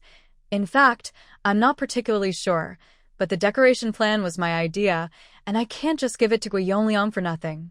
Forget about the wine cabinet drawings, she also got a lot of benefits. The decoration drawings are different. She believes that Gua Yongliang has already seen the business opportunities hidden therein. Xia He nodded. Yes. My sister said that the salary of designers in the clothing factory is very high. She said that this is called art and it can't be given for free. White Pearl suddenly had a flash of inspiration. Sister Xia He, could you please ask your sister to send me some books next time? I want books on fine arts and home decoration. I think they can be found in Yangcheng. These books must be available in universities, but there is only one normal college in Yuan County, so there probably aren't any such professional books there. Xia He said cheerfully. What's the big deal? My sister has been saying that she would send me magazines so that I can learn how to dress like others. But I don't like reading, so I didn't let her send it to me. White Pearl. Isn't Xia He the lucky person favored by God? Bai Jinju and Xia He went back to the store to get a tape measure and bought a sketchbook for drawing, and then they returned to the department store. I measured the dimensions carefully and discussed the details with Xia He. When I was done, I happened to pick up Shua on the way. Shua was so happy that he could ride a motorcycle again. Godmother, you are so handsome when riding a bike, even more handsome than Yang father. Xia He picked up Shua and kissed him. My dear son, can I let you sit in the front today? Okay, I want to sit in the front. After getting in the car, Bai Jinju was a little worried and pulled Shua's clothes from behind. Xia He laughed at her for being timid, but Shua had a firm grip on him, and she rode very slowly. Ping'an sent him to the clothing store, but Shua was reluctant to get off. Xia He really dotes on her godson. He took Shua for 2 slow turns to satisfy his enjoyment. The clothing store's business was good today. Bai Jinju hadn't been in the store all day, but Li Yueshu completed 5 deals by herself. The turnover is over 1,200. Bai Jinju thought that it was already the end of the month, so she asked Li Yueshu, "This chapter is not finished yet. Please click on the next page to continue reading the exciting content." Sister Yueshu, when do you and Sister Yuerong plan to take a vacation? You two should discuss it.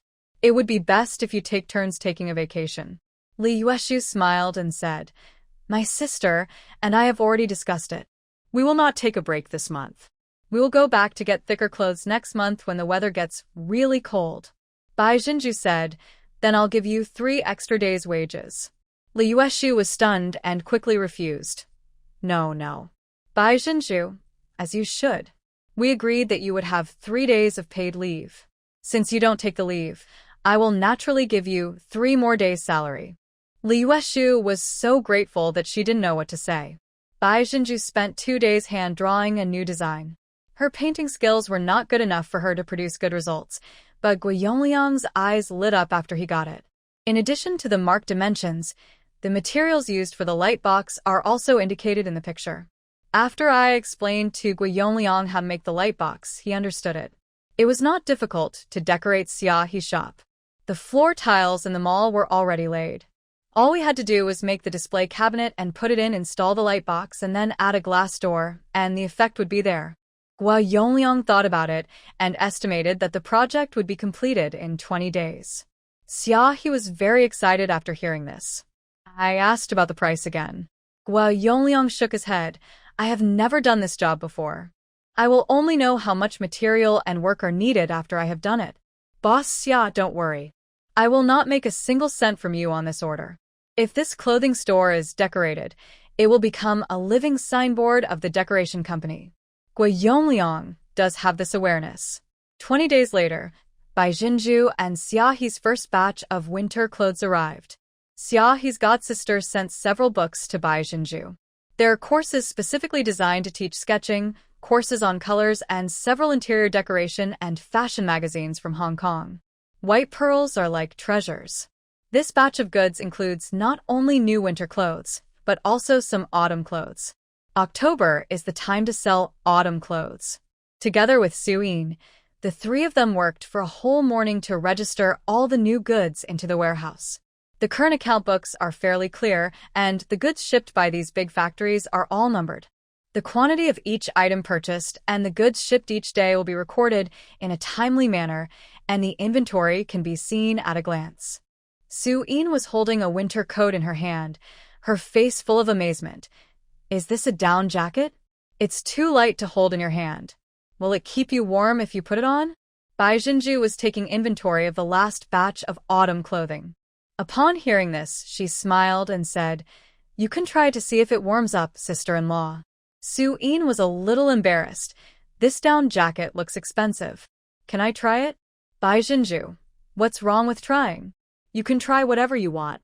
There are not many down jackets that arrived this time, just 6, 3 for men and 3 for women. The men's version is navy blue, and the women's version is bright red. They're all one size fits most people. Then I really tried it. Suyin tried one happily. Soon, she shouted with surprise, "It's warm, really warm, and light to wear." It was also the first time for Bai Jinju to see a down jacket. She put down her pen and touched the fabric. The fabric is also windproof and waterproof, and easy to clean when it gets dirty. Suyin sighed. Life is getting better and better now. I can even try on such expensive clothes. White Pearl laughed at her. When we have money, we can all afford to wear it. Suyin took off her down jacket and carefully hung it up on a hanger. Yes, Pearl, I like what you said. Sooner or later, we will be able to wear it. In September, the Braised Meat Shop made a total profit of 3,680 yuan, and she and Bai Qingxiang shared 736 yuan. They earned more than 700 yuan in a month, and the couple was so excited that they almost couldn't sleep at night. The restaurant made a profit of 4,780 yuan. After paying Li Yuerong's salary, Bai Chunglei and Lu Feng shared 904 yuan. Sisters Li Yuerong and Li Yueshu received 264 yuan each, including the salary for 3 days of vacation. The two sisters' eyes were red with excitement. If this were to happen in my hometown in the countryside, I don't know how hard it would be to earn so much money. Bai Jinju also told them to work hard. She would continue to open stores, let them be store managers, and increase their salaries in the future. The two sisters secretly cheered themselves up. With these 2 stores, Bai Jinju earned nearly 7,000 yuan herself. In Myrenshang's single store, half of the goods were sold, with a net profit of more than 13,000 yuan. Bai Jinju was stunned by the speed at which money was made. Once again, I sigh that the clothing industry is so profitable. But before the money could even warm up to her heart, it was remitted to Xia, his godsister. This batch of goods is worth 20,000. Xia opened a new store, so she purchased more goods. This time, she purchased a total of 50,000 goods. She didn't have enough money, and Bai Jinju wanted to lend her some, but she said she didn't need it. My sister-in-law sent the goods first, so I asked her to deliver it later. This time, the clothing factory's product manual was also sent along. It was printed with the new products being produced in the factory, all displayed with real models, and the pictures on the color pages were beautiful. Bai Jinju suddenly had an idea. Could restaurants also take photos of their dishes and make them into a booklet like this? In this way, people who come into the store can know what the big plate chicken looks like just by looking at the menu. However, the restaurant has few dishes, so it would be a waste to make a booklet. but you can ask someone to take a few photos and post them directly in the restaurant. Bai Zhenju brought it up during dinner, and Bai Qinglei and Lu Feng naturally had no objection. The next day, Bai Zhenju took some time to go to the photo studio and asked the owner to go there at noon to take pictures of the dishes. It was the first time for the owner of the photo studio to hear of taking photos of dishes, and he thought it was quite interesting. Moreover, Bai Zhenju wanted to take several photos, and the size was relatively large. It was a big business. When it was time for dinner, I locked the door and went to the Good Taste restaurant to take photos. Xiaohe's new store was renovated and set up after 2 days, and it officially opened today.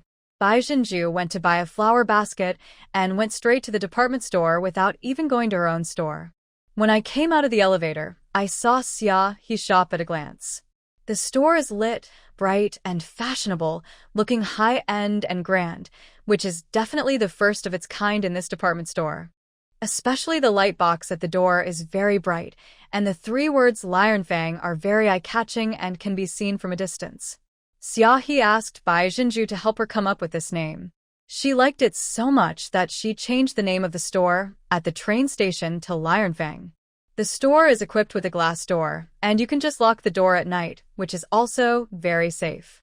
Many stalls in the department store are open and are only covered with tarpaulins after get-off work. But there are security patrols at night, so it's not a big problem. Bai Zhenju saw from a distance that there were many people gathered in Xiaohe's store. She put the flower basket she brought at the door and hurried in to help. This busyness lasted until lunchtime. Xiaohe closed all the shops at the train station today and took her mother, cousin, and 2 newly hired clerks to work in the new store. When there were fewer people in the store, she quickly asked her cousin to buy some food, as she was so busy that she was hungry. When Fengqin said gratefully, "Luckily we have Pearl to help, otherwise we would be too busy to handle it." "It's my duty, Miss Wen. Don't be polite to me." Bai Zhenju didn't stop working and helped to sort out the clothes that were messed up on the shelves. He quickly flipped through the order sheet, her face full of excitement. Whispered to Bai Zhenju, "The sales volume at the train station is totally incomparable. The number was already this high this morning."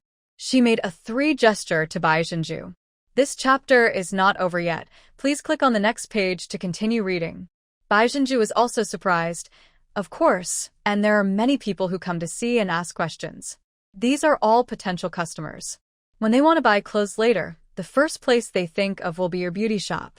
Xiaohe hugged Bai Zhenju excitedly. "Sister, you are simply my god of wealth. It is a good idea to rent the shop. As for the decoration, let alone the department store, there is absolutely no other store like it in Yuan County. There are lights installed on the back panels of the display cabinets. With the lights, all the clothes look more upscale and beautiful." As we were talking, more customers came in, all attracted by the novel decoration style. When Min brought over some stir-fried dishes from a nearby restaurant, Xiaohe took a bite and said disdainfully, "Not as good as your food." I remembered something. "By the way, Sister Fong said that another shop's lease is about to expire soon. If the other party does not renew the lease, I will keep it. Will you rent it?" "White Pearl, you're not renting it anymore." "Xiaohe, I can't afford the rent. I still owe my sister money for the goods, and my new store has just opened, so I'm too busy to handle it." Bai Zhenju said, "Okay, tell me if you find someone suitable." Not long after dinner, Gui Yongliang came.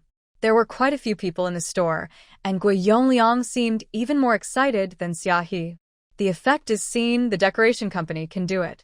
Moreover, after opening the store, he also opened up many channels for building materials, and his business empire needed to expand urgently. When there were fewer people in the store, Gui Yongliang couldn't wait to call Bai Zhenju aside to talk. "Boss Bai, I've made up my mind. I'll do it." White pulley almond eyes sparkling. "Okay, Boss Gua, go find a lawyer, and we'll sign a formal contract." Gui Yongliang pointed at Bai Zhenju. "Boss Bai is very rigorous." White Pearl smiled and said, "It's safest to settle accounts clearly between brothers. I don't like to argue with others the most." Gui Yongliang nodded. "That makes sense." Xiaohe came over and asked her how much it cost to decorate the shop. Gui Yongliang reported a number, just counting the cost, 3,000. including labor and material costs. Boss Xia, I'm not lying to you. These material costs are all the purchase price I calculated for you. The glass door alone is not cheap, and it's not easy to make. If I start a company and do the business for others in the future, the price will definitely not be this high. Xiaohe was very happy and directly counted out 3,000 yuan and paid the decoration fee. This renovation was not cheap, but it was worth it. Not to mention 3,000. Just for this effect, she would be willing to do it for 6,000. Guo Yongliang discussed with her. Boss Xia, if anyone asks, don't quote 3,000. As he said this, he handed over a stack of business cards. Xiaohe, I understand. I said I spent 6,000, okay? Guo Yongliang gave her a thumbs up. Boss Xia is on the right track. Bai Jinju was delighted when she saw the business card. Mr. Guo is really fast. He has even made the business cards. All I saw on the small card was the words Huanghui Decoration Company, General Manager, Guo Yongliang, and a landline number. The company's business hasn't been established yet, but the business card has been made. Guo Yongliang stopped pretending. To be honest, I had an idea of what the store would look like when I was halfway through installing it. He had been to Guangzhou last year, and the Xia store could be said to be more upscale than any other store in Guangzhou. He didn't have time to talk to Xiaohe, so he went straight back to the furniture factory with Bai Jinju.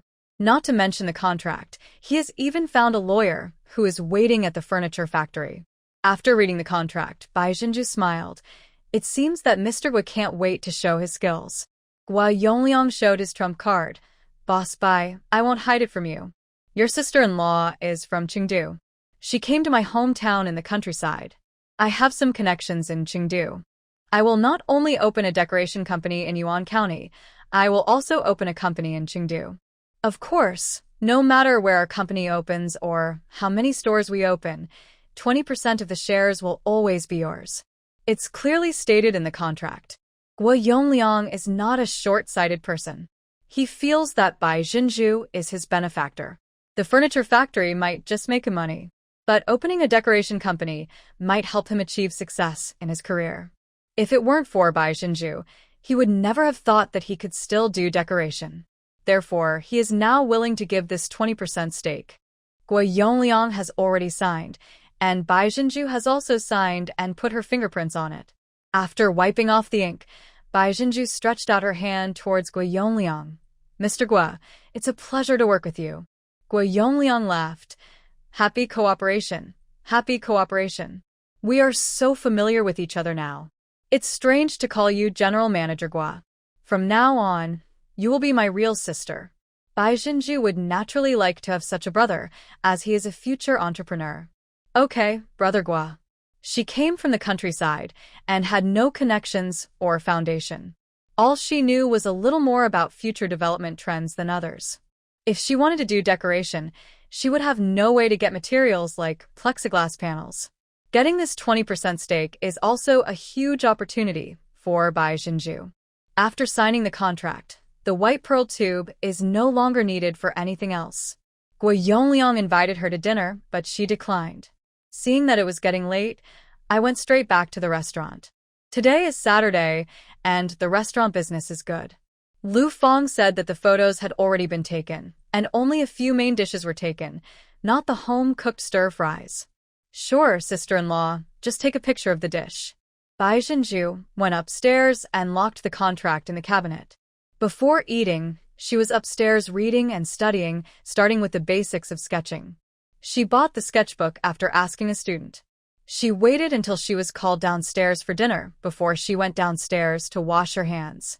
The family was having a lively meal around the table when Zhang Hongying from next door came over with a large plate of buns. Are you eating? I'll bring you some buns. Bai Jinju hurried over to answer.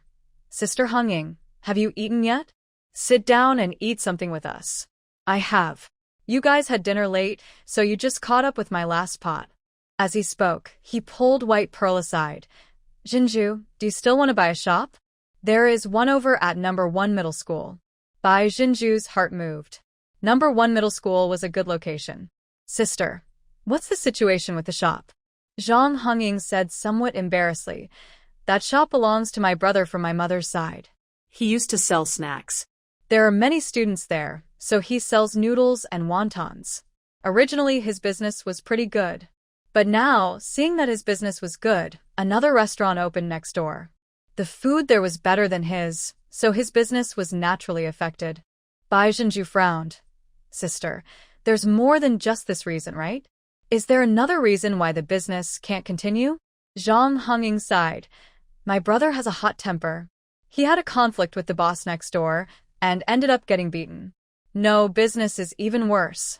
He wanted to sell the shop and develop in Chengdu. This chapter is not finished yet. Please click on the next page to continue reading the exciting content. White Pearl thought for a moment. Well, take me there tomorrow. Zhang Hongying breathed a sigh of relief. Okay, we should go check it out first. Pearl, I won't hide it from you. There's nothing wrong with that shop. It's just that the owner next door is not easy to deal with. She has a hotter temper than my brother. All the shop owners who visited her before backed off after seeing her. White Pearl smiled and said, let's go check it out first. The next morning, Bai Zhenju carried Zhang Hongying to number 1 middle school.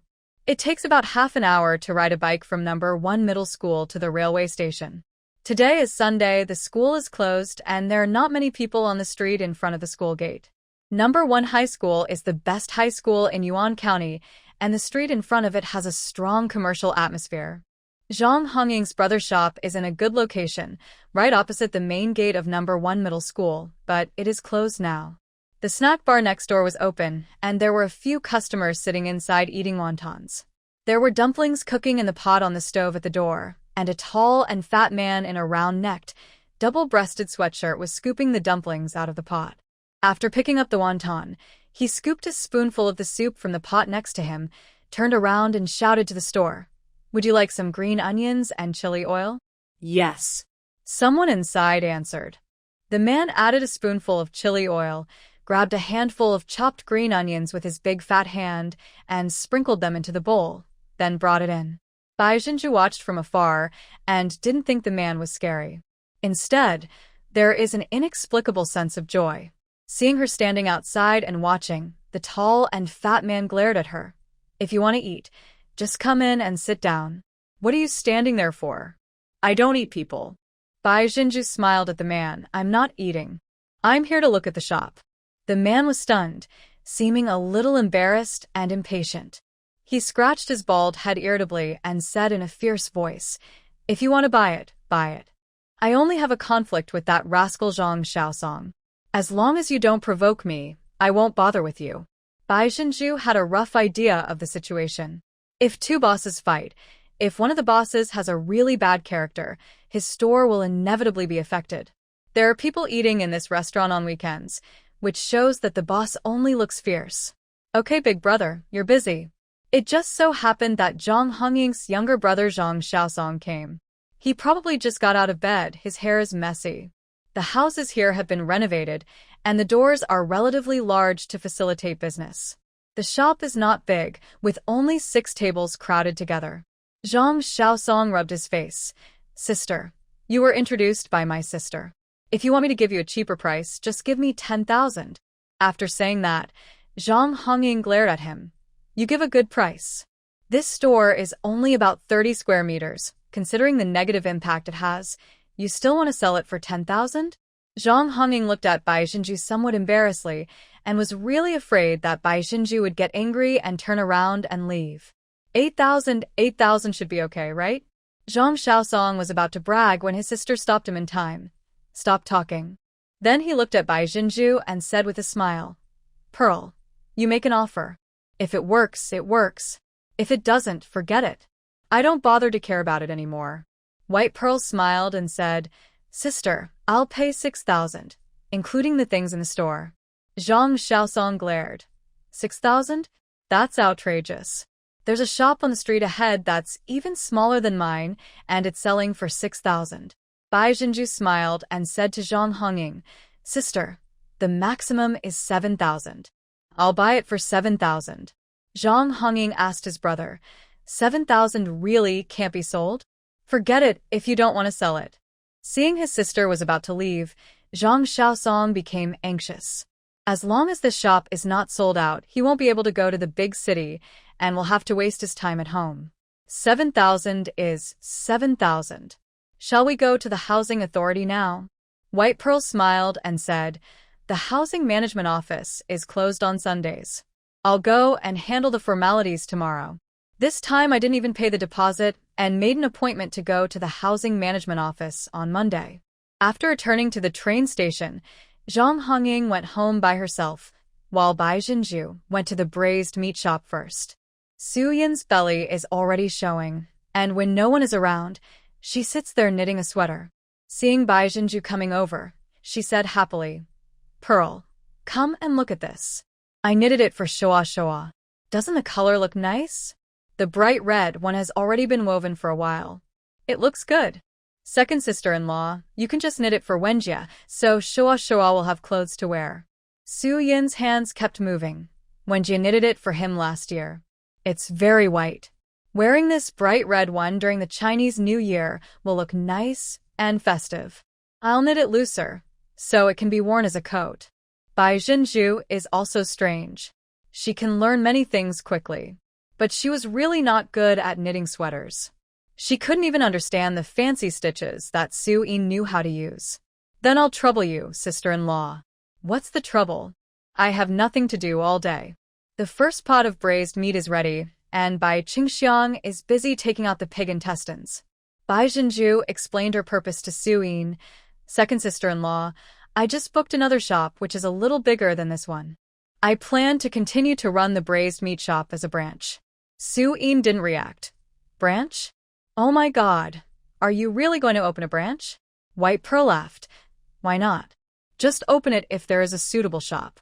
Not only will she open branches of the braised meat shop, but she will also open branches of any suitable store, restaurant, or clothing store in the future. It's just that there is a problem now. We are short of manpower. We have already agreed before that the model of the branch store will be the same as the shop. I will open the store, and you will manage it. The income will still be 20 hours 80 minutes.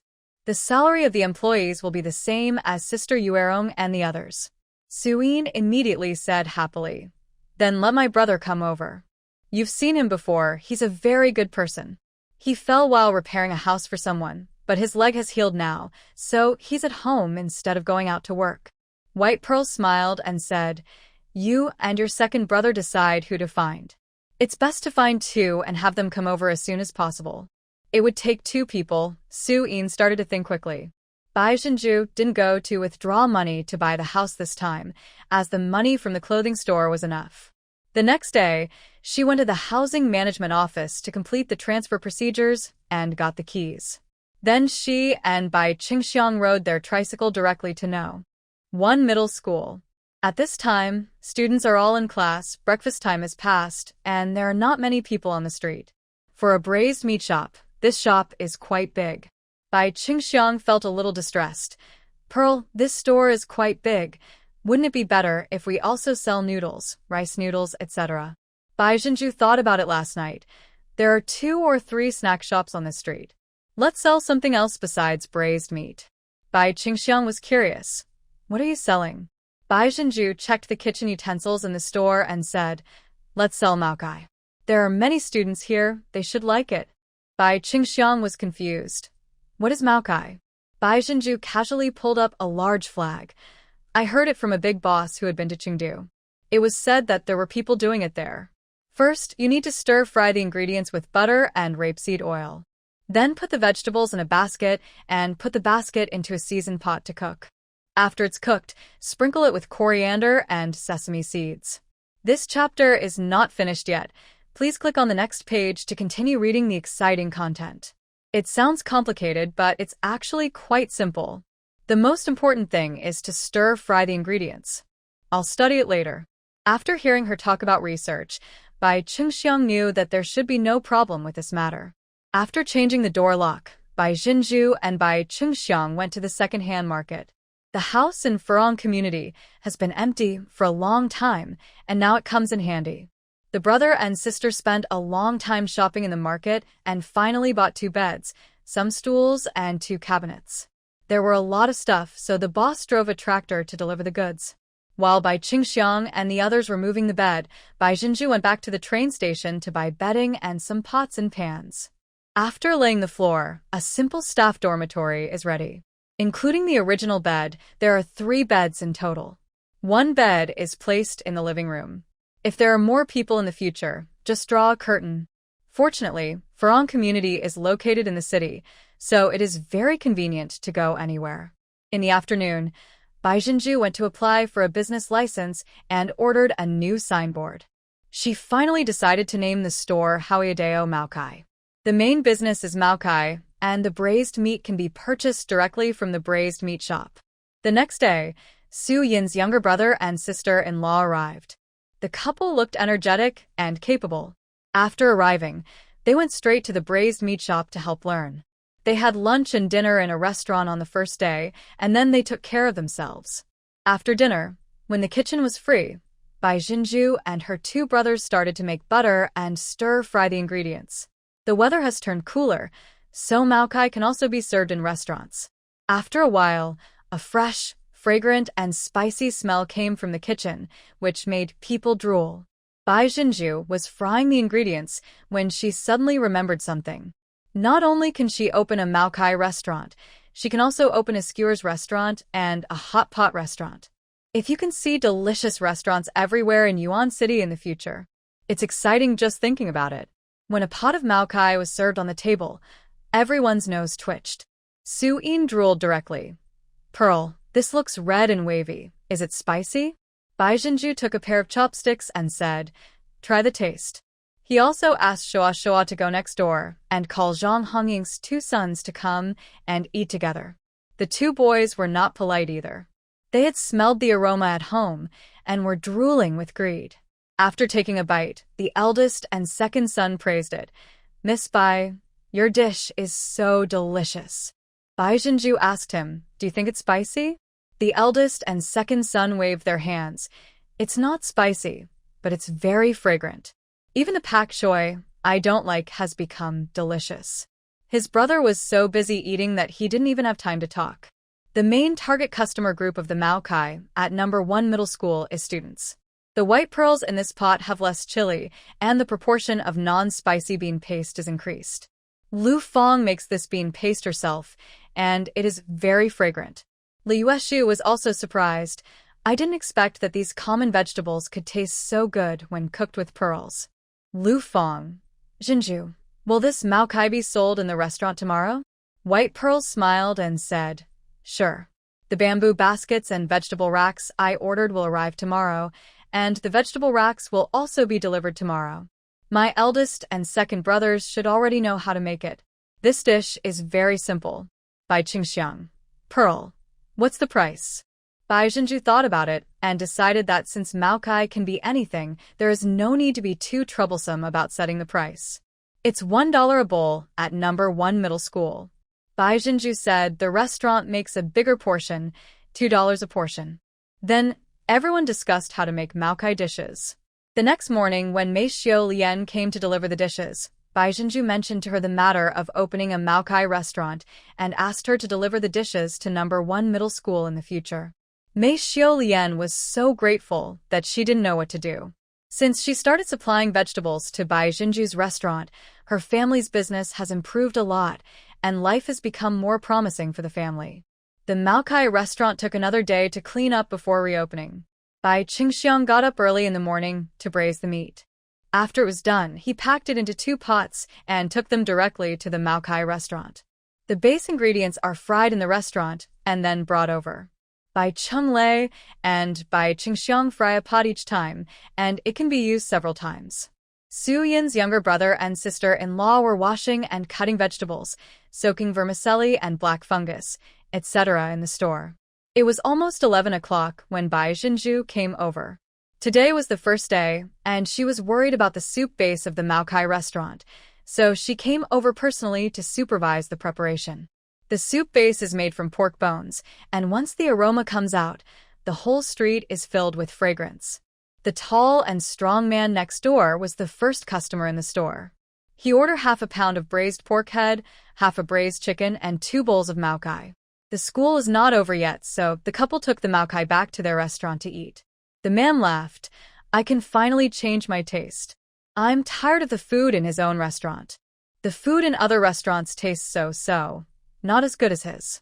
Now, a Maokai restaurant opened next door, and the spicy smell kept getting into his nose. His wife nodded. Dip the pork head in chili powder. What genius came up with this idea? It's so delicious. The Maokai restaurant was doing a booming business at noon.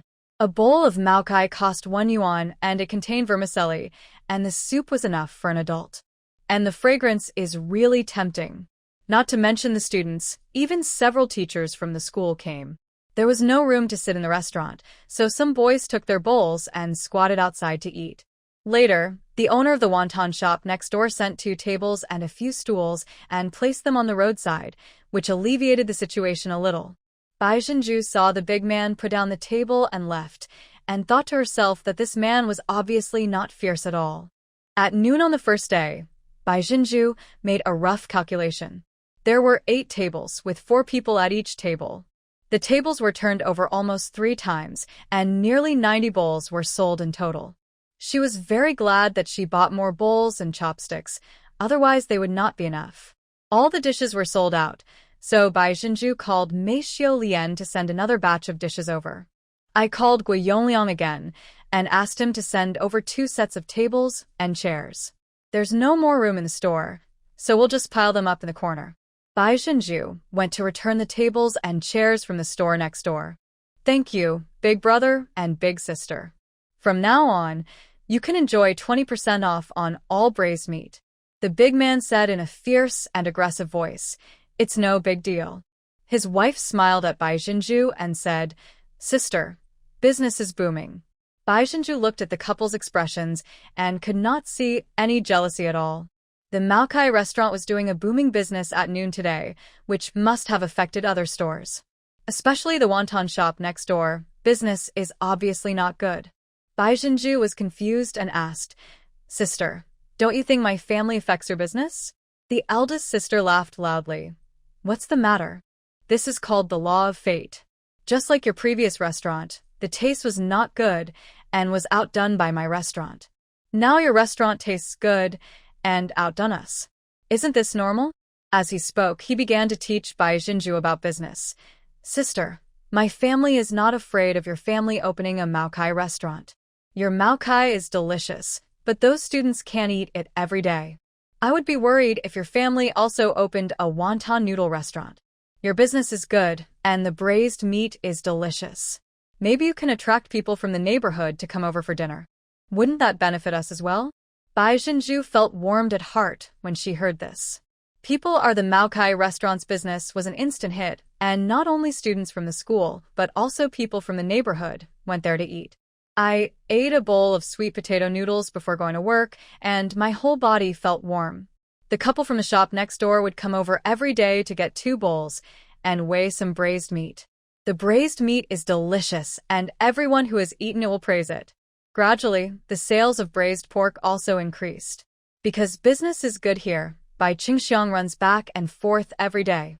In the morning, I braise meat in the braised meat shop and then go to number 1 middle school to help out at lunch and dinner time.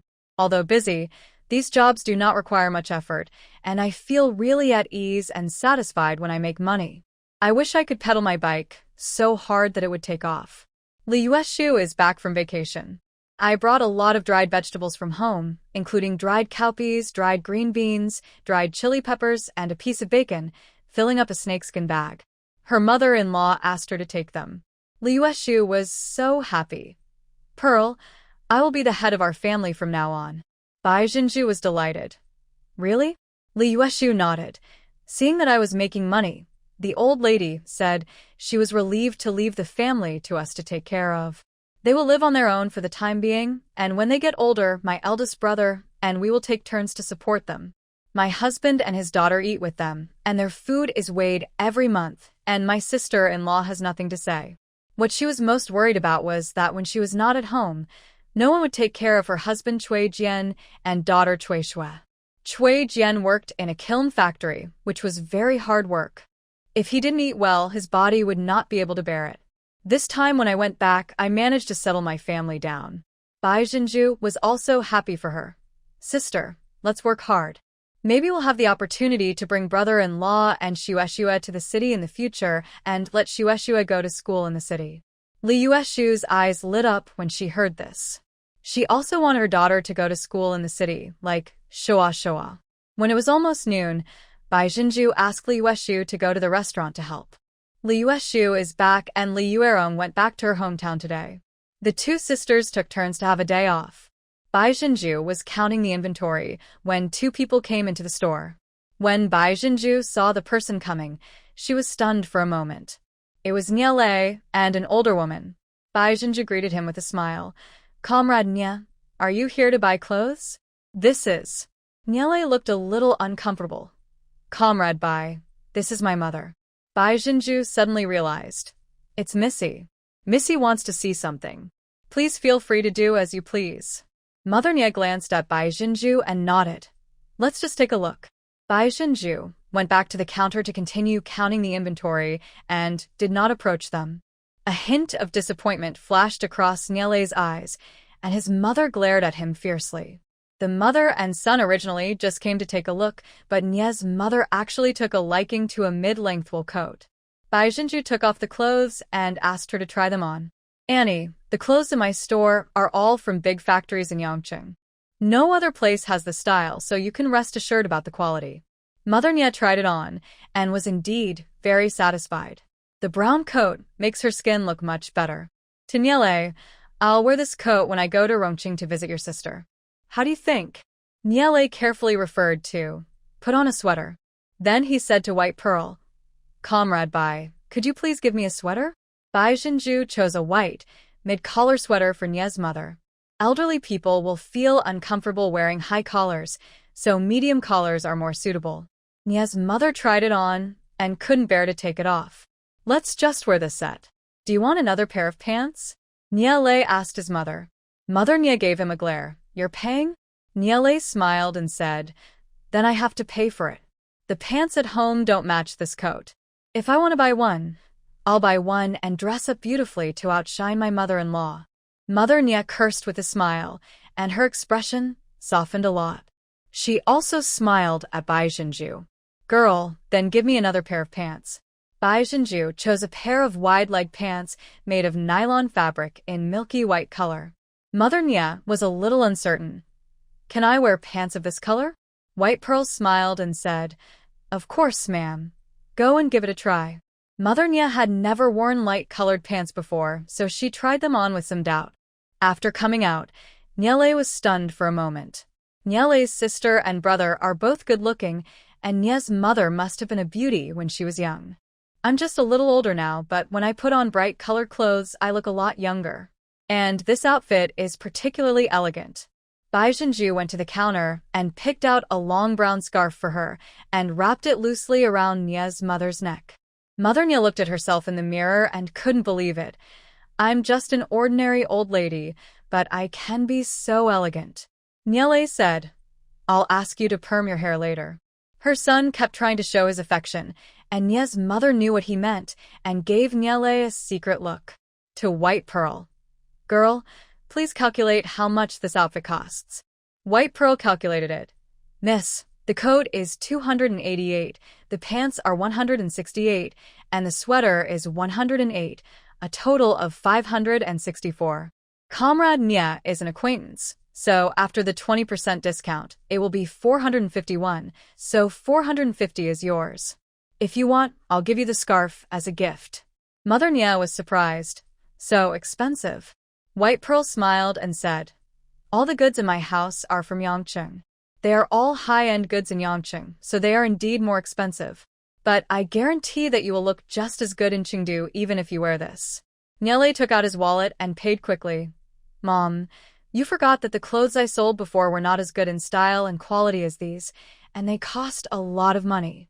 This reminded Nie's mother. Nie Lei is in the clothing business, but she has always purchased goods from Lionwachi, and the goods she purchases are mid-range. She also wants to go to Yangqing to get it, as it is said that the styles of goods there are more updated. But Yangqing is far away, and the freight is quite expensive. The purchase price is much more expensive than Lianhuachi, which is not cost-effective. So in the entire train station, Xiaohe's family was the only one going to Yangcheng to pick up goods. Thinking of this, although she felt sad, Nia's mother was still very happy about the clothes her son gave her as a gift.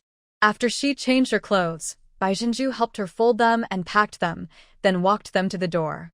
When she got home, Nia's mother looked sullen.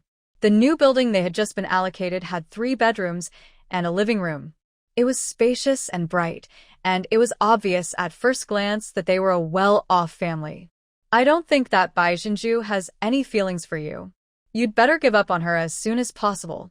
Mother Nia sat on the sofa. Don't think you can convince me by buying me a set of clothes. It's impossible. Don't even mention that she's divorced and has a child. Even if she doesn't have a child and has never been married, your father and I would never agree to it. Nilai was depressed. I knew that Baizhenju was married and had a child, and she was lost for a long time. But last week when he was sorting out the customer files, he discovered that the marital status column that Baizhenju filled out when she came to deposit money for the first time was clearly written as divorced. When Baizhenju was saving money, Nielai subjectively thought that she was not married. At that time, he was so focused on getting her to make a time deposit that he just glanced over her marital status without paying attention. It turns out she was divorced. But even though he knew she was divorced, Nielai felt even more complicated. I was depressed for half a month and lost a lot of weight due to worry. Finally, under the pressure of Nia's mother, he told the truth. Today, the mother and son came here pretending to buy clothes, but in fact they came here specifically to see Baizhenju. There's no point in reading it. First of all, it's impossible to divorce and take the children with you. Mother Nia also made it clear to her son, don't even think about it, Baizhenju. Go meet your Uncle Qiao's daughter some other day. The child has been assigned to the family planning office. You haven't seen each other for a long time, right? She's pretty now. Nia Lei said nothing. Mother Nia patiently advised, I admit that Baizhenju is good-looking and capable. But you can't. Our family can't afford to lose that person. Nia Lei slammed the door and entered the room. On the other side, Baizhenju carefully thought about her attitude. He was sure that he was not overly enthusiastic and just treated the Nia mother and son as ordinary customers, so he forgot about them. After a while, Xiaohe came. She had her hair permed short like the models in magazines and wore a leather jacket, jeans, and small boots. The motorcycle stopped at the door and whistled at Baizhenju, who was behind the counter. White Pearl's eyes lit up. This leather jacket looks really good on you. Xiaohe got out of the car.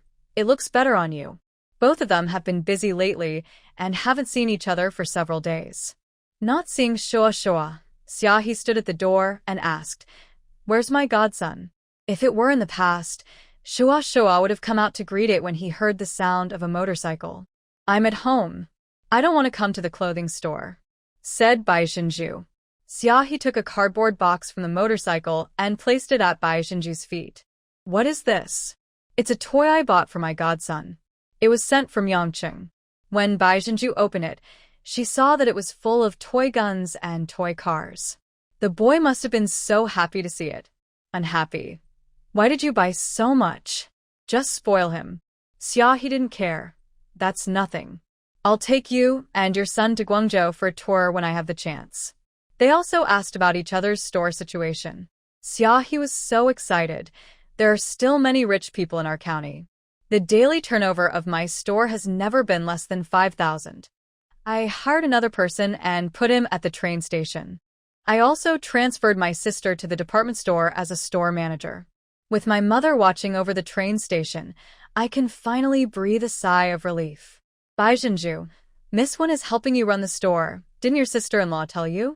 Xiaohe, what did she say? I give my mother 300 yuan every month, and her face is about to break with laughter. He hummed again. My mother's pension plus these 300 makes 500 a month. If I let her leak a little, I can fill her stinky mouth. The old lady is working very hard now. How's your Mao Kai restaurant? Baizhenju, that's good. My second brother is still very good at business. He wants to continue to open branches, but He hasn't found a suitable store yet. Xiaohe smiled proudly. How can you find a shop if you don't go out all day? You have to rely on me for this. It's still inside the train station. The location is a bit remote, close to the railway. White Pearl is happy. It doesn't matter if it's a little off. What was that shop used to do? Xiaohe, a family partitioned off their house. It used to be a small shop. Now, the train station is getting more and more lively. There are all kinds of markets over there, so the business of the small shop has been bad. The old couple has a son who hasn't even graduated from high school and can't find a job. They want to sell the shop and buy a new house for their son on Xingfu Street, so he can find a girl. What are you waiting for when you have a house? And it's inside a train station, so we can't wait any longer. Bai Zhenju didn't even have time to eat lunch, and didn't wait for Li Yueshu to come back. She closed the door and went to see the house. White Pearl has never been here.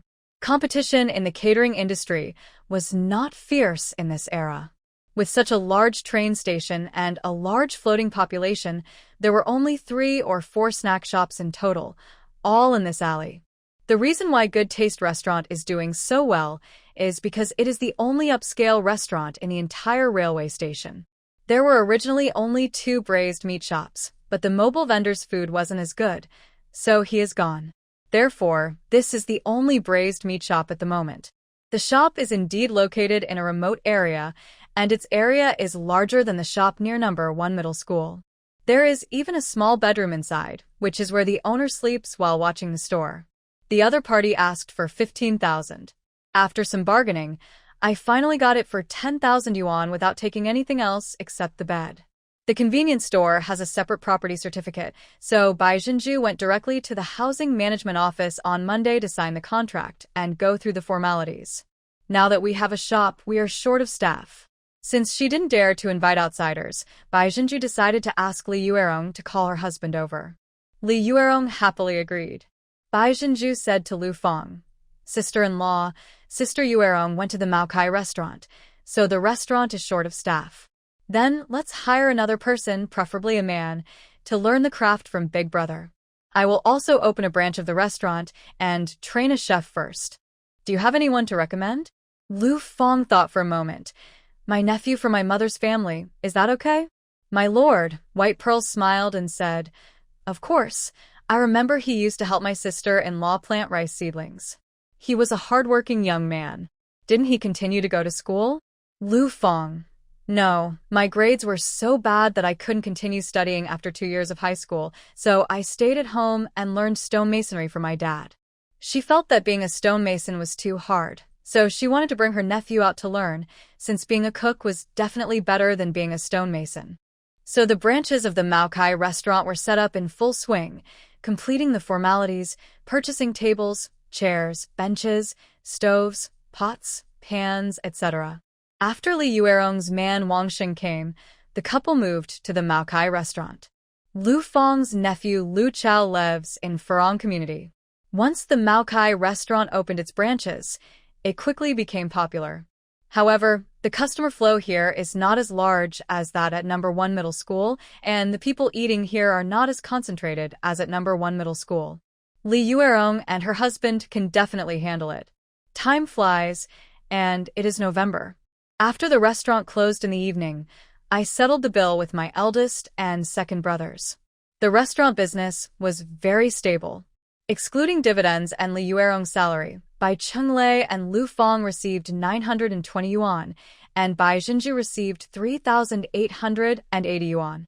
Combined, Bai Qingxiang and Su Yin got 1,260 yuan from the braised meat restaurant and the hot pot restaurant in number 1 middle school, and Bai Zhenju got nearly 5,000 yuan. Bai Zhenju looked at Bai Chenglei and Lu Feng and said soothingly, "Brother and sister-in-law, I will definitely open the restaurant again. You don't have to worry." Lu Feng smiled and said, "We are not in a hurry. Pearl, you should also take your time. You already have enough shops now." The couple shared almost 1,000 yuan, which was unimaginable before. What else was there to be dissatisfied about? Bai Zhenju was helpless, but in fact she was very anxious. "I'm worried that the train station will be expanded before the money is spent. It's November, and the weather is already getting cold. Bai Jinju opened the window in the morning and found it was drizzling, so she put a sweater on Shoa Shoa. Seeing her take out a pair of small sleeves, Shoa Shoa quickly put his hands behind his back. Mom, Shoa Shoa likes to be clean, and Shoa Shoa doesn't wear sleeves. White Pearl laughed. Why not? Shoa Shoa's face twisted. It doesn't look good. Only girls wear it. Bai Jinju kissed her son's fair face. You little brat, you're still conceited. She couldn't help but touch his round little head again. Only when she felt the roundness and warmth in her palm did she reluctantly let go. Okay, then I won't wear it. There was no rush to open the store for business on a rainy day, so Bai Jinju rode her bike to take her son to kindergarten. As soon as he arrived at the school gate, Shoa Shoa met his good friend. Yang Yang. Shoa Shoa. The two little friends walked into the school hand in hand. Bai Jinju and Yang Yang's mother smiled at each other. Yang Yang's mother Jiang Ying's eyes stayed on Bai Jinju's coat. Mother Shoa Shoa, your coat is so beautiful. Where did you buy it? White Pearl smiled and said, My family sells it. Yang Yang's mother was stunned. You also opened a clothing store. Doesn't your family run a restaurant? In addition to the restaurant, I also opened a clothing store. Seeing that Jiang Ying was obviously moved, Bai Jinju took the initiative to invite Yang Yang's mom. My store is right in front of the train station.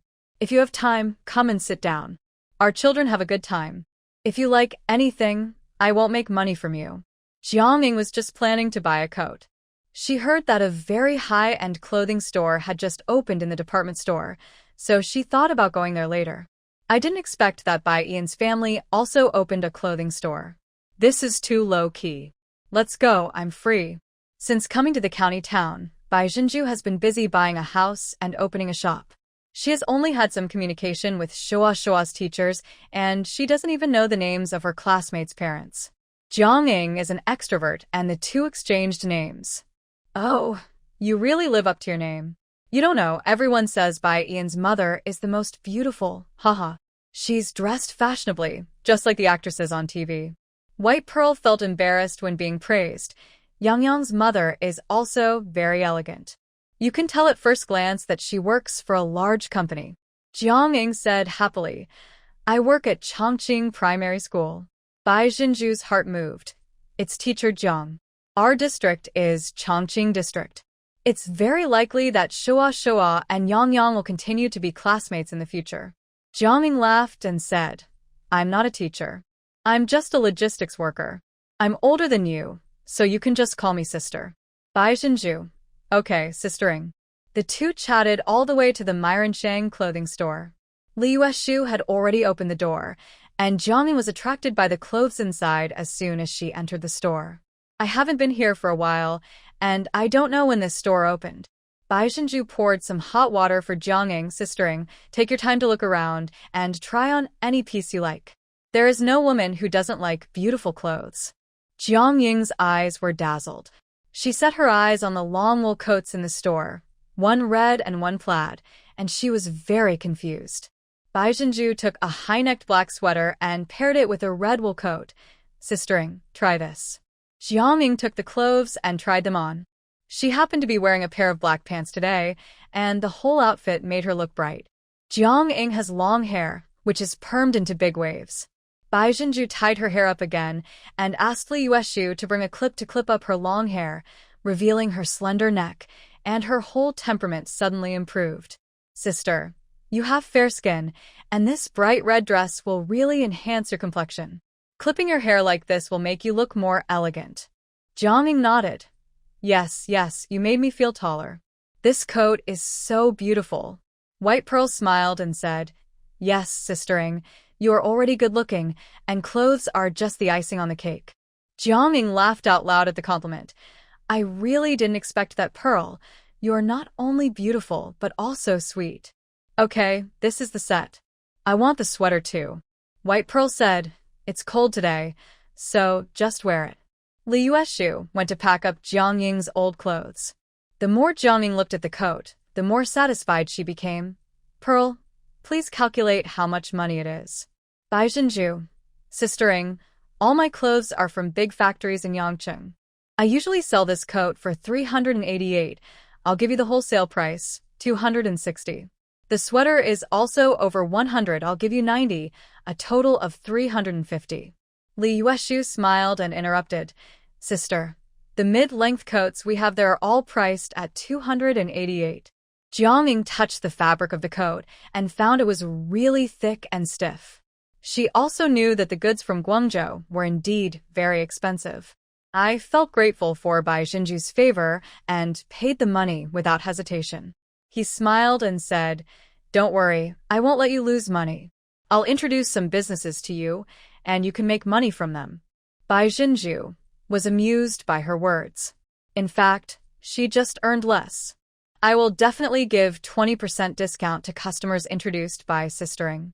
Jiangming wanted to take off the clip on her hair, and Bai Jinju quickly said, I'm giving you this hairpin, don't take it off. Jiangming said happily, How can I be so embarrassed? I think this clip is quite unique.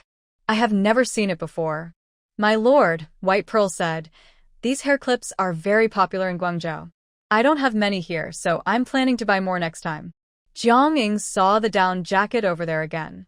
Pearl, is this the down jacket they're talking about? This dark blue one is for men, right? Bai Jinju took out a navy blue dress. Yes, I have fewer down jackets. Jiangming was surprised. I saw one in Chengdu last year. It was so expensive. I didn't expect you have one here. How much is one? Bai Jinju. Sister, you should give me 260. The goods I bought are of good quality.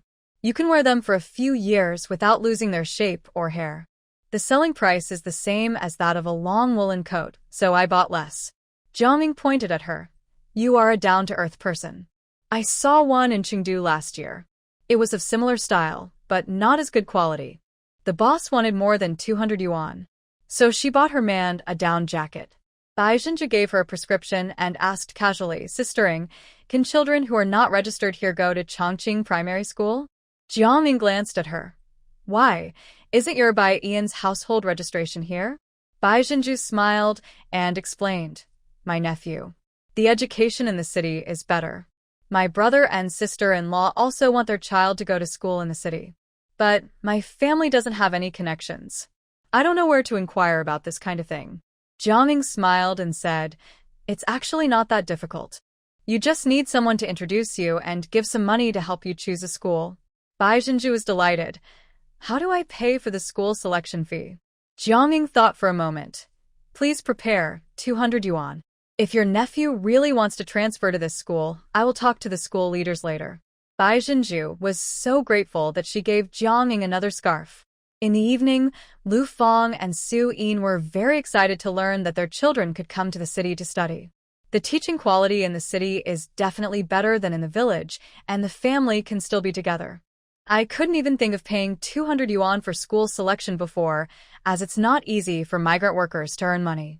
But now I don't care anymore because all this is because of Bai Jinju and the others that we are where we are today. Lu Feng was so excited that she was a little incoherent. Jinju, you have helped us a lot.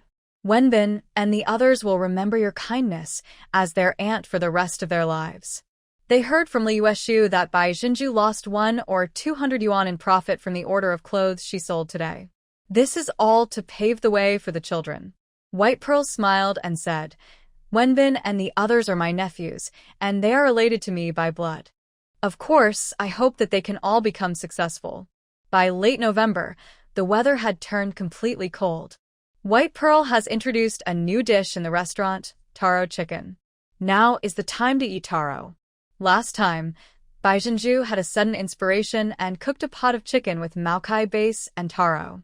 Unexpectedly, it was particularly delicious and went well with rice. She also added some dried bamboo shoots that the restaurant had not used up. After finishing the dish, she put the pot on a Beijing stove, added water, and ate the vegetables directly. It is so warming to eat a pot of spicy and delicious taro roast chicken in the middle of winter. It's a pity that the process of adding water and cooking the vegetables cannot be carried out on the dining table. As soon as the taro chicken was launched, it immediately received rave reviews. There are now many photos on the walls of the restaurant, and diners can see them as soon as they enter the store. Looking at the photos of the dishes, People who came into the store were immediately eager to order, and business also improved. When the weather got cold, Baizhenju lit a small stove and placed it at the door of the clothing store to keep warm. The fire is made of anthracite, which is more expensive than ordinary coal. When no one is around, Li Yueshu knits sweaters and draws. Xiaohe came over after a while. Pearl, do you want to restock? Xiaohe came by bike, took off her gloves, and came over to warm herself by the fire. My sister said it's best to restock in advance. Now there are many styles and sizes, so let's stock up first. By the end of the year, many styles will probably be gone. She said the factory has stopped making winter clothes and has started making spring clothes. It's time to buy spring clothes by the end of the year.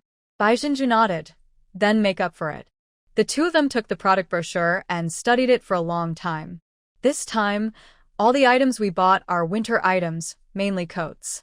Baizhenju discussed it with Xiaohe, and they both bought some men's clothing. Mainly woolen coats, leather jackets, and sweaters. I also bought a batch of down jackets.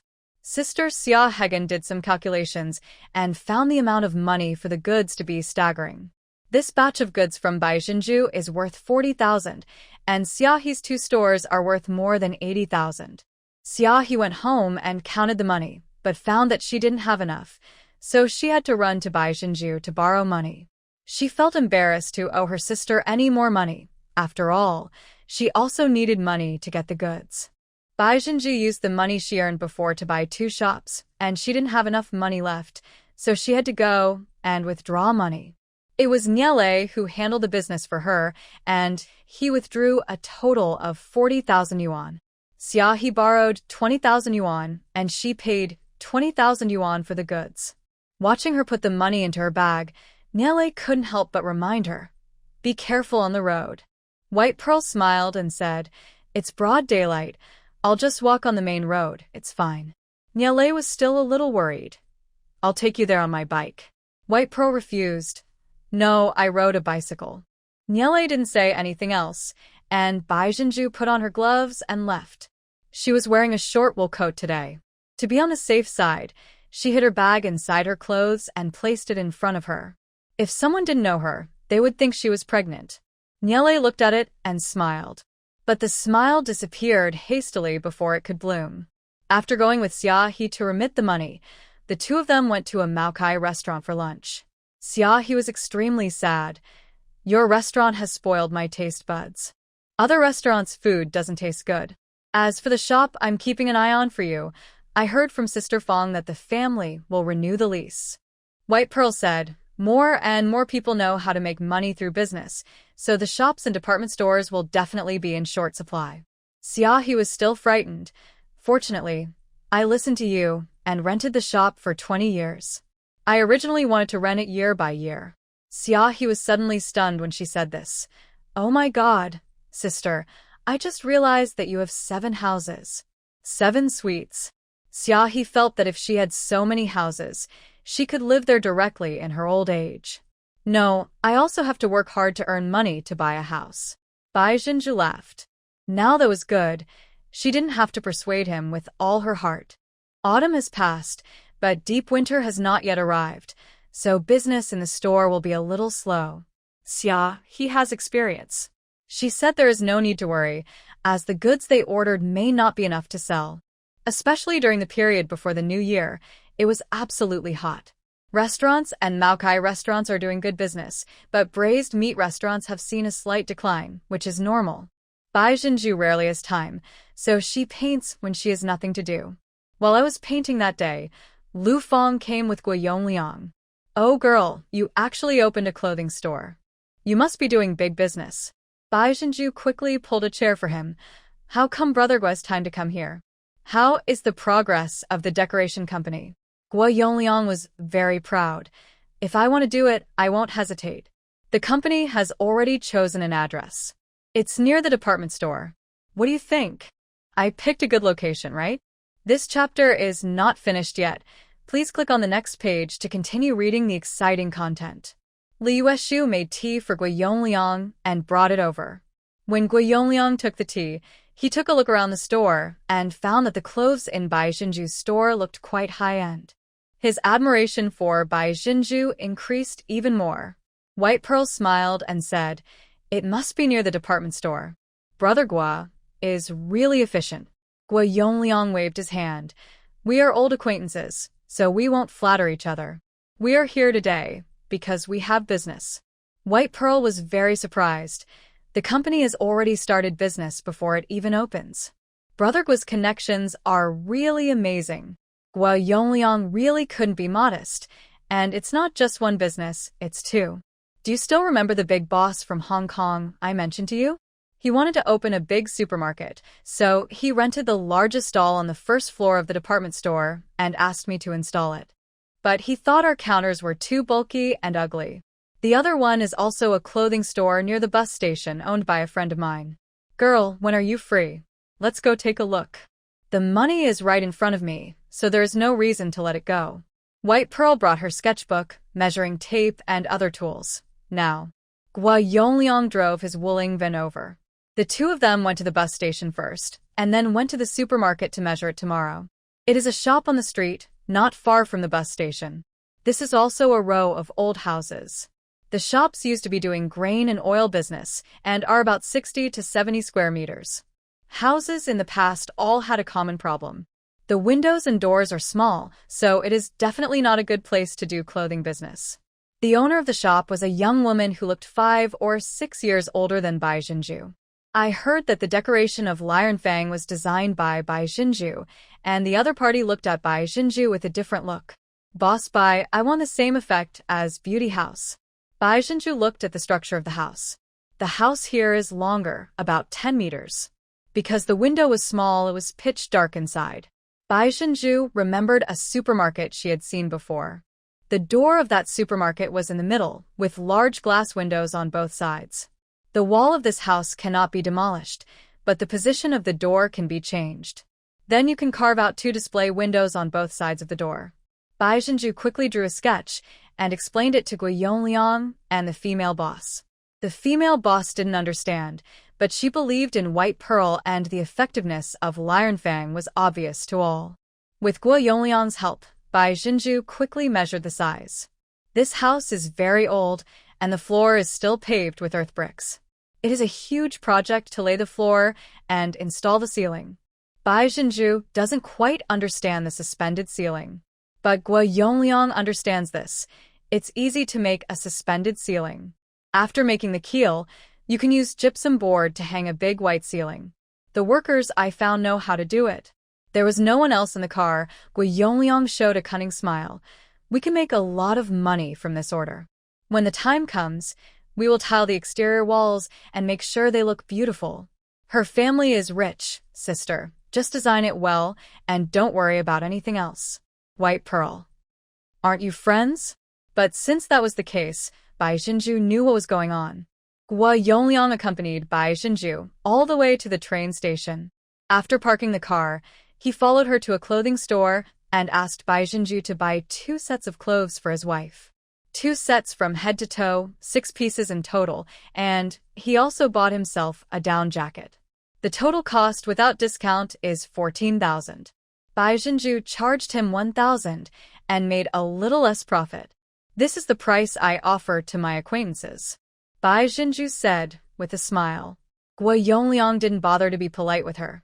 "We are not just acquaintances. We are partners, and we are in the same boat. Your sister-in-law told you to bring the children to her house for dinner when you are free. You must get to know this sister-in-law. Does Gua Yongliang have strong connections? This sister-in-law is the woman behind the successful man. Okay, I'll definitely go over and meet my sister-in-law when I get a chance." Li Yueshu's eyes were filled with envy. This boss Gua is really good to his wife. White Pearl nodded. "His wife is also a very good woman, and you should treat her well." Li Yueshu remembered something. "By the way, Pearl, I heard something today. Bai Jinju recorded the goods sold today. What's up?" Li Yueshu's face was full of tension. Boss Zhang next door said that they caught a spy at the train station a few months ago. It was really scary, but luckily they caught him. White Pearl paused. "Spy?" Li Yueshu. "Yes, it is said that someone was injured. After being discovered, the spy was so cruel that he wanted to kill everyone. No wonder everyone said that the train station was in chaos.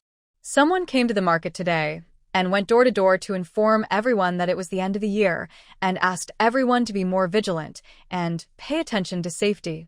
Boss Zhang said it was probably because of the spies. Bai Zhenju thought of Hu Zheng and wondered if it was related to him. To Li Yueshu, then let's close earlier next time.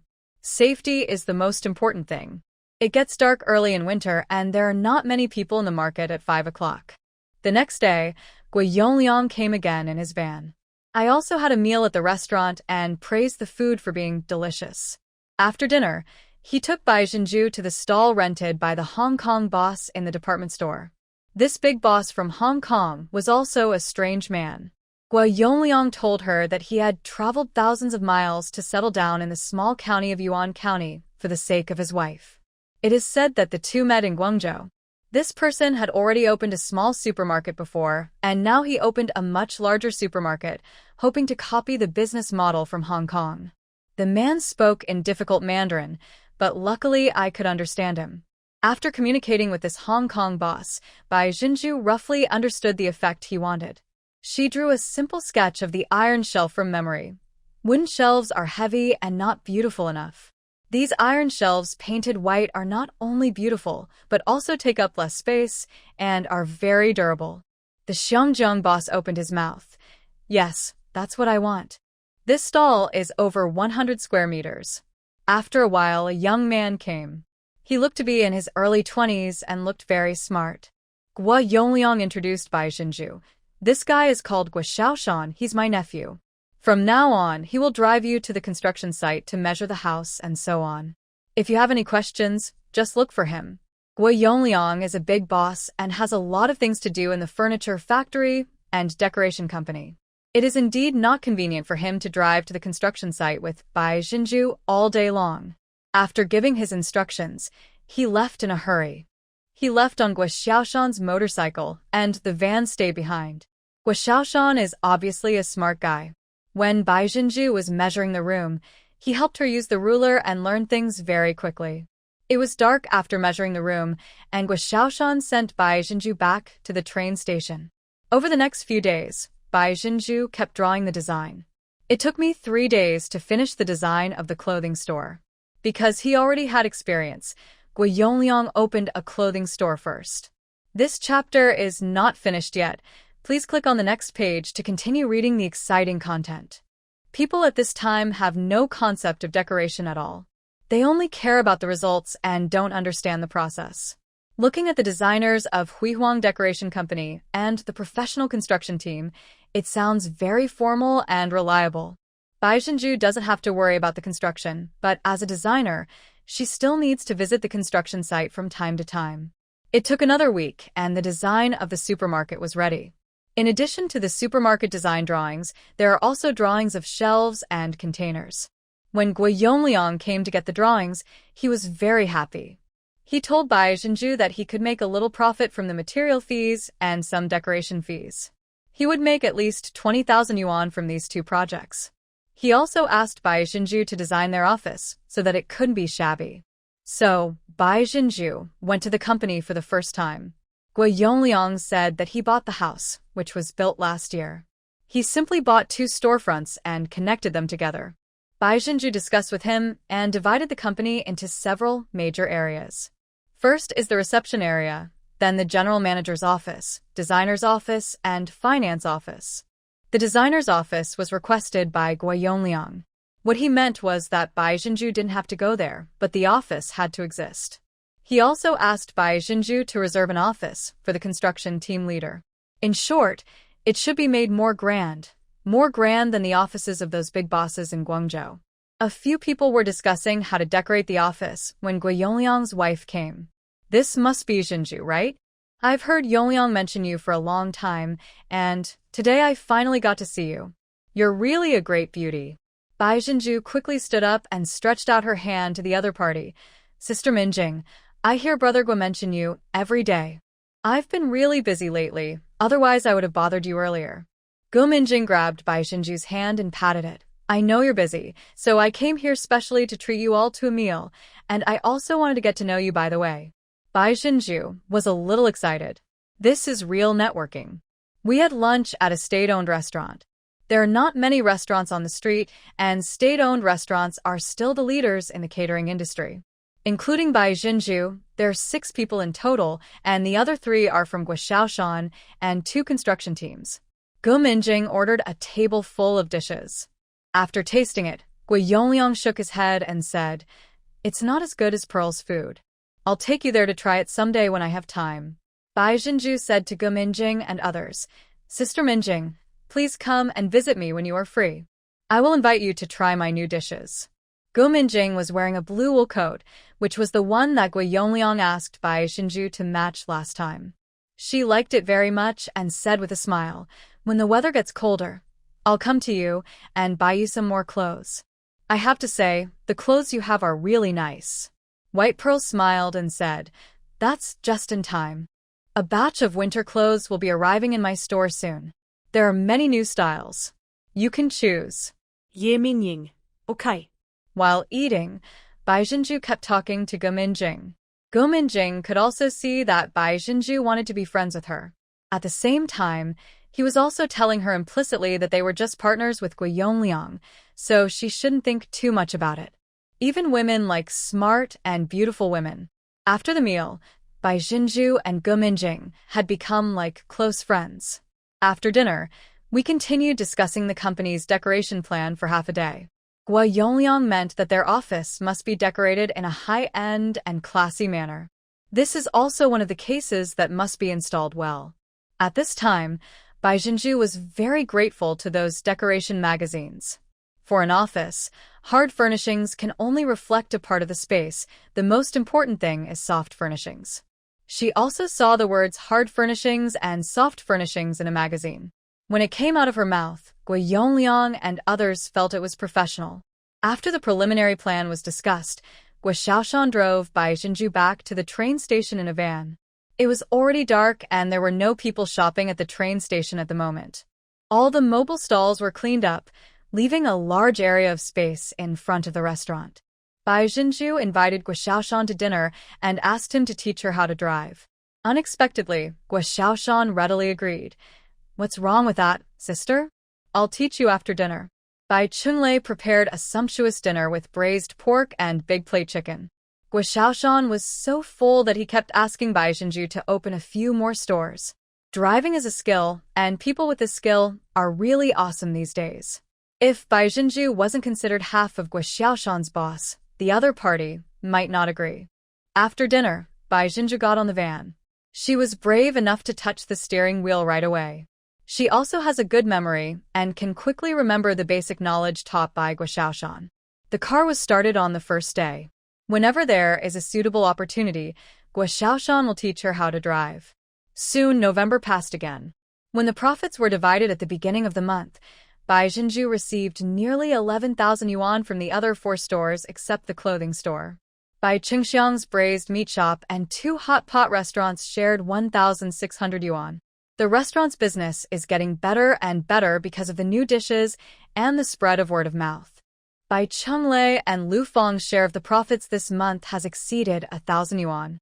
Adding the money from the clothing store and the 20,000 yuan that Xia He paid back, she collected a total of 40,000 yuan. The next morning, she asked Bai Chunglei to take her to the bank on his bike to deposit the money. Nielei was sitting at his workstation in a daze. When he saw Bai Xinju coming in, he stood up immediately. With so many people depositing and withdrawing money, he only remembered how much money was in Bai Xinju's account. He was a little worried that Bai Xinju was here to withdraw money again. After withdrawing the money, she won't come to the bank again, right? Bai Xinju sat opposite him and took out 4 wads of money from the bag inside her clothes. "Comrade Nye, I'm here to deposit the money." Saving money? Nielei was stunned for a moment before he reacted. "Okay, I'll do it for you. Is it a current account?" Bai Xinju nodded. "Just the survival period." Nielei took out the deposit slip and asked her to fill it out. This time, he saw with his own eyes that in the marital status column, she wrote that she was divorced. After completing the deposit process, Bai Xinju felt relieved when she saw the 50,000 yuan in the passbook. The train station is in chaos at the end of the year, so it's safer to put the money in the bank. Bai Chunglei also opened an account and deposited the money. Bai Chungxiang said there was a bank near number 1 middle school, and he deposited his money there. Comrade Nya, thank you. Bai Jinju thanked him and left with Bai Chunglei. After the others had left for a while, Nielei finally let out a long sigh. Bai Jinju and Bai Chunglei went to the bus station again, which was not far away. Bai Jinju stopped by the clothing store construction site to take a look. The workers are still working very fast. The areas that needed to be demolished have been demolished. The small door originally opened on the side has been blocked, and a large door has been opened in the middle. The display windows on both sides of the door have also been taken out, and the load-bearing treatment has been done, and the overall frame has been dismantled and modified. The electrical wiring inside has been laid, and 2 craftsmen are laying terrazzo floor tiles. 2 rolls of bedding have been placed on the laid-out area, and a master is there to watch over the materials at night. It's almost the end of the year, and there are more and more thieves. People are robbed at the train station every day. Bai Jinju checked the lamp holders they had reserved and found no problems, then went to the bus station to pick up her things. The family asked the bus driver to bring some things over. Sweet potatoes, radishes, noodles, dried vegetable sprouts, dried radishes, rice, etc. 5 snakeskin bags full. It was almost noon, but the sky was still dark and it looked like it was going to snow. This chapter is not finished yet. Please click on the next page to continue reading the exciting content. After sending the things back to the restaurant, Bai Jinju went to the clothing store. Li Yueshu saw her coming and poured her a cup of hot water. Come and warm yourself by the fire. It's too cold today. Bai Jinju took off her gloves and warmed her hands over the stove before taking the boiling water. It might snow. Our business will be better when the weather is cold, Li Yueshu said hurriedly. By the way, Boss Xia just came over and said that the new goods will arrive tomorrow. White Pearl thought for a moment. There's a lot of cargo this time, so I'll borrow a tricycle to carry it later. As soon as he finished speaking, someone came into the store. There were 2 young girls dressed fashionably, and they went straight for the coats. Li Yueshu put down the wool she had just picked up and went to greet him. It turned out to be a customer she had served before. Bai Jinju didn't care. When her hands were warm, she took out the account book and prepared to take inventory today. Items with only a few pieces left should all be cleared out and hung separately as diversion items to make room for new items. After the 2 young girls each bought a woolen coat and left, Bai Jinju and Li Yueshu began to clear out the inventory. There wasn't much left from the previous batch of goods, so the new goods arrived just in time. The next day, Bai Jinju borrowed the big tricycle from Zhang Hongying's family to transport the goods. Xia He's side was even more exaggerated. She directly hired a small truck. While we were sorting the goods in the afternoon, snow started to fall from the sky.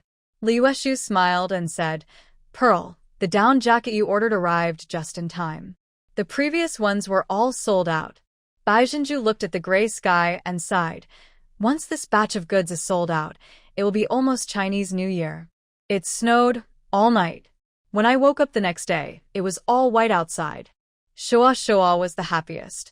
He put on the down jacket his godmother bought for him, and put on a hat and gloves, and then played with his brother Lu Chao in the yard making snowmen. Lu Feng's nephew is a pretty nice guy. He looks very energetic, doesn't talk much, and is nimble. He looks a lot like his aunt. He also asked his aunt to keep his salary and give it back to him when he went home for the new year, for fear that it would be lost. Bai Chengxiang and Su Yin did not come for dinner today. The roads were slippery due to the snow, and it was inconvenient for Su Yin with her big belly, so Bai Chengxiang said that they could just cook something simple at home in the future. After dinner, Bai Jinju took Shoa to kindergarten. As a result, I met Jiang Ying again at the intersection. Jiang Ying wore her newly bought wool coat today and stood at the entrance of a kindergarten, looking like a movie star. Several people asked her where she bought the clothes. Seeing White Pearl coming, he pointed at her. Shoa's mother opened a clothing store. You can go find her and ask her to give you a discount. She was still in a hurry to go to work, so she winked at Bai Jinju and left. Bai Jinju was surrounded by several mothers, and they went to her clothing store. Although the clothes are expensive, they are really high-end. Nowadays, Those who are smart enough still have some money. The new year is coming soon, so I'm willing to buy a piece of clothing I like. Because of the drop in temperature, business in Bai Jinju's shop picked up, and she was so busy that she could only paint at night. Sister Xia Hegan sent her a few more books about colors. She also has a book on architecture, which she reads whenever she has free time. This wave of cold air lasted for half a month, and Bai Jinju finally finished drawing the blueprint for the office. This time she used colored pencils, and drew the decorations with colored pencils, which made Gui Yongliang slap his thigh with joy. High-end, just decorate it like this. I will go to Chengdu in person later, and buy the sofa from there. Bai Jinju suddenly remembered something. Brother Gua, is there a popular hot pot restaurant in Rongqing? Gui Yongliang nodded. Yes, it has been open for several years. Every winter, I bring your sister-in-law back to eat there. His eyes lit up as he spoke. Girl, you don't want to open a hot pot restaurant, do you? White Pearl smiled and said, I do want to open one, but there is no suitable store at the moment. Brother Gua, when I find a suitable store, can you help me get a batch of hot pot stoves? Gua Yongliang said without hesitation. Why not? Hurry up and find a place. I'll help you. Once your store is open, your sister-in-law and I will be able to eat there whenever we want. Then he paused again. To be honest with you, sister, I'm going to Chengdu this time to open a decoration company there. Let's prepare before the new year, and then we'll start working hard after the new year. But by that time, you will also need to go on a business trip to Rongqing. You have to go there in person to measure the house and draw the blueprints. Bai Jinju was mentally prepared for this. No problem, it should be. Now that Gui Yongliang is leading the way, she is not afraid to go to Chengdu to develop. She hasn't been to Chengdu yet. The sun came out for a few days, and it became a little warmer. Every time Gui Xiaoshan picked up Bai Jinju to go to the construction site, she would learn to drive for a while. In mid-January, Bai Jinju went to the vehicle management office to take a driver's license test. When Gui Yongliang heard that Bai Jinju had obtained her driver's license, he personally drove his red Wuling van over and handed the car keys to Bai Jinju. Sister, congratulations on getting your driver's license. Your sister-in-law said that this car is for you to drive. Bai Jinju was stunned for a moment. How can this be possible? Gui Yongliang laughed and said, Why not? Let me tell you, didn't I go back to Chengdu last month? Not only did I find a house with the help of my father-in-law, I also signed several big contracts. Gui Yongliang became proud as he spoke. Before, our small places had to get goods from Chengdu. Now, the situation is reversed. Chengdu has to get goods from me. Ha ha ha. Sister, this is all thanks to you. My furniture factory is about to expand. I've had this car for 2 or 3 years. If you don't mind, take it. My brother-in-law got me a truck. The factory also has a van and a 6-wheeler for delivering goods. This one will be convenient for you to go to the construction site in the future. It can be considered a special car assigned to you by the company, haha. Bai Jinju's heart trembled. This van can carry both people and goods, and even if it is secondhand, it is not cheap.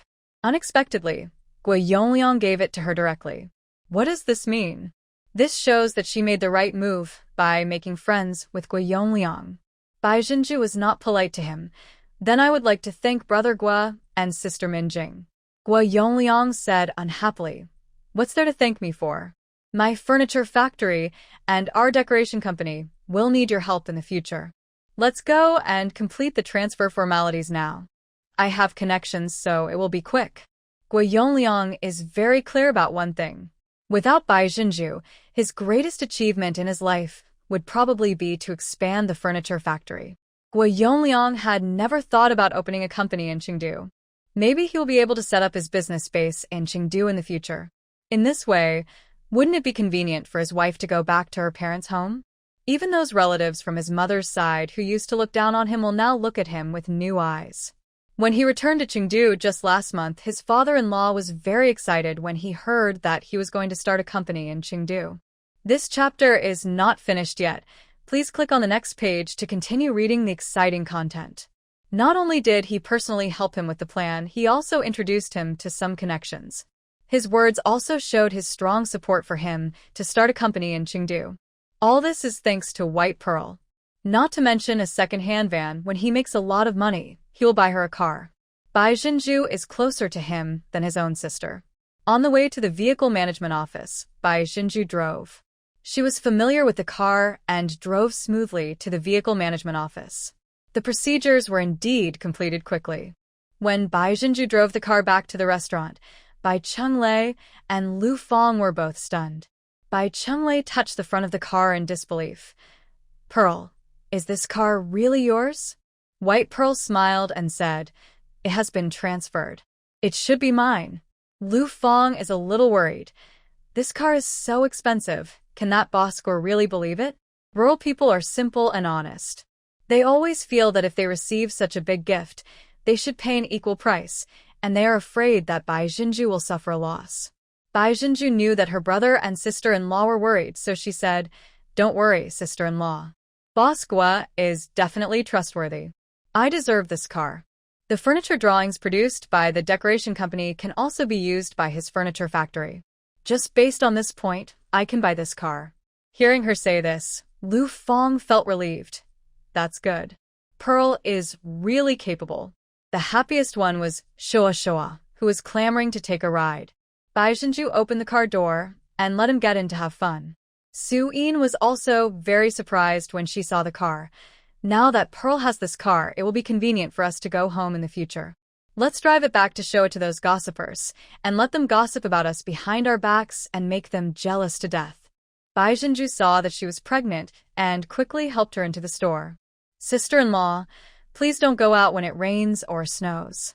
The school is on vacation now, and you don't have to go to the store over at No. 1 Middle School. The business there is not very busy, so you should stay at home and take care of your pregnancy." Su-in didn't care. "I'm used to working, I'm not that delicate, it's okay." Bai Jinju was still very worried. Although in her previous life Su-in was reported by someone and had a miscarriage while trying to avoid family planning, she gave birth a month prematurely. But when she thought of the suffering Su-in had endured, Bai Jinju still felt nervous. After dinner in the evening, the family held a family meeting around the stove. Bai Jinju discussed with her elder and second brothers and decided to go home. "My second sister-in-law is pregnant and definitely can't go home for the New Year this year. I want to bring my parents and the children to the city to celebrate the New Year. The children have just finished their exams." Su-in was touched. She and Lu Fong really wanted to have a child. "Sorry to say, you guys should go back for the New Year. Your second brother and I will stay in the city and help you look after the store." Bai Qingxiang meant the same thing. Su-yin's due date is around the 10th day of the first lunar month, so she cannot move. Besides, it would be difficult for her to go back with her big belly. She couldn't hide it anymore, and it would be terrible if someone found out. Bai Chunglei and Lu Fong had nothing to say and just listened to the girl. White Pearl said again, "I was thinking that I might as well bring my parents to the city so that the children can go to school in the city after the Chinese New Year. Besides, Mom can come over to take care of my second sister-in-law during her confinement and help take care of the baby. Mom can't leave Dad alone when she comes.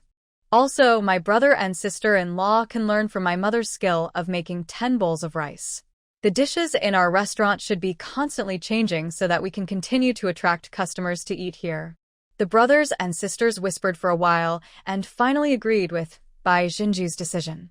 The clothing store's business was about to pick up, so Bai Jinju decided to get the payment the next day and leave without further ado.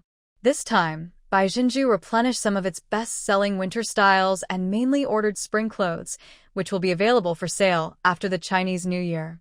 The store is fully stocked with goods in preparation for the peak season before the Spring Festival. The profit in December was over 30,000, with the clothing store alone accounting for the bulk of it. 30,000 of it was deposited in the bank, and the rest, plus the cash flow from the clothing store this month, was enough to pay for the goods. Bai Chunlei was worried about Bai Jinju driving back alone, so he insisted on following her. Lu Fong also said that it would be okay to have 2 people in the store, and most they would just be a little busy. Su-in said she wanted to help out at the restaurant, but Lu Fong did not agree and told her that if she really couldn't stay idle, she could go and watch the clothing store. The clothes in the store are expensive. If someone steals one, it will cost hundreds of dollars. In the end, Su Yin went to take charge of the clothing store. The next day, Bai Jinju went to remit the payment as soon as the bank opened. Then I packed some braised chicken and duck from the braised meat shop and went to the general store to buy canned candies and other things that were not available in town. Finally, he found a place to fill up the gas and drove off with Bai Chunlei and Shoa Shoa. It hasn't rained recently, so the road is easier to walk on. However, Bai Jinju still drove relatively slowly. It took her 4 hours, while other buses took 3 hours to drive. It was almost 2 o'clock when we arrived at Jinfeng village. The car couldn't reach the Bai family, so Bai Jinju parked the car in front of the village chief's house. The village chief has a tractor, and his family built a road to his doorstep. The village chief's wife happened to be tidying up the vegetable garden behind the house. When she saw a red car parked in front of her house, she quickly dropped the grass in her hand and ran over.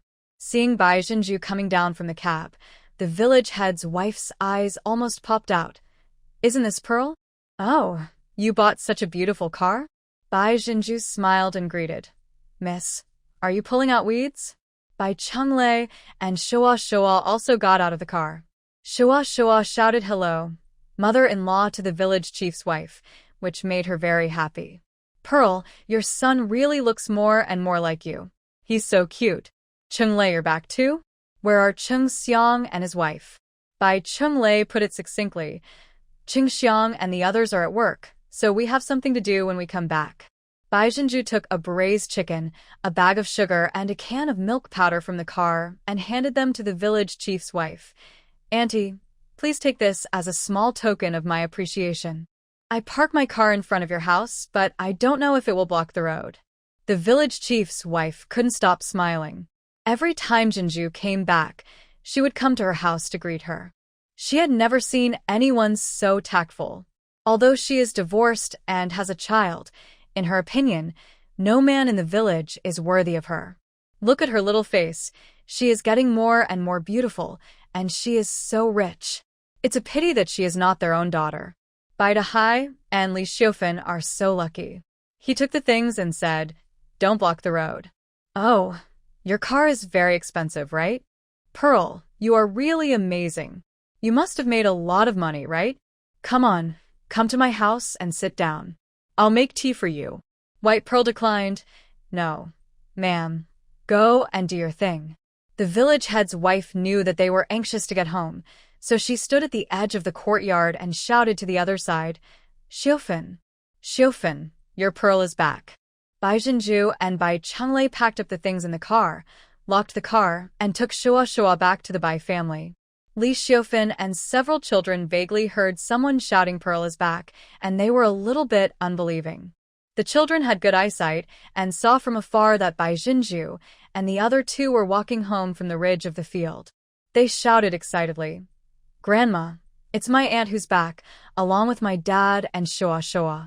After saying that, the children ran towards Bai Jinju and the other two like crazy. Shoa Shoa was like a little cannonball, shooting towards his brothers. "Big brother, second brother, third brother, I'm back." Li Xiufan was weeding in the green onion field. She heard Shoa Shoa's voice and happily threw away her sickle. "Why are you back?" Shoa Shoa said in a crisp voice. "My uncle and I came back in my mother's car."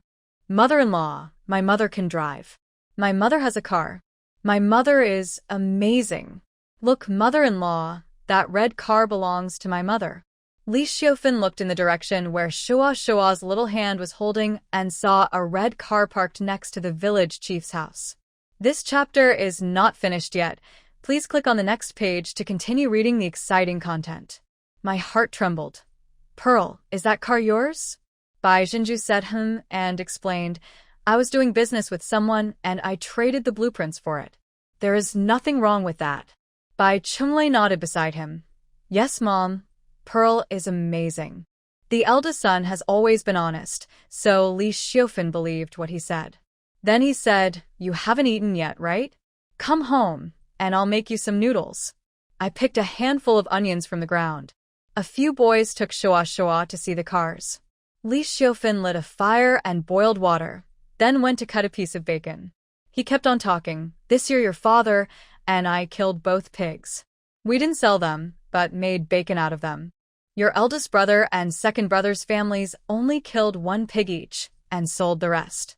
When the weather warms up in the spring, your father and I will catch 2 pigs and raise them for meat. By the way, Minmin's clothing store is doing pretty well. She also gave me and your dad 2 sets of clothes. They are so nice. We were reluctant to wear them.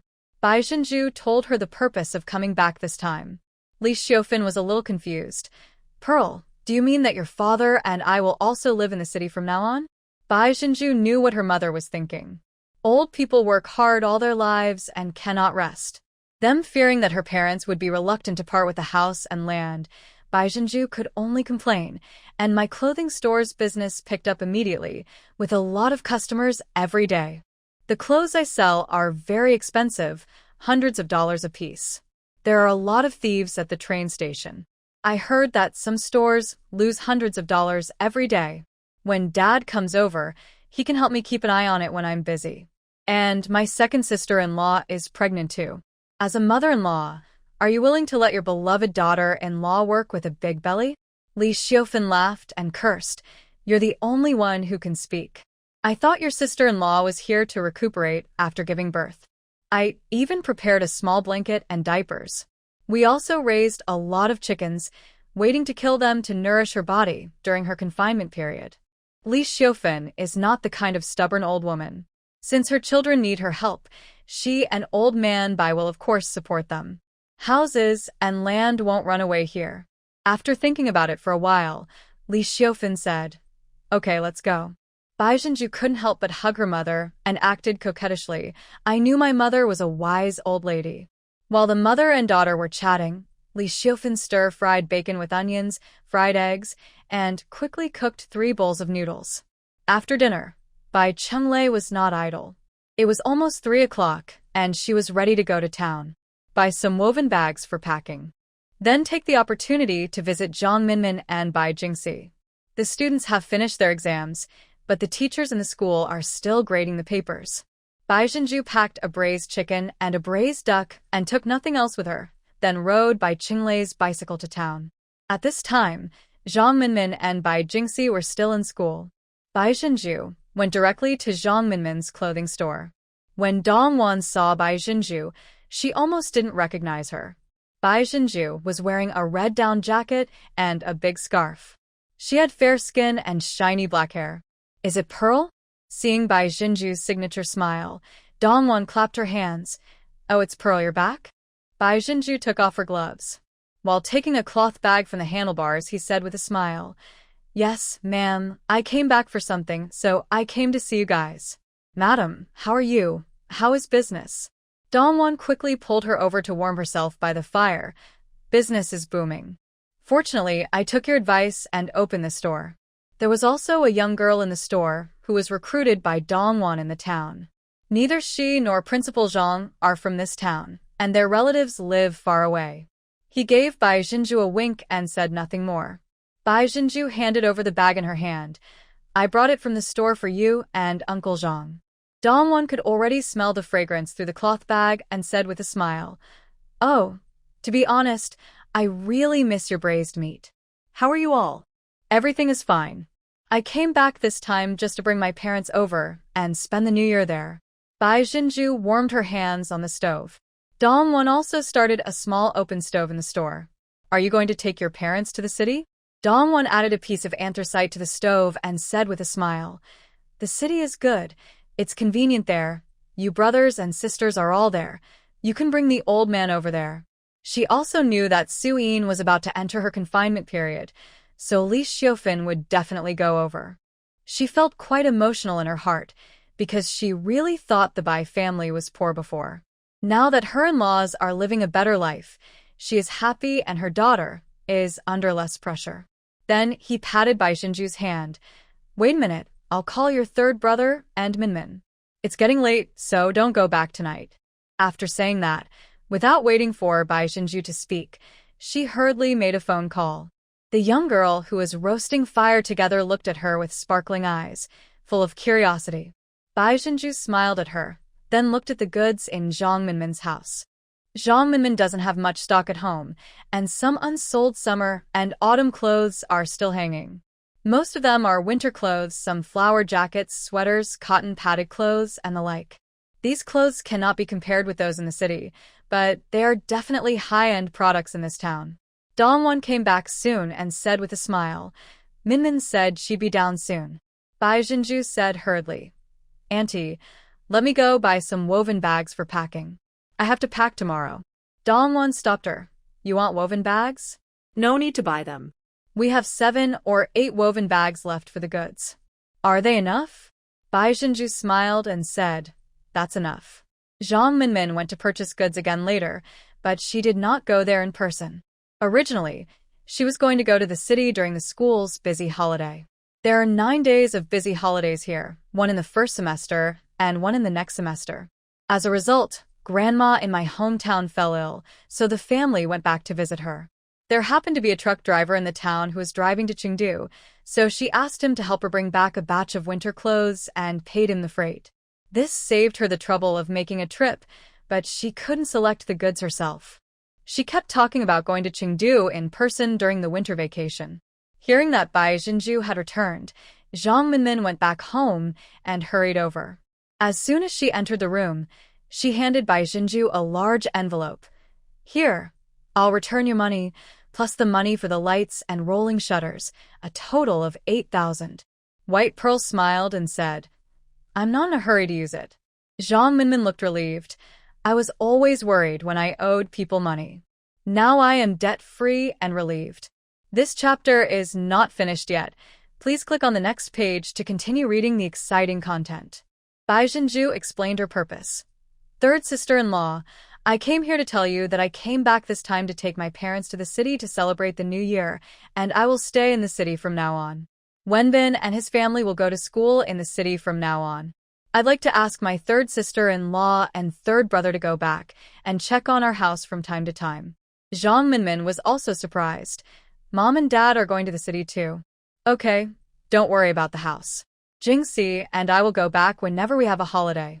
Bai Jinju saw that it was getting dark and she was still anxious to go back, so she said, "Then I'll go back." It's getting late. Zhang Minmin and Dongwon wanted to keep her for one more night, but they knew she was busy. "Then I won't keep you. I'll go visit my parents during my vacation." She was thinking of going to Chengdu to select goods during the winter vacation, and they could see each other again then. "Okay, come find us when you get there." White Pearl remembered something. "By the way, you guys can harvest the vegetables from my parents' garden later. I see there are a lot of cabbages, lettuce, onions, etc. We can't take that much with us." Zhang Minmin urged her. "Got it, go now." Bai Jinju took the woven bag that Dongwon gave her, got on her bike and hurried away. As a result, halfway through the journey, she met Bai Chunglei, who came to pick her up. "When I got home, it was just getting dark and Li Xiufan was already preparing dinner." Old Man Bai filled a half-rotten ceramic basin with some charcoal and placed it in the small living room of Bai Chunglei's house, where several children gathered around to watch TV. As for moving to the city, Old Man Bai was silent for a while. Finally agreed. "Just after finishing the meal, my uncles came. Originally, Li Zhonghua and Zhang Yufang heard that Bai Jinju had returned, so they thought of coming over to see her after dinner. Unexpectedly, when passing by Li Zhonghua's house, he was seen by Feng Chui. So 4 of them plus Li Fei from Li Zhonghua's family came together. Except for a few children and Li Fei, everyone else was sitting around the fire, roasting watermelon seeds and eating them.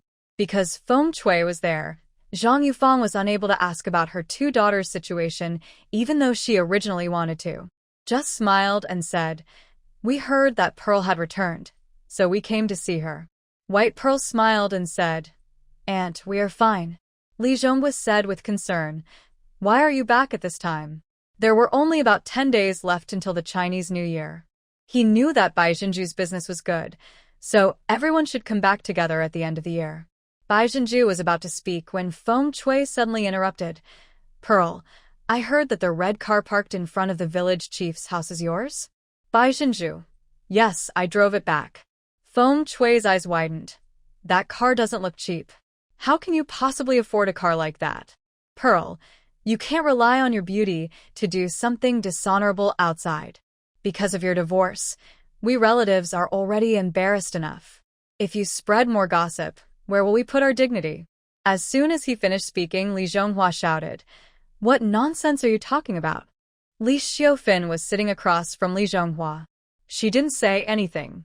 She just stood up and grabbed Feng Chui's hair and slapped her hard in the face. Feng Chui was stunned by the beating. Although the two families often quarreled in the past, they never came to blows. Li Xiufin actually dared to hit her. Not only did Li Xiufin dare to do so, she also wanted to continue fighting. Before Feng Chui could react, he slapped her again. Feng Chui started screaming like a pig being slaughtered. Others couldn't sit still either. Zhang Yufang subconsciously hugged Feng Chui's waist to prevent her from rushing over and hitting Li Xiufin. Li Xiufin pointed at Feng Chui's nose and cursed, "What kind of elder are you? When has the child come back without your filial respect? What about you? You are her aunt and you throw dirty water on her. Feng Kui. You stinky woman with sores on your head and pus on your feet. I, Li Xiufin, will no longer recognize you as my second sister-in-law from today on. Get out of here. If you dare to come to my house again, I will beat you to death." Feng Chui was so angry that she was about to explode. "Li Xiufin, you dare to hit me? Why do you hit me? Did I say something wrong? Your family is extremely poor. If Bai Zhenju hadn't gotten some money from the divorce, would your family have been able to turn things around? That car must cost tens of thousands. If she hadn't sold it, how could she have that much money to buy a car?" Another heavy slap hit Feng Chui's face. The slap was given by Li Zhonghua. He couldn't believe that his wife would say that about Bai Zhenju. That's his niece. Before anyone else said anything, his aunt threw dirty water on him right in front of him. How could he face his sister's family? Feng Chui struggled violently. "You are so good, Li Zhonghua, you hit me too. Did I say something wrong? You defend her so much. Will she recognize you as her second uncle? Will she remember you, if there is any benefit? Think about the two girls in my eldest brother's family. Where did they go? They are secretly communicating with you behind your back, and they don't even take you, their second uncle, seriously. Zhang Yufang, let me go. I want to fight you." Zhang Yufang pushed Feng Chui out of the house. Bai Chenglei stood in front of Bai Zhenju, his eyes red with anger. "You are slandering me. Our Pearl is innocent. She earned the car with her own ability." Li Xiufin's eyes were red with anger. "Feng Chui, get out of here." Feng Chui lay in the yard and cried loudly. Li Fei, who was watching TV, rushed out and asked what happened. Feng Chui pointed at Li Xiufin. "Your father and your aunt beat me. Son, Mom can't live any longer. I'm old and still getting slapped. I won't live any longer." As he said this, he got up again and ran towards the pond.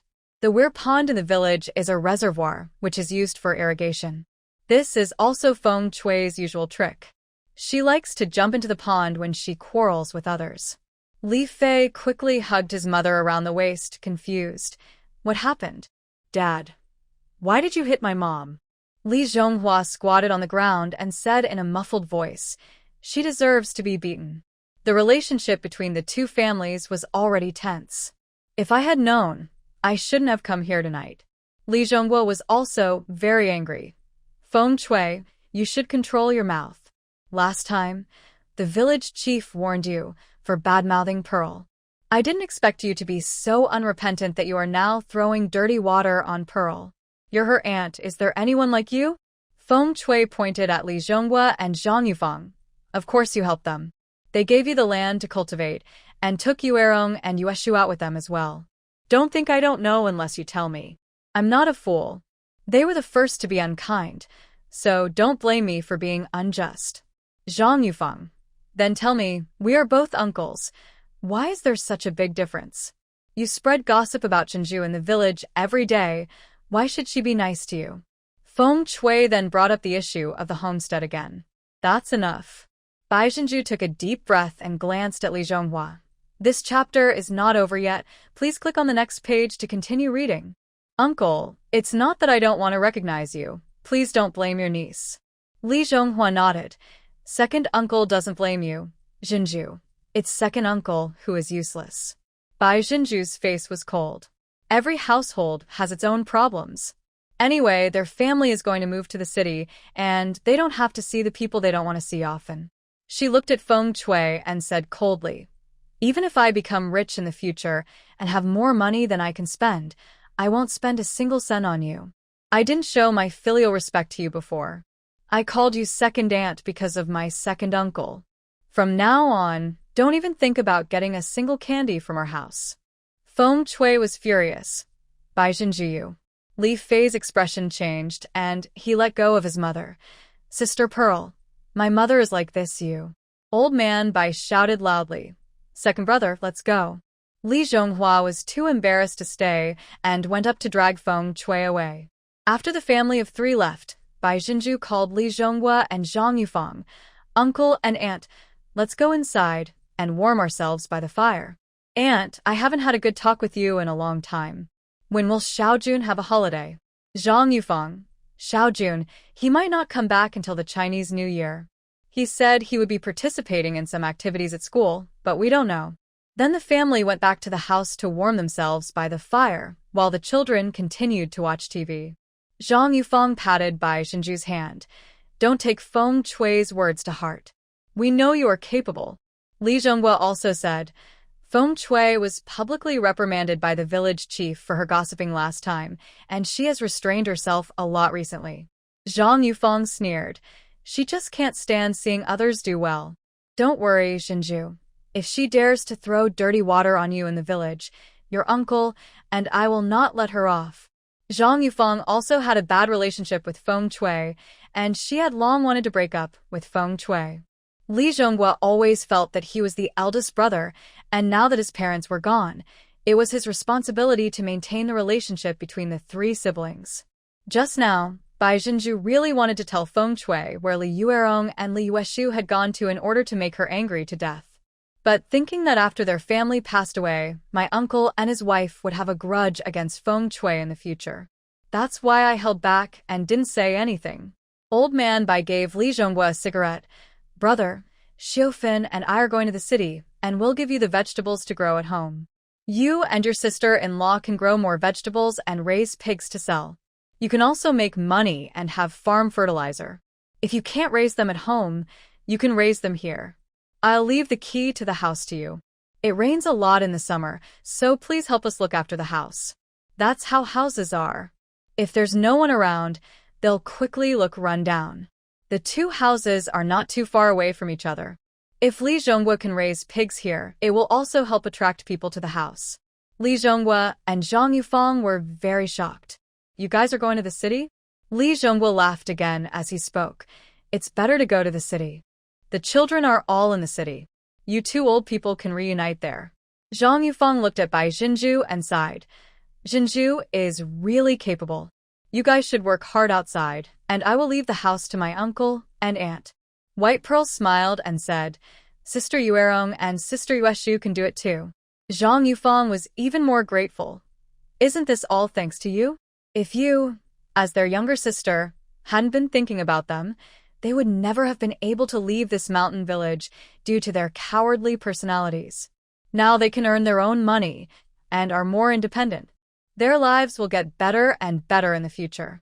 Pearl, my aunt doesn't know how to thank you. Bai Jinju hugged Zhang Yufeng's arm. My aunt has loved me since I was a child. I am just like that. If someone treats me well, I will treat her well. When Li Zhonghua and Zhang Yufeng were about to go back, Bai Jinju went to get another bag of things. There was a braised chicken, a braised duck, 2 cans of milk powder, and 2 cotton coats. As for Li Zhonghua and Feng Shui's share, they were saved. After breakfast the next day, the family started packing up. Bai Chunlei took the gift and rode his bicycle to Su Yin's parent home first. Bai Chengxiang asked him to bring 100 yuan as a gift to his father-in-law and mother-in-law, as well as 2 sets of clothes, 2 pairs of cotton shoes, and braised meat from his own store. Su Yin bought the clothes and cotton shoes in the market. Naturally, Lu Feng did not forget her parents. Just like her second brother's family, she gave them 100 yuan as a tribute. 2 sets of cotton-padded clothes, 2 pairs of shoes, and a braised chicken and a braised duck each. When passing by the town, Bai Chunglei weighed a few pounds of fruit candy to take with him. Bai Xinju and the others were at home packing the things they wanted to take away. I picked out clothes for the children and the elderly, and took everything I could. All the bacon made by the 3 families must also be packed up and taken away. Li Xiufan wanted to take the rice, flour, and dried goods from home, and even the kimchi jar and the basket for draining rice. Unfortunately, Bai Xinju's car couldn't fit it. Seeing her reluctant expression, Bai Xinju said, "Let third brother take these pickles to eat later. Miss Dong and third sister-in-law like the pickles and chili sauce you make." Li Xiufan then remembered, "I forgot to bring them some bacon yesterday." Bai Xinju was just about to tell them to just leave it at home when Zhang Minmin's clear voice rang out from outside. Mom, Pearl, Jingxi, and I are back." Li Xiufan wondered, "Aren't you still grading papers? Why are you back?" Zhang Minmin is quick to speak. "Jingxi and I worked overtime last night to finish grading the papers, and we set aside a day to come back and help you clean up." Li Xiufan smiled and said, "What a coincidence. I left some bacon and these pickles for you. Find a tricycle and take them all away later." Bai Jingxi pushed the frame of his glasses and said with a smile, "Minmin was worried that we couldn't take your kimchi with us, so we drove a tricycle back." Li Xiufan glared at her third daughter-in-law. "You're just smart." Bai Jingxi happened to come back, so Bai Xinju took him and a few children to the fields to harvest vegetables. After the people left, Zhang Minmin took out 300 yuan from her pocket and stuffed it into Li Xiufan's pocket. "Mom, this is a gift from Jingxi and I to you and Dad. You'll have no worries about food and clothing with Xinju and the others, so I won't buy anything for you. The new year is coming soon, so you can buy whatever you want with the money." Li Xiufan quickly pushed her back. "Your father and I have money, and you and Jingxi will have to have children and raise them.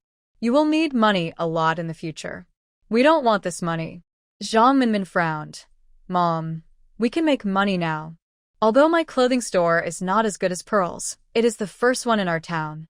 It is my duty to honor you and Dad." After all, it was the filial piety of her daughter-in-law and son, so Li Xiufan could not refuse. "Okay, Mom will keep it." Then I found a bag to pack the bacon.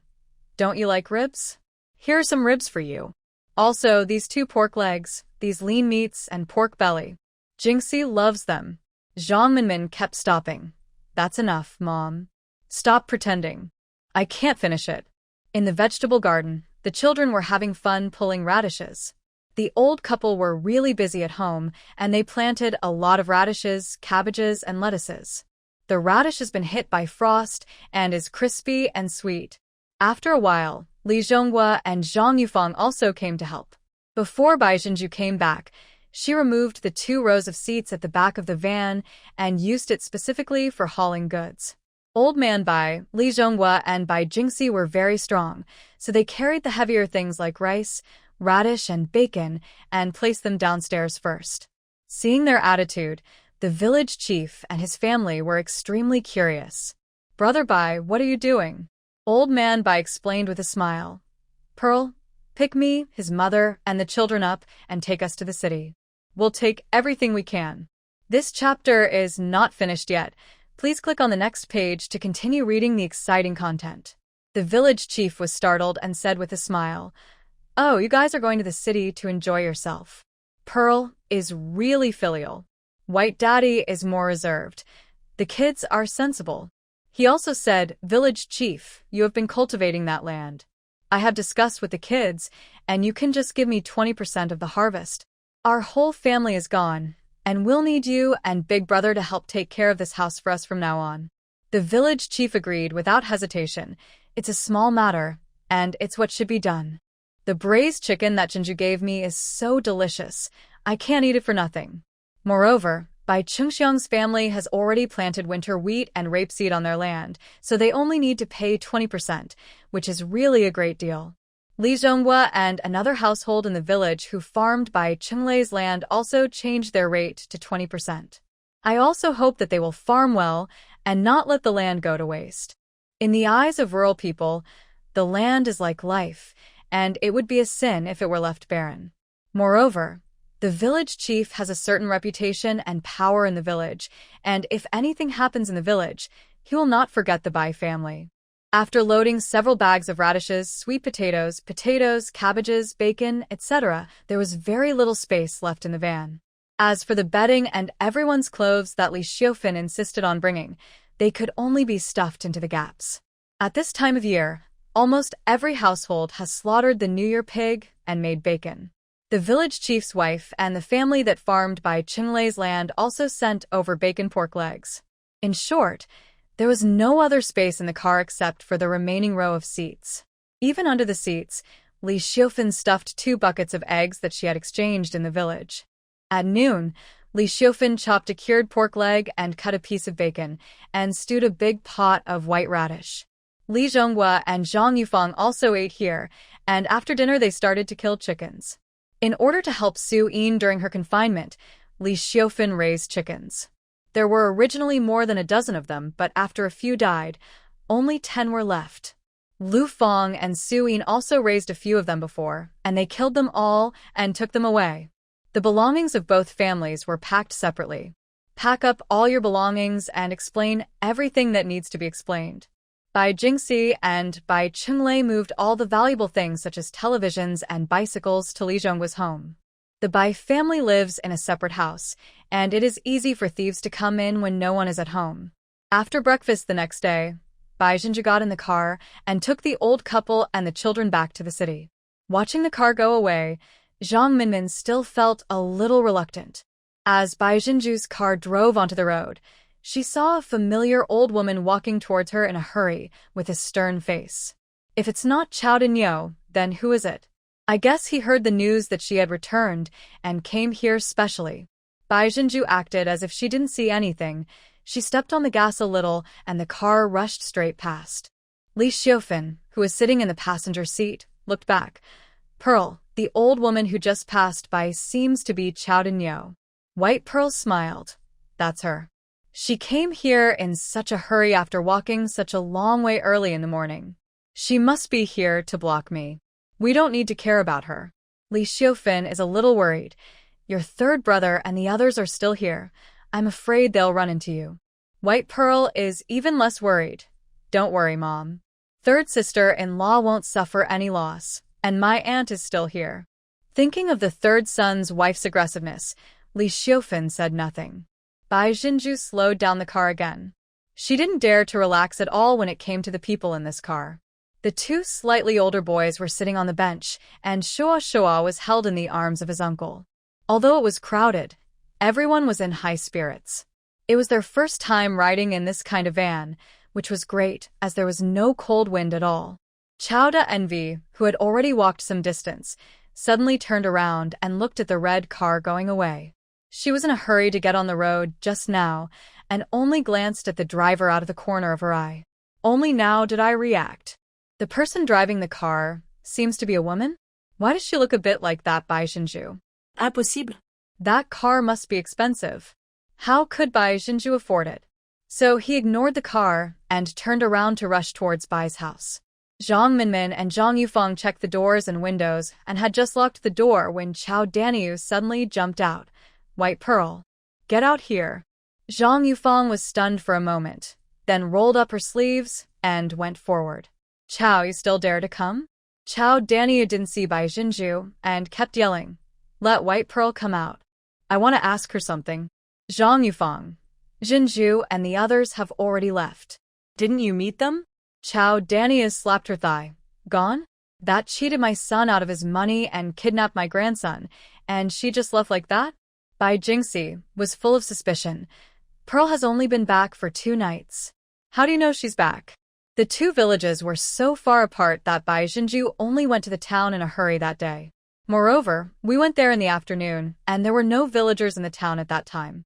Except for Bai Jinju, no one else in Jinfeng village and Dayuan village intermarried. Judging from the hurried manner in which old lady Chao came, it was obvious that someone had told her. That's all my son Xiangyang's money. Where's White Pearl? Get her out. Zhang Minmin was so angry that her teeth itched. Since Feng Shui told you that Jinju made a lot of money, didn't she tell you that Jinju drove back home? Chao Dania was stunned. What car?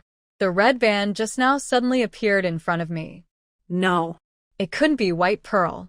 Zhang Yufeng cursed Feng Shui 800 times at her heart and said with her hands on her hips, "Listen carefully, Miss Zhao. Your son Pei Xiangyang is the god of bad luck. Our Jinju has become rich without him and has become a big boss. He's not even worthy enough to lick our pearl shoes." Chao Dania became more and more certain that the red car just now was Bai Jinju. With a roar, he fell into the courtyard. It's so unfair. You rascal. You deserve to be killed by thousands of people. Zhang Yufeng went up, grabbed Chao Dania's hair, and slapped her. Bai Jingxi and Li Zhonghua were extremely angry, but since they were both men, it was difficult for them to do anything. Zhang Yufeng was not polite. She had been working for many years and was stronger than Chao Danvi. She used her nails to hit Chao Danvi's mouth and face, forcing her to stop spitting dirty words. Zhang Minmin is a teacher. It is impossible for her to fight. So she went and fetched a large basin of water. Although this is the only trick I know, it works. And please make way. After Zhang Yufeng moved aside, a large basin of cold water was poured over Chao Dania's head. This time it's not August. It is the coldest time of winter now. Chao Dania's head and face were all wet, and she was so cold that her teeth were chattering. Zhang Yufeng didn't want to argue with her and attract others to watch the fun. Get out of here now, or I'll go pick up manure. Just wait, I won't let that Bai Jinju go just like that. Then he walked away cursing. Zhang Yufeng said curiously, "Didn't I hear that this old woman and her family went to Shanghai during the National Day holiday to attend the wedding of that rascal Pei Xiangyang? I went to town a while ago and heard people bragging about how rich Pei Xiangyang was, how he married a rich girl from Shanghai, and how capable he was. It's strange. Pei Xiangyang is so capable. Why is this old woman still thinking about Jinju's money?" Li Zhonghua snorted. "Is it easy for you to be a relative of a rich family? Do you think her behavior is presentable?" Most likely they were driven back before they were even allowed to enter the house. Li Zhonghua gave Bai Jingxi some instructions and went back with his hands behind his back. When the old couple passed by Li Zhonghua's house, Zhang Yufeng started cursing again. This chapter is not over yet. Please click on the next page to continue reading. Some shameless gossipers. She's the only one with a broken mouth. She even learned to tell tales. All the candies that the children used to give her as a token of filial piety ended up in the dog's stomach. Bah. Because Zhang Yufeng did not mention anyone by name, Feng Shui could only hide in the room and dare not say a word. Zhang Yufeng cursed all the way from the edge of the courtyard back to her home. Her kitchen is next to this side, and she cursed in the kitchen for a long time before she calmed down. Li Zhonghua took his dog to Bai Dahai's house. This dog is very ferocious. The iron chain is hung on the wire under the eaves of the porch where clothes are hung to dry. The dog can run around the yard and strangers cannot enter the yard at all. Bai Jingxi and Zhang Minmin checked around the house and rode their tricycles back to town. Bai Jinju drove the car, swaying slowly all the way. The provincial roads are difficult to travel on now, and the village roads are even more difficult to travel on. As they were finally reaching the provincial road, Bai Jinju suddenly found two people, one big and one small, on the side of the road who looked somewhat familiar. Unsure, she stopped the car. Huiying? The woman holding the child looked up suddenly. It turned out to be Lu Huiying. But at this moment, Lu Huiying had obvious bruises on her face and looked very embarrassed. Jia Jia in her arms had a white cloth wrapped around her head, and bloodstains could be seen on the cloth, indicating that she was obviously injured. Without waiting for Bai Jinju to speak again, Lu Huiying said hastily, "Pearl, hurry up and leave. Miss Chao has gone to your mother's house to look for you." Bai Jinju touched Jia Jia's pale face, feeling distressed. "Jia Jia, what's wrong? What's the matter with the wound on your face? Also, why are you here?" Lu Huiying's parents' home is not from Jinfeng Village. Dewan Village and Jinfeng Village are separated by more than 20 miles.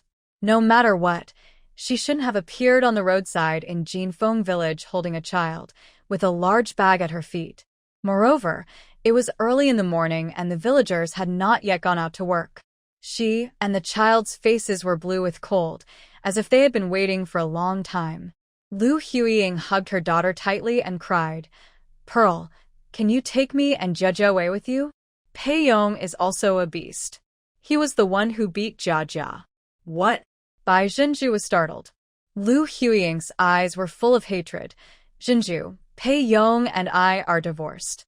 Bai Zhenju was surprised again. "You're divorced too?" Lu Huiying nodded. "You know Pei Yong's family favors boys over girls, and they have always been dissatisfied with Jia and me. He used to be quite nice to Jia. After all, she was his biological daughter. But recently, he has suddenly become a different person, and he gets violent at every turn. At first he only hit me, but yesterday he even hit Jia." White Pearl was very surprised.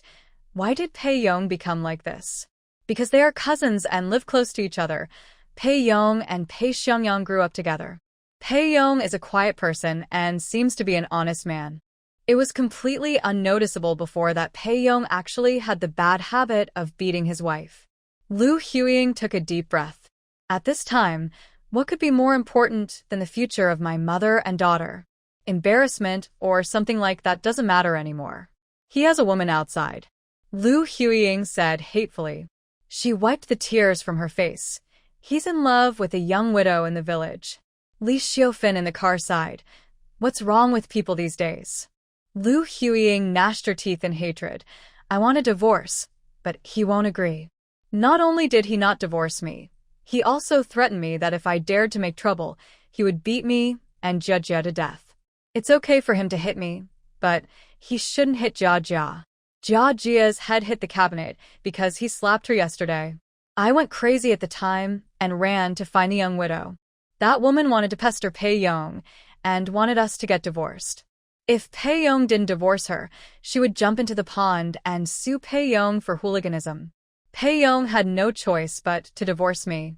But in order to get a divorce and take Jia away, she didn't take anything and only packed her and Jia's clothes. There is no way to even ask for a dowry. She didn't even dare to go back and tell her parents. Because her family and Pei Yong's family were in an exchange marriage, Pei Yong's sister married her eldest brother. So when she divorced, she gave up her parents' home as well. Because my mother's family cannot be relied upon. Lu Huiying continued. Lady Chow went out to answer a phone call yesterday evening, and she came back and started scolding you at home. I just found out you were back. I had just packed up my and Jia's things when the young widow showed up and tried to chase us away.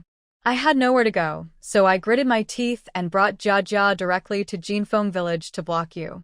Last night, she stayed half the night at a friend's house with whom she had a good relationship. She got up at around 4 in the morning and walked more than 20 miles in the dark carrying Jia. It was already daybreak when we got here, and we were afraid of missing the white pearls. I had originally planned to go to the village to look for you, but when I was resting on the side of the road, I suddenly saw Chow Daniu coming, so I quickly hid so she wouldn't see me. Subconsciously, she didn't want to let the Pei family know that she came to see Bai Zhenju, and she also guessed that Bai Zhenju definitely didn't want to have anything to do with the Pei family. Her red eyes looked at Bai Zhenju. Pearl, I know I'm forcing you, but I really have no other choice. Please take us out. She had never been out of town, and with a child, she had no idea where to go. Jia was still wrapped in her coat, but her little face was pale from the cold.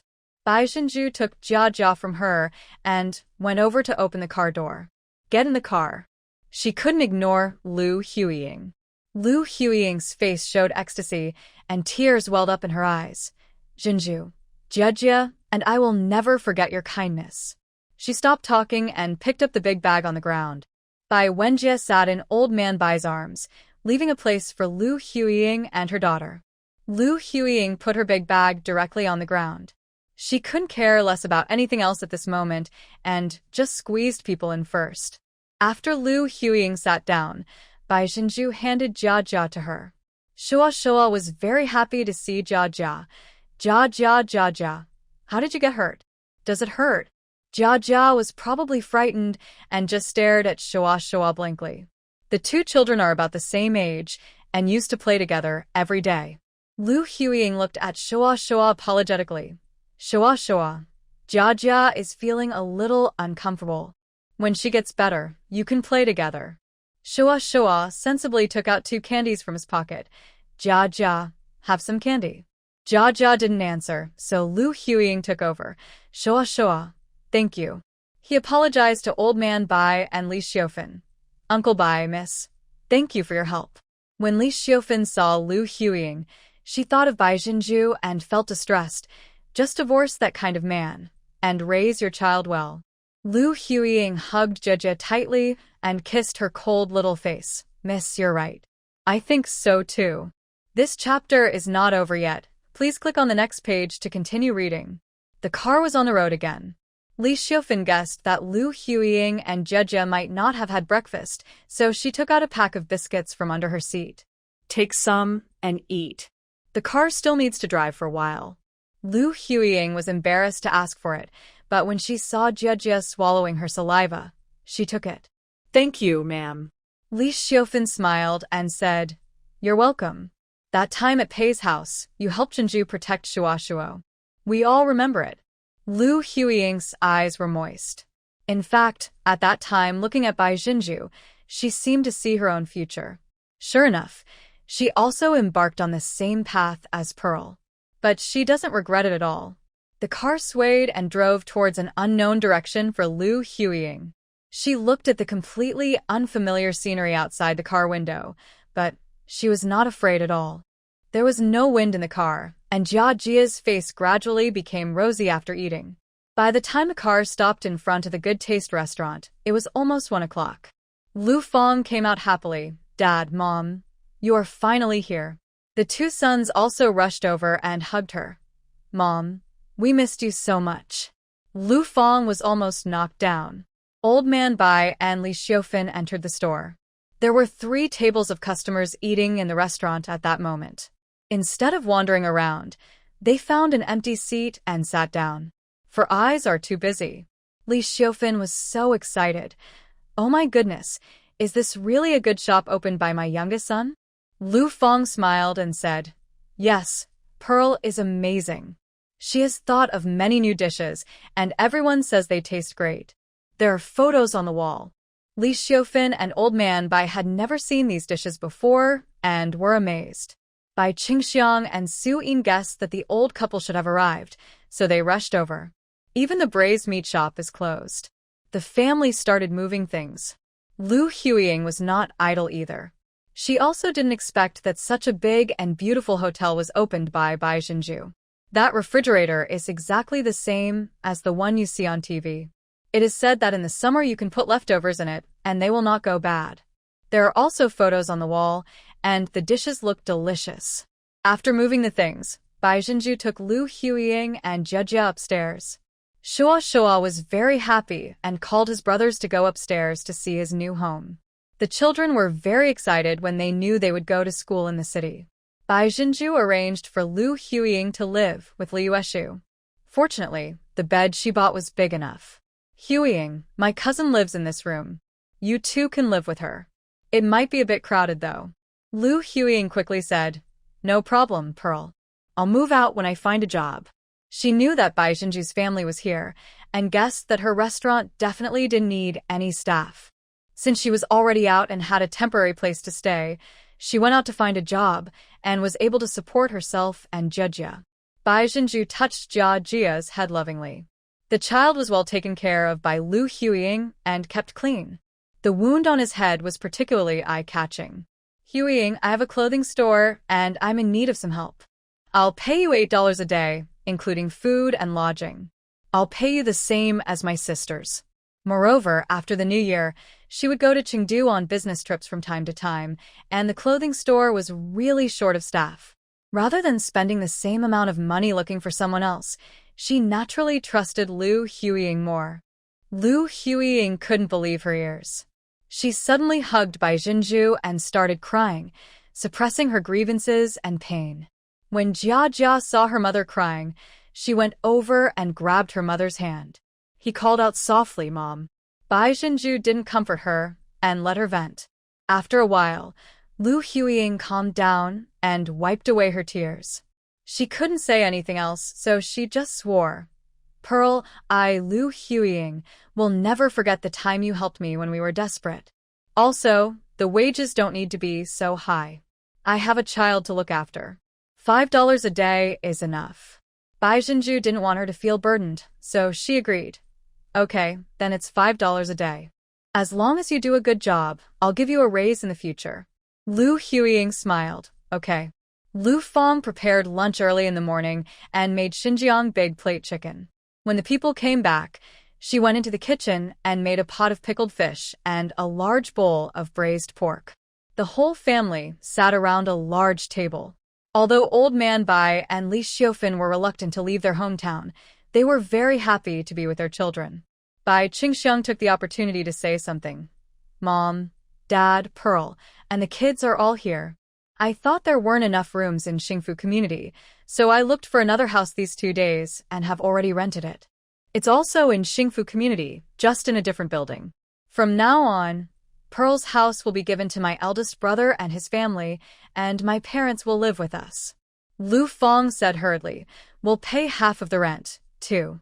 Su Yin smiled and patted Lu Fong. Sister-in-law, you're slapping us in the face, aren't you? Pearl doesn't even bother with us about these things, so why should we bother with you? If you really think so, we won't dare to come here to eat in the future. Bai Chunglei said hurriedly. No, you have to come and eat. Bai Qingxiang said, Mom and Dad will eat with us in the future. There are more and more people. We can't all eat here.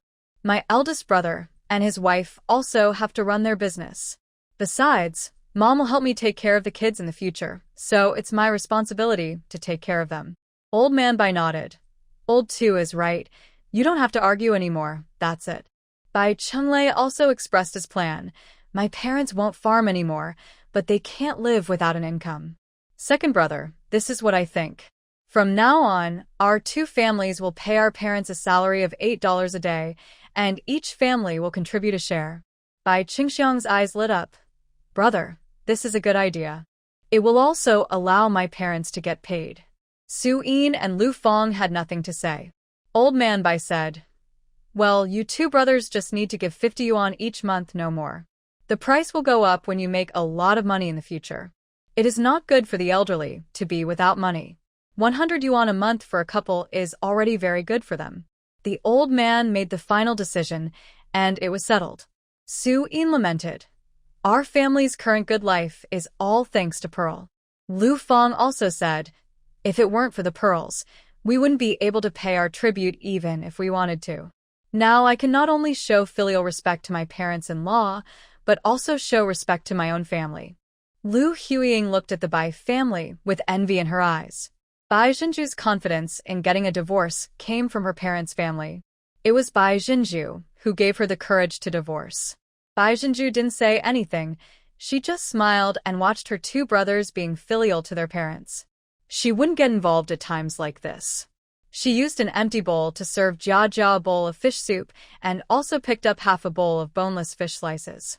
Seeing that she liked braised food, I also picked up several pieces for her.